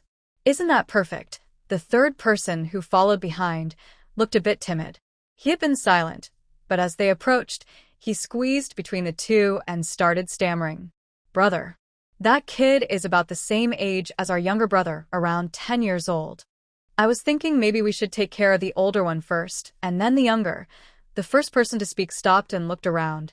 He quickly pulled a shoulder and moved a few steps to hide. He whispered angrily, "Second brother, what's wrong with you? I brought you into the security team, just for our family. We need to make more money so you can get married sooner. If you don't listen to Wang Erjiang's orders, his older brother is very protective. How can he not deal with you?" "Fine, just keep watch outside later. Tianjun, and I will handle it. You're not needed this time." He glared at him and gestured with his hands, looking like he wanted to hit him. At this moment, a mistake could be dangerous. If something went wrong, it could be a disaster. He thought for a moment. After all, he was his own brother. Usually he listened to him. He decided not to hit him and lowered his hand, not wanting to really hurt him.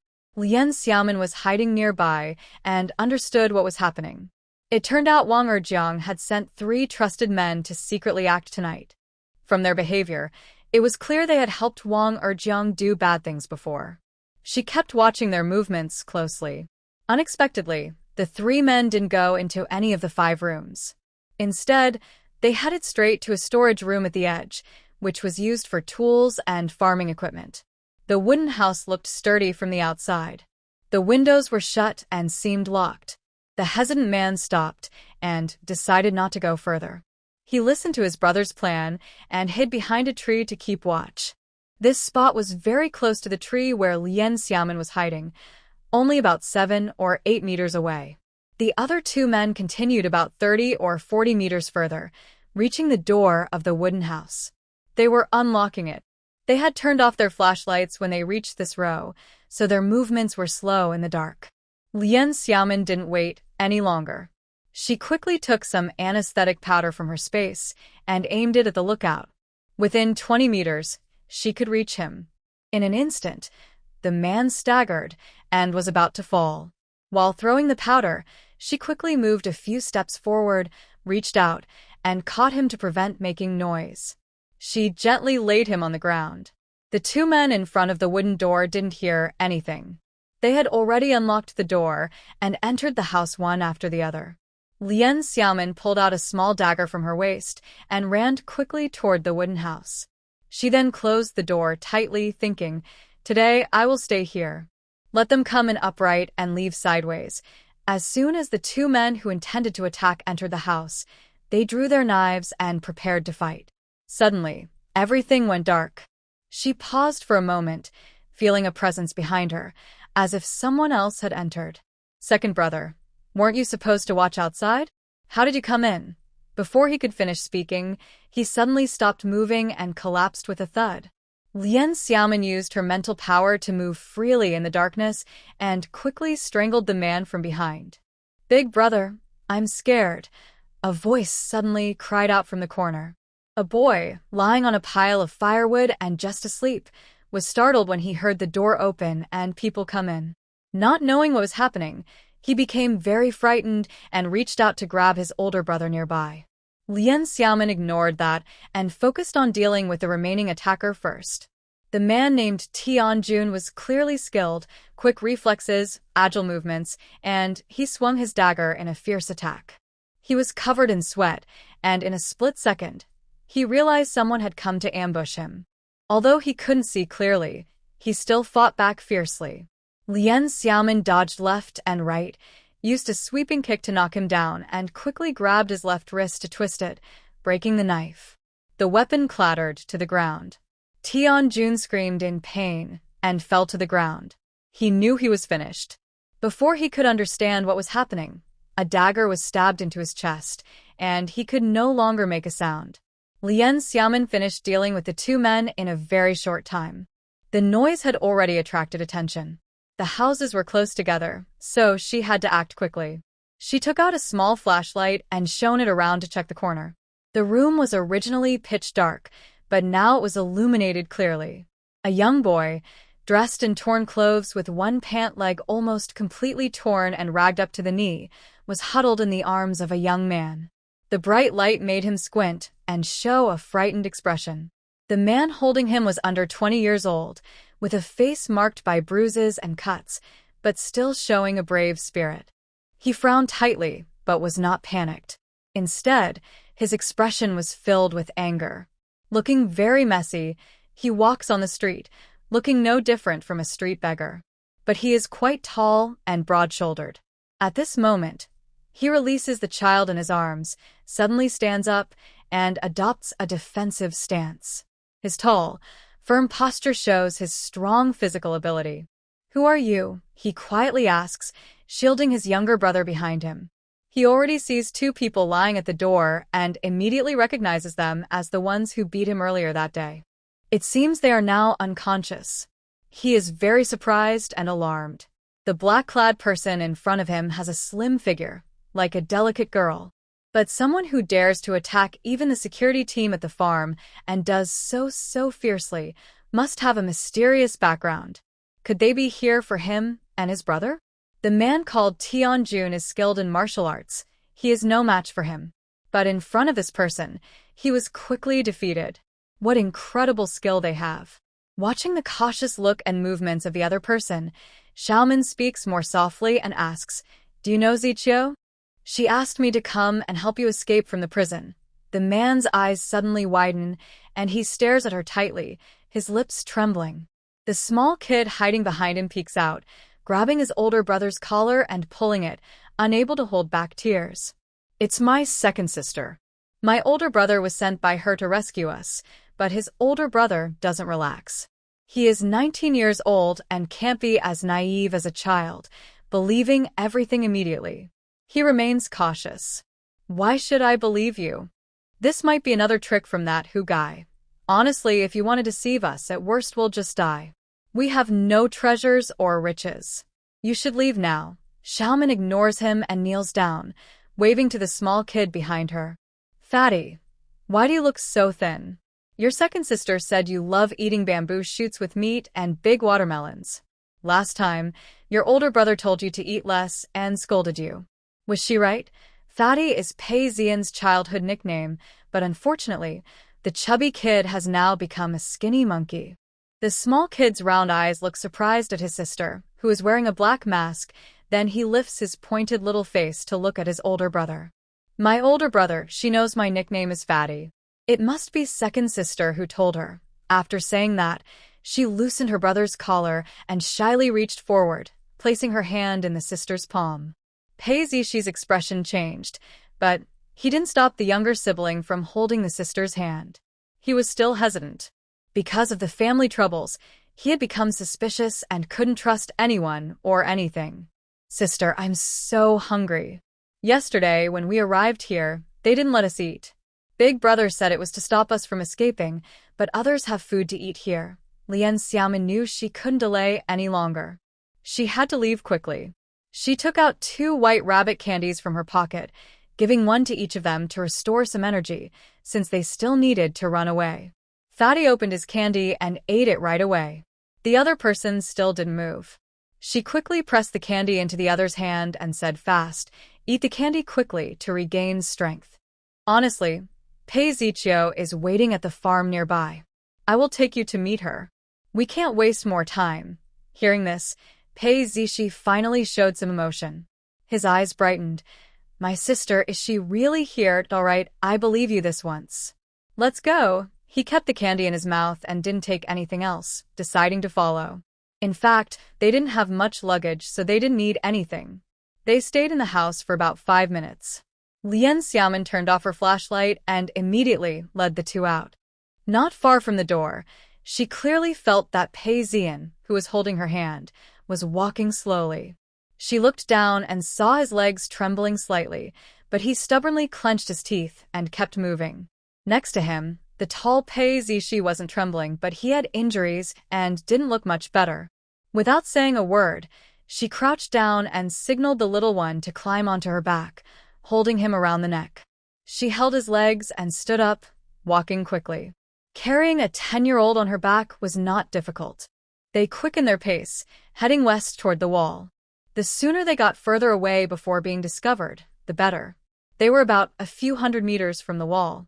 Pei Zishi, panting and pretending to be strong, was 5 or 6 meters behind, gritting his teeth and following. At that moment, 2 patrols with flashlights approached from the back door direction. The other person immediately noticed the situation here and was surprised. They wondered how 2 people had come out and both arrived at this place. The restroom was not nearby, and at night security was strict, so people were not allowed to wander around freely. "What are you doing? Why did you come over here?" The patrol officer took a big step forward to block their way. "Fatty, close your eyes and hold me tight." Xiaomin was worried that the other person might shout for help and attract more people, so she needed to act quickly. She used her trick again, hiding the stones in her pocket, and took out 2 large stones from her space. She threw them out with a quick motion. 2 people 30 meters away fell into the water with a splash, probably from a concussion, but she controlled her strength, so she didn't hurt them badly. She turned around and helped the person behind her by supporting his arm with one hand, which made her move faster. "Hold on a little longer." She was nervous because he saw someone had already noticed them and was sweating. He hadn't eaten for 2 days, only drank some water, and had been beaten. Now he felt completely powerless. Just then, the girl beside him showed her special skill again. She could throw hidden weapons like a hero from ancient stories. It was amazing. With her support, he gained strength and was filled with fighting spirit. He gritted his teeth and decided to fight for his life. Finally, they reached the foot of the tall wall. She looked up and changed his expression. The wall was so high that he knew he couldn't climb over it. Without hesitation, he said, "Miss, step on my shoulders and help me and my little brother climb over the wall to escape. Save your strength. If I can get in, I can get out. I won't leave you behind. Wait for me." Before he finished, Xiaomin pulled out her flying claw chain, threw it upward to make sure it was secure, and quickly climbed up. The chubby boy, who was holding his sister's neck tightly on his back, had just heard his older brother say he couldn't escape. He was so anxious he almost cried. But in just a moment, his small body also whooshed up the wall. His mouth opened wide in surprise. Was this flying over rooftops and walls? His sister was like a legendary heroine from stories. So amazing. She retracted her flying claws on the wall, supported herself with one hand, and leaped down gracefully, landing softly outside the wall. The child on her back felt itchy in his throat and really wanted to shout loudly, but he knew this was a matter of escaping, not playing a game. His older brother was still on the other side, not yet out. He kept his lips pressed tightly together, not daring to make any noise, and obediently watched his sister with excited eyes. Even Xiao Min had put him on the ground. Seeing his dazed and silly look, she found him very cute. The little guy's eyes were moist, showing surprise and envy, which made him look adorable and impossible to resist. She couldn't help but reach out and pinch his little face, saying, "Wait for me here." She threw her claws again, climbed over the wall, and moved on to the next task.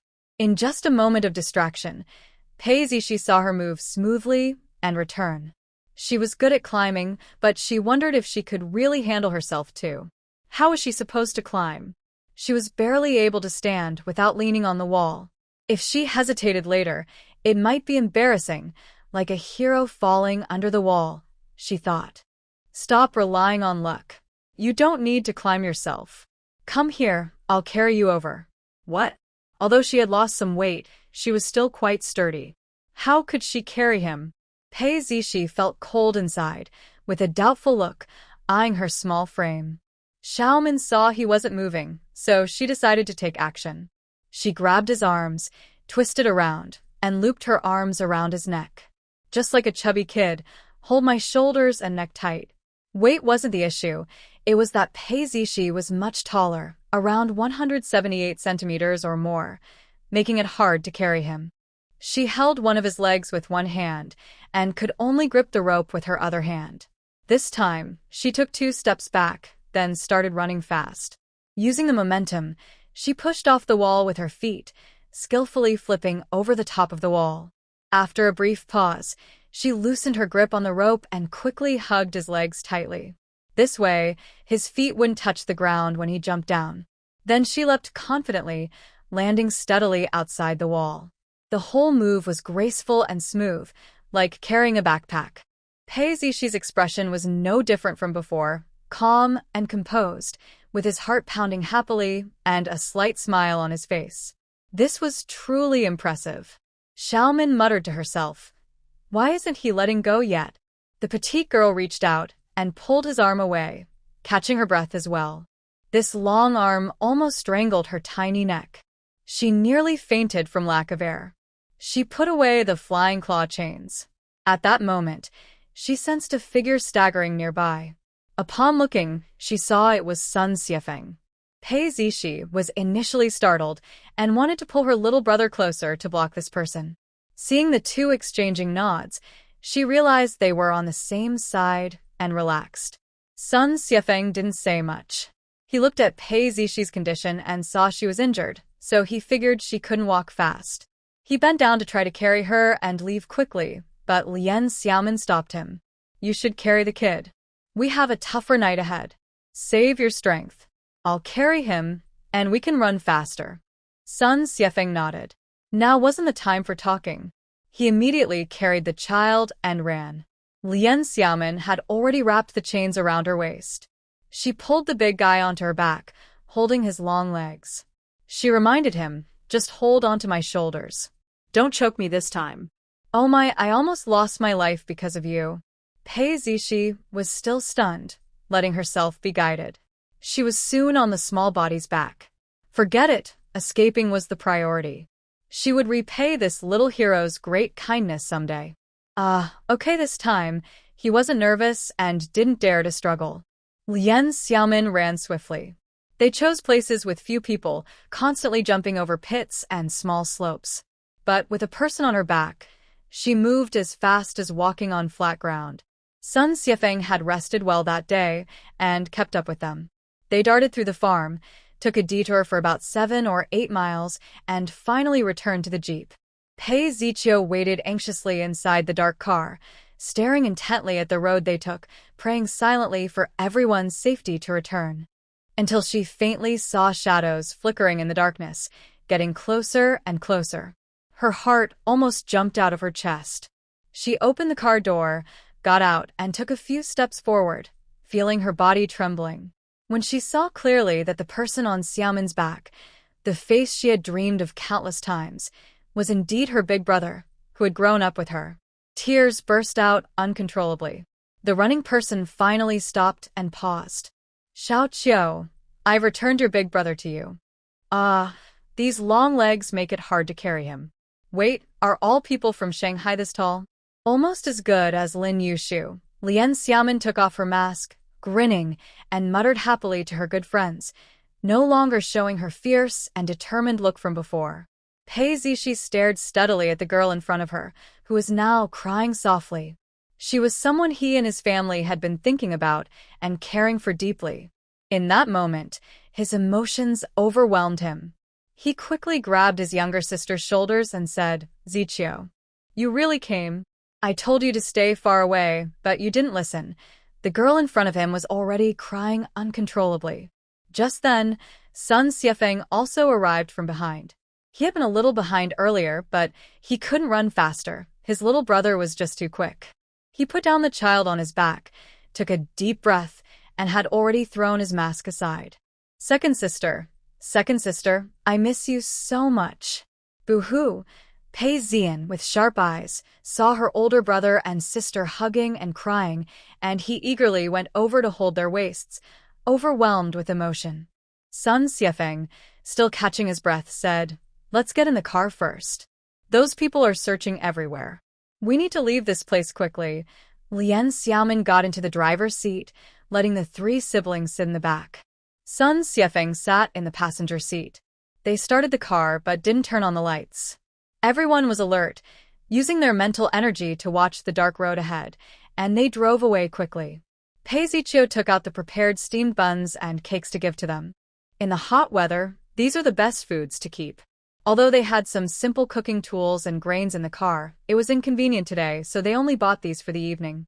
There was also half a big watermelon with a spoon stuck in it. Lien Xiaomin had carried it in the trunk all the way.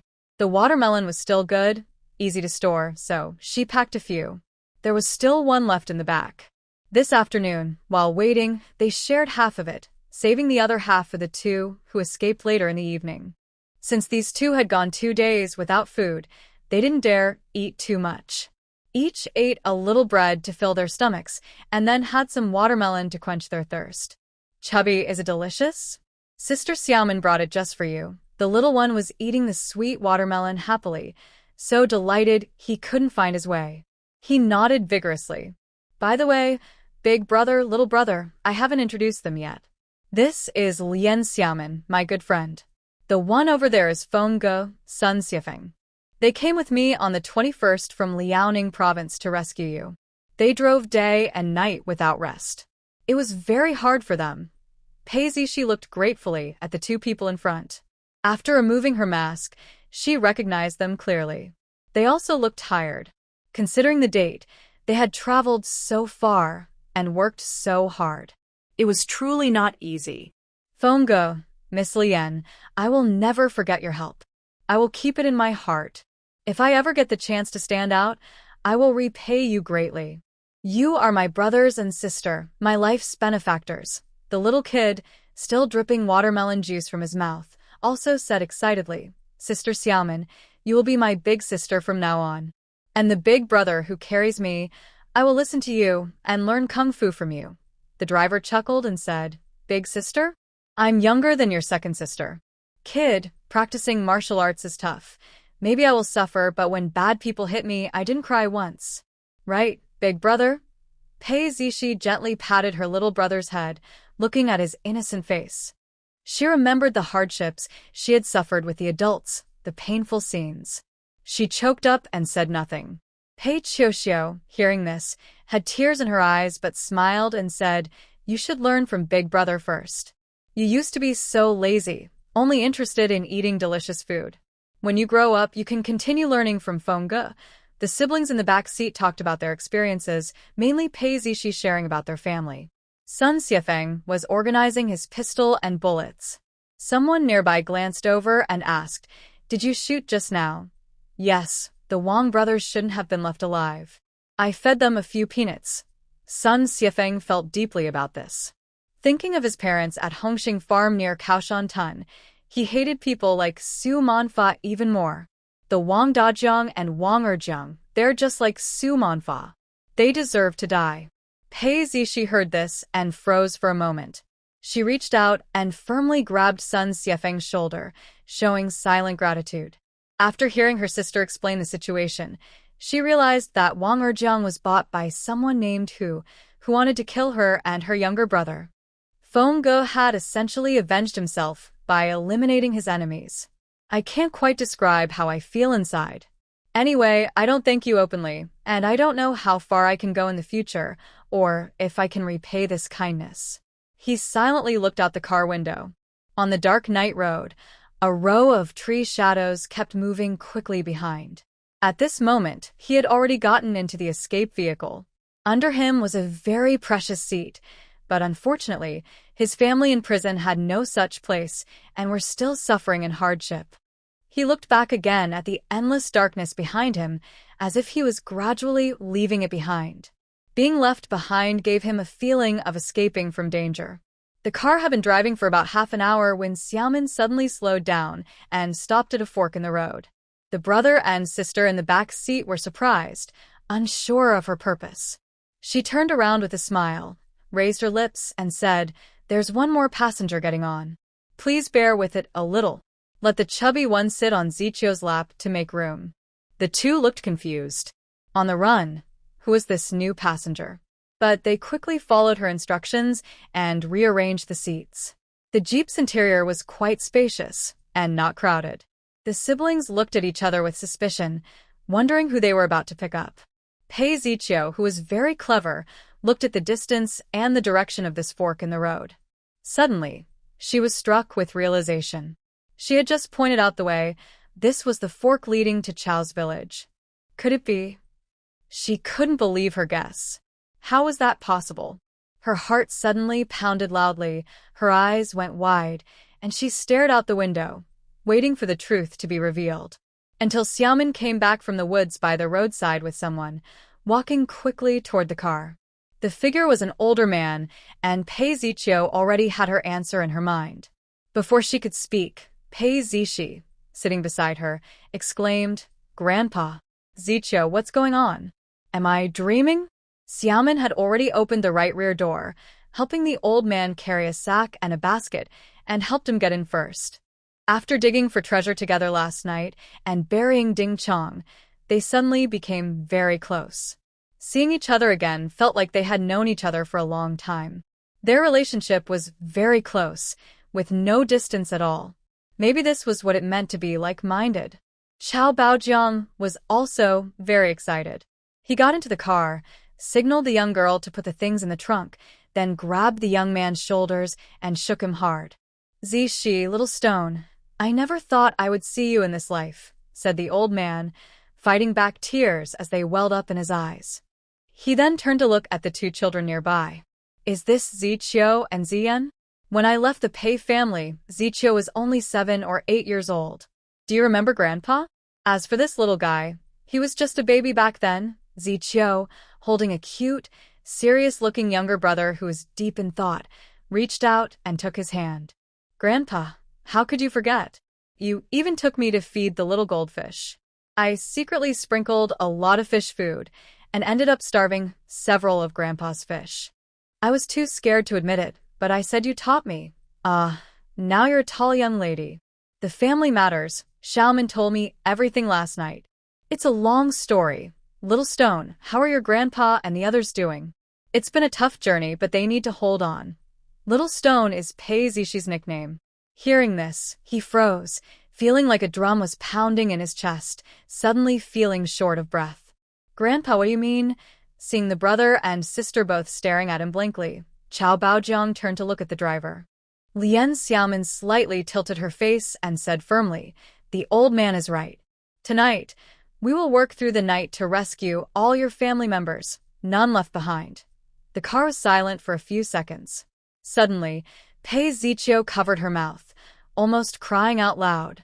Her face was full of shock, her mouth slightly open, eyes showing disbelief.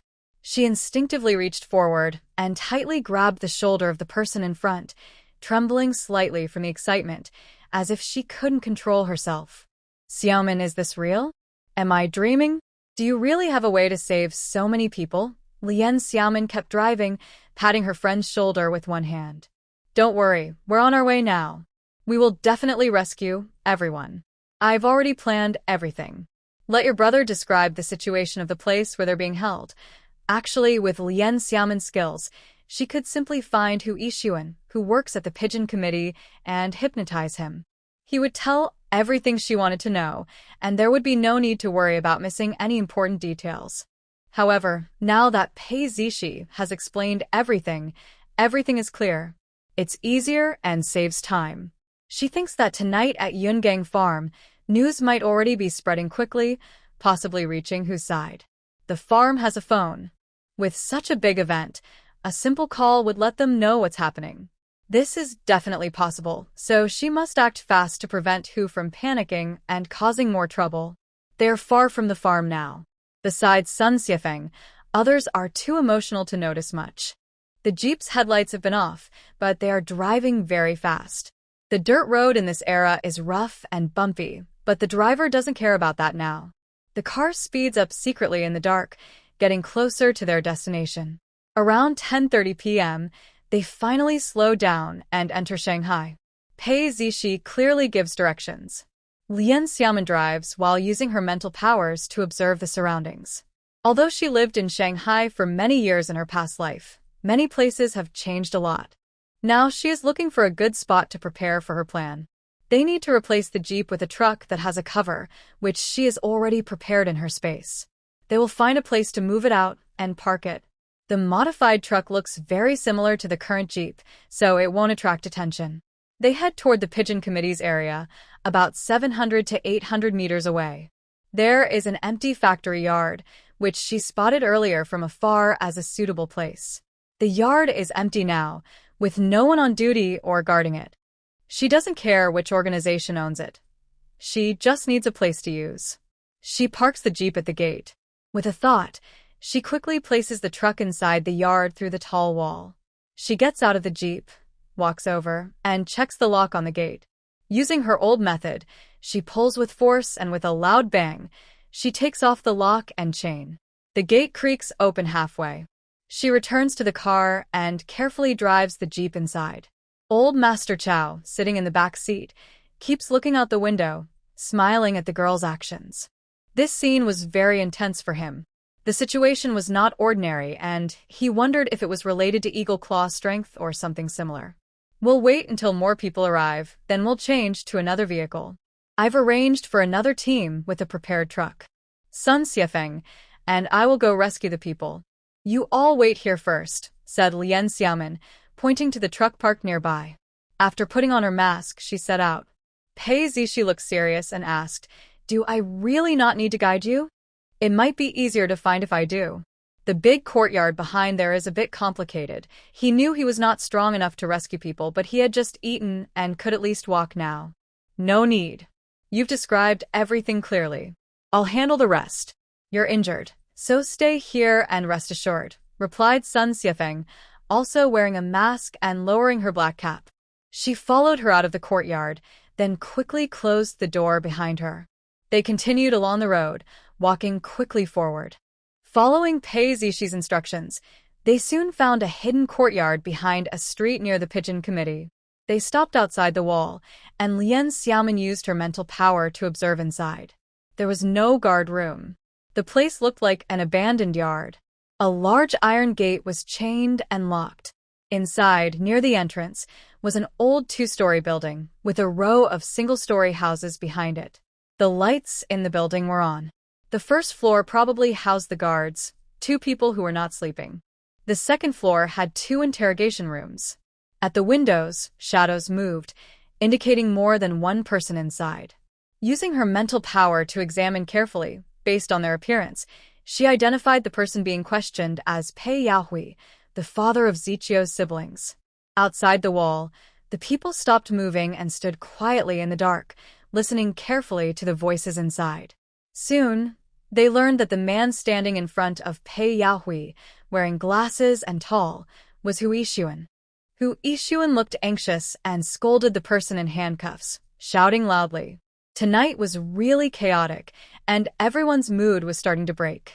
He had just fallen asleep when he received a call from his subordinate at the guard room. It turned out that something serious had happened at Yungang Farm. Several people had died, people working for him. And Pei Zixi and Pei Zian, who were supposed to be executed tonight, had been rescued by strangers. And now, they had disappeared without a trace. He was so angry that he slammed down the phone. I really don't understand what these useless people are good for. The Wang brothers took a lot of benefits from him, and they already gave out 2,000 yuan in cash, but they still can't handle such a simple matter. In his furious mood, he couldn't sleep anymore and didn't want to wait until the next day. He immediately rode his bike and rushed overnight from his home to the special supervision office of the committee. The guards in this supervision office are all his trusted followers. On the surface, as long as no one dies, they can interrogate and detain people without much investigation, as long as he covers for them. He plans to teach the person surnamed Pei a lesson. When his 2 grandsons disappear, he will use his only son to threaten him, to see if he will open his mouth. He wants to watch his most beloved grandson and son die one after another. Could he bear to see that? At this moment, he just asked Chinwoo to bring Pei Yahui out for a night interrogation, planning to give him a good beating first. Then he would bring over that old man to see his son's fate and see if he could endure it. Before he could make a move, two people outside had already arrived. Realizing the current situation, Lien Xiaomin knew she couldn't delay any longer. She quietly told Sun Xiefeng, "I'll handle the people in the building later. You go to the back bungalow and rescue everyone. If anyone comes out, just deal with them directly." Sun Xiefeng understood the situation. According to Pei Zishi, the back row of 6 bungalows had a few guards taking turns on night duty, at least 3 people. That was what he needed to deal with. The other rooms only held members of the Pei family. This place was very hidden and didn't hold other prisoners. The Pei family members were isolated here, which was a deliberate move by the man surnamed Hu. It seemed he would use any means for gold, silver, and treasures. Truly ruthless. The wall was about 2 meters high. The two of them reached out and climbed over it, jumping into the yard and splitting up immediately.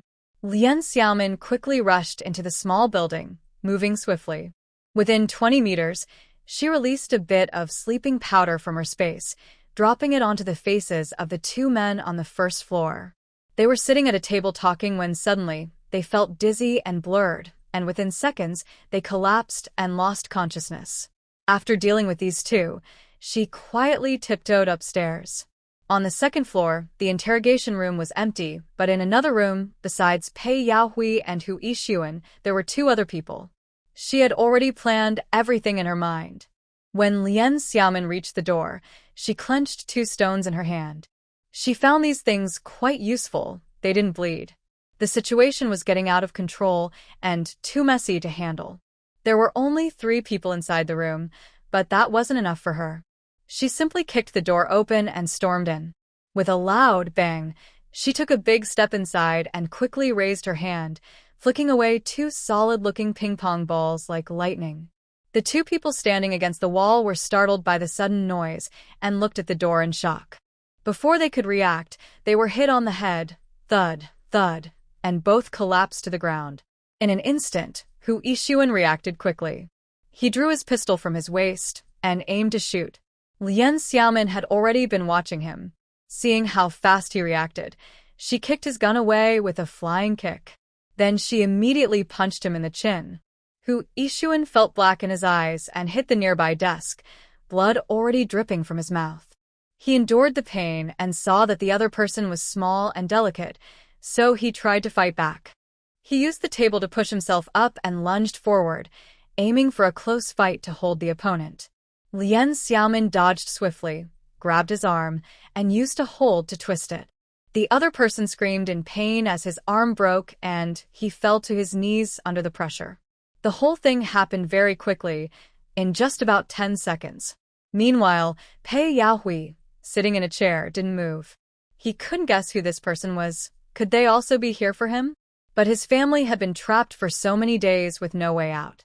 There was no rescue coming. Could this be Hu Yixuan's enemy, here to seek revenge? Or maybe they were after his family's treasure. In a flash, many thoughts raced through his mind. But he was handcuffed and helpless, only able to wait and see what would happen. Lien Xiaomin loosened her grip. The person on the ground was barely breathing and couldn't get up. She bent down, picked up a gun from nearby, and searched through the pockets of the 3 people.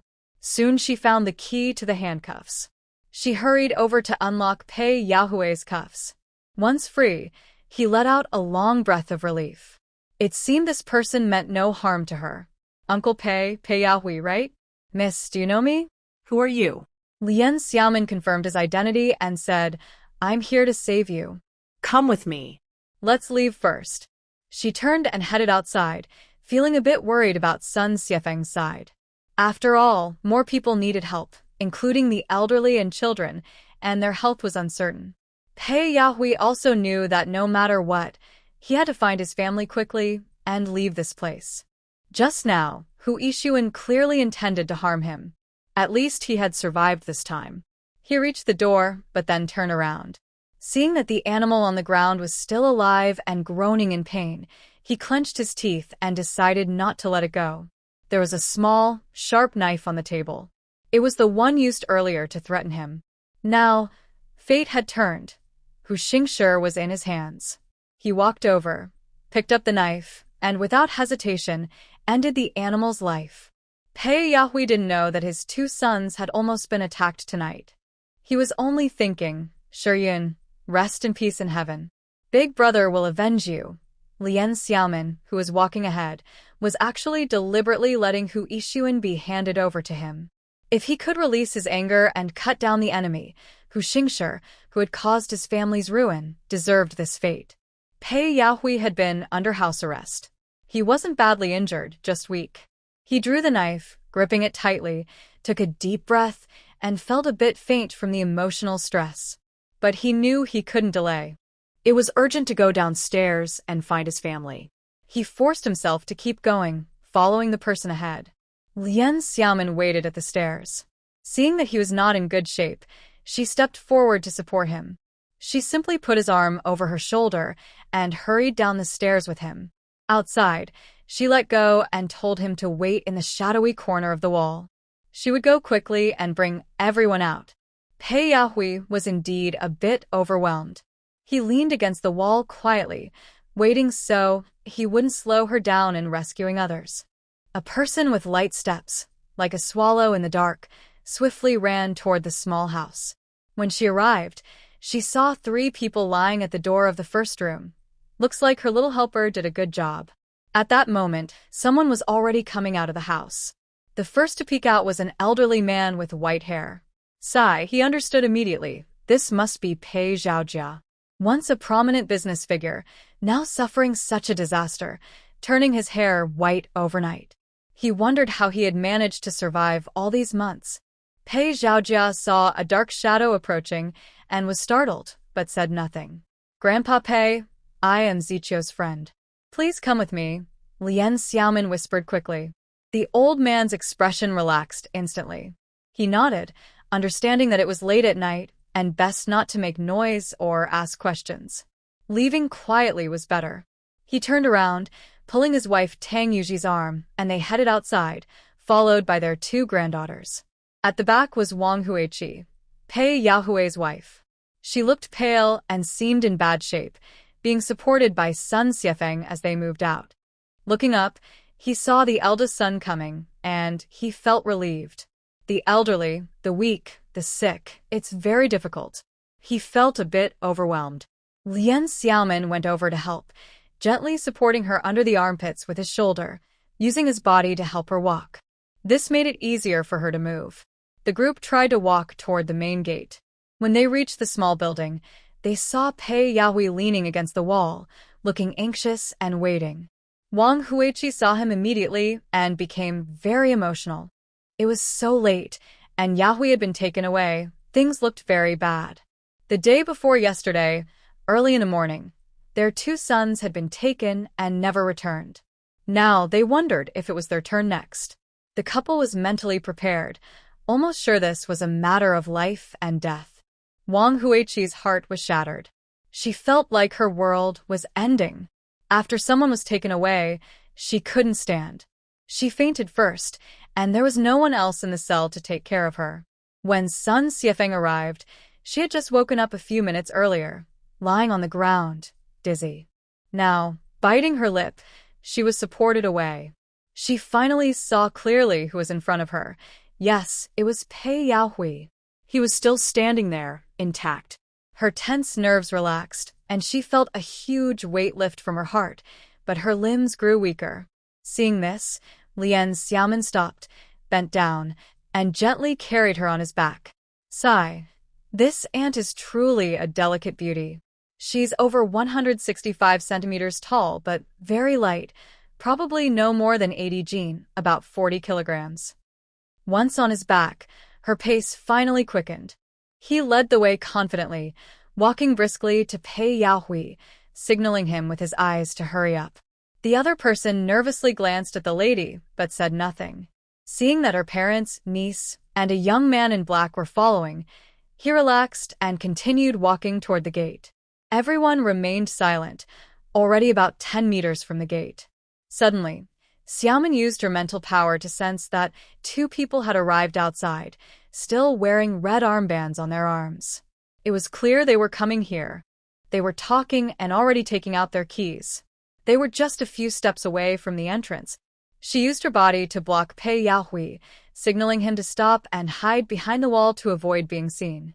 She also placed Wang Huiqi on the ground, holding her steady, then quickly hid behind the wall next to the gate. She gestured to Sun Xiefeng behind her to stop and wait. The test of quick reflexes was finally here. She had to act fast to stop them in one move, leaving no chance for them to make a sound. It was late at night. If she shouted now, the Pigeon Association was nearby. Someone might hear her, and that would cause trouble. She saw the two outside the gate talking and unlocking the door. One of them said clearly, "Director, who really doesn't treat us well. Why does he need us to go back and get something in the middle of the night? Why not ask Shui and the others to do it?" The iron lock fell with a clink, and the person holding it pushed open the iron door. Both of them stepped inside. In that moment, she leapt forward like a swift and brave leopard. Immediately, she kicked hard at their heads. They didn't have time to react or make a sound before they both fell to the ground unconscious. Whether they would wake up or not was up to fate. Without hesitation, she quickly bent down, grabbed each of their collars, and dragged them into the gate, placing them along the wall. Her speed was astonishing. Phew, done. She turned around to carry Wang Huiqi. Pei Yahui, who had already seen her skills before, nodded silently with admiration and praise. Wang Huiqi was stunned, her eyes wide open, staring blankly. She was passive as the other person carried her away. Suddenly, she felt a bit shy. She thought, this girl really doesn't look like she's related to us at all. It had been over half a year. No friends could help. Today, where did these capable people come from? Thank heavens for our family. Pei Zhaojia, following behind, watched this person's actions and skills with curiosity. He wondered, who is this skilled person? It seemed like our family might really have a chance to escape alive. Now is not the time to ask questions. The most important thing is to leave this place quickly. Sun Xiefeng, seeing the danger was over, took a deep breath, calmed himself, then turned around and called the four people behind him, old and young, to follow closely. They stumbled and hobbled forward together. Everyone in the Pei family looked exhausted, but dared not relax for a moment. After walking about 700 or 800 meters, Xiaomin and Sun Xiefeng finally led everyone to the gate of the factory yard where they had parked earlier. At this moment, everyone felt relieved and let out a deep breath. This short journey felt like crossing 1,000 mountains and rivers, so nerve-wracking. Fortunately, the road was already remote and hidden, and since it was almost dawn, there were hardly any people on the road. They had just passed a dangerous hurdle. They pushed open the door and entered one after another.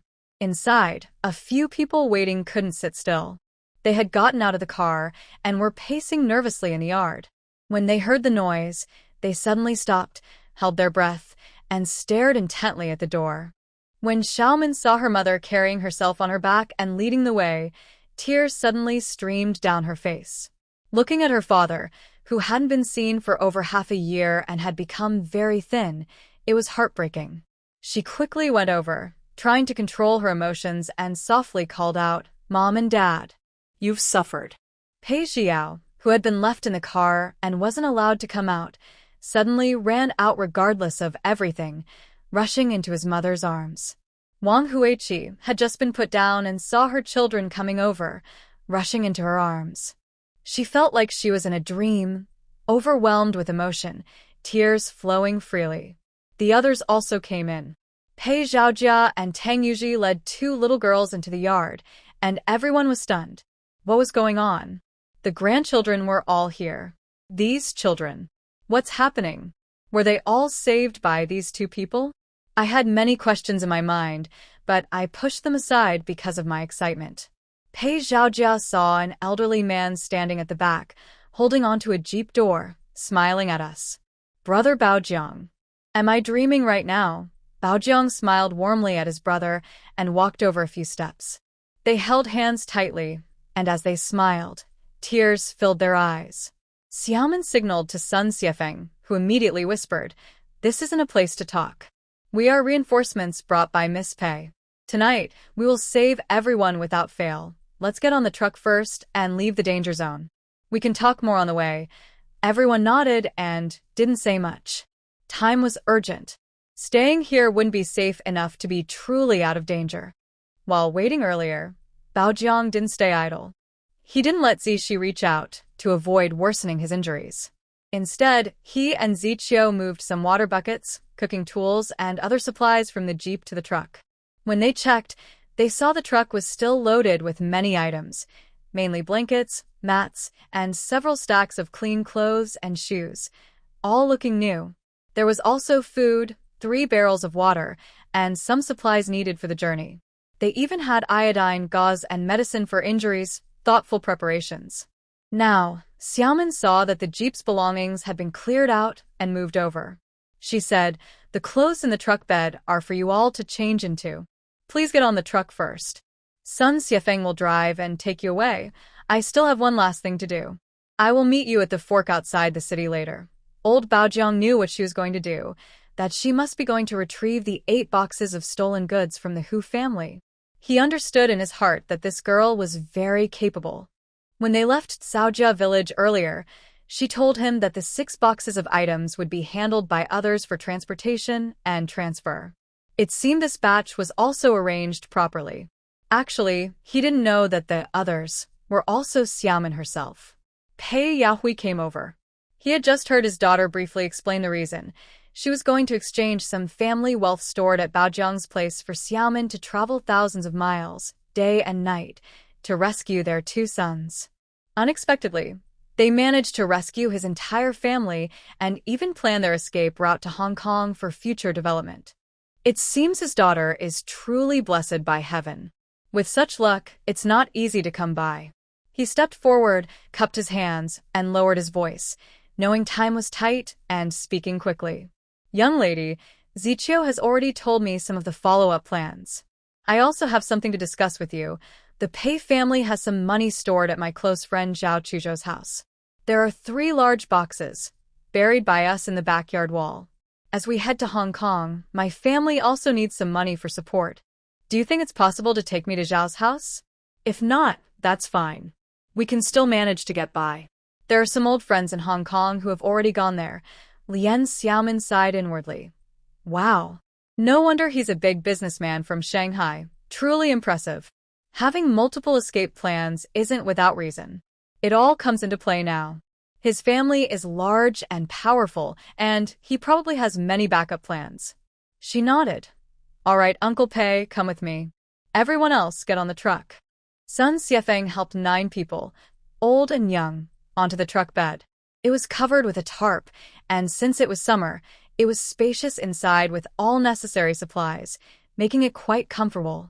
He greeted Lien Xiaomin, got into the driver's seat, started the truck, and slowly drove out of the gate, heading steadily toward the outskirts of the city under the night sky. After the truck left, the 2 remaining people got into a jeep. Pei Yahui sat in the front passenger seat, guiding the way, while Lien Xiaomin drove, leaving the warehouse compound behind. On the road, they chatted. Lien Xiaomin was curious. How could Pei Yahui, with his status, become such close friends with Zhao Chuzhou from the working class and trust him with valuables? That's not something done easily. Pei Yahui admired this young girl, who was 2 years younger than his daughter. She spoke without hesitation, so he told her the story. Zhao Chuzhou was the director of a cotton spinning factory. Originally, this factory belonged to the Pei family, but later, many factories, including this one, were donated away. Zhao Chuzhou's father, Zhao Chenglu, once told his son that when he was 7, he fell seriously ill. The family was very poor. The owner of the work site, Pei Zhaojia, heard about it and asked the housekeeper to bring money quickly to help treat the boy. Zhao Chenglu was very grateful. Later, when the child recovered from his illness, he took him to thank the family and wanted to bow to the host. However, he met the young master Pei Yahui, who was only 5 or 6 years old at the time. The two children immediately hit it off and started playing together. Pei Zhaojia knew his son was lonely. Seeing how cute the rescued child was and how young he was, he thought he was kind and friendly to little Hui. He directly said that they should come and go often, study and play together. From then on, the two became childhood friends. The Pei family had donated their factory earlier. Zhao Chuzhou stayed behind, holding a modest position. It was a quiet move, and over time, they gradually distanced themselves publicly from Pei Yahui, but privately they kept in contact, avoiding others' notice. Lien Xiaomin understood this well now. The car drove for about 20 minutes until they reached a yard near a cotton mill. They parked the car in a hidden alley nearby, got out and walked over. They gently knocked on the yard door. It was late at night, and after waiting a long time, someone finally came out, shining a flashlight. Hearing the sound, Pei Yahui's eyes lit up. He quickly whispered, "Brother Chuzhou, it's me. Please open the door." The person inside suddenly quickened his steps and hurried to open the door. "I'm not half asleep dreaming, am I?" "Oh, come in quickly." Zhao Chuzhou didn't dare call the other by name, worried someone might overhear, and quickly pulled him inside. He saw a lively young girl following behind, dressed in black, looking spirited and brave. It wasn't Pei Ziqiu, his niece. Without saying a word, he closed the yard door and hurried everyone into the house. His home had 2 rooms. His 2 sons usually stayed at the factory dormitory and hadn't come back. His wife was still sleeping in the east room, so they entered the empty west room. They lit a kerosene lamp, turned off the flashlight, and sat at a table. Zhao Chuzhou pulled the curtains closed, even inside the house, and asked in a soft voice, "Yao Hui, are you released or escaped? How is your family?" "Brother Chuzhou, I was rescued by this girl and her people. Ziqiu received your letter and found a trustworthy friend to help. Our whole family escaped tonight," Pei Yahui whispered, holding his hand. Zhao Chuzhou widened his eyes in surprise and looked at the young girl beside him. He immediately clasped his hands in respect and said, "My goodness, even though this girl is young, she is so capable. She is also my benefactor. I didn't expect my letter to be correct. I was worried that Ziqiu might do something foolish and expose herself. How could I face her family if that happened? By the way, the farm, have Zishi and Zian been rescued?" His voice trembled a little. Lien Xiaomin nodded. "Uncle Zhao, don't worry. Luckily, your nephew and I worked together secretly. We found him, understood the situation, and tonight we rescued both brothers. We were just one step away when the Wang brothers sent people to threaten us. Now everything is safe. Note, for the user 11089313, Little Darling's encouragement charm, here's an extra update. Feel free to send charms to cheer us on, huh?" Zhao Chuzhou listened and sighed deeply. He understood that their late-night visit meant they were probably leaving Shanghai soon, either to take something or for some other plan. Pei Yahui knew that during a hurried escape, every second counts. He didn't waste time on small talk and said directly, "Brother Chuzhou, we need to leave tonight. We plan to escape to Hong Kong, and the girl has the ability to help us all get there. I need to take those 3 boxes with me. We must dig them out immediately." Zhao Chuzhou nodded firmly. "Don't worry, everything is safe. Except for me and Qingru, no one else knows. I'll wake her now and have her help dig them out. You stay seated and don't move."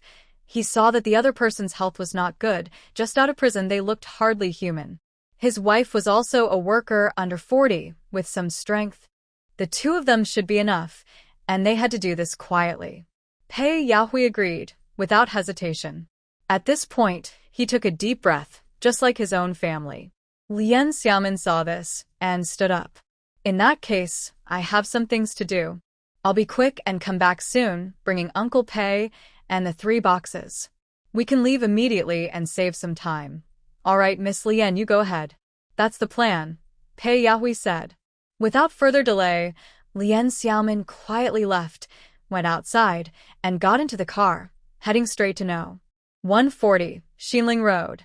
As someone who has lived in the Shanghai market before, I have some understanding of this area. It's not far from the past, just about 20 minutes of driving, and we finally arrived. We parked the car in a hidden spot, turned off the engine, and quietly climbed over the wall into the yard. She used her mental power to check inside, and found no one there, but there were signs someone had lived there. It's likely that Hu Yixuan also stayed in this place. Instead of checking the house first, she headed straight for the cellar. The cellar door was locked, so she had to open it manually. With a loud bang, she pulled off the lock and lifted the cover. Xiaomin shined her flashlight inside, looked around, and saw no danger. She quickly went down into the cellar. Inside, she saw 4 or 5 large bags filled with rice and flour. She waved her hand and stored everything into her space. She looked around further and found a wooden cabinet that looked like a dish cabinet, which seemed a bit out of place. She moved it aside and discovered a hidden mechanism behind it, an iron plate cover embedded in the wall. She took out a hammer and crowbar from her space and quickly removed the iron plate covering the hole. Behind it, she found a secret passage. She bent down and crawled through.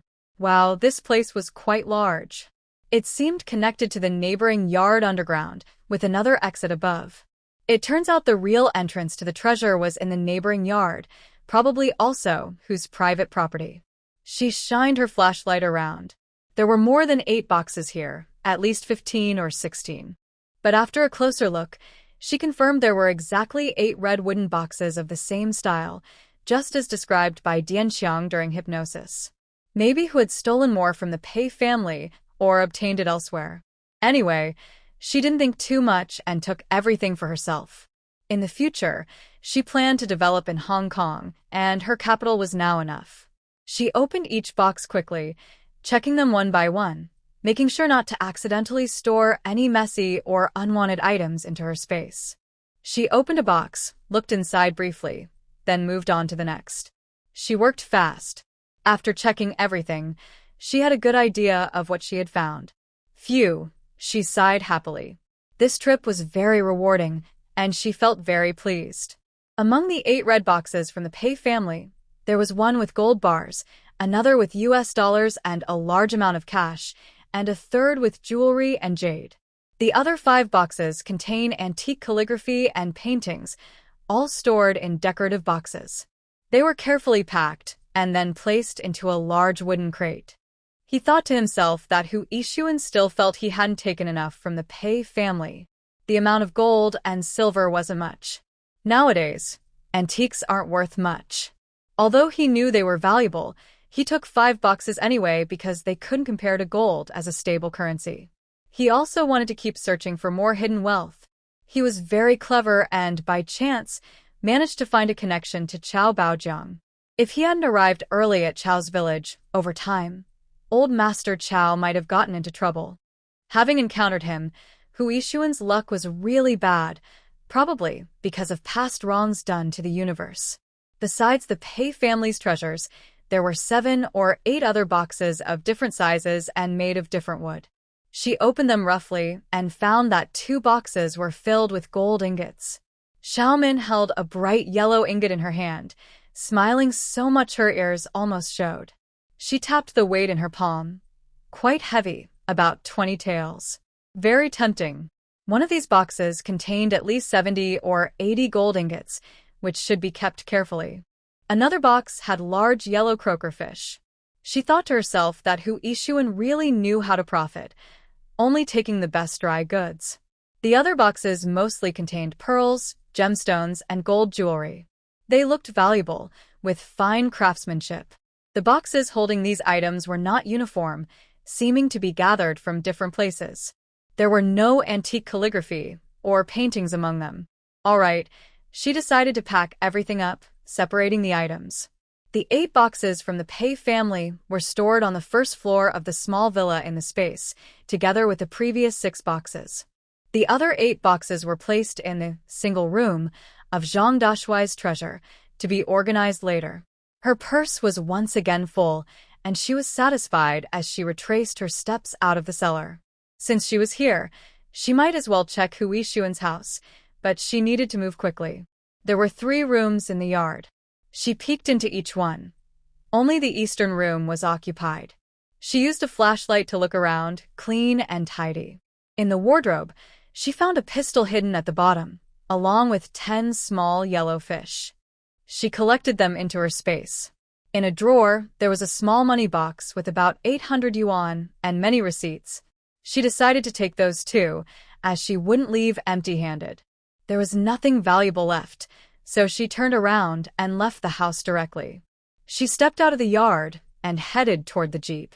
Just as her foot crossed the threshold, she suddenly stopped. Xiaomin thought to herself, I wonder if there's still something to find in the neighboring yard?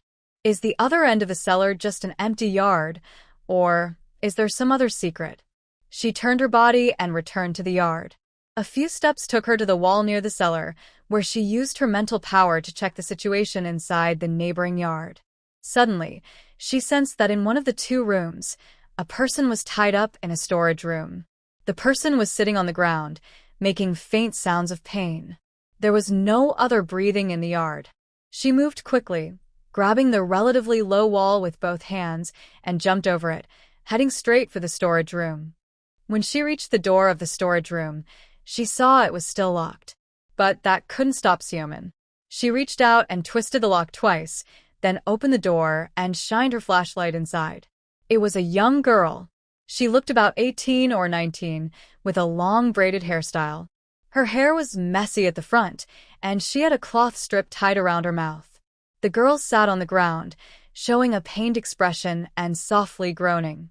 As she got closer, Xiaomin saw obvious injuries on her face, bruises from being beaten, with one eye slightly swollen.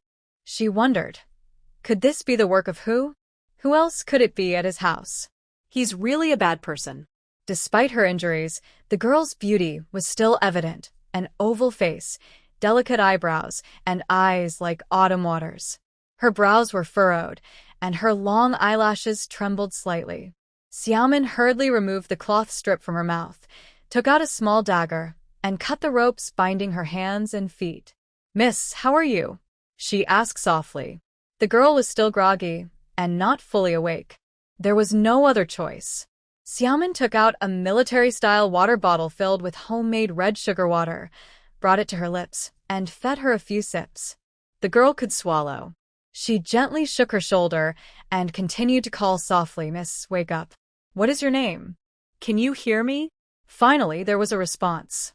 The girl leaning against the wall swallowed once more, coughed a few times, and slowly woke up. Suddenly, I saw a stranger wearing a black mask, holding onto my shoulder. I was startled at first. Then I realized it was a girl's voice. I also felt that the restraints on my hands and feet had been loosened. I relaxed a little and asked, "Did you help me untie these?" "My name is Yan Haixia. How did you get here?" "Don't let Mr. Hu find out." Her voice grew more frightened as she spoke, and her last words trembled. Lien Xiaomin moved closer and whispered, "Don't be afraid. Tell me, were you kidnapped by him?" When she heard this, her eyes immediately turned red. "Yes, that's right.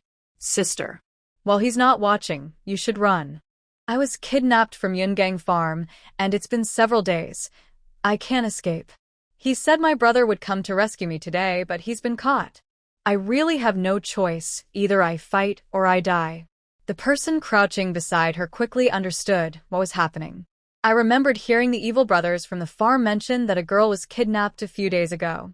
They thought Sun Xiafeng's appearance was her brother coming to rescue her. It was probably about Yan Haixia. "Don't be afraid. Your net is broken now. The fish are already dead. Also, Hu Yixuan died tonight." "What? Is that true?" The girl's eyes widened, and her beautiful eyes lit up with new life. She looked very pretty. Lien Xiaomin couldn't waste time. He supported her arm and tried to help her stand slowly while saying, "Yes, I saw it with my own eyes. It's certain he won't harm anyone anymore.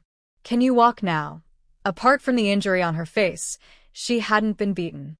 But after being tied up for so long, her body was stiff. After a couple of minutes of movement, she could walk slowly. He took her to the yard and stood by the wall, giving her a water bottle. He signaled her to stay quiet and told her to drink more sugar water to regain strength so she could walk. She had recovered a bit, and, hearing that Hu Yixuan was dead, her spirits lifted. She quickly understood and took the water bottle to continue drinking. Lien Xiaomin turned and went into the small room nearby. He thought to himself that the room wasn't locked, but the storage room was.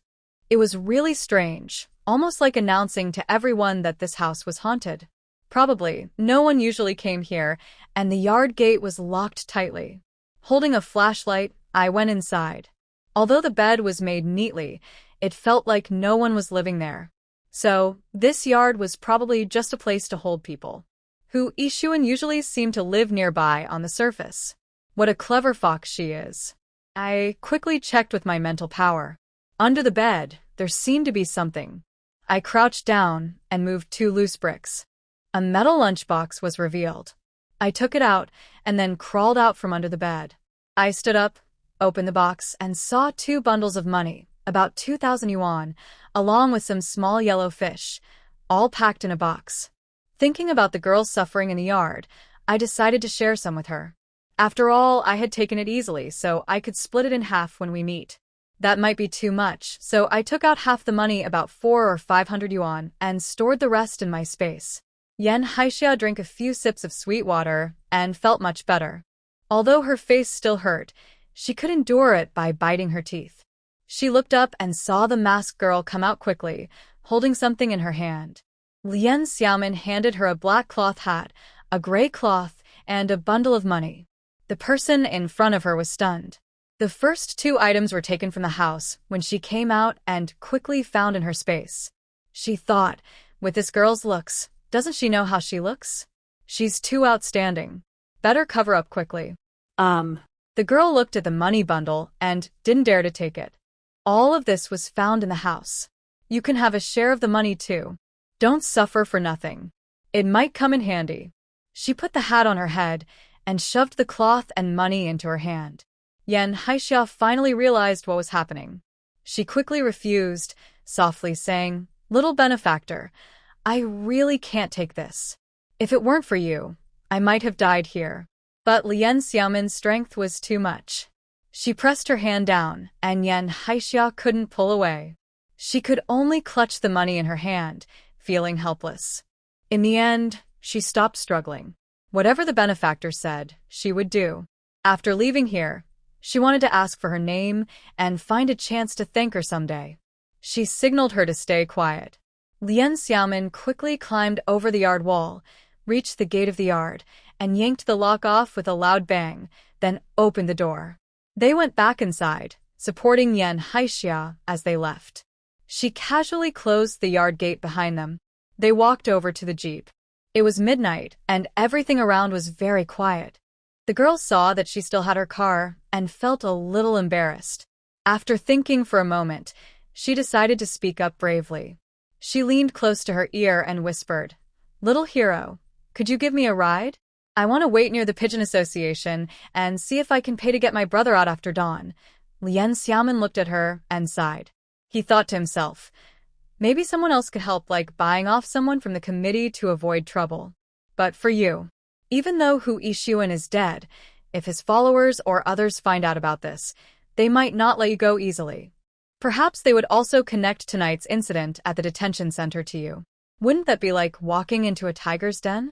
Yan Haixia's face was fair and smooth, her manners gentle and refined. She didn't seem like a farm girl. Since she was caught at the farm, she probably wasn't a local farmer or anything else from there. She was probably sent down from somewhere else, but no one knew her background. She was very beautiful, and ending up in this situation was like a beauty bringing trouble. Forget it.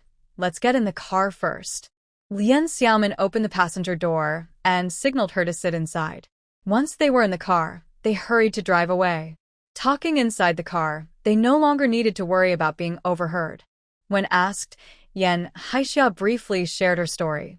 Lien Xiaomin listened to her and combined what he knew, quickly pieced together the full story. He sighed inwardly, so those sent down from Shanghai to Yungang Farm weren't ordinary people. Yan Xaixia's father was the director of the Chinese medicine hospital, Yan Qing'an. He had one son and one daughter. The eldest daughter, Haixia, was 19. Her son was 17, named Yan Ruogu. Before the incident, he had just arranged to go to the countryside and hadn't left yet. Yen Cheng'an decided quickly to have both children publish notices to cut ties with him. The son, who was preparing to go to the countryside, managed to escape this fate. But unexpectedly, the eldest daughter was so beautiful that Hu Yixuan took a liking to her. Even though they hurriedly severed ties, it didn't help. Hu Yixuan used tricks to send her to a nearby farm, claiming she needed some time for education.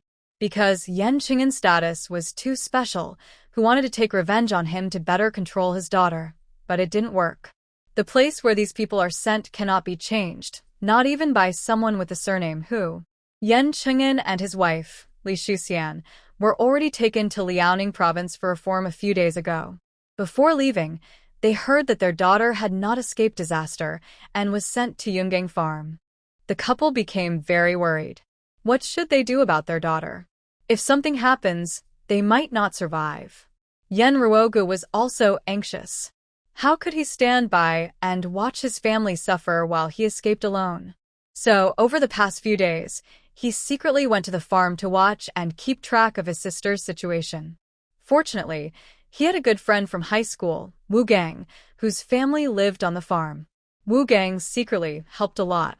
Wu Gang secretly let an old classmate stay in the farm's woodshed to hide and tried to gather information. With help from local farm residents, it didn't take long to find out that things looked bad. They didn't know the root of the problem was with Hu Yixuan, but they did learn that the Wang brothers from the security team had bad intentions toward the girl and were watching her closely. Wu Gang also sent a message to Yen Saixia, telling her that Yen Ruogu was nearby and warning her to be careful of the Wang brothers' tricks. But what could a lonely girl do? That day, Yen Saixia didn't go out to work. Wu Gang quickly went to find out what was happening. It turned out that the girl was quietly taken away early in the morning by Wang Erjiang. No one knew where she was taken. Only a car arrived, and then she disappeared. Yen Ruogu was helpless. The young man was impulsive and desperate. He grabbed one of Wang Erjiang's followers and beat him up until he told the truth. He said that a director named Hu from the city's committee had long wanted the girl. Now, they were secretly moving her away. The outcome was obvious. This also exposed Yen Ruogu to danger. Wang Dajiang and others found out that Yen Haixia's brother was looking for trouble. They also learned the inside story and wanted to silence him. They immediately called Hu Yixuan to report everything. Yen Ruogu, eager to save his sister, planned to go into the committee's detention center that evening just as it was getting dark. He wanted to rescue her. But he found out that his sister wasn't even being held there and he was caught instead. However, the person who caught him was not Hu's men. They simply detained him, without revealing their identity. Hu Yixuan couldn't openly appear at that moment because it would be too obvious. He planned to wait until the next day, when work started again, to find a way to deal with Yen Ruogu. Tonight, he was only trying to scare Yen Saixia, using her brother to threaten her, hoping this beautiful woman would give in. Unexpectedly, Yen Saixia refused to surrender even after being beaten. She would rather burn everything than compromise. The man surnamed Hu was furious and planned to kill her brother the next day. That night, he was awakened by a phone call and went to see the people holding the Pei family. Surprisingly, he never returned. Yen Saixia sat in the car and quickly explained everything. Now, Lien Xiaoman was in a difficult position. At this moment, saving the entire Pei family was urgent. Considering the time, Sun Xiefeng's truck had already left an hour ago and was waiting outside the city. The issue with Yen Saixia's brother was solvable, but they couldn't afford to waste time. She felt a bit overwhelmed. She decided to go to Zhao's house first. She drove the car back near Zhao's place, parked in an alley, and asked the person next to her to wait in the car. She then went to Zhao Chuzhou's house. Fearing that knocking loudly at night might cause trouble, she quickly climbed over the wall and jumped into the yard. Almost an hour passed, and 3 large boxes had been dug out. Zhao Chuzhou, from the corner of the yard, saw a dark figure climbing in and was startled. Upon closer look, it was the girl from Lian. He didn't say a word. His wife watched from the yard as she looked at the items.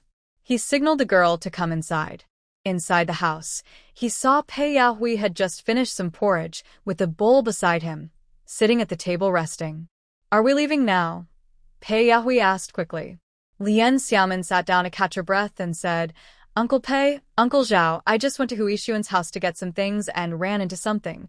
She briefly explained what happened with Yan Haishua's family. The two men nearby immediately understood. Zhao Chuzhou spoke directly. Miss Lien, you don't need to worry. I have friends in the committee. One of my wife's brother's friends works there and is an enemy of Hu. Things like Director Yan's, we can't control, but since his children have officially cut ties, there's still a way to work around it. Hearing this, Lien Xiaomin felt relieved. Since the man surnamed who is now dead, it's easier. Yen Ruoga just caused trouble at the committee. Tomorrow, I'll use my connections and some money to get him out. Then he can go to the countryside for work. Regarding that young woman, since the Wang brothers at the farm are already dealt with, I will try again and ask the committee members to shift all the blame onto Mr. Hu. Because he abuses his power and persecutes others, and with the evidence already in hand, I will also have Yan Saixia transferred back and suggest she be sent to the countryside. That's wonderful, Uncle Zhao. You're truly like a timely rain. Just in time. Zhao Chuzhou chuckled and patted her small shoulder. At your young age, you're the real timely rain. Pei Yahui watched the two and nodded, feeling warm inside. He secretly thought that his family's recent hardships were made easier because of these two loyal friends. Money tests people's hearts most. If his family had more children, or if the next generation were older, things might not be so difficult. For now, he can only rely on friends for help. Right now, whether by luck or good judgment, the people he trusts are brave and dependable. This is a fortunate thing in the midst of family troubles. After Lien Xiaomin and the others finished explaining the situation, she pretended to take the remaining half of the bundle of unity from her pocket, which she had given to Yan Saixia earlier. She handed over 500 or 600 yuan to Zhao Chuzhou. He was surprised and tried to refuse. Child, what are you doing? You don't need to, she insisted. Uncle Zhao, this is just what I took from Mr. Hu's house earlier. It's not from my pocket. Helping someone with a favor is easy to say, but I know it's not simple. Just take it. Consider it a gift from that beast to the siblings. Hearing this, Zhao Chuzhou finally nodded. All right, I won't need all of it. When the time comes, I'll leave the rest for the siblings. Their family has gone through this ordeal, and I guess the two children are also having a hard time. Pei Yahui said from the side, Actually, I know Director Yen. He doesn't see patients often, but he's very skilled in medicine. I didn't expect such a sudden change to happen so quickly. The three of them agreed to have Lien Xiaomin bring Yan Saixia inside. They decided she would stay at Zhao's house for now, avoid going out, and wait quietly to see what happens. This time, she left through the front door and went back to the jeep, signaling the girl to follow. They brought her into the house, introduced her, and explained everything. When Yan Saixia heard that Uncle Zhao was willing to help, she suddenly knelt down and bowed to him and Lien Xiaomin. Thank you both for saving my life, she said, covering her face as she cried. She felt relieved that her and her brother's fate was starting to change again from tonight, finally finding a way out. Lien Xiaomin helped her up and comforted her briefly. After everything was explained and there was no need to stay longer, she signaled Pei Yahui that they could leave. The two of them, along with Zhao Chuzhou and his wife Qingru, moved all 3 boxes onto the jeep. The boxes were quite large, so they placed 2 in the trunk and 1 on the back seat, leaving enough space. Pei Yahui held his old friend's hand tightly. They didn't know when they would meet again, so they should cherish each other. Zhao Chuzhou and his wife, Qingru, were also choked with emotion. Finally, he softly whispered a few words in his ear. Take good care of your health. In the future, you can spread your wings and fly high and have a bright future. After tearful goodbyes, Pei Yahui sat in the front passenger seat, with Lien Xiaomin driving quickly out of the city. This trip took about an hour and a half. They hoped everything was going smoothly on the truck side. Half an hour later, they arrived at the agreed intersection. Seeing the parked cars ahead, they both breathed a sigh of relief. Lien Xiaomin parked the car nearby and saw Sun Xiefeng sitting on the grass, leaning against a big tree, resting and watching the surroundings. The others hadn't gotten out of the truck bed. They were all inside, ready to leave quickly if needed. The other person nodded, helped Pei Yahui onto the truck bed, and Qiao Baozhong also pulled him up easily from above. The Pei family saw him finally return, and their hearts finally relaxed. While waiting, everyone changed their clothes. They washed their faces with water from a porcelain basin on the car, applied medicine where needed, and ate some food. Now they looked refreshed. The family had gone through joy and sorrow, experiencing everything. Being able to reunite now was a great blessing. Lien Xiaomin carried a large box onto the car, leaving everyone in the vehicle amazed. They had never seen such a big scene before. People shouldn't judge by appearances. The young girl looked fragile, but she was truly capable. All the belongings were moved, and she drove the jeep alone to a more hidden part of the woods where no one could see. She thought for a moment and stored her things in her space. Then she returned to the truck. Sun Xiefeng wanted to drive, but Lien Xiaomin told him to rest in the truck bed and sleep well, so he could come to pick her up in the morning. Compared to her, Sun Xiefeng was not as strong. He had worked hard all night, and most people would be very tired. He shouldn't drive while so exhausted. He had to go to sleep. The Pei family and Qiao Baozhong, 10 people in total, plus Sun Xiefeng, could only squeeze into the truck bed. They split up, with men on one side and women on the other, and boxes and supplies in the middle. By this time, everyone was tired. They could eat no more, but this was already good enough. They laid blankets and mats on the ground. Those who were hurt or tired lay straight and tried to sleep. The others who could still hold on sat and rested, taking turns to lie down. Only Lien Xiaomin was left in the cab. The truck was moving on the road at midnight. This felt quite special. She took out her Bluetooth earphones, put them in her ears, and listened to music while driving on the empty road. She felt a sense of freedom and happiness without feeling sleepy. This was a rare chance. Suddenly, a face appeared in her mind, Zhang Wenyong, with narrow phoenix eyes and a smile on his face. They hadn't seen each other for nearly 2 months. She wondered if, since becoming a truck driver, he was also driving day and night, traveling on the road of freedom like her. They were quite similar at their core. Maybe it was a special kind of understanding, like the bond between friends. At this moment, Lien Xiaomin was lost in her thoughts because she was also driving a truck. Unaware, her friend was in danger on the way back from a business trip. They drove quickly until about 8 a.m., when they found a forest and parked the truck in a hidden spot. The people in the truck bed woke up and got out to find a place to go to the bathroom. Pei Ziqiu took the cooking tools into the woods, found a spot, and built a small fire with stones to cook porridge. They had plenty of rice and noodles, a jar of pickles, 2 baskets of salted goose eggs, half a sack of apples and bananas, half a sack of vegetables, tomatoes, cucumbers, a small jar of salt, and a bottle of soy sauce. On hot summer days, the food brought along can last for several days without any problem. Even Xiaomin herself couldn't stop eating that night. She kept munching and drinking juice, feeling very relaxed, so she wasn't hungry at all now. She washed her face, went to the bathroom, and took the chance to find a hidden spot to enter the space. She spent 10 minutes taking a quick shower and changed into the same clothes as before. Her speed is definitely improving, really becoming battle-ready. After returning, she greeted everyone, said she had eaten, and went to sleep, telling everyone to help themselves. Pei Zhaojia and Tang Yuji looked at her with concern. "You've worked hard, kid. Go get some rest." Although the place was hidden, everyone tried to move quietly. She climbed into the back of the truck, saw Sun Xiefeng sleeping peacefully on the outside, probably exhausted. The others had tiptoed earlier to avoid waking him, so he was sleeping soundly. She crossed over the big box in the middle, found a mat inside, used a piece of clothing as a pillow, and lay down to sleep deeply. The early morning woods were quite cool, and she quickly drifted into dreams. After more than half an hour, Sun Xiefeng woke up. Looking at the time, it was 9 in the morning.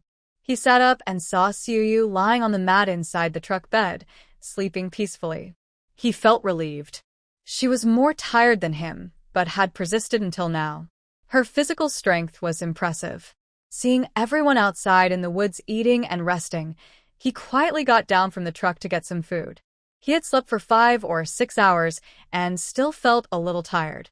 This was the rhythm they had been following for days, and he had adapted to this intensity. Just toughing it out, not quite like Yu.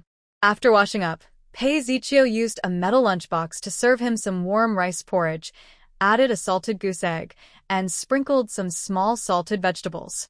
It was really tasty. Slurping happily, he ate 2 bowls eagerly. The rice porridge was thin and not bulky, perfect for a big eater like him. After passing through 3 gullies, Pei Zichio, like a flower that had weathered storms, had been thoroughly tempered over the past half-year. Now, cooking was quick and skillful, very efficient. Pei Zhaojia and Tang Yuji watched their granddaughter with full energy, feeling as if a gentle breeze was blowing through their hearts, very happy. They knew well that their granddaughter had endured many hardships during her time in the countryside, but her spirit remained strong. This was also a kind of experience for her. For themselves, these dark, sunless days had finally come to an end, and just thinking about it made them feel sad. Although they were now sitting on the ground in a remote forest eating, they felt clear and happy inside. Compared to the many delicacies they once enjoyed, this roadside picnic was more satisfying. The twin sisters, Pei Yunshan and Pei Yunka, had been helping their cousin with cooking, but they were too weak physically. Seeing their pale faces, Zichio told the 2 sisters to sit and rest, giving each a washed tomato to eat. No one should reach out for more, they could handle this small task themselves. At the workers' camp, they took turns cooking for about a dozen people. The family had changed into clean clothes and looked normal now. Last night's scene was still heartbreaking to think about. At this moment, the forest was quiet, with only occasional bird songs that sounded very pleasant. This feeling of peace and happiness was like a precious treasure, hard to come by. Perhaps this moment of calm and harmony would leave a special and deep memory in everyone's life. When everyone finished eating, Sun Xiefeng spoke up. "We can't stay long. We need to keep going for another half day. The farther from Shanghai, the better. After traveling for a while, around 2 o'clock, we'll find a place to rest and continue walking after dark." After saying this, he began to act. One by one, he carefully helped everyone into the truck bed. Behind him, Chao Baojiang, who was healthy and well-maintained, helped out more, responsible for packing things. First, he used water to completely extinguish the remaining fire, making sure there were no hidden dangers. Then, he helped Zichio put the cooking utensils back into the car. Finally, the old man went to the front of the vehicle, opened the door, and sat in the passenger seat. This way, more space was freed up for others, making them a little more comfortable in the truck bed. Once everyone was on board, Sun Xiefeng confidently returned to the driver's seat, started the engine smoothly, pressed the accelerator, and the vehicle continued down the road. The wheels rolled forward, carrying the group toward a new journey ahead. Chao Baojiang was chatting with him nearby, making driving less tiring and helping him stay alert. The old man is quite impressive. His knowledge is as good as Pei Zhaojia's, and he talks confidently about history and economics. He has been living quietly in a small village in the countryside for years. Although life is peaceful, he feels a bit lonely. Now he is finally relaxing a little and enjoys talking with young people. Sun Xiefeng mentioned his father, who also graduated from a famous school in Beijing and is a teacher. He was also sent to work on a farm in his hometown. The old man sighed when he heard this. However, when he heard that the leader of the farm's wrongdoings was arrested and executed as a spy, he felt relieved.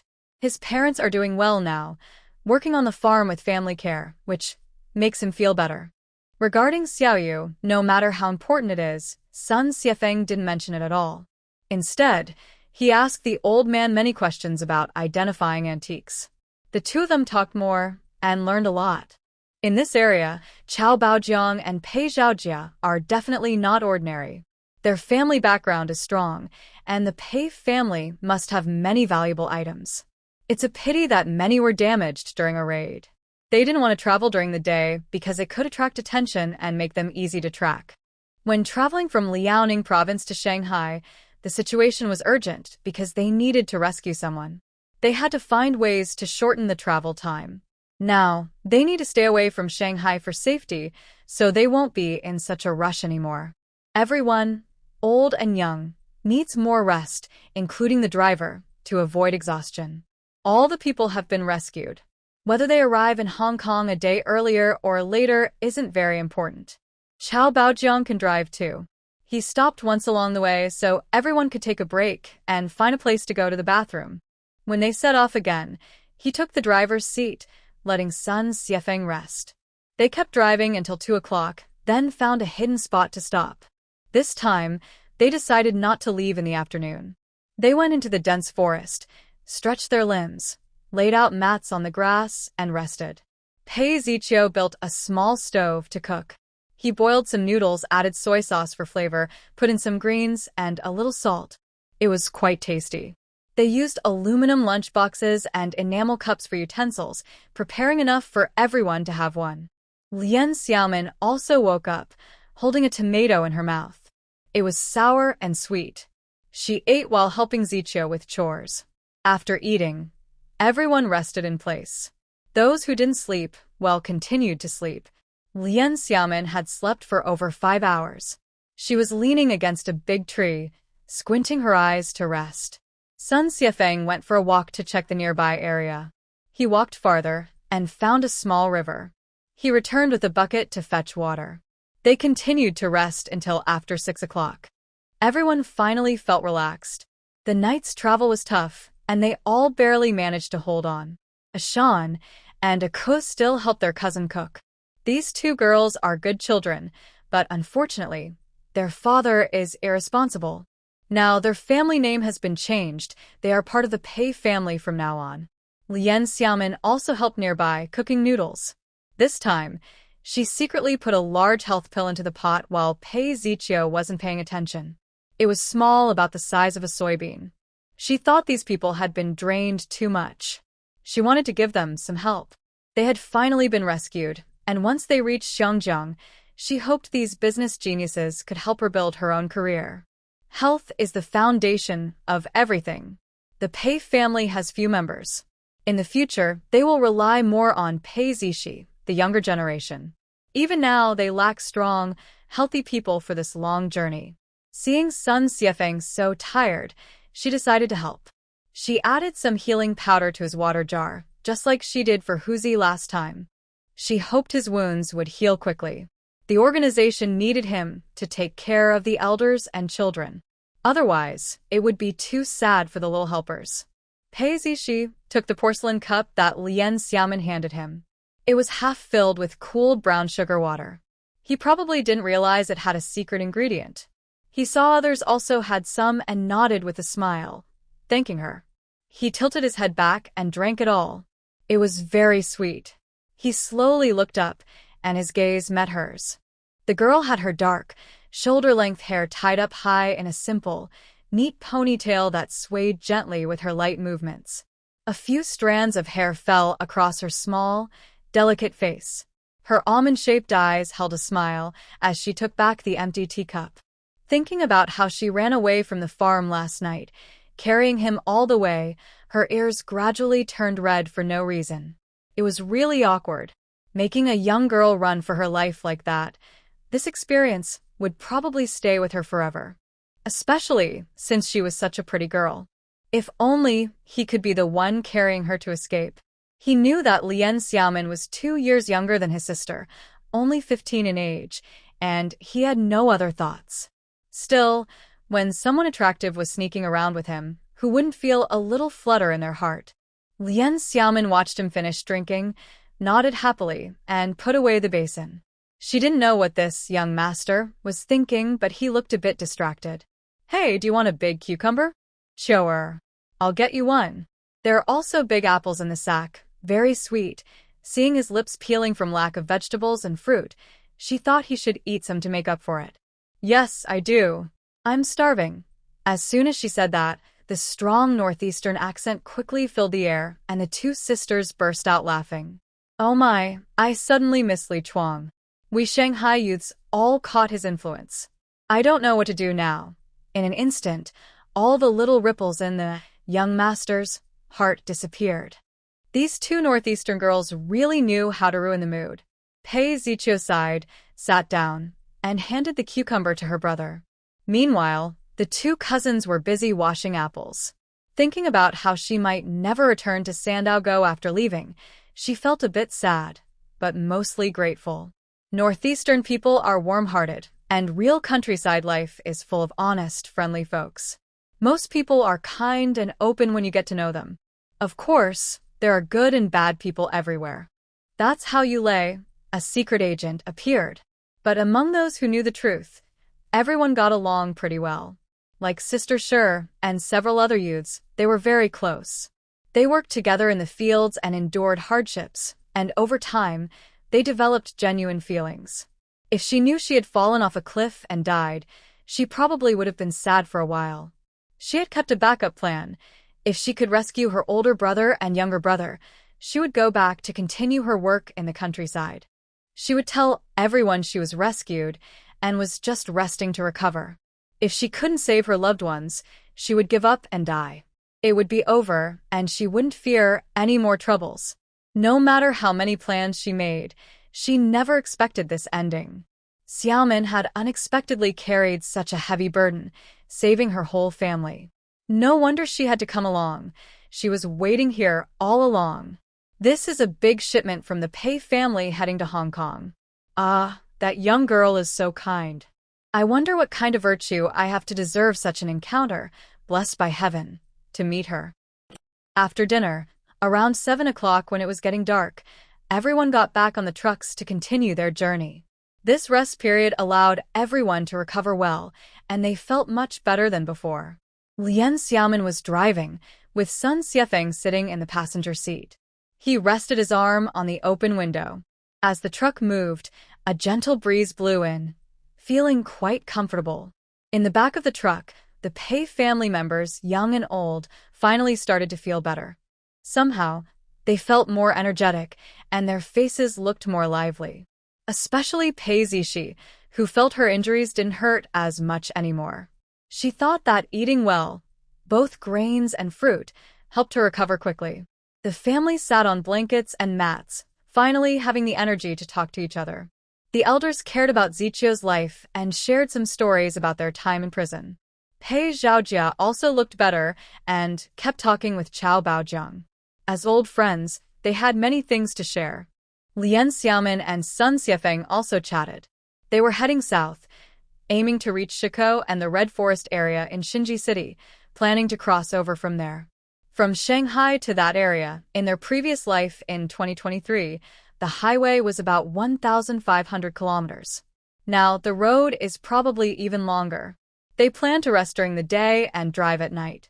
If they weren't in too much of a hurry, it would take about 6 or 7 days. The vehicle kept moving forward. After dark, the headlights turned on. They couldn't avoid passing other vehicles, and sometimes they saw transport trucks go by. Around 10 o'clock at night, their truck was still driving through Zhejiang province.